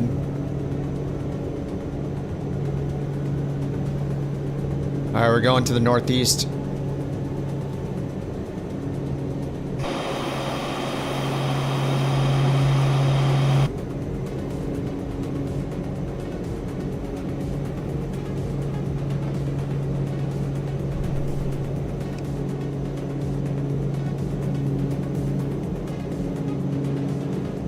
Gear up.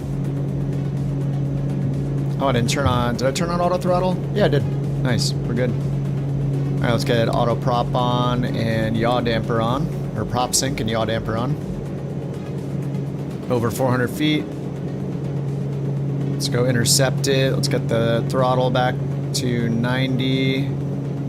Torque back to 90. Prop back to 1600. In the green. Done. Oops. Overshot it. Yeah, we're just over the water. We might as well just stop here. Just go at, why do 15,000 when you can do 3,500 feet?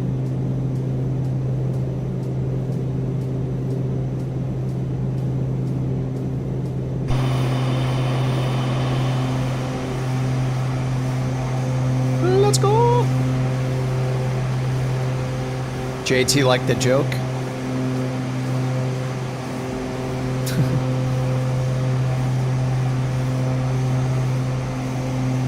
Alright, so we're just going direct SIT.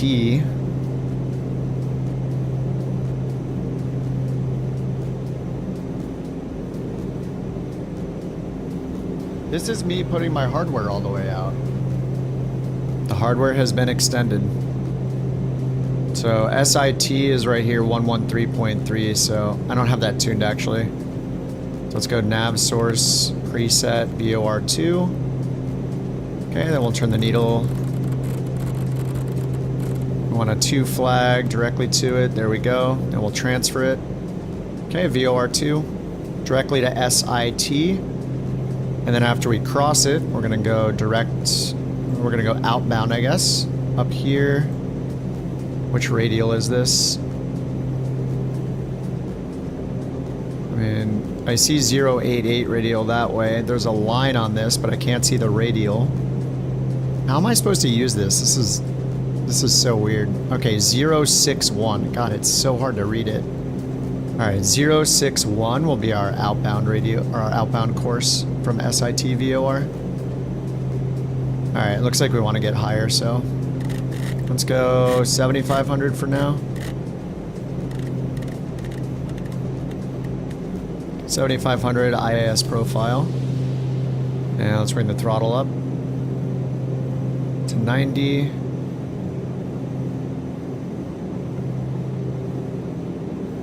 And what are our safe altitudes here? 9,300.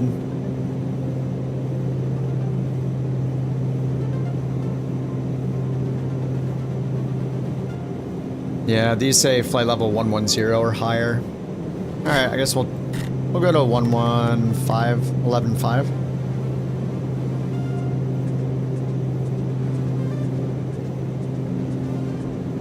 Overspeed.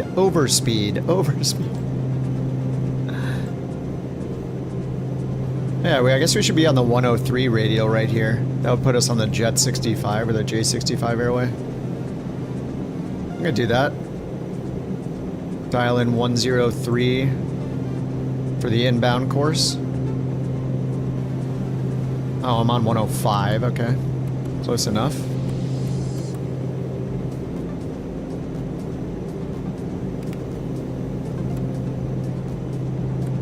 There, 103. So we got 103 inbound. And we can't read the numbers, so can I just make it 4x scale? 088. I mean, it gives me all of the numbers except the ones that I'm flying on. Like, that's so annoying. Look. Here's this one, no numbers. All of these other radials, numbers. The one I'm on, no number. I still don't see the number. There's no numbers on the blue line. But over here to the one that I'm not on, look. 103, 138. Why does it hide all of the courses of the ones, it makes no sense. They're hiding the relevant numbers and showing the irrelevant numbers. It's so weird.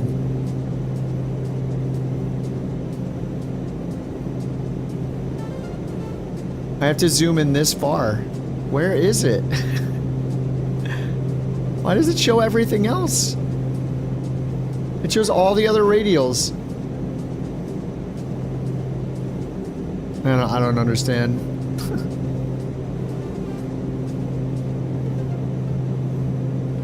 240 all the way over here. 241. I think I see 241, so it'd be 061. 061 outbound. It's so weird. You want to learn the dial in the course stuff? I mean, we've been doing VOR navigation most of the day. Just follow along. Tell me if you have questions. Fly with us. I mean, all you're doing is just defining the course between each waypoint. You're saying, but from this waypoint to this waypoint, I want to fly on this course. Navigraph tour. Well, you got the main moving maps. It's got different map types here, so IFR, VFR.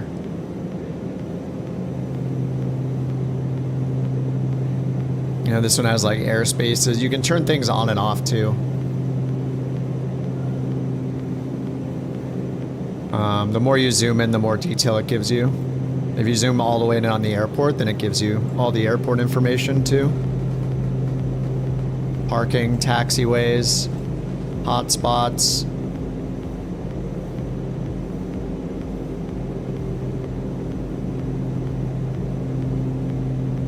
And then it's got Jeppesen charts, so you can either search, just like you can in the regular EFB, you can search. So if I type in, I can type in any airport I want, any waypoint, whatever. You can look at the airport info, so like here's Los Angeles, general information, runways, it shows the winds for the runways, just like the Microsoft EFB does. Frequencies. You can go to charts, same thing, except these are all Jeppesen charts instead of Lido and FAA charts. So you'll have more charts available through this than you will. There are more Jeppesen charts than FAA and Lido charts, like combined, I think, so. And then, yeah, you can go and do SimBrief import. It's hiding the UI. I don't know what's wrong with it. It's broken.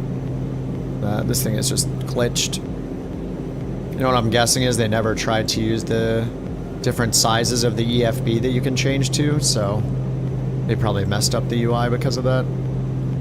I know it's not. It's still off the edge for some reason.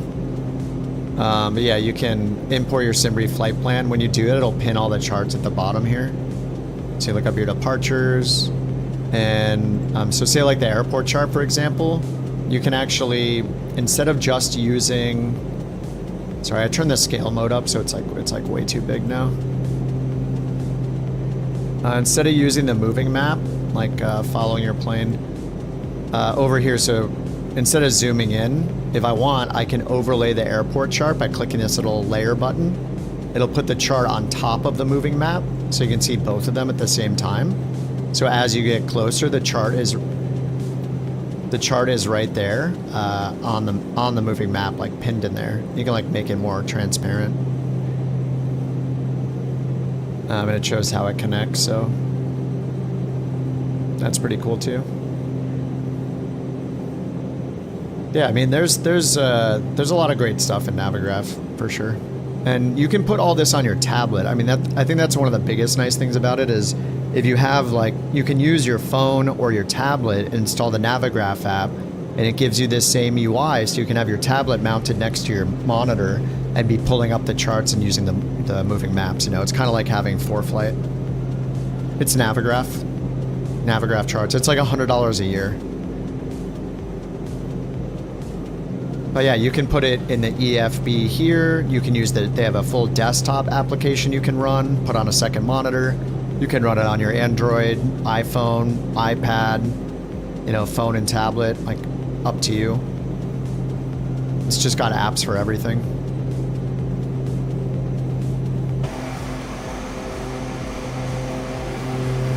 But, you know, the built-in EFBs come a long way and it's going to keep getting better, so. I mean, I do like going in here and using the Lido charts, using the planner here. But yeah, Navigraph's, the big thing about it is just having access to the Lido charts, or sorry, the Jeppesen charts.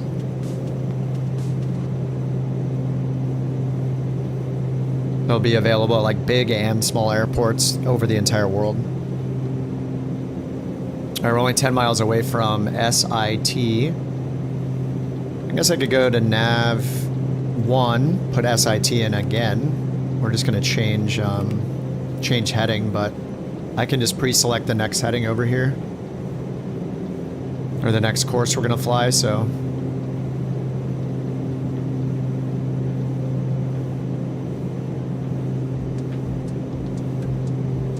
If I can find the number again.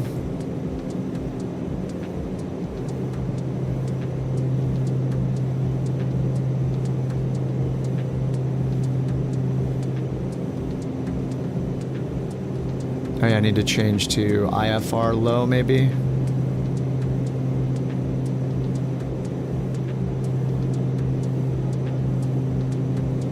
(241), so 061 will be the outbound course. Alright, so we're going to turn from here to there. Once this line gets in.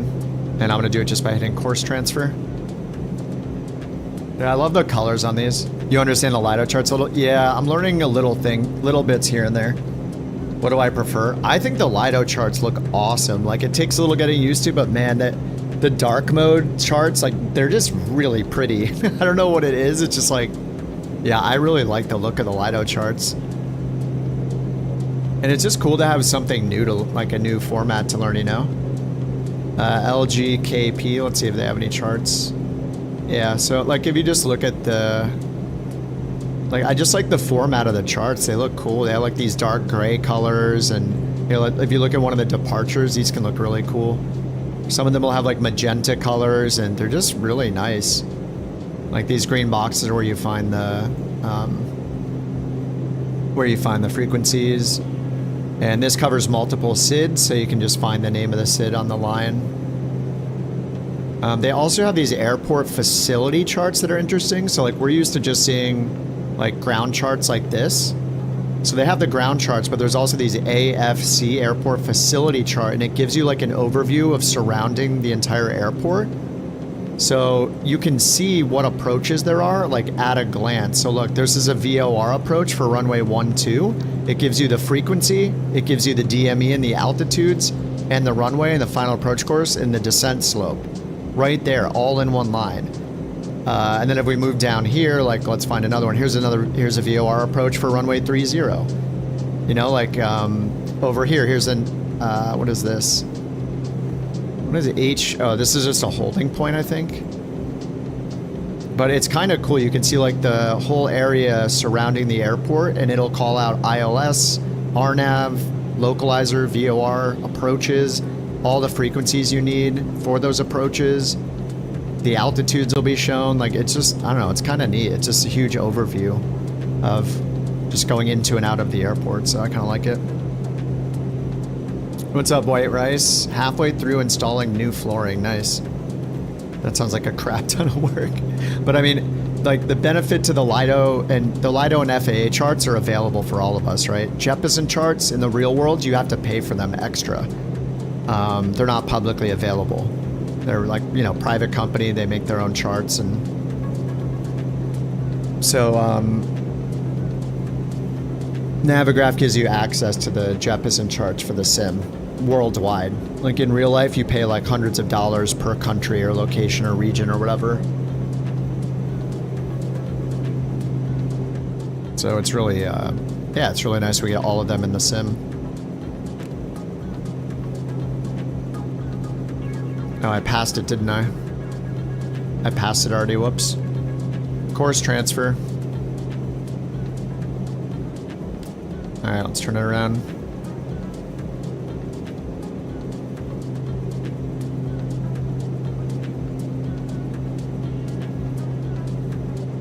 I flew past the course. We'll go intercept it, and then over here, 111.4 is going to be the next nav aid we use. I'll put it on nav 2.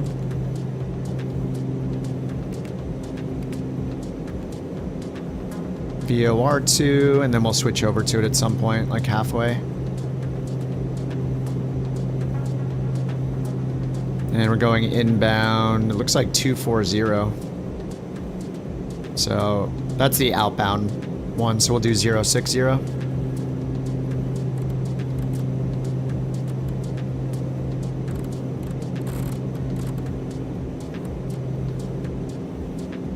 Alright, 060, and what was the outbound over here?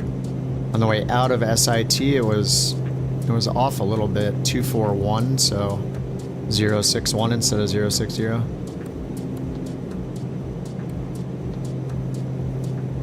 Alright, we're going to intercept 061. So we're just going towards that green line right now.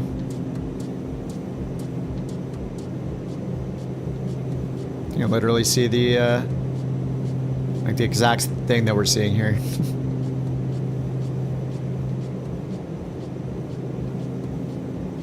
Yeah, you still have it, Speeve. I mean, you have the VIP badge, so.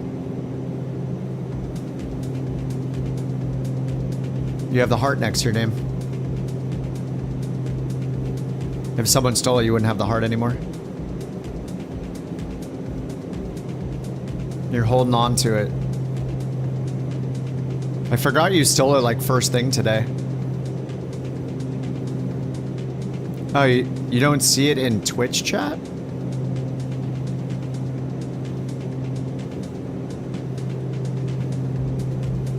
You might just need to refresh. I see it in Twitch chat for you.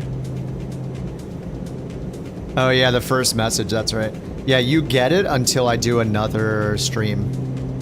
I made it so it resets each stream. If I end the stream and start it, then somebody can steal it, but you know, theoretically I'm not gonna start and stop the stream throughout the same day. Yeah, sometimes you have to refresh, but yeah, it's been there all day.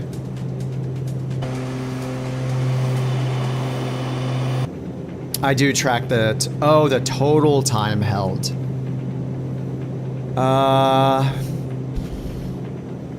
Yeah, I probably could track total Bork VIP time held.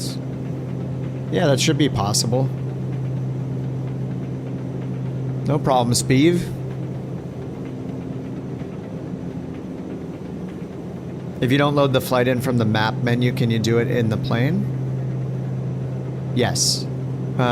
So open the tablet, Frank. So up here you can go and no VIP landing work yet. I'm not quite sure yet about that. I still have to think about it a bit more. Go to the tablet up here, Frank. So open the in-game tablet. Here, let me make it bigger again. And click on the Flight Planner app. So either the compass in the bottom or hit the All Apps and then Flight Planner. And then in here, the very top left button. Oh, it'll go good for so long, then 15 minutes, request flight following. Oh, the ATC? Oh, yeah, I mean, if you're doing career mode, like, I just ignore ATC, honestly. I just hit cancel IFR and ignore it and don't use it. Like, it's easier to just cancel IFR, in my opinion.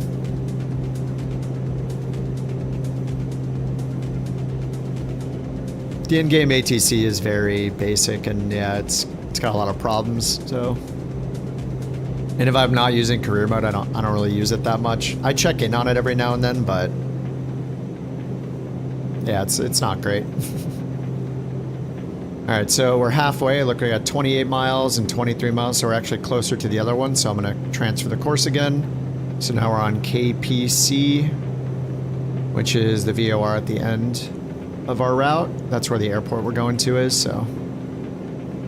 LGKP, we can open the charts. Procedures. We can go to info runway. Oh, wow. Okay, we definitely want to land on runway 30. It's a 21 knot headwind. All right, runway 30, let's do that. So go down here, flight plan. Oh, I'm not even using this. Right, no GPS. So procedures, approach. That's runway 12. We're gonna change it to runway 30. VOR DME 30. Transition is KPC. All right, we will do that. So I'll go to flight, select approach, VOR 30, KPC, add to route. And that's gonna automatically pin the chart down here for us. All right, so I want to get to 2400 at 10 DME. And we are at 17 DME. So we need to descend quickly. All right, we'll hit descends, pull the throttle to idle. And we want to get down to 2400 feet.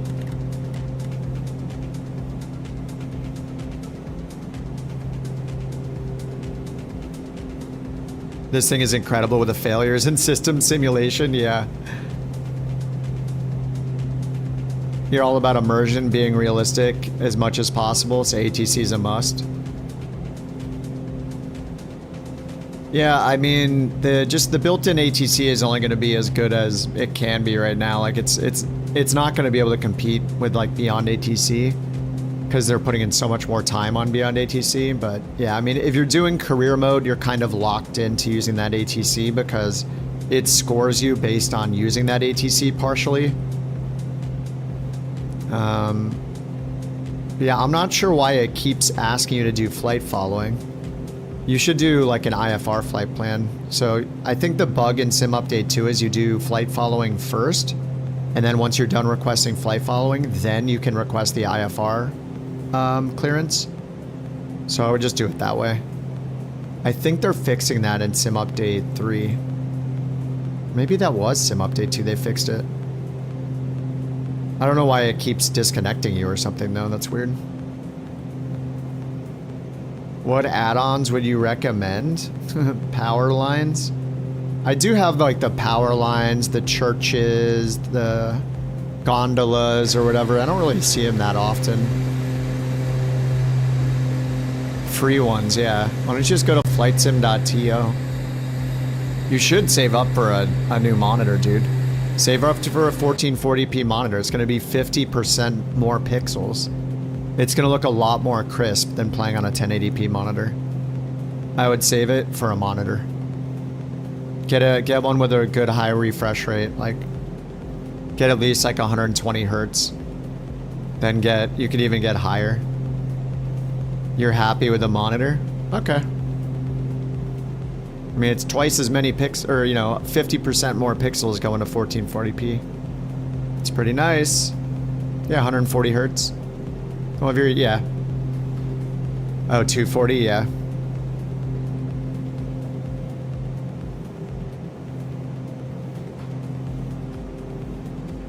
Alright, there's the airport.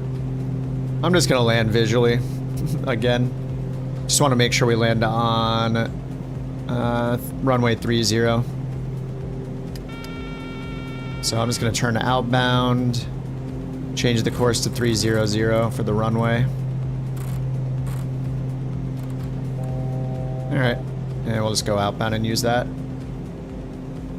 Use that to line up with the runway.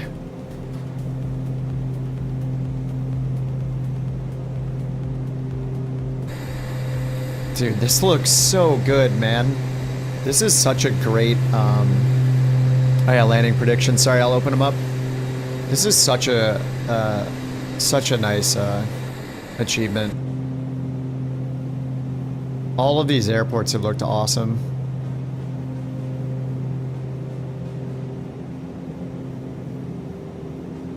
JT likes the sim.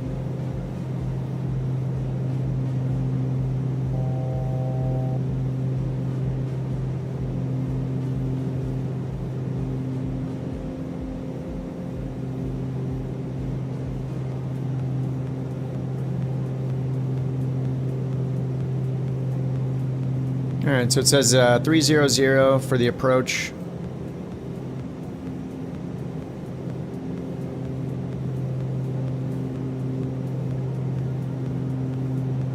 I don't know if it's offset or not. It's fine, we have a visual of it, we're good. Alright, 3.6 DME.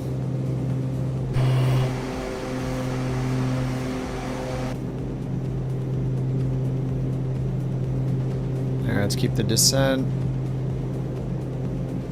Alright, let's turn it around. Get the flaps down before the gear.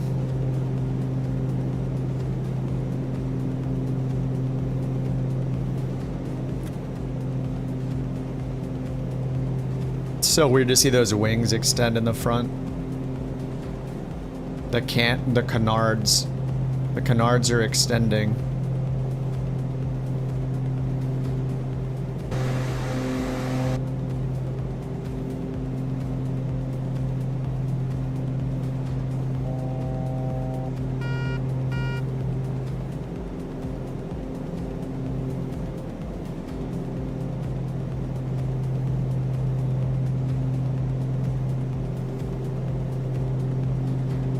Oh, there's a slip skid indicator way down there. I see it.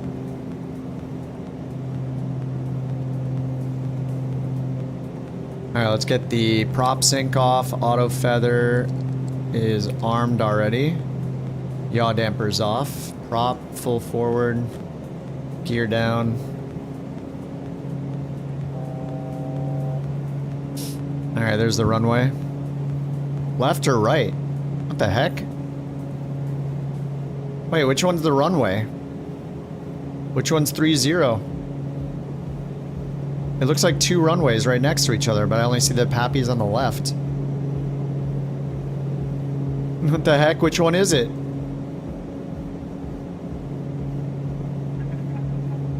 I mean, I guess I'll use the bigger one.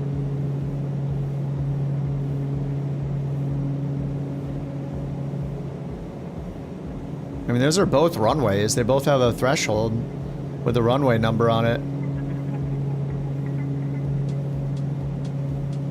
Split the difference. Oh, there's 3-0 and 3-0 left. That's not confusing.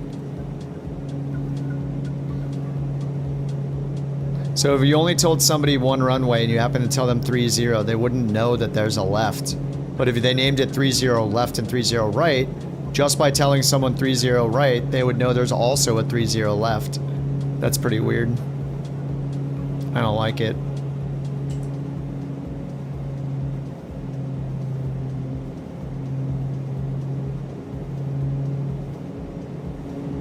It's the one on the left? No, that says 3-0 left. This is 3-0. The wider one's 3-0. Alright, there we go with the tornado on final as usual.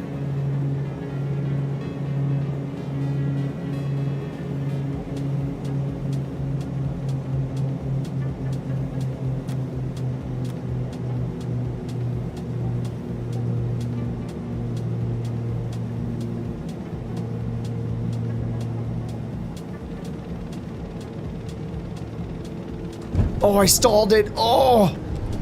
Oh my god, that was like 200 feet per minute. I broke something. I 100% broke something. Oof.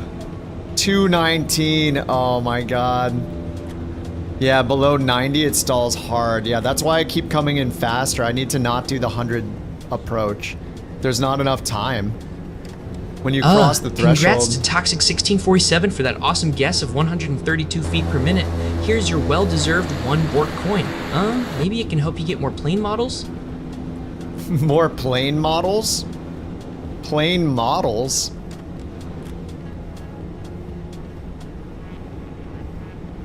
Maybe I can help you get some more plane models?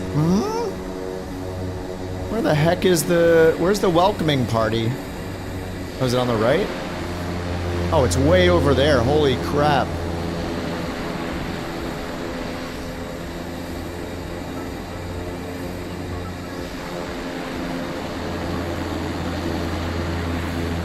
I'm just gonna stay right here on the taxiway because we're gonna take off again.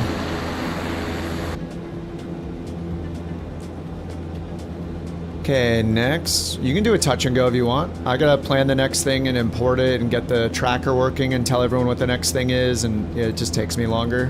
But yeah, you can do a touch and go. If you got it all loaded up, do it. Alright, leg 6 is done. Leg 7 goes to LGRP. You're in Sim Update 3. It doesn't take very long to switch it.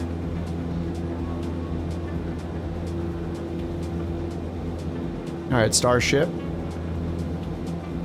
LGRP is to the northeast, the next island over. You guys could just go direct LGRP. But there's also things to talk about if you do touch and goes, which is you have to go into the client and change an option to make sure that touch and goes are counted as individual landings and takeoffs. It should be by default, but you have to go into the LRM options and set it. I wish it would have that option set by default, but it doesn't. Alright, we'll switch over to FMS. I'll just go direct. This will speed things up a bit. Let's go visual. Alright, so we'll go here. System control. Sensors. Turn on GNSS. Nav source. FMS1. Flight plan. LGKP. Enter. Over here we'll get the present position map on. And then destination LGRP. Enter. There we go. Direct to 13,000 feet. 180 over here. I'm gonna go nav mode, IAS profile. Parking brake off, hit comma for the altimeter. Alright, let's get out of here. Done and done.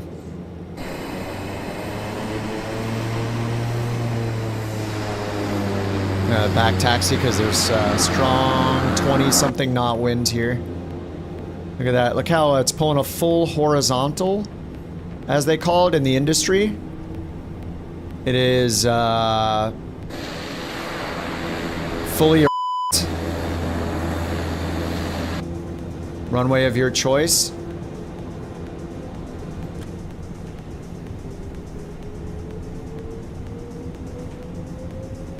What industry? Where am I? Industry. The industry. Yeah, the industry. Exactly. The industry.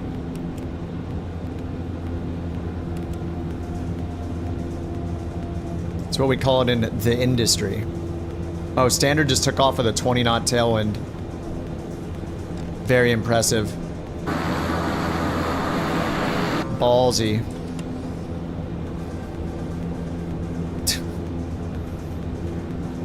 Yes? What? The what now? That Tim?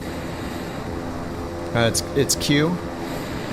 Yeah, if you guys want to do these as touch and goes, you have to go into LRM, the landing rate monitor app, and there's an option called like treat touch and goes as one continuous flight plan. You want to turn that off. So every time you touch down, it completes the flight. And then when you take off again, it starts the next flight. Otherwise, the achievement won't work correctly. But if we do that, then we could do touch and goes for the rest of them. But I just want to make sure that people get credit if they're doing the achievement.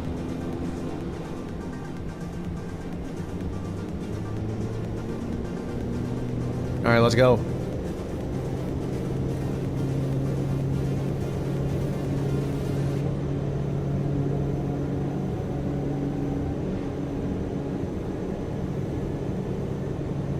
To the next island we go. 110 knots. Whoa.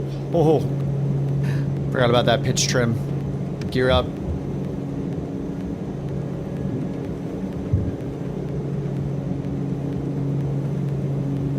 Wait for 400 feet. Alright, 400. We should watch out for that mountain. Alright, let's get prop sync on. Yaw damper on. And pull the power to 90. What is that? Oh, there's just a little wind turbine out there.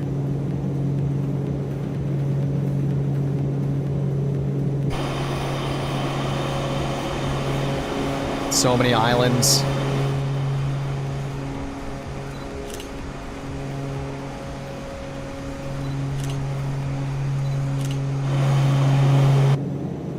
Pilot's life? Yeah, I haven't done that for a while. Alright, autopilot on. Hopefully we go high enough, fast enough. Looks pretty good.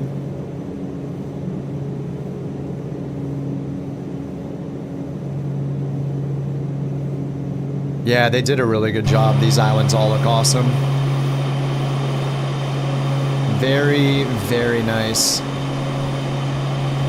I mean, you know, they're just at the mercy of how much data they can get from each country, I guess.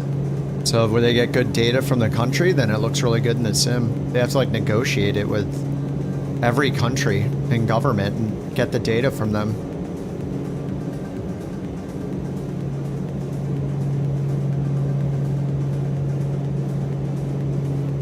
I need to bring the prop back to 1600. There we go. And 90 on the torque.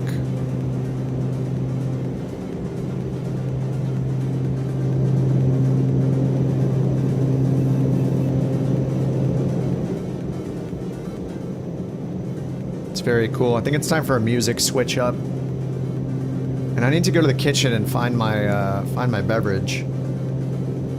Yeah, breaking waves, yeah, would be so awesome. If you could just see the water coming in, see the waves coming in, be great. You want to do another Starship giveaway tomorrow? I'm down. Pour beverage or P-O-U-R beverage? I think you spelled pour wrong, Jewel.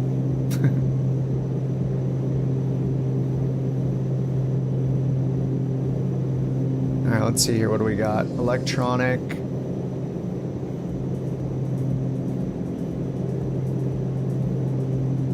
What are the subgenres?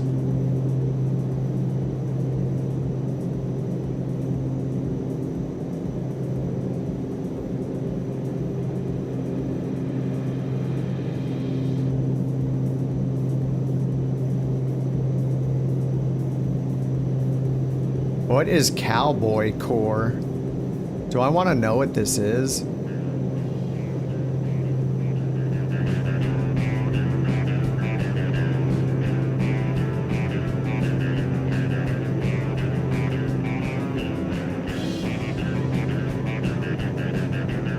I didn't see your Starship livery? Well, I will now because I'm flying the Starship. Holy crap, this looks awesome. 750 on Tuesday? Yeah, I'll probably fly it twice. See, I don't know. I'm not a huge business jet person. I'd rather fly an airliner or like a turboprop. JT, no, you're not covering anything. Get out of here. Stop trying to be nice. Keep your money. You too, Tim. Alright, 13,000 feet. We can get auto feather off. Alright, cast messages are clear.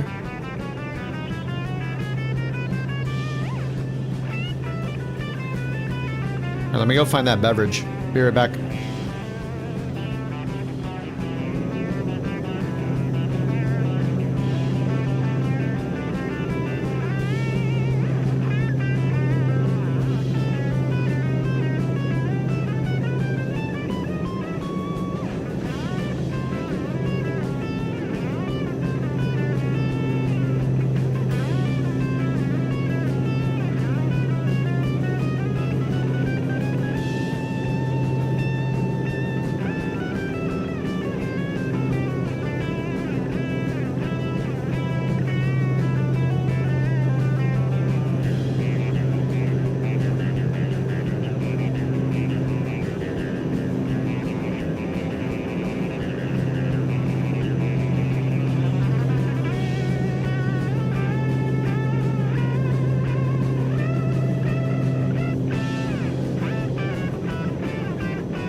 I found it. I found it. Might be your last leg. I feel like we could finish this if we do touch and goes.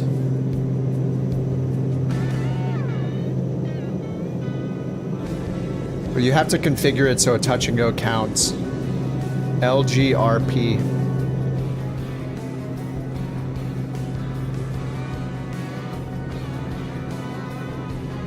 This is very country.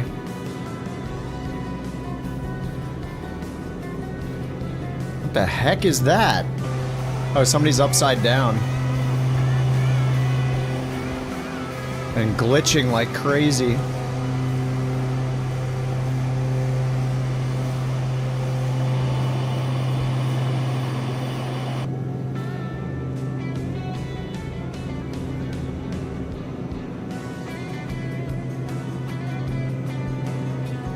So let's see, if we want to do touch and goes,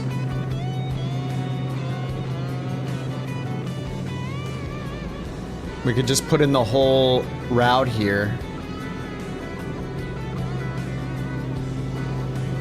LGKP. Our final airport is LGAV, the very final airport. And then along the way, we could add the on-route waypoints for each of the other ones. So we're going LGKP, LGRPs right now.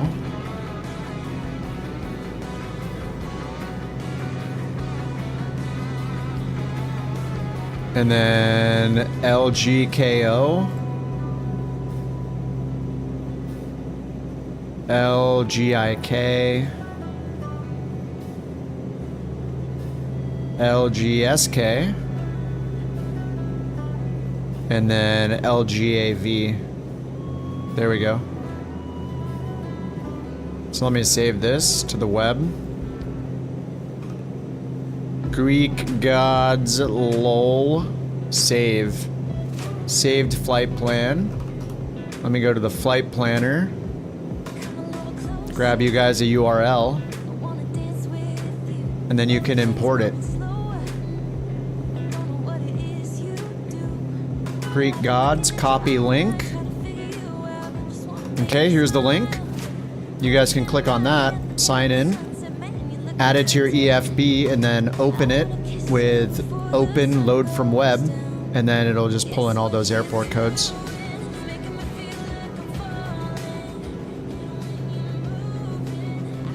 Or you can just program all those into your FMS. All right, that's 25 miles. We gotta get down. 1,000 feet. Descend. Idle. It's down here somewhere. Way out there, I guess.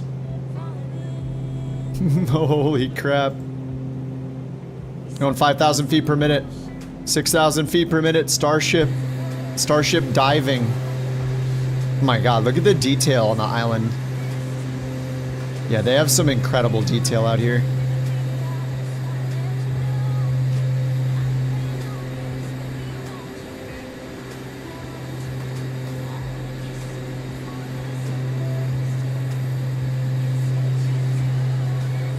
So the other option is just go into your GPS and add them. So LGRP, then we insert after LGRP.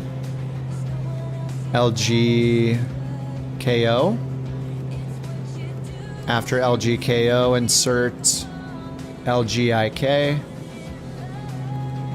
After LGIK, LGSK. Enter, enter. And then LGAV. Now we just fly to every waypoint. But if you guys are going to do this, again, make sure that you, if you're doing the achievement, you have to make sure you go into LRM, into landing rate monitor. If you don't do this, it's not going to count when you do a touch and go. So you have to go to landing rate monitor. Open the software like that. You need to click on edit and then click on preferences. And the second to last checkbox on the right side, or sorry, the last checkbox on the right side is called Combine Touch and Go Landings into a single flight report. We do not want that. Untick Combine Touch and Go, because that means it's only going to count one super long flight instead of each leg that you land at. So you need to set that.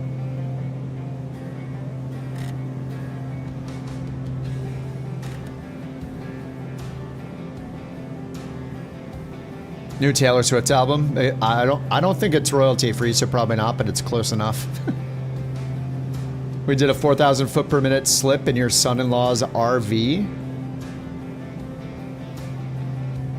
Wait, what? 4,000 feet per minute slip in an RV? What do you mean? A slip? Right, fuel level low.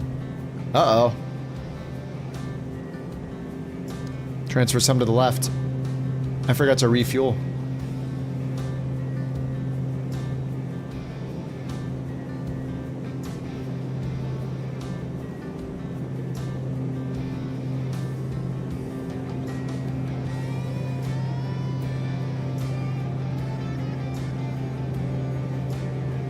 All right, LGRP, LGKO, LGIK, those are right.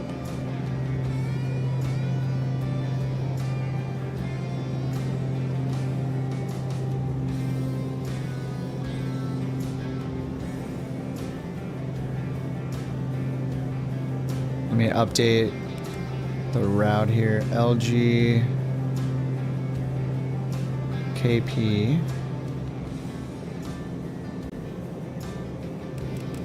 LGRP. LGKO.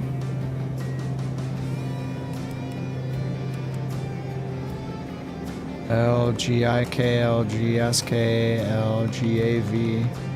Set active plan.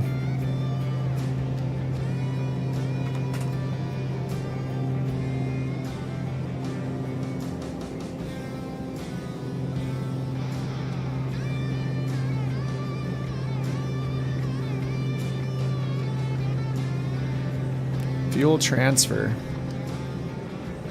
Oh, I did it the wrong way, didn't I? Alright, whatever.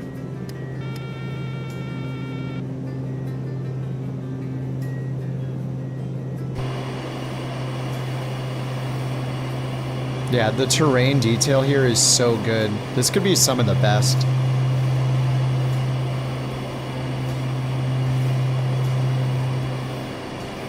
Oh, somebody asked what country. We're at the Greek islands.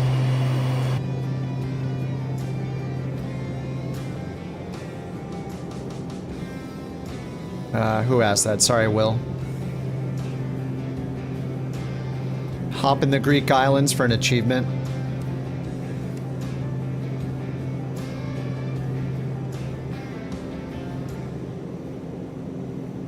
All right, we got LGRD. What's up, Clem? LGRD. LGRD. Runways. 26 recommended.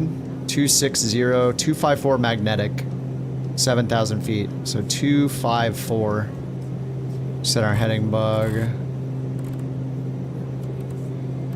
All right, 254. That actually works out great because we're going to go west. So this is a great touch and go. The winds are good for 2.5, and we're gonna basically go 250-ish to the next airport.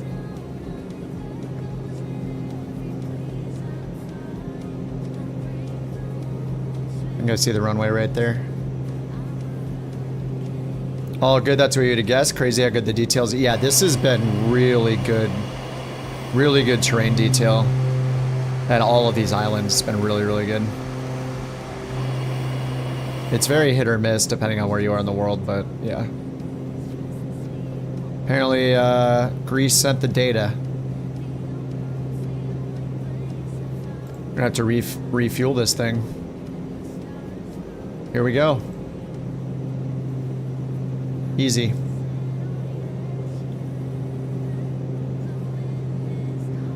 Bam.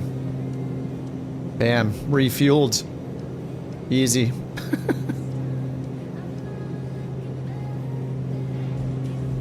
Might hop on after this CFB. What's CFB 26? Is that a soccer game? Sounds like soccer. Alright, this is leg 7. We have 4 more landings. So remember, you guys, I've said this 3 times, but if you are doing the FSHub, if you're doing the FSHub thing and you're going to do the touch and goes, you have to go into your LRM client and change that setting. Otherwise, if you don't come to like a full stop, it won't count your landing. So like if you want the touch and go to count your landing, you have to go into it and turn off that combine touch and goes into one contiguous flight plan or whatever option. Uncheck the checkbox that says combine touch and goes. You want to turn that off. And you can just test it after each one. Every time you do a touch and go back to the achievement page and refresh it and make sure that it counted the achievement for you. So as soon as I land, I'm going to refresh this or this and make sure that I got the checkbox for leg 7.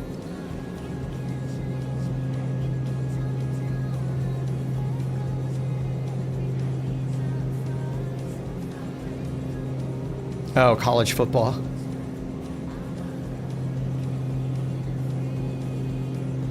Enter a slip, push down on the controls. Oh, you said an RV. Oh my god, I was thinking of like a recreational vehicle, not like a not like an RV plane. I was like, wait, what's a slip in an RV? You did a 4,000 foot per minute slip in his RV. They asked us to check in.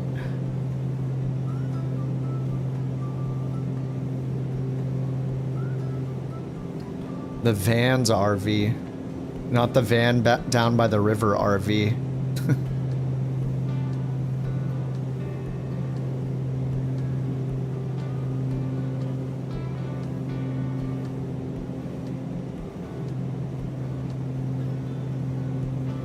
Oh, sorry, Jewel, I forgot that. That's not an exclamation command, but it's in the little web interface thing. I should probably make that a command.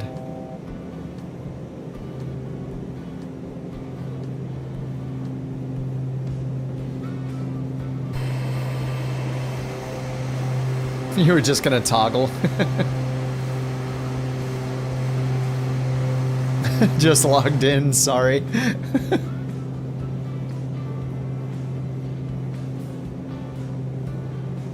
I mean, I could just make exclamation commands too, so then nobody has to use the web one. I could make one like start predictions or something. Speaking of which, I gotta hit that right now. It's really a touch and go prediction.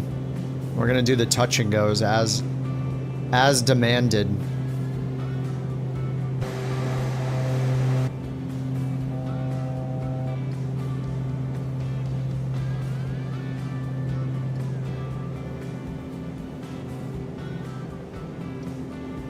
Used to chat commands, yeah.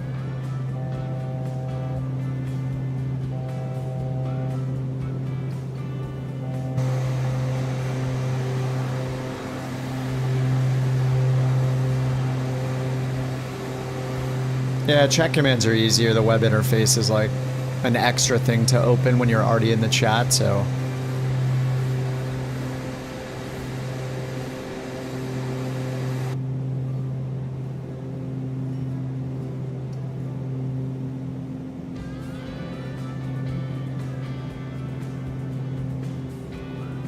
Getting some stutters here.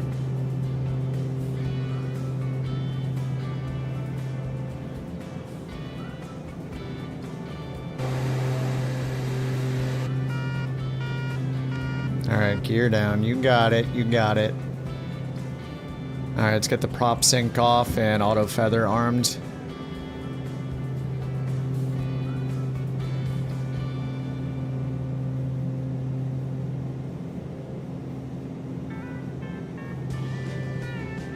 Wait. Is it over there or over here? Oh my god, which one is it? There's two airports right next to each other. Oh, it's over there. I was gonna land on this one. I was like, well, there it is. Dude, there's another airport right here. Holy crap. I'm glad I turned on the nameplates and saw you guys over there. Dude, this is the runway right there. They're right next to each other. I was not expecting that. Cheating. You just wanted me to fail. I'm better than... No, I'm not. What are you talking about? Negative. Maybe after this beverage.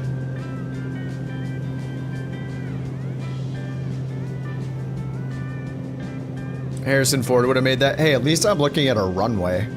I see the pappies.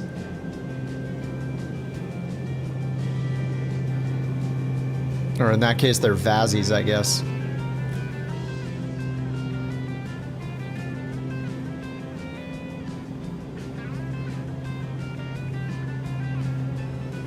Better this. Butter it? Better. It's glitching again. I'm getting these little micro stutters.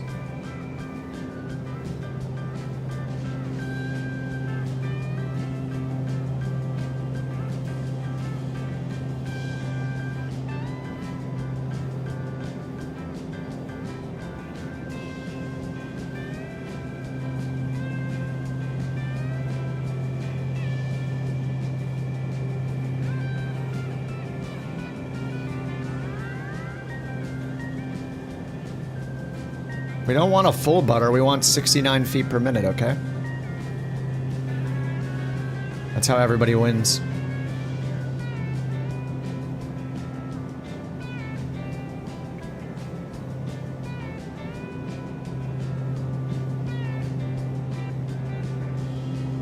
Yeah, it's like stuttering a lot. It looks weird.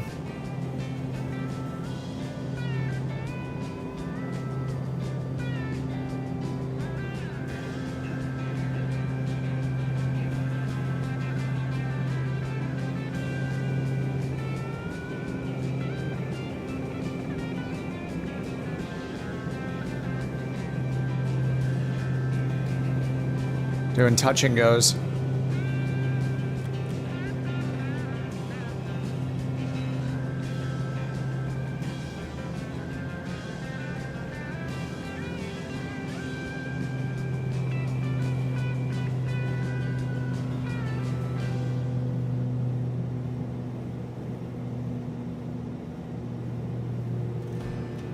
Come on.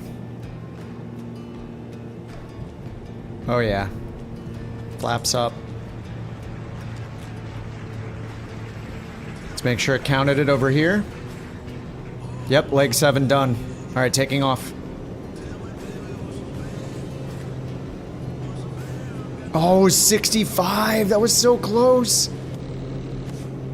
I gotta get good enough where I can hit a 69 FPM every landing. Congrats to Kajak. Oh, God. You guessed 60 feet per minute perfectly. Here's one BorkCoin as a reward. You know, that could buy you, well, a tiny piece of a plane. Yeah, I guess so. I can't turn his volume down. I don't know why. All the other voices are softer, and then his is like 10 times the volume.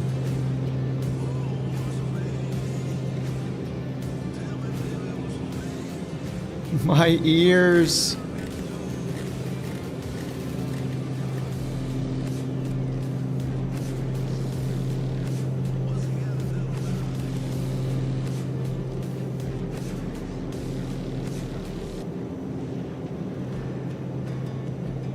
All right, next is LGKO. Direct to LGKO activated. Nav mode, IAS profile.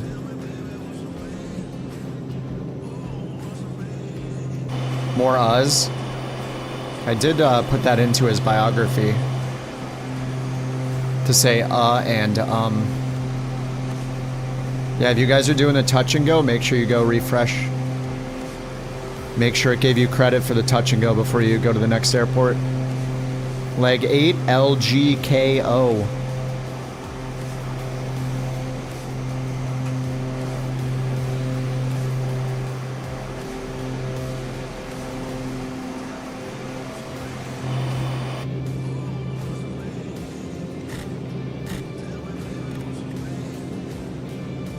Don't forget to refuel.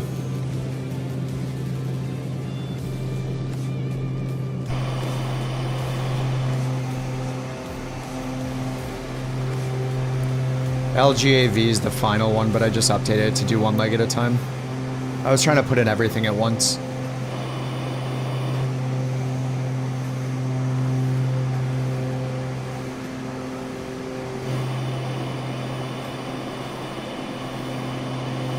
We got this. We're gonna make AI JT more JT than the real JT. I think we could do it. Alright, this is 47 miles away.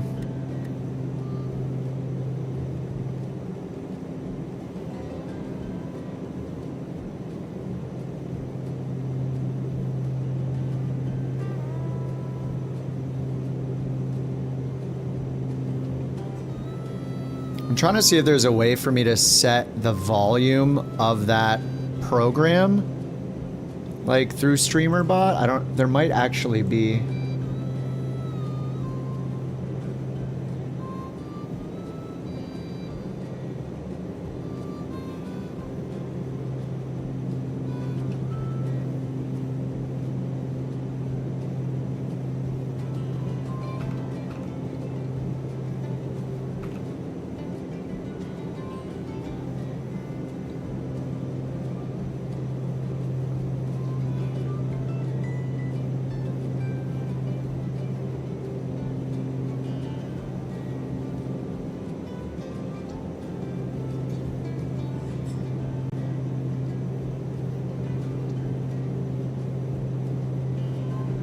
Yeah, I don't know how I can change it.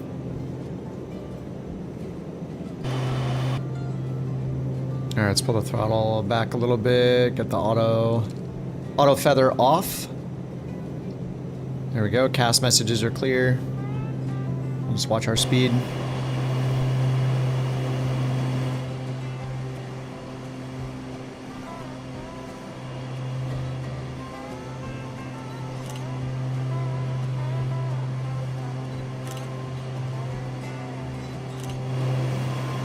Looking good. Hi, pup. The pup's here. Hello, baby. Hi. How are you now?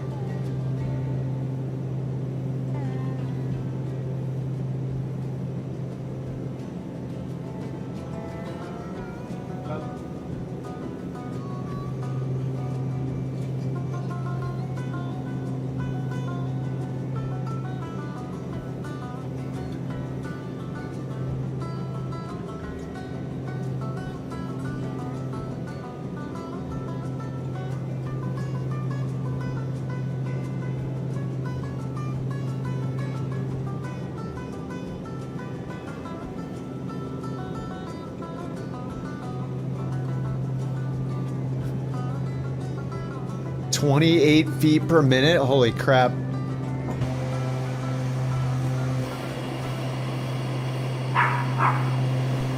Uh-oh. I pet her and that's her, I pet her and that's her payback for all the pets she just got. Jeez. She's so little.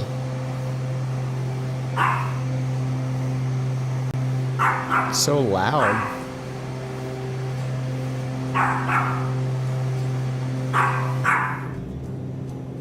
She needs to take a nap. Again.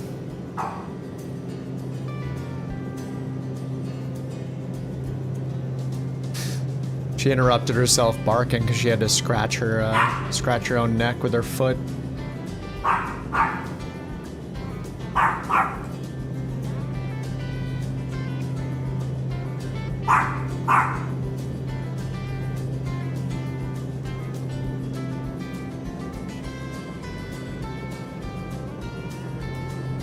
Alright, what do we have? What, 3 more?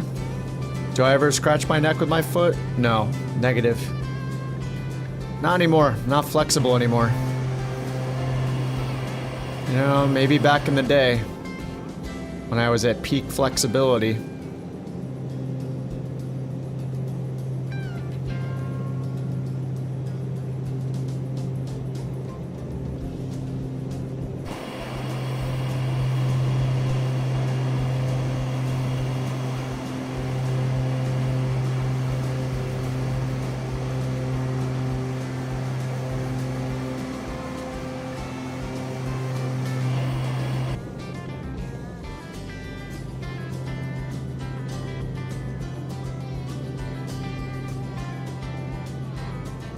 Oh, the right mouse button is broken again. Oh, I have dev mode on? Oh.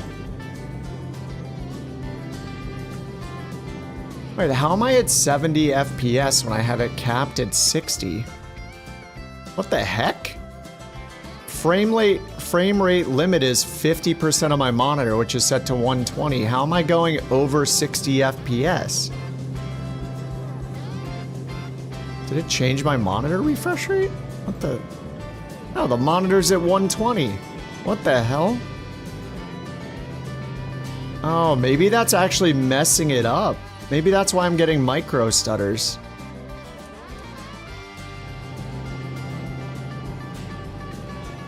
Look at it glitching. Look. It's... What is happening?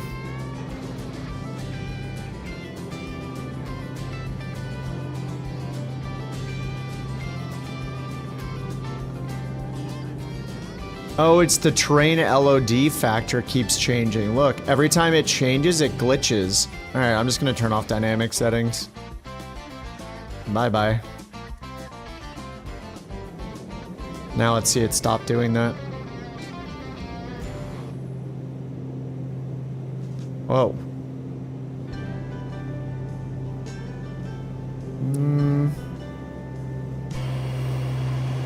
I don't know.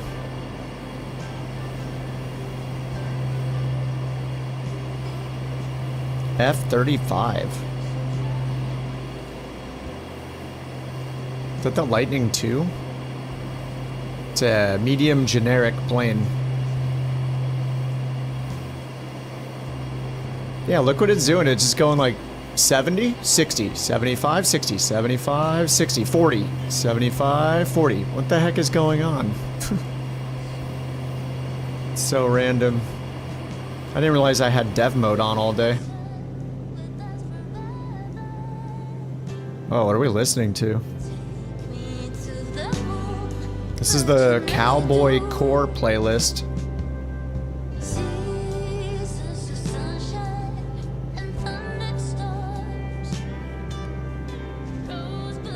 Why turn it off? Because it steals a couple frames. I don't need all that crap running in the background.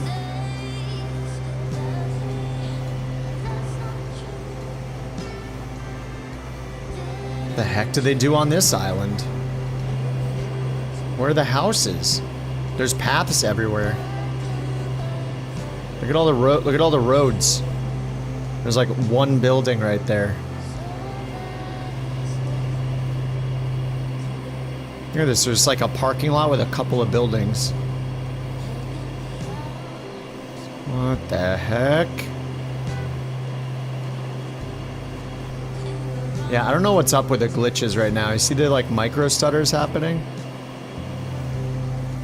Stutter, stutter, stutter, stutter. It's just stuttering. Unacceptable.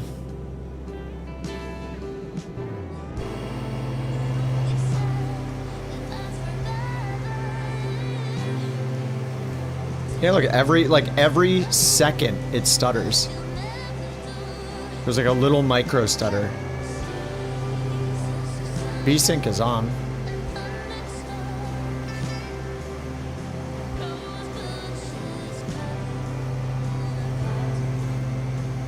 Yeah, it's just, this just started happening.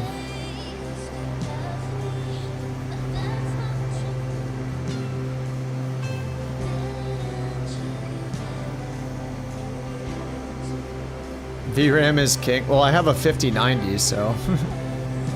Hope you get a 32 gig AMD card, yeah.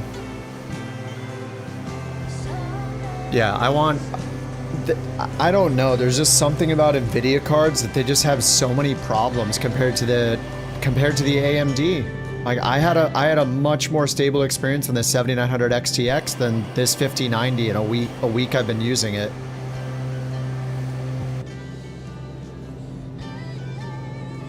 Those stutters? I haven't had these stutters like this forever. I think it's NVIDIA. I don't know.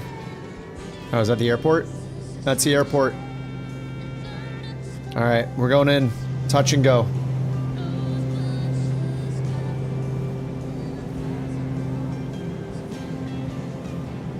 Touch and go at LGKO, and then it's LGIK after that. LGIK.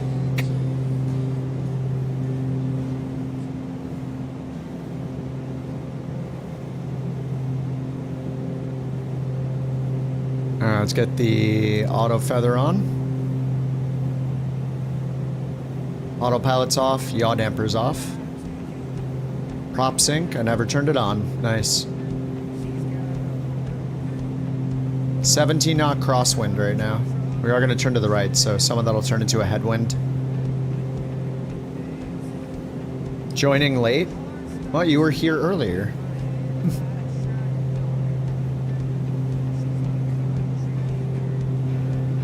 Which islands? Which island is this? Whatever LGKO is. KOS? KOS. KOS? KOS? Chaos? Oh, landing rate, landing rate. Every mod has a button that they can press for it. They refuse.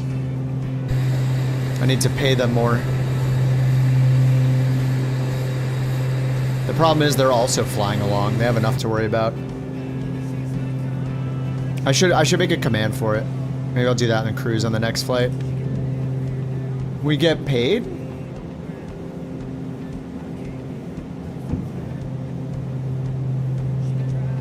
Alright, flaps.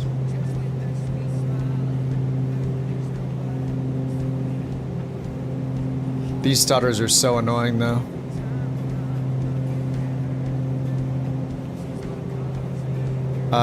You can start them through the web interface. I just haven't made a chat command for it yet. I put it in the mod channel. Whoa. Here we go with the tornadoes. Alright, Tim, sounds good, man. Yep, I'll be on tomorrow. Alright, prop full forward. Gears down. Flaps are out. Touch and go. LGIK is the next airport.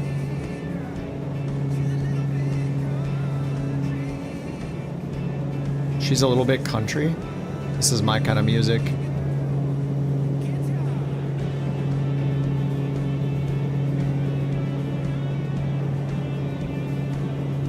I only like country and death metal.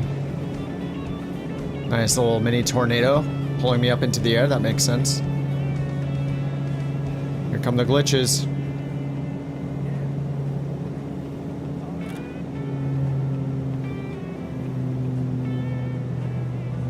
Alright, we need 69 feet per minute.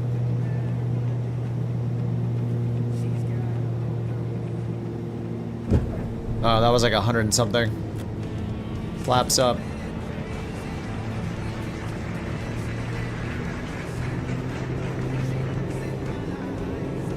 That was 137. Oh, Tim's the winner.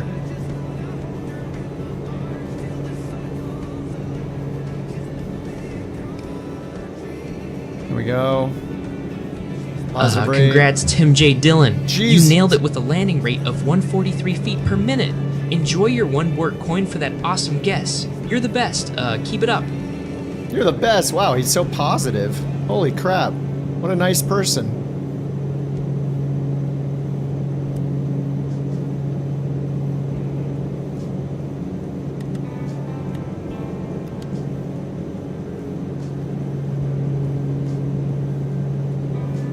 Alright, prop sync is on. Flaps are up. AFX is on. get it back to 90 on the power. Next time I allow you? Dude, I'm not gonna... Why would I stop you from giving people airplanes? You could even do it via Discord. I could probably find a little giveaway thing you can run on there if you just want to give away planes. But yeah, glad to help, man. I try to do giveaways every now and then when I can and keep it spreading it around, you know?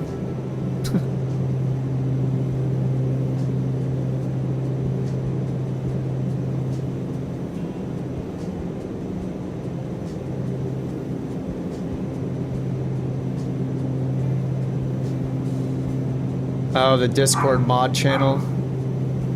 Yeah, I forgot there's like this discrepancy between who's a mod on which platform and stuff.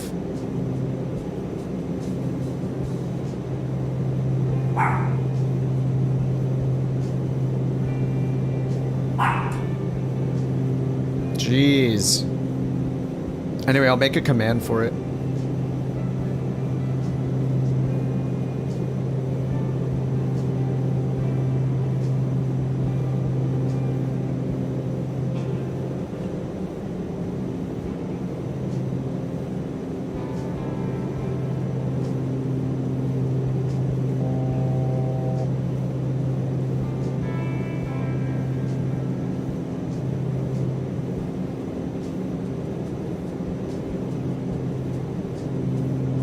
Alright, 6,500 feet.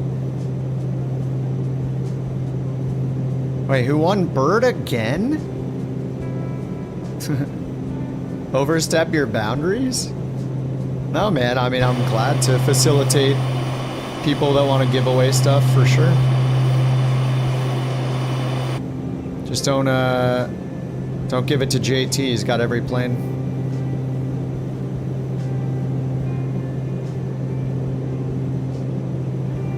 JT doesn't need any, he buys every plane. Okay, this one's only... Oh yeah, let me make sure I got the achievement here. Yep. Okay, I got leg number 8. Leg number 9, LGIK, only 65 miles. Let me set up that predictions command real quick.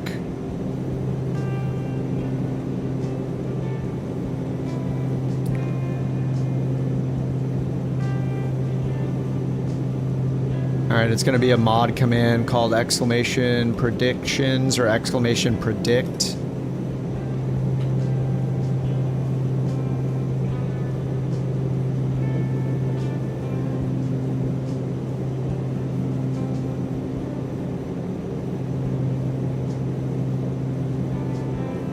Landing rate predictions.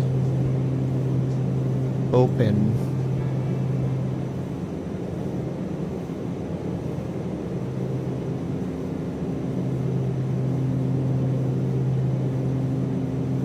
Okay, you guys can, the mods can now do exclamation predict or exclamation prediction or exclamation predictions. All those forms will work. Just in case you forget what it is. Just in case I forget to start it. Or we shouldn't start them until I'm like on final.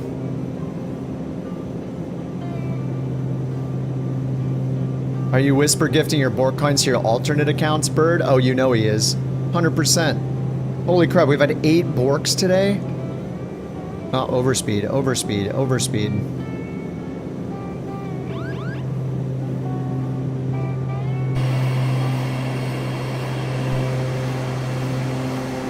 Oh my god, these islands look so good. What the hell? This has to be like one of the highest detail areas in the sim. Every single island is just such good quality. Oh my god, these glitches are insane though. I don't know what's going on.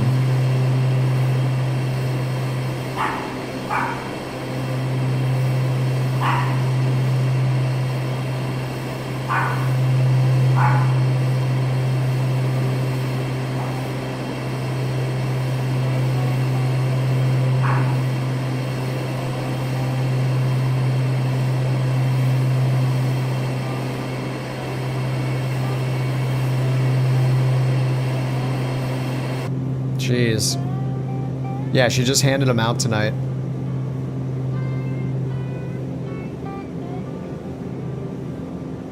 Yeah, I can't wait. I mean, didn't AMD say that they're not going to be making a card to compete with NVIDIA's higher end stuff anymore? So it's just, it sucks.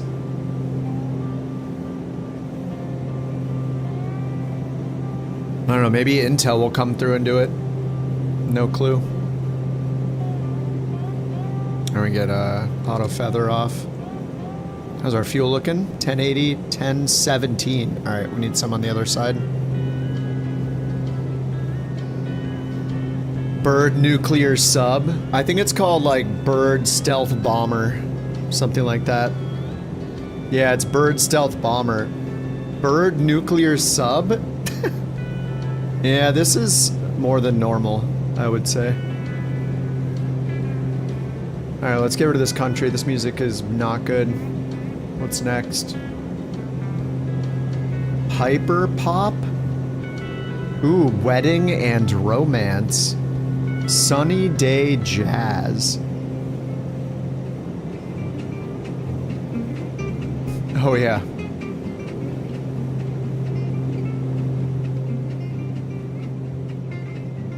Romance mod music, yeah. Like jazz? I just have been listening to electronic all day, so I just want to change it up. I'll listen to almost anything. Look at these glitches, just moving the camera. See this? It's on a loop. I mean, look, it's literally happening every second. Stutter. Stutter. Stutter. What is going on?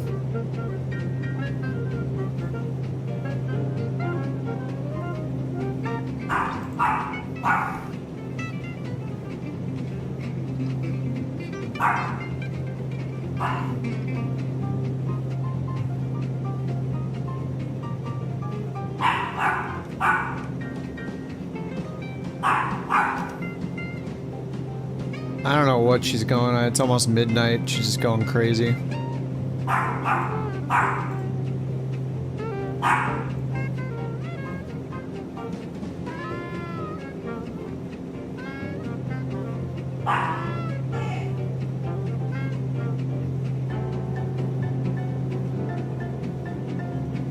I don't think I ever had the glitches happening like this with the AMD card.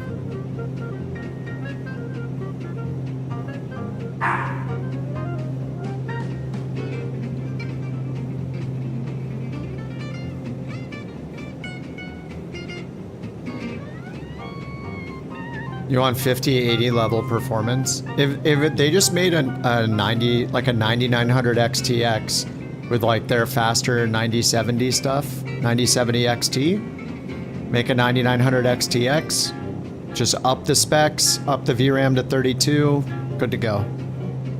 I don't even know if I need the 32. I mean, Flight Sim doesn't usually take that much. Having 24 is probably enough. There's a Bird Intelligence CIA account.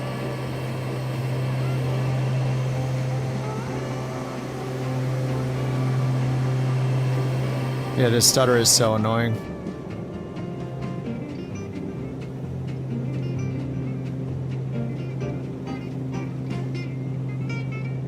Oh yeah, I'm gonna be changing the Bork penalty to just take away Bork coins instead of timing anybody out.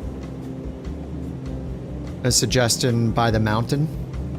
It's gonna, if you do the Bork, when they're, if you do the, get a false Bork report, then it's just gonna take 2 coins from you every time with no timeout. Because the timeout's not that much of a punishment, really. Taking the Bork coins is the punishment.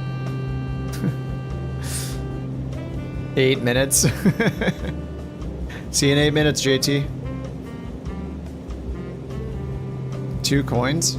For a false Bork report? Yeah. It used to be a timeout and 2 coins.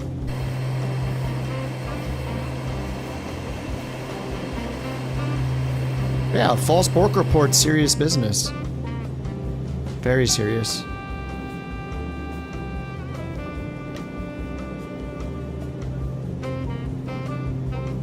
Well, it was 2 because it took away the one that they were awarded and then, or I think. Anyway.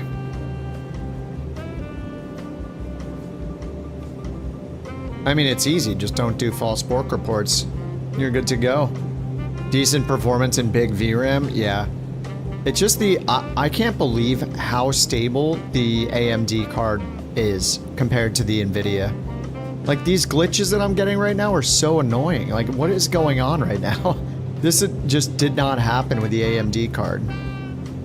Like, I have no idea what it's doing right now. It's just glitching constantly.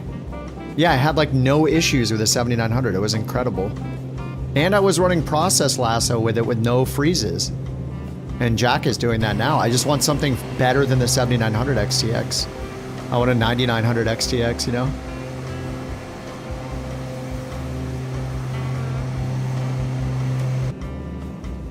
I mean, I'd rather have a smoother experience without 4K gaming. I'd rather do 1440p, I think. This is just, these glitches are just crazy. I've restarted the sim like 4 times tonight, too. It's like, I don't know what the deal is. Maybe it's NVIDIA reflex crap? I have no idea. There's just so many unnecessary technologies. Like, why do I need NVIDIA reflex? Like, what the heck? I don't need it. Just make it so the latency is good. I don't need it. I never needed to turn on AMD reflex. Anything like that. Yeah, just caught in some weird loop where it's just glitching. Yeah, NVIDIA bloatware, yeah, for sure.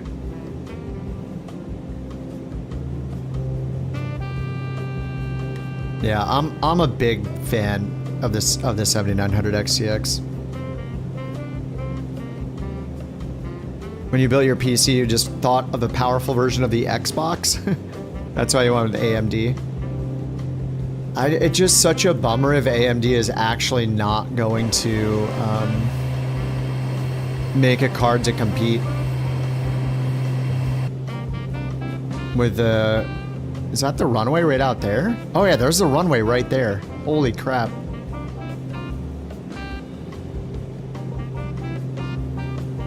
Alright, let's get down to like 2,000 feet.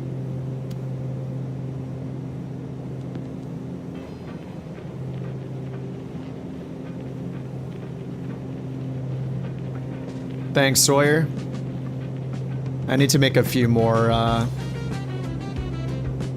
commands too to hide other things like LRM and that kind of stuff.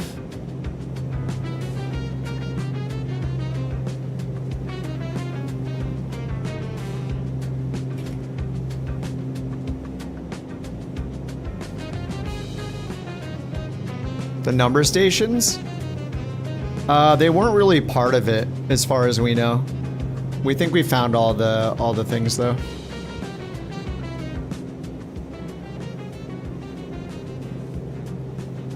AV1's great, but YouTube's the only service. Yeah, that's true. I mean, I have a separate streaming PC now anyway, Tim. I got a little mini PC that runs on the side. I was using my laptop, but now I just have a little mini PC, this little Atom Man mini PC that runs it. So, really, the 5090, I grabbed it just because I got it at MSRP. Like,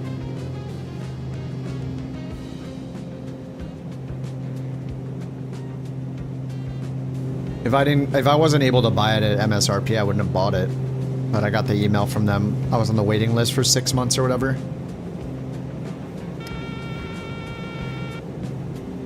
Alright, looks like we'll have a headwind this direction as well. And then once we land, we can just turn to the left.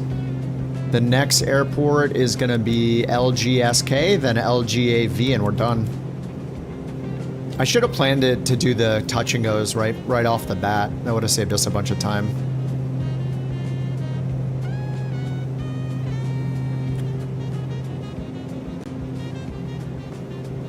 There's the runway right there, dude. This is such a cool spot. It's a beast of a card. The 5090 or the... Yeah, it's good. It just... I don't know, man. I don't know what's going on with the glitches right now. I felt really good running the AMD card.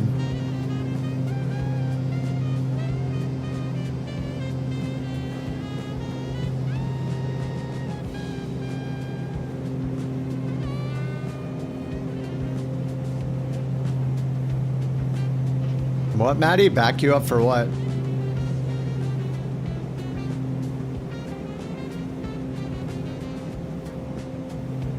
Alright, auto throttle on, sync off, autopilot's off.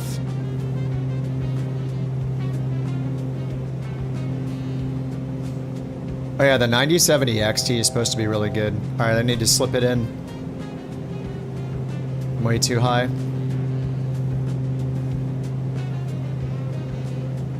I'm gonna get the gear out, get the flaps out.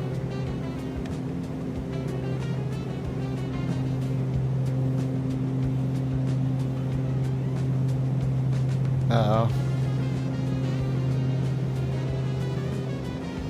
Aerobatics. Just slip it in.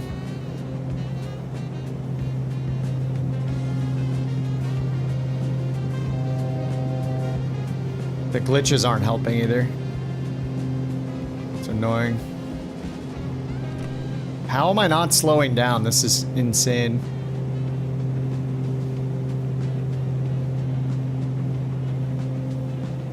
$200 knots. I'm just not slowing down at all.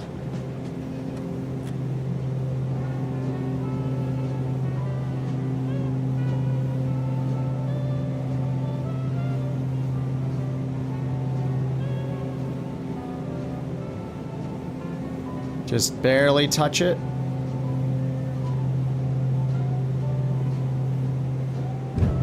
There we go. Whoa, whoa, what the hell? What is happening? What? What just happened? What was that? Dude, what just happened? What was that? What the hell? No, I have landing gear. I put it down. Wait, did I just belly slide? What was the landing rate? Wait, it didn't count it. It didn't count it. What the? Did I belly slide? Is there something preventing the gear? No, I was slow enough to get the gear out way before I got down. It didn't count it. It wasn't out? I was slow enough to get the gear down though. I don't get it. If I got to 190 knots, I put the gear down and then it put the gear up automatically? It must have put it up automatically then when I regained airspeed. That was so weird. Why does it put the gear up automatically? I didn't tell it to put the gear up. Shouldn't put the gear up.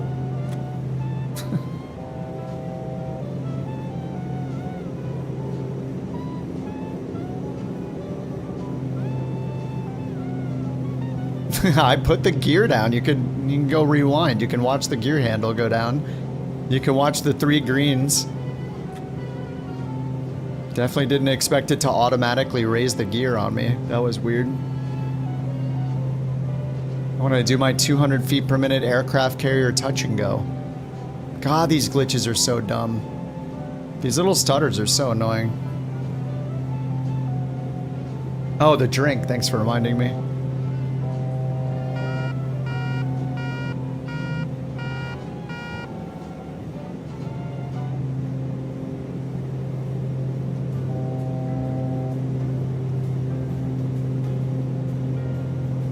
Oh my god, these glitches are so annoying.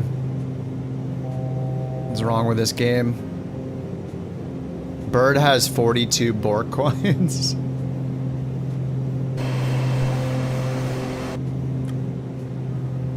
Okay, let's do the gear again.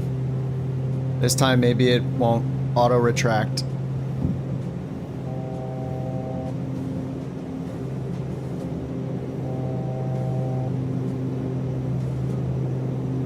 Bird nuclear sub. Bird nuclear sub is in the chat. Nuclear sub. What can we done against someone hoarding Bork coins? I mean, if they, they're like the anti-JT.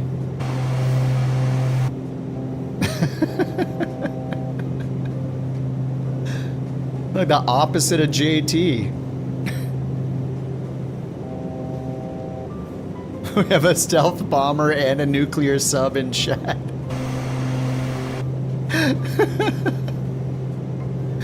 Oh man, what is going on?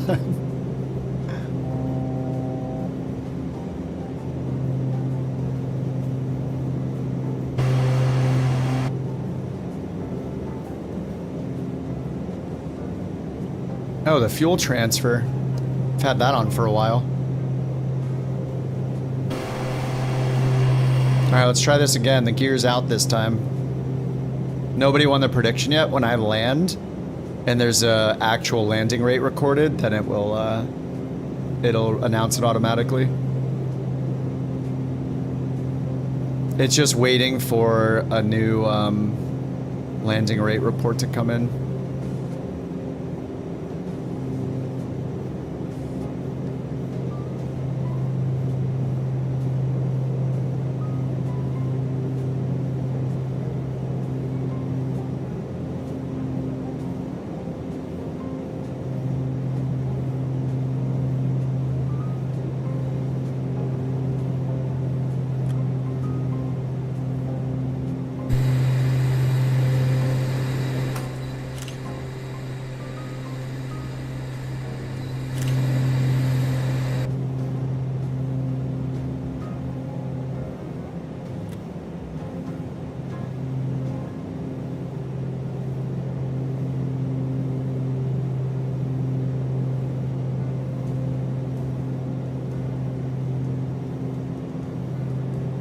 What are the approach lighting systems with just 2 lights called? It's not a Vazzy. A Vazzy's 2. Or a Vazzy's 4. This one's just got 2.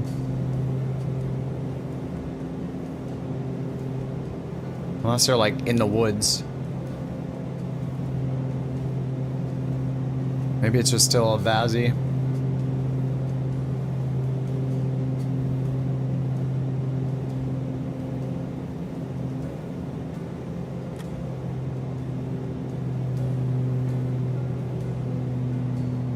Gear is down.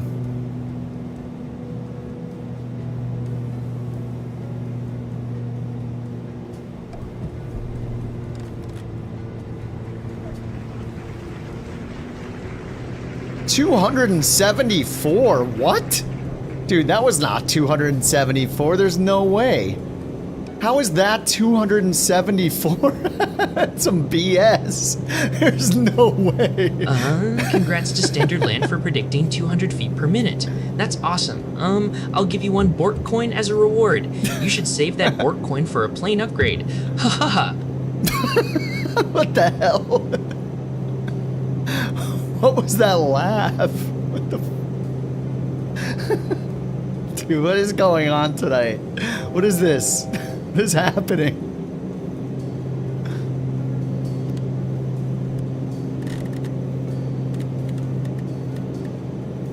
Oh my god, this is so weird. It seemed like -69. I agree. I definitely agree.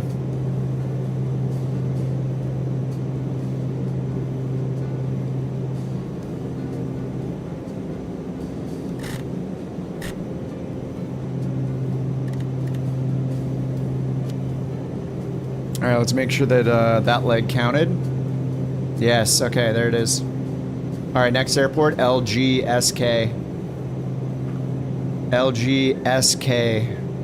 Set active plan. There we go. 162 miles on this one. All right, this one's a little longer. Let's go higher. Let's go up to like, I don't know, 15,000 feet, something like that. Which direction are we heading? Westish. 16.5.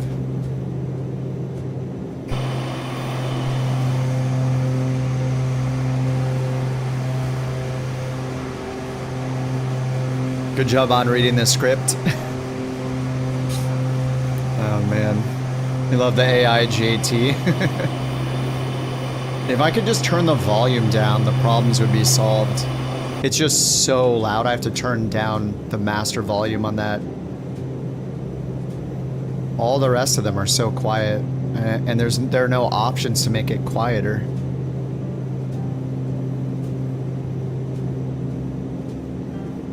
So I don't know what to do. What to do about it.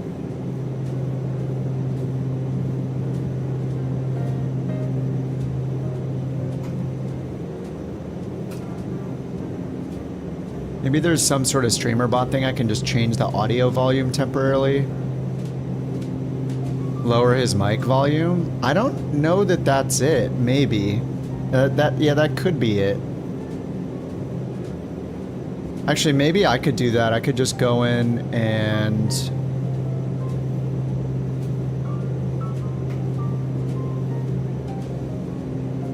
volume changer. Open file. Do I have... I don't think I have them. Wait, I have them on Discord.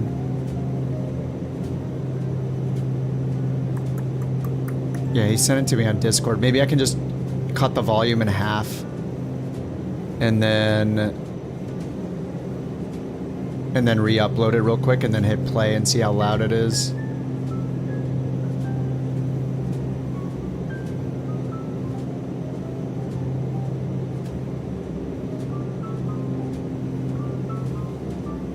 Okay, here we go. Welcome to planet Earth, which is a place of blue nitrogen skies. Okay, this is minus 40%. Oceans of liquid water and cool forest. Love that script. When the universe was young, the sky was filled. That's not too loud. Anyway, I'll turn it down like 33%, save it, re-upload it, and see what happens. TTSMonster.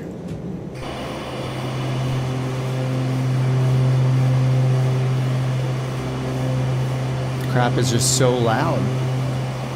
Normalize. You would hope that their service would do it automatically, but it didn't.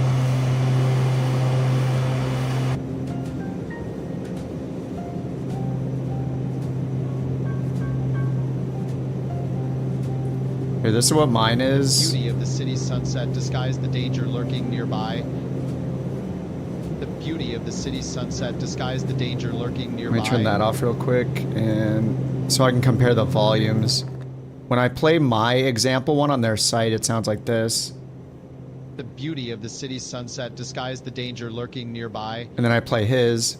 And his life was actually a fire burning all around him. It's not that bad. Anyway, I'll just delete his and re-add it.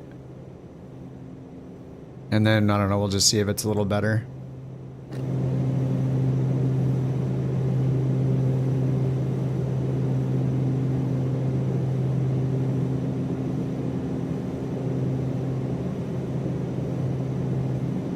You think Bird might be making a new account? He's been quiet.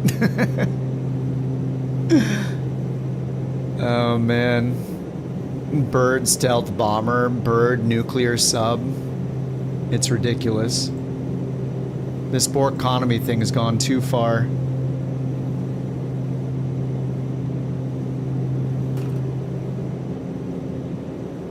Okay, this is how loud mine is.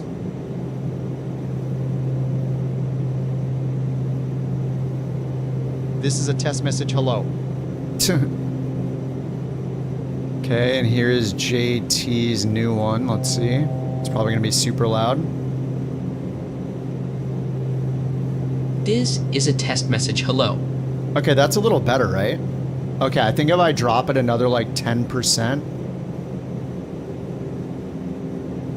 I think if I drop it like another 10%, it's going to be really good. That was a lot better.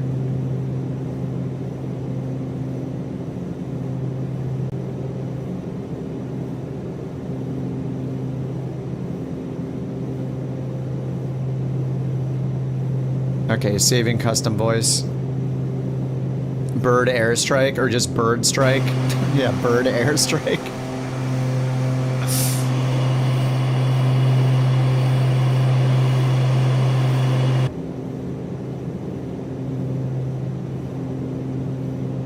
Yeah, auto feather can be off. Okay, I re-uploaded his again.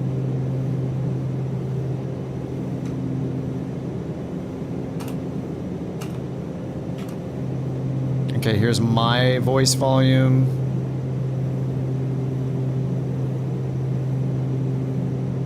This is a test message. Hello, hello, hello there. Wow, wow. And then here's his.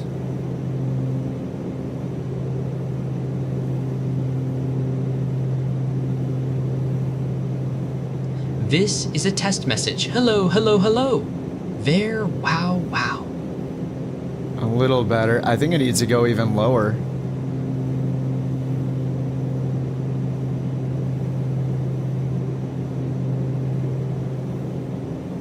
Alright, last try. One more re-upload and then we'll just call it for now. For the JT custom voice. Alright, it's uploading. Nice, nice, nice. More achievements.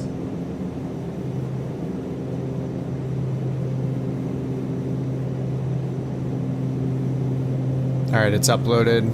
Here's the latest. See how this volume is. This is a test message. Hello, hello, hello there. Wow, wow.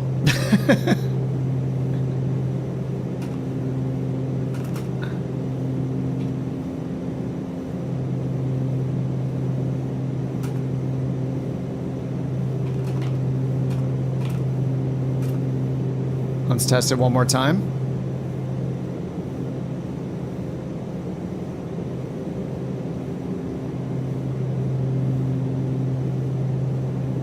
I am not afraid of Bird's nuclear submarine. Nope, nope, nope, nope, nope. Ee-hee-hee-hee. Okay, that's a lot better, yeah. So I turned it down to like, it was like minus 60% and it's a lot better. There we go. Should save all of our ears. Well, in one way. In volume, it will save our ears. We only have 2 more to do. LGSK, and then 78 miles to LGAV.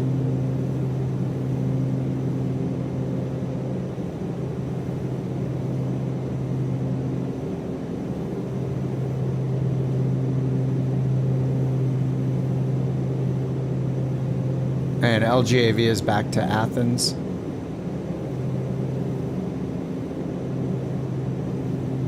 Sweet.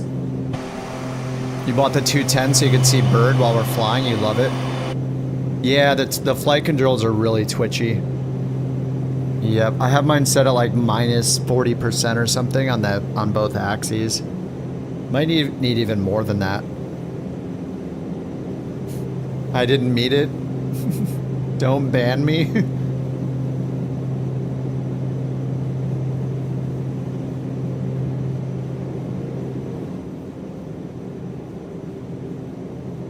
Alrighty, we're looking good here. Another achievement, 2 achievements in one day.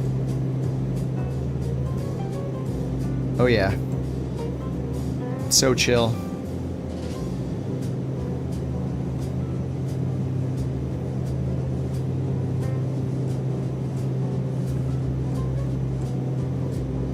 Are we about to hit the 12-hour mark on YouTube? Hasn't been that long, has it? So I can make JT say whatever I want? What about I should get my life together? Also me buy 17 cat toys on Amazon? Or what about I'm not saying I'm Batman, I'm just saying no one has ever seen me and Batman in the same room? You can make him say what you want. Yep. There it is.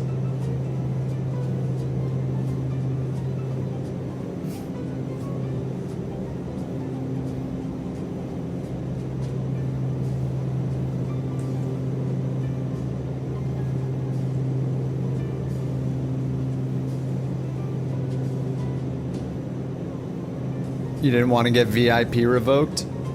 It can't until somebody has 3 Bork coins, and it can't be done today. It can't be done until tomorrow. Look, it's still just doing the glitches. I don't understand how this happens. Freeze. Freeze. I wonder what I can do to fix it.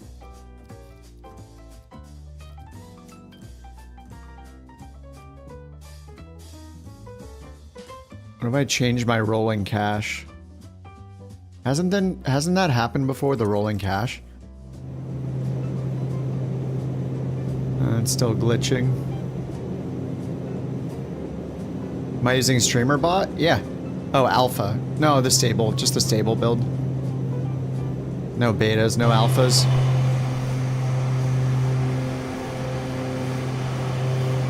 Why, is there something incredible in the beta or something that's not in the normal version?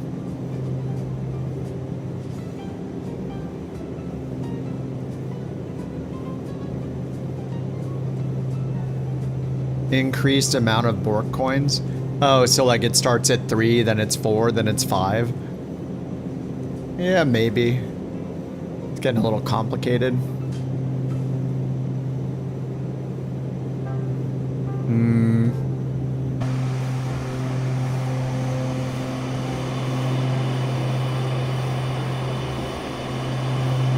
6 to steal anytime. I kind of like the idea that when someone takes it, they have it for the day. It's kind of nice. Without fear of it being stolen. I mean, it doesn't really give them that much. There's not, you know, it just gives you the heart or the diamond thing. You're trying to do C# and ChatGPT is having you input something that only exists in the alpha build. Oh, so tell it to use the documentation only from the stable build. You just gotta correct it, you know, whip it into shape.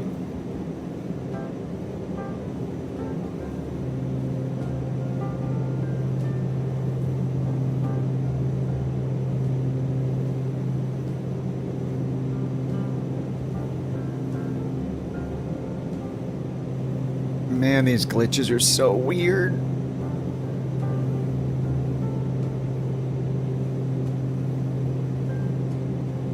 JT? No. I don't know, it just sounds complicated. I don't, you know, we just barely introduced that thing, so I'm just gonna leave it for a while. I do like the idea of some other benefit to having the VIP thing, but then again, it is also only on Twitch, you know? Doesn't really help, God, these glitches, man. I swear I haven't seen this stuttering since I had the 4080.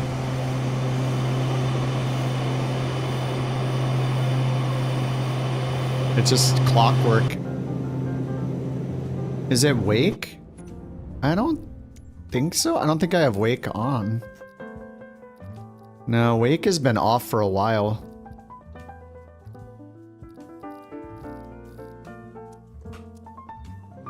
Well, yeah, mine's glitching out.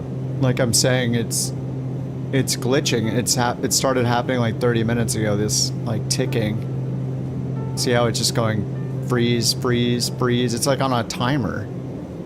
Freeze, freeze, freeze. Like, I have no idea what's going on. Didn't happen yesterday. Let me turn back on, dev mode and see, but I don't think this is going to reveal anything other than that it's just glitching. Yeah, see, look at it. I'm only using 9 gigs of VRAM. It's whatever this Alex per frame thing is. Look at this one. Greater than 8 megabytes. It's just pooping. Let me try turning the terrain level of detail down. Just like all the way down to 100.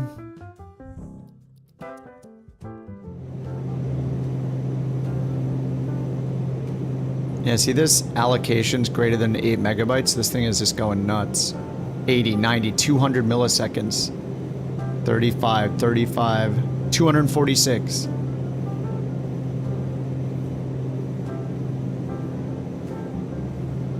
I can't see what it's saying up there though. Is it UI? It might be a UI thread thing. Like maybe the plane is causing it. It's possible. I can just turn off the first officer side avionics and see if that helps with the glitch. Display, ECAS, ND number 2. All the number 2's off.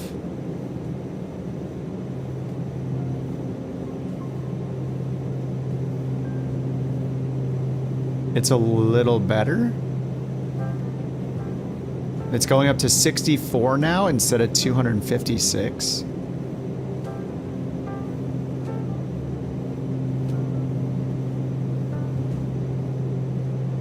Flight displays.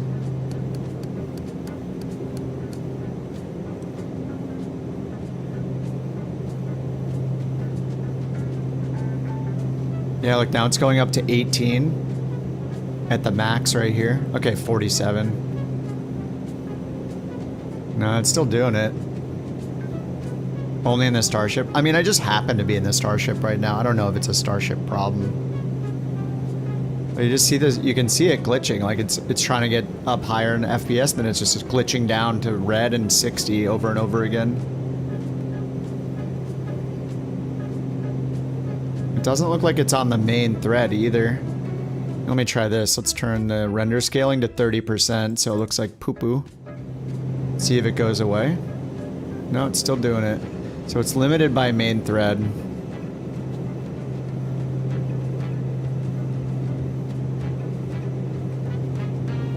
Yeah, it's something CPU-wise glitching it out.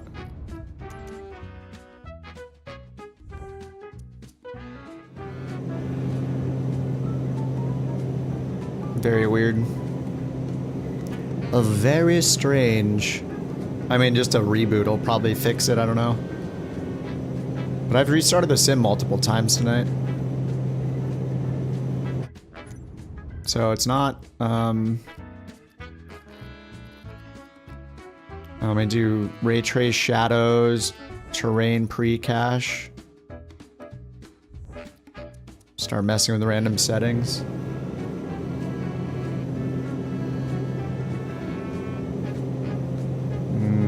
Not sure.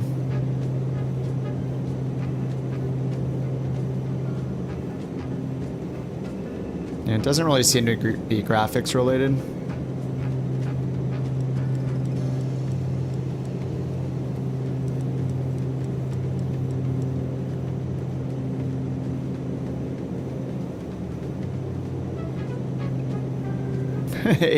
AHRS aligning. I mean, you see the spike. It's literally on a clock. It happens at the exact same like interval over and over again, see? As soon as it falls off the edge there, it just clicks again. Edge, click, click, click. It's literally like every second. Oh, the console. Yeah, that's a good idea. Player position. Standalone module dot wasm player position.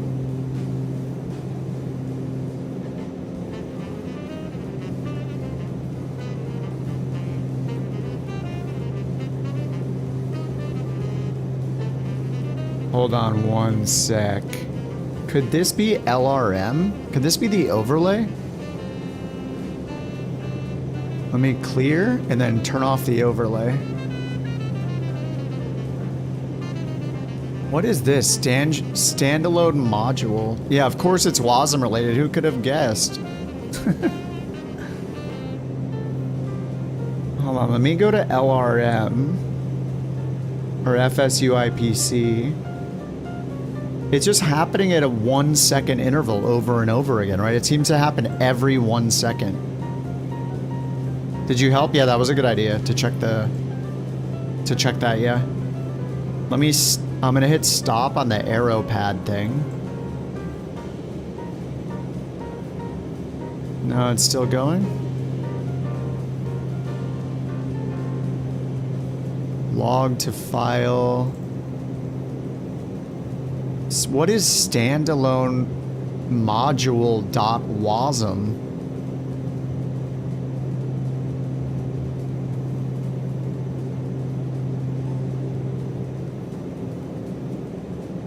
What is causing that? Like whatever that is causing the glitches. Player position.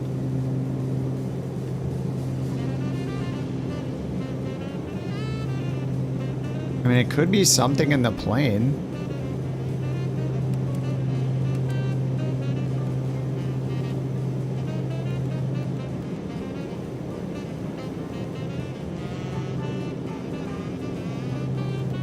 That is normal? Yours does that all the time?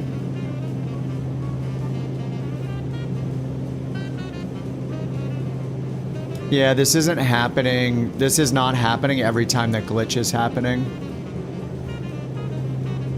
It's not a warning or an error either.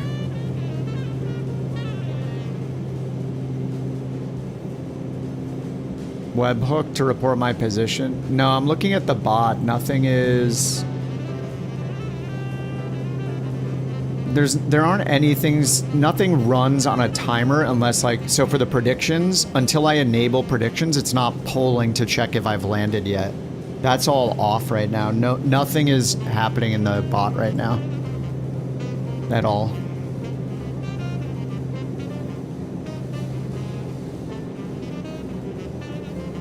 It's very strange. And it's weird how it like freezes the camera. Yeah, FSHub, I just turned it off, and well, I didn't turn it off 100%. Like, it is possible it's FSHub, but I turned off the thing that runs my little overlay in the top right. That didn't make any difference. So strange. I don't know. It would be cool to figure out what it is, but. Display WASM debug window. Well, we actually don't know it's a WASM issue.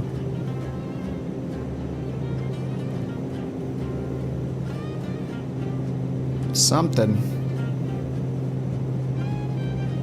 Yeah, whatever it is every like 1 second.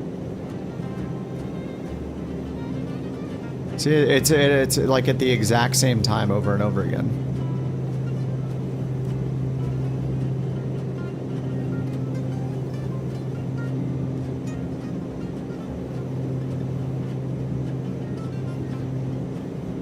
So weird.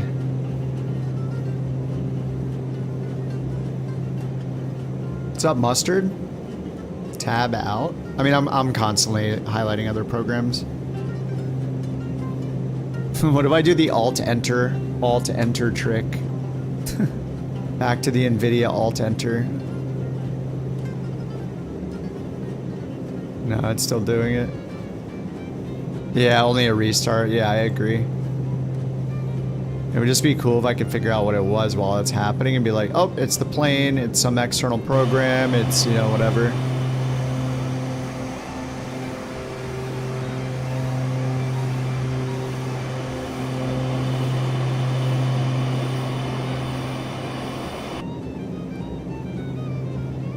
I've restarted the sim a bunch tonight because of CTDs.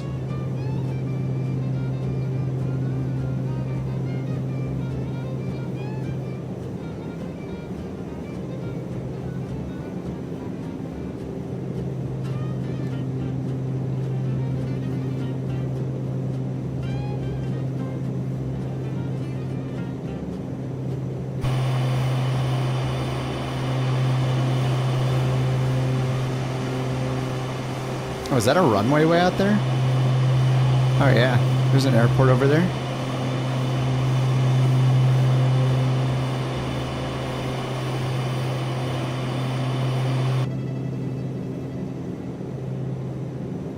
$54 miles out.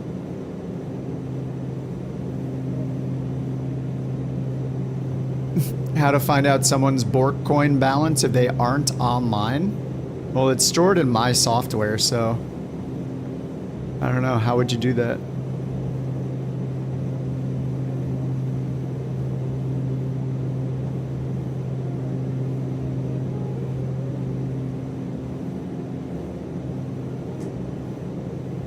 Trying to load in the players' planes? I don't know. I have no idea.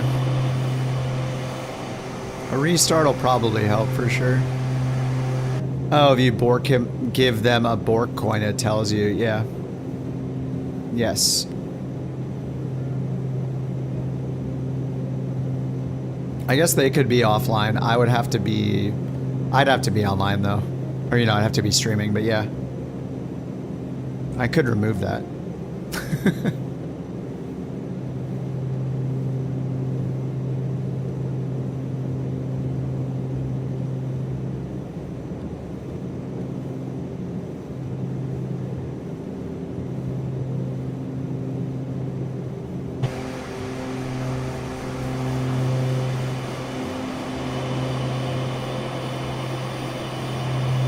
Now we can't use it. No, I haven't removed it.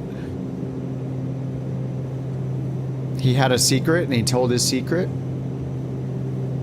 Now he's ruined it for everyone. All right, 50 miles. We got two more touch, well, one touch and go and one full stop, and then we're good. Then we got another achievement in the books. All right, it's only 50 miles out. I should probably start the descent now. 30, yeah, descending now is not a bad idea. Let's look up info here. LG. Was it SK? LGSK runways. Looks like either one's fine. Winds are calm. I mean, they're two knots. So we could land on 19 or 1. I think 19 is better because we want to go southwest afterwards. So let's do 194 is the magnetic heading. And airport's at sea level.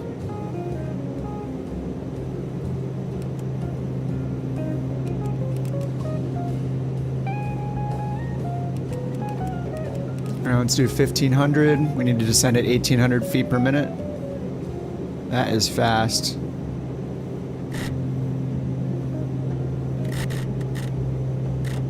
All right, 2,000 feet, descend.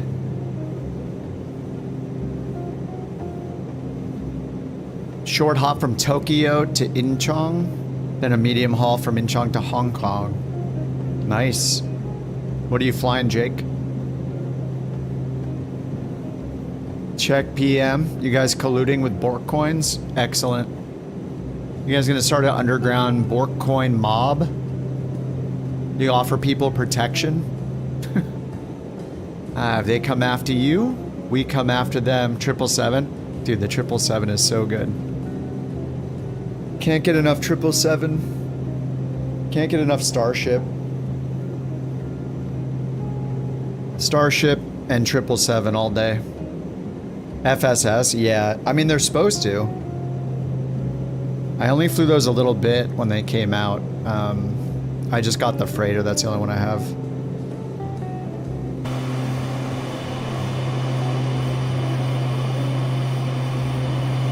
Bird's IP? Yeah, what is that gonna do? Do you think he's running BorkCoin software on his computer? Somehow.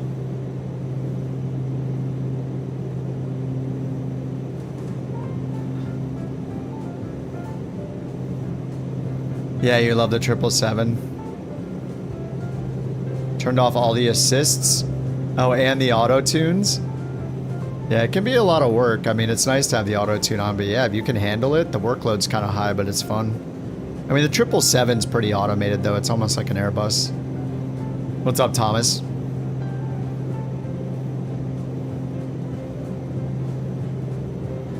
Find all the alts.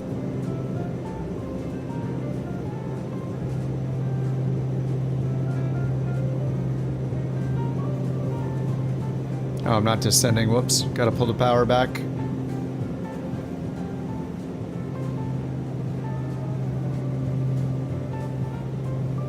Alright, so we're gonna come in from the side, come down here, turn around, lands on 19, and then come back to the south, and we're going this way, landing in Athens.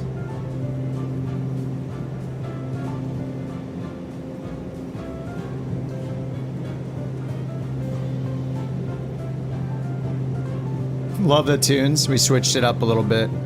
We had I had electronic music on for a bit.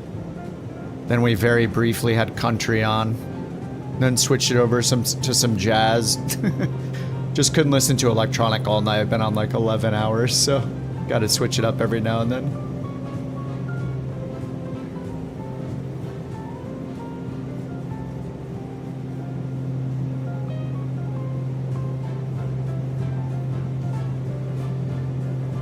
Antivirus is running a scan.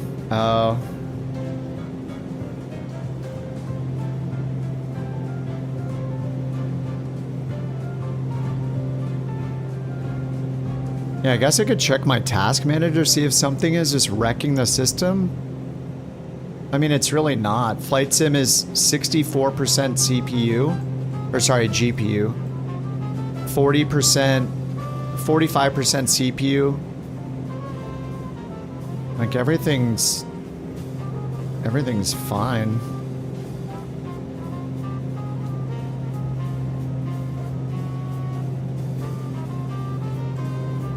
What if it's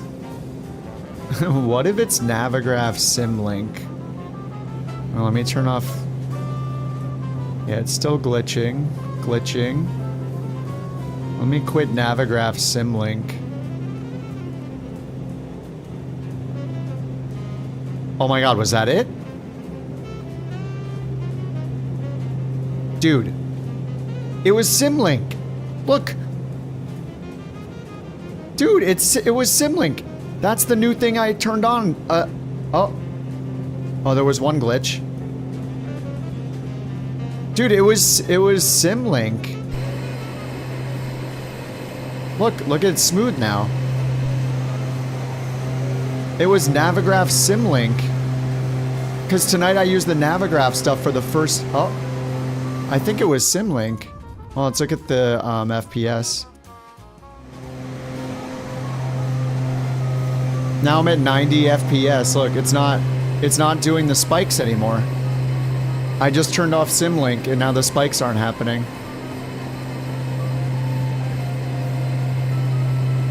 I mean, there was one spike right there, but it was literally happening tick, tick, tick over and over again into the red. Oh my god, it was Navigraph. No more Navigraph. It was so dude, that was insane. I used Navigraph charts here, and then it to find my position it needed Symlink. I turned on Symlink, and then I started glitching. I mean, I didn't notice until now, but you pay for slower performance, yeah. I mean, oh my god, that's what it was. That's so annoying. All right, let me turn on dynamic settings again. Turn on my... I guess I'll turn on this. Let's see, VSync, dynamic settings. We'll just target like 70 FPS and bring this all the way back up. Oh yeah, and I had turned that other thing down too. There we go. Yep. Yeah, I'm descending. I'm just doing it. I should just bring the power back more.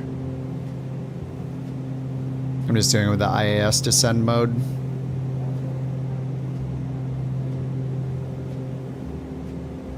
That's cool. Let's go down here, turn to the right, turn to the left, land, take off again. Then we go to Athens. There's the runway. Alright, let's get heading mode on.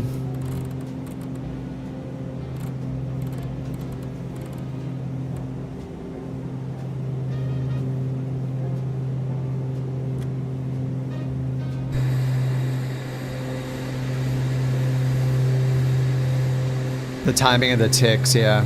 Yeah, that's the first thing I looked at was FSHub, because that's like tracking me, right? But I forgot that I used Navigraph today. It wasn't even up, it's just running in the background.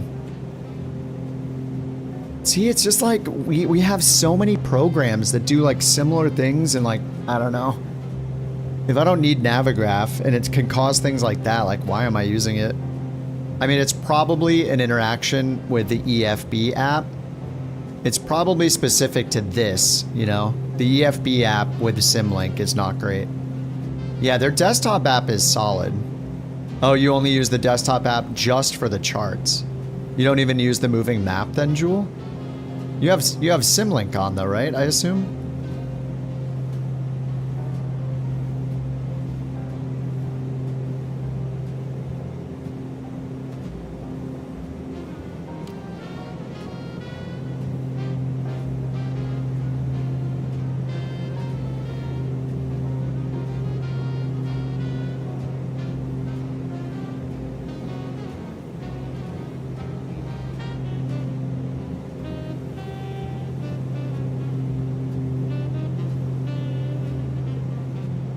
Dude, this music is so chill. We got the saxophones again. No matter what genre of music I pick, the rule is, whatever the genre is, it will eventually have saxophones playing in it. I pick electronic music, saxophones. Death metal, believe it or not, saxophones. Every time. It's always saxophones. Saxophones, saxophones, saxophones. Every time. Can't get away from the saxophones. Apparently I need to start playing saxophone. I don't know, it's a sign. Always saxophones. Oh, you don't always start it? Feels like cheating when flying on radio nav? Yeah. So, I mean, it could be just an interaction with the EFB app. It's an alto sax? Sounds good. Alright, let's get auto feather turned on. Prop sync is off. Whoops.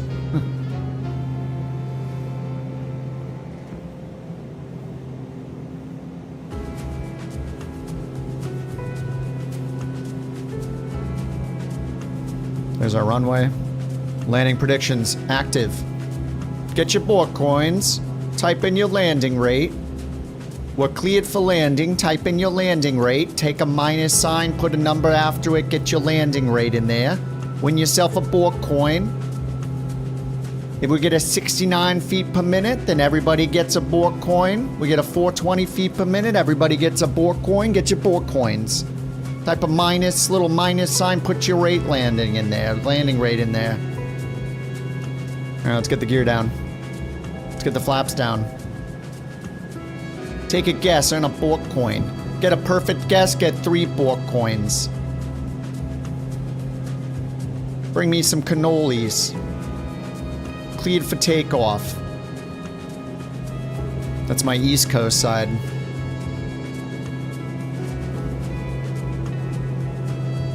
Bring me a hot dog, ketchup, mustard, sauerkraut. Street hot dog. Am I okay? Yeah, dude, I'm great. What do you mean?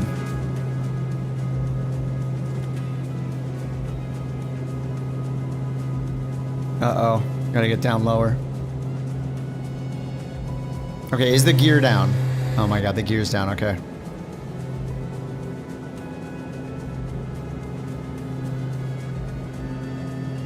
Crashing out? I'm not that tired. It's only midnight. I have no clue what that accent is. Me neither.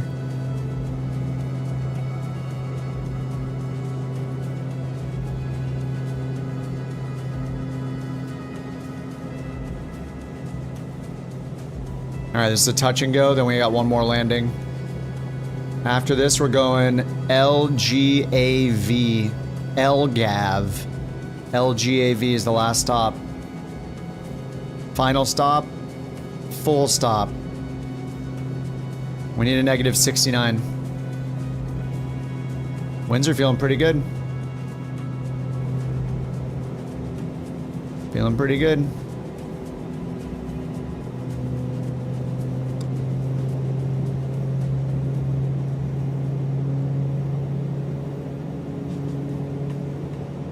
Gotta keep it low. This floater.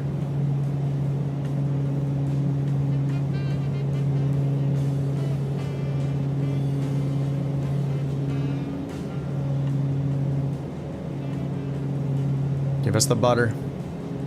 69 feet per minute.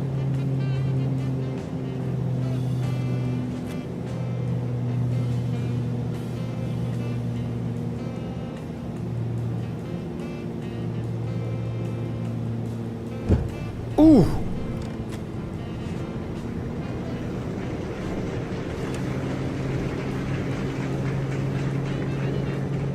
$172.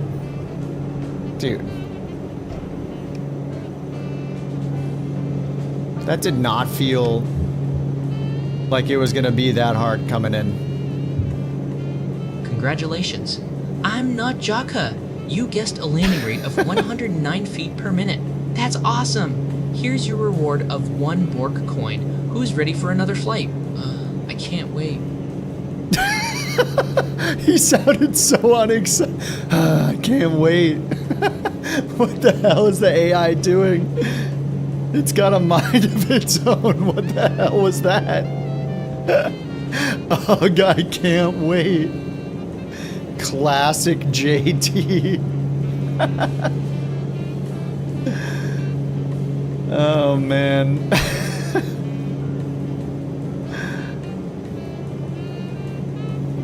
I don't know what is going on. It's becoming sentient. All right, LGAV is our next one here.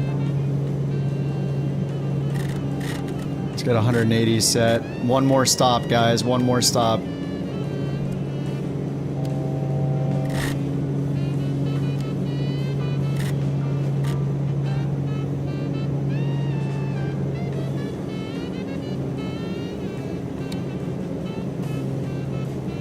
We got prop sync on, prop speed back to 1600. Continue the climb.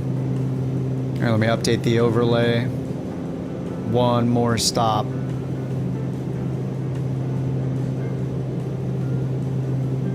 LGSK to LGAV. All right, there it is. One more stop. Let me double check that I got the achievement. You guys should be checking if you're doing the touch and goes. Got it. Refresh this one. Oh yeah, 10 out of 11. 10 out of 11. Alright, we're going back. LGAV. I think it's Athens, 78 miles.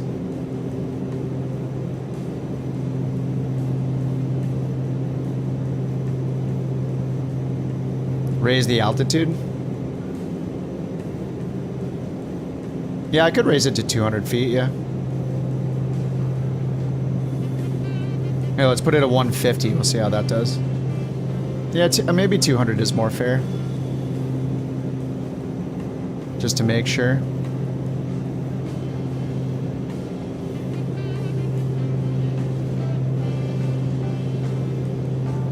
I'll do 150.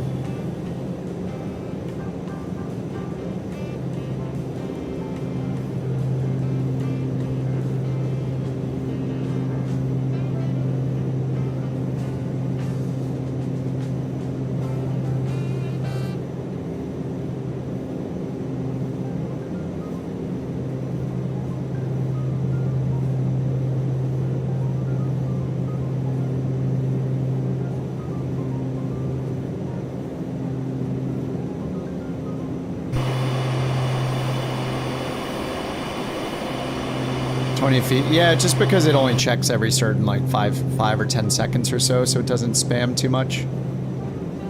It's fine. I mean, it's been working fine. But I'll raise it to 200. Actually, we'll just try. Let's try 175. There we go. AGL.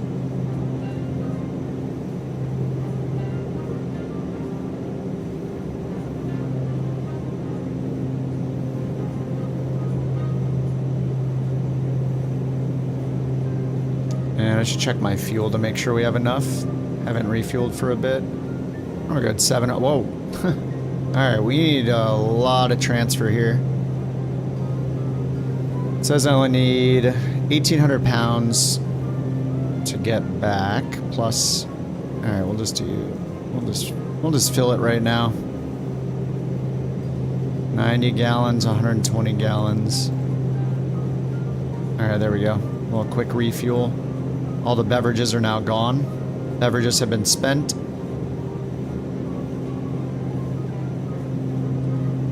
And it says 17,000 is a safe altitude. Let's do 15, 15.5. Actually, it looks like we're fine right here. We could probably do, let's do 13.5. 13.5.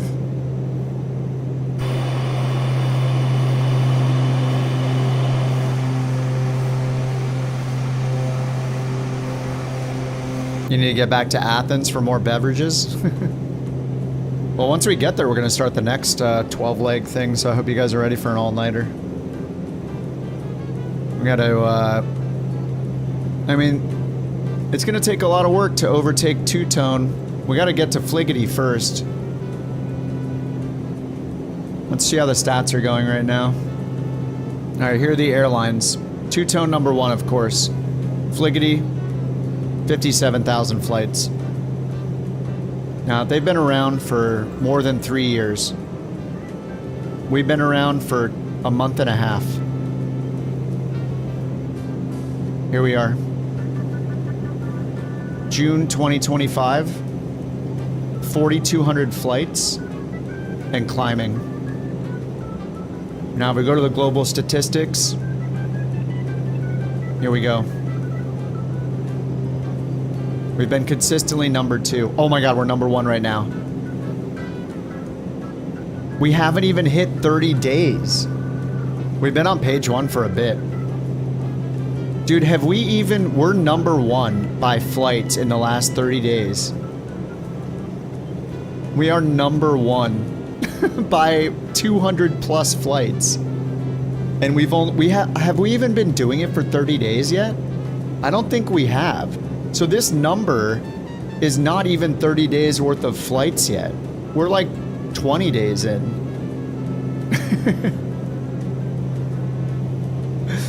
We're doing it. You think it's been more than 30 days?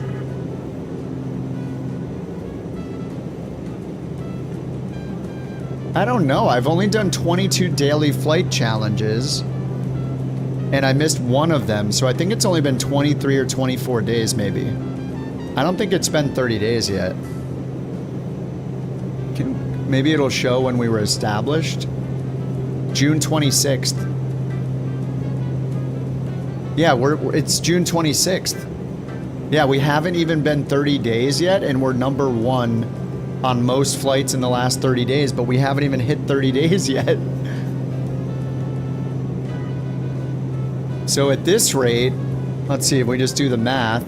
So we've done 3792 divided by 23 days? Or 24 days, 158 flights a day. So say there's 6 more days, so that's 948 plus the 3792. We would be at roughly 4,700 flights in 30 days at this pace. So, I mean, we'd be clear over 1,000 ahead of them just in 30 days worth. We'd be 1,200 flights ahead of them at this rate. So 1,000, you know, to be optimistic or to be conservative. And in terms of miles, they've done more, but I think it's because we're doing a lot of short hops too, so that's helping. That's helping us by flight number, of course.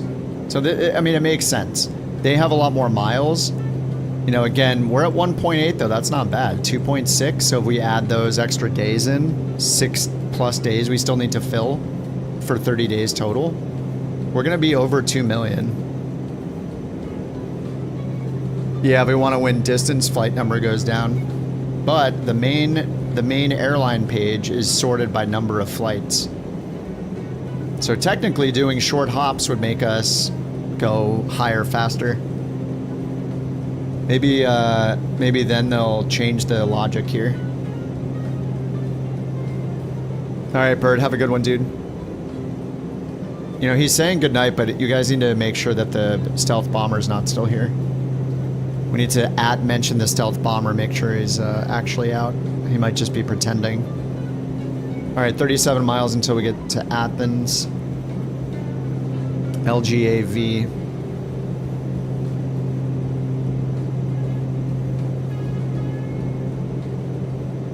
Maybe the ones who do long hauls will carry the distance.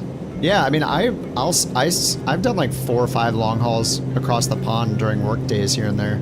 Just set it up at the beginning of the day, lands it at the end of the day. All right, winds are 10 knots. Runway 3 left and right are recommended. They're both super long. They both have an ILS, 111.1 or 110.5. All right, I'll take 3 right. 111.1. Let's go here. Nav source 111.1. Nav source preselector VOR. And then we will get the course set for the runway course, which is 032. All right, there we go. And the airport elevation is 300 feet, so I'll set it to like, you know, I don't know, let's go like 1,500 feet. In here, I'll just put a 500. We need to descend at 2,300 feet per minute. All right, let's go. I can see the airport right there. I assume that's it. So I'm gonna swing around here. Got the ILS on for no reason whatsoever. This is awesome. You can just plop this thing into idle and then just click the descend button. And it'll just keep you from overspeeding. And then when you get to 10,000 feet, it'll pull you down to 225 knots automatically. Now we're going 4,000 feet per minute. We only need to go 2,000. So I should switch to vertical speed, really. 2,100 feet per minute.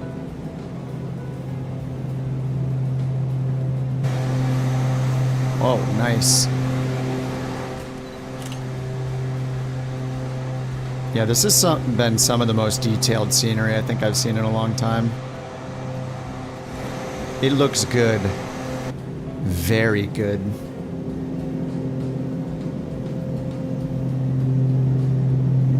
You did across the Pacific last 24 hours. Bob's gonna get us up on miles. How many miles is Bob doing?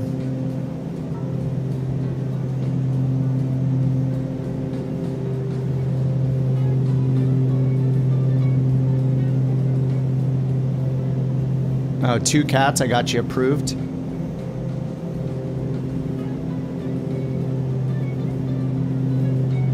Are there leaderboards for the VA?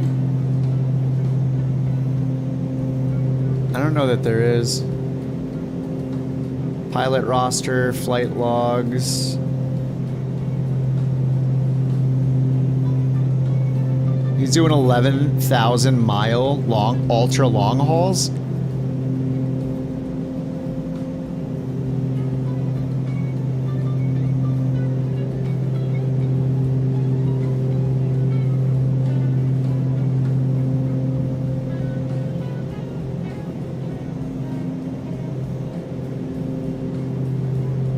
Oh, Turkey looks really good too. I haven't done much flying around Turkey. Yeah, Greece looks so detailed just everywhere. It's incredible.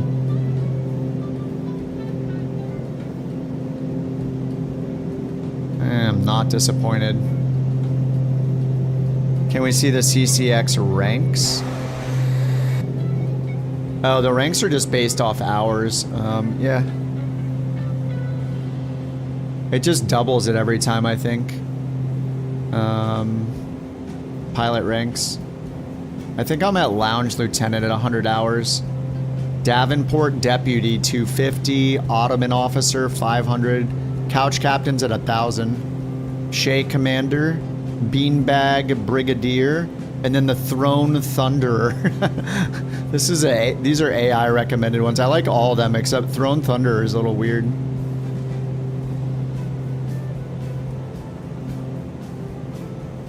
Of course, when somebody gets to Throne Thunder, we're going to have to make another one for 4,000 hours, 5,000 hours, 10,000 hours. It'll just go forever, of course.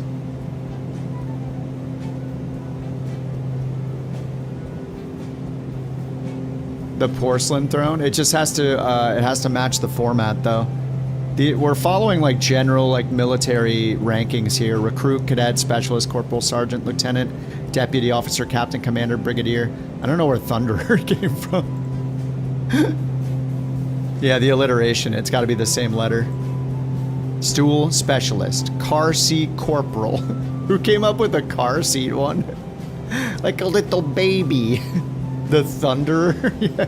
Throne Thunderer. What are they doing on that throne? That was an AI creation.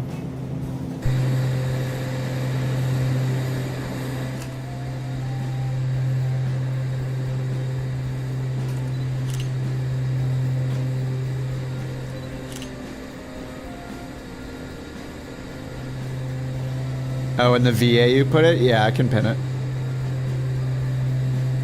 Done.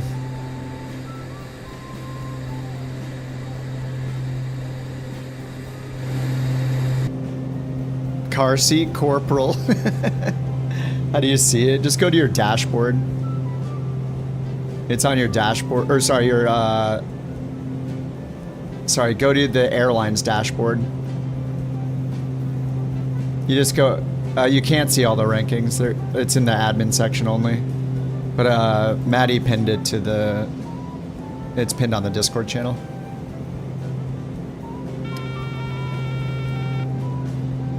Alrighty, let's bring it in.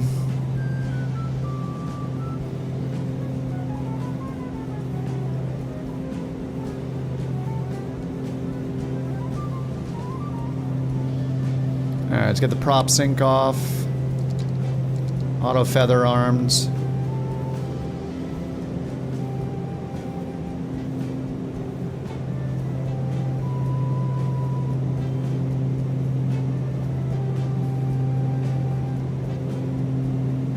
Didn't it say that I should be landing on 03?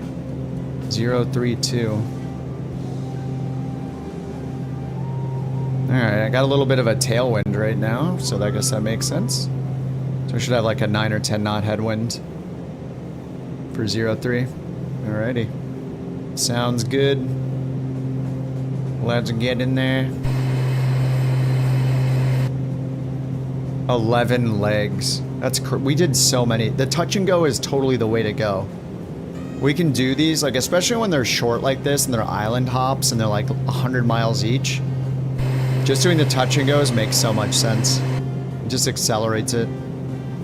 No reason to stop, redo the whole thing, get a new Simbri flight plan, look up departures, arrive, like, just go direct, especially when it's VFR like this.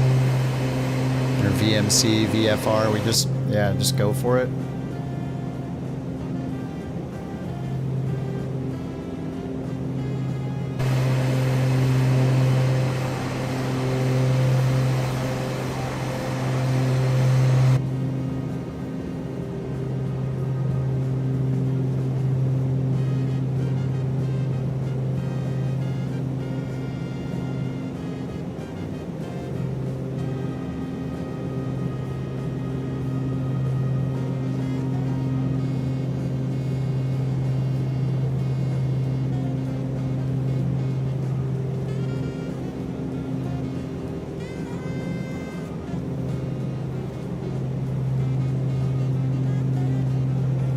Yeah, this is super nice.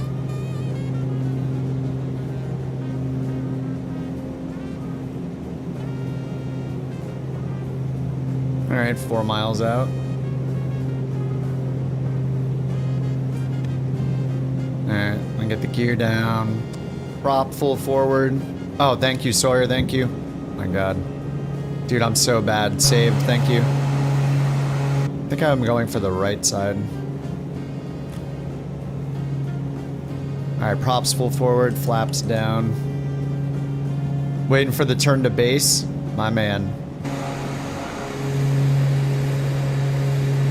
Literally any time during the final approach, yeah, it would be fine. I just totally forget. Thanks for backing me up. Oh, did you fly the Starship yet, Sawyer? Did you get a chance to fly it tonight? Or did work call?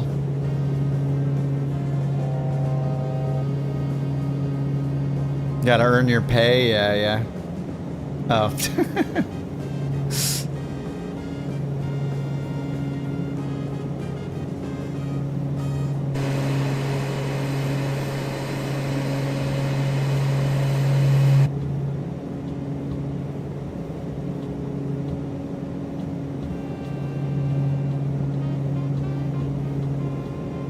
Hooked on airport CEO, nice.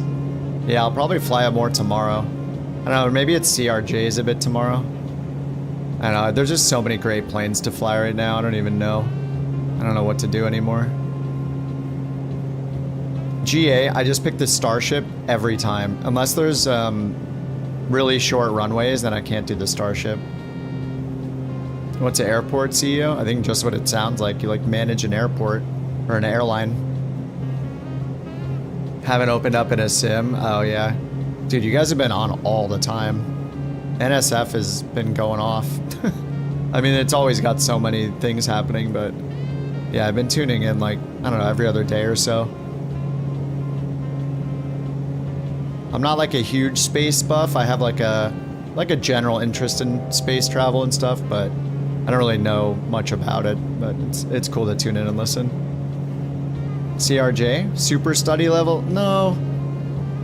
I wouldn't say so. I mean, it's not like a Phoenix or PMDG level plane, but it's really fun to fly.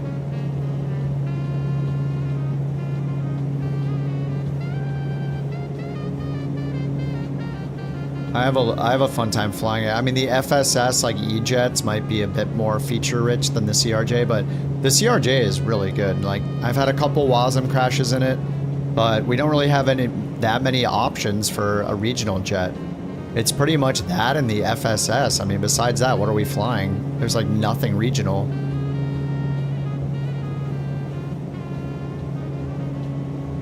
So, I'm a fan of the CRJ. I mean, you get 4 variants. 550, 700, 900, and 1000. The EFB is actually pretty good. The performance is good.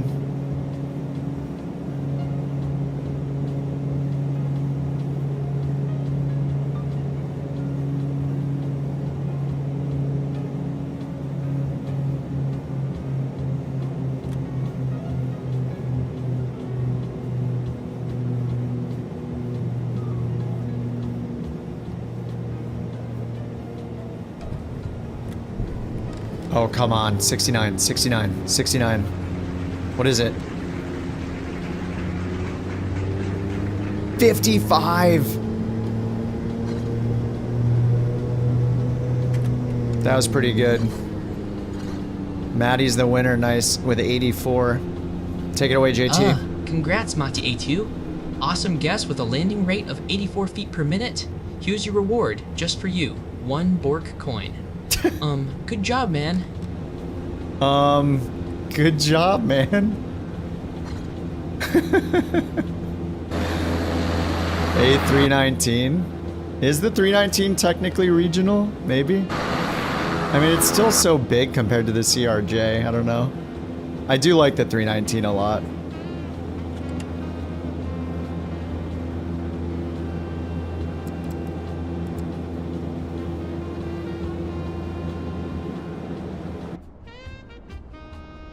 Alrighty. We observe the arrival of Mr. Mix T, bringing forth fresh viewers into this vibrant ecosystem of Twitch. Their presence enriches our shared experience. Oh no, we're finishing right now. And camaraderie among all who unite here. Welcome to the stream. Welcome. Sorry to say that this was our final stop, though. We just did an 11. Thanks for the raid there, Mr. Mix T. We just did a 11 hops in the Greek islands.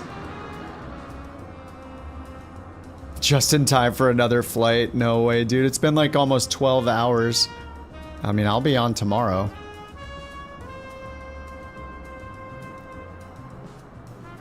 There's a rule? No. No way. No way, dude. It's almost 1 in the morning. We just finished the achievement, too. God, look at all these starships. Oh, yeah. Oh, we got land. We got Kansas coming in.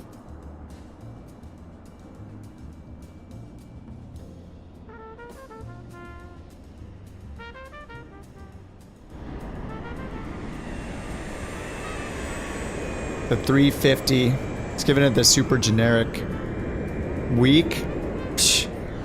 Yeah, but if I don't, it's not like I create any hours by going further tonight. Like, if I do another one right now, that means I'll miss one tomorrow because I'll be sleeping more, you know? You watched it before bed, now just woke up. Sweet dream elephant. Yeah, we went all day. We did a lot today. How am I still simming? It's the weekend. Don't sleep. I need my beauty rest. Alright, let's check the achievement. Refresh. Yes. It's done. It's done.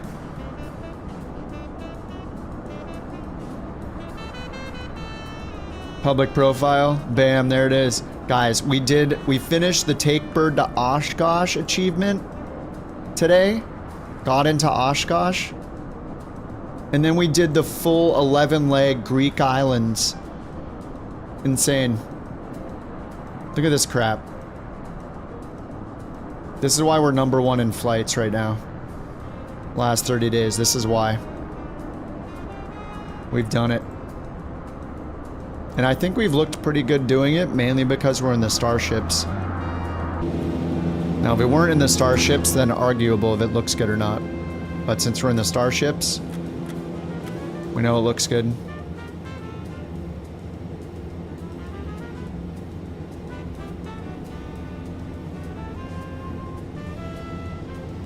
Yeah, foot modeling is difficult work. I mean, I gave you guys a glimpse into it a little bit yesterday and told you about how complex it can be, so... You know... It is a thing. You don't want to jinx it, but you may have fixed your sim crash? What did you change, rookie? Did you turn air traffic to, like, low? I swear it's multiplayer. There's something with multiplayer. And I heard Two Tone saying the same thing on his stream the other day.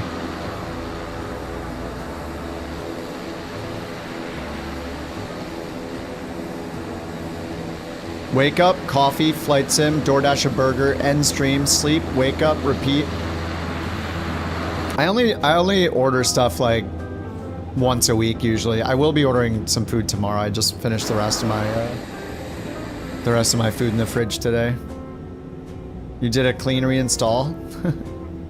Well, I mean, yeah, if you don't have everything installed that you had installed before, then it would make sense that it's more stable, but once you get all the things in, you know, once you get all the plugins, the third-party planes, the external software, that's kind of another story, unfortunately. What the heck? These guys are just floating. What is going on here?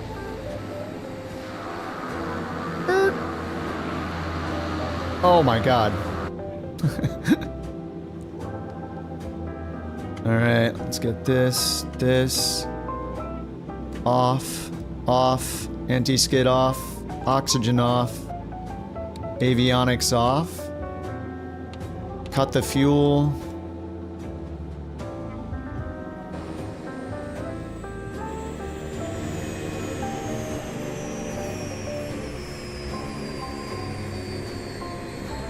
We made it.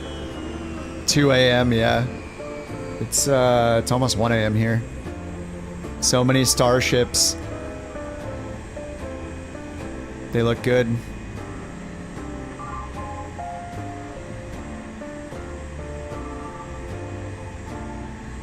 Gotta love the Starship. Generators off, avionics off, battery off. I've never put the control locks on. And they're over here, right? Where does that one go? I don't know where that one went. Is it tie downs? Yeah, I've never even opened the door in this thing.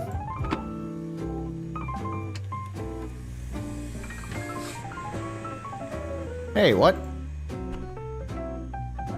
Hey, don't close. What the?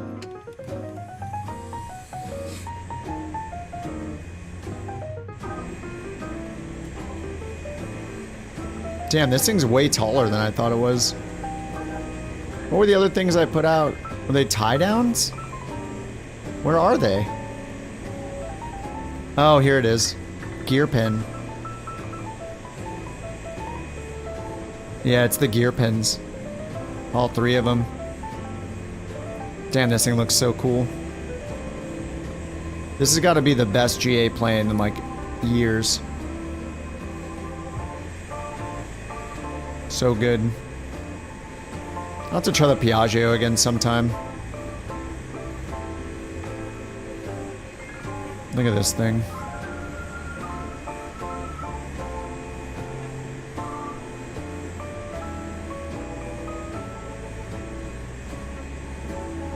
Heck yeah, dudes. Alright, Mixty, have a good one, dude. Yeah, almost 1 o'clock. Oh, we're all old. Don't worry about that at all. P180? Yeah, I haven't flown it since the first day it came out, I don't think. We got a little Starship show going on here. Looking good. Alrighty, who am I following? Oh, Steerman Driver is on. I haven't seen him on for a while.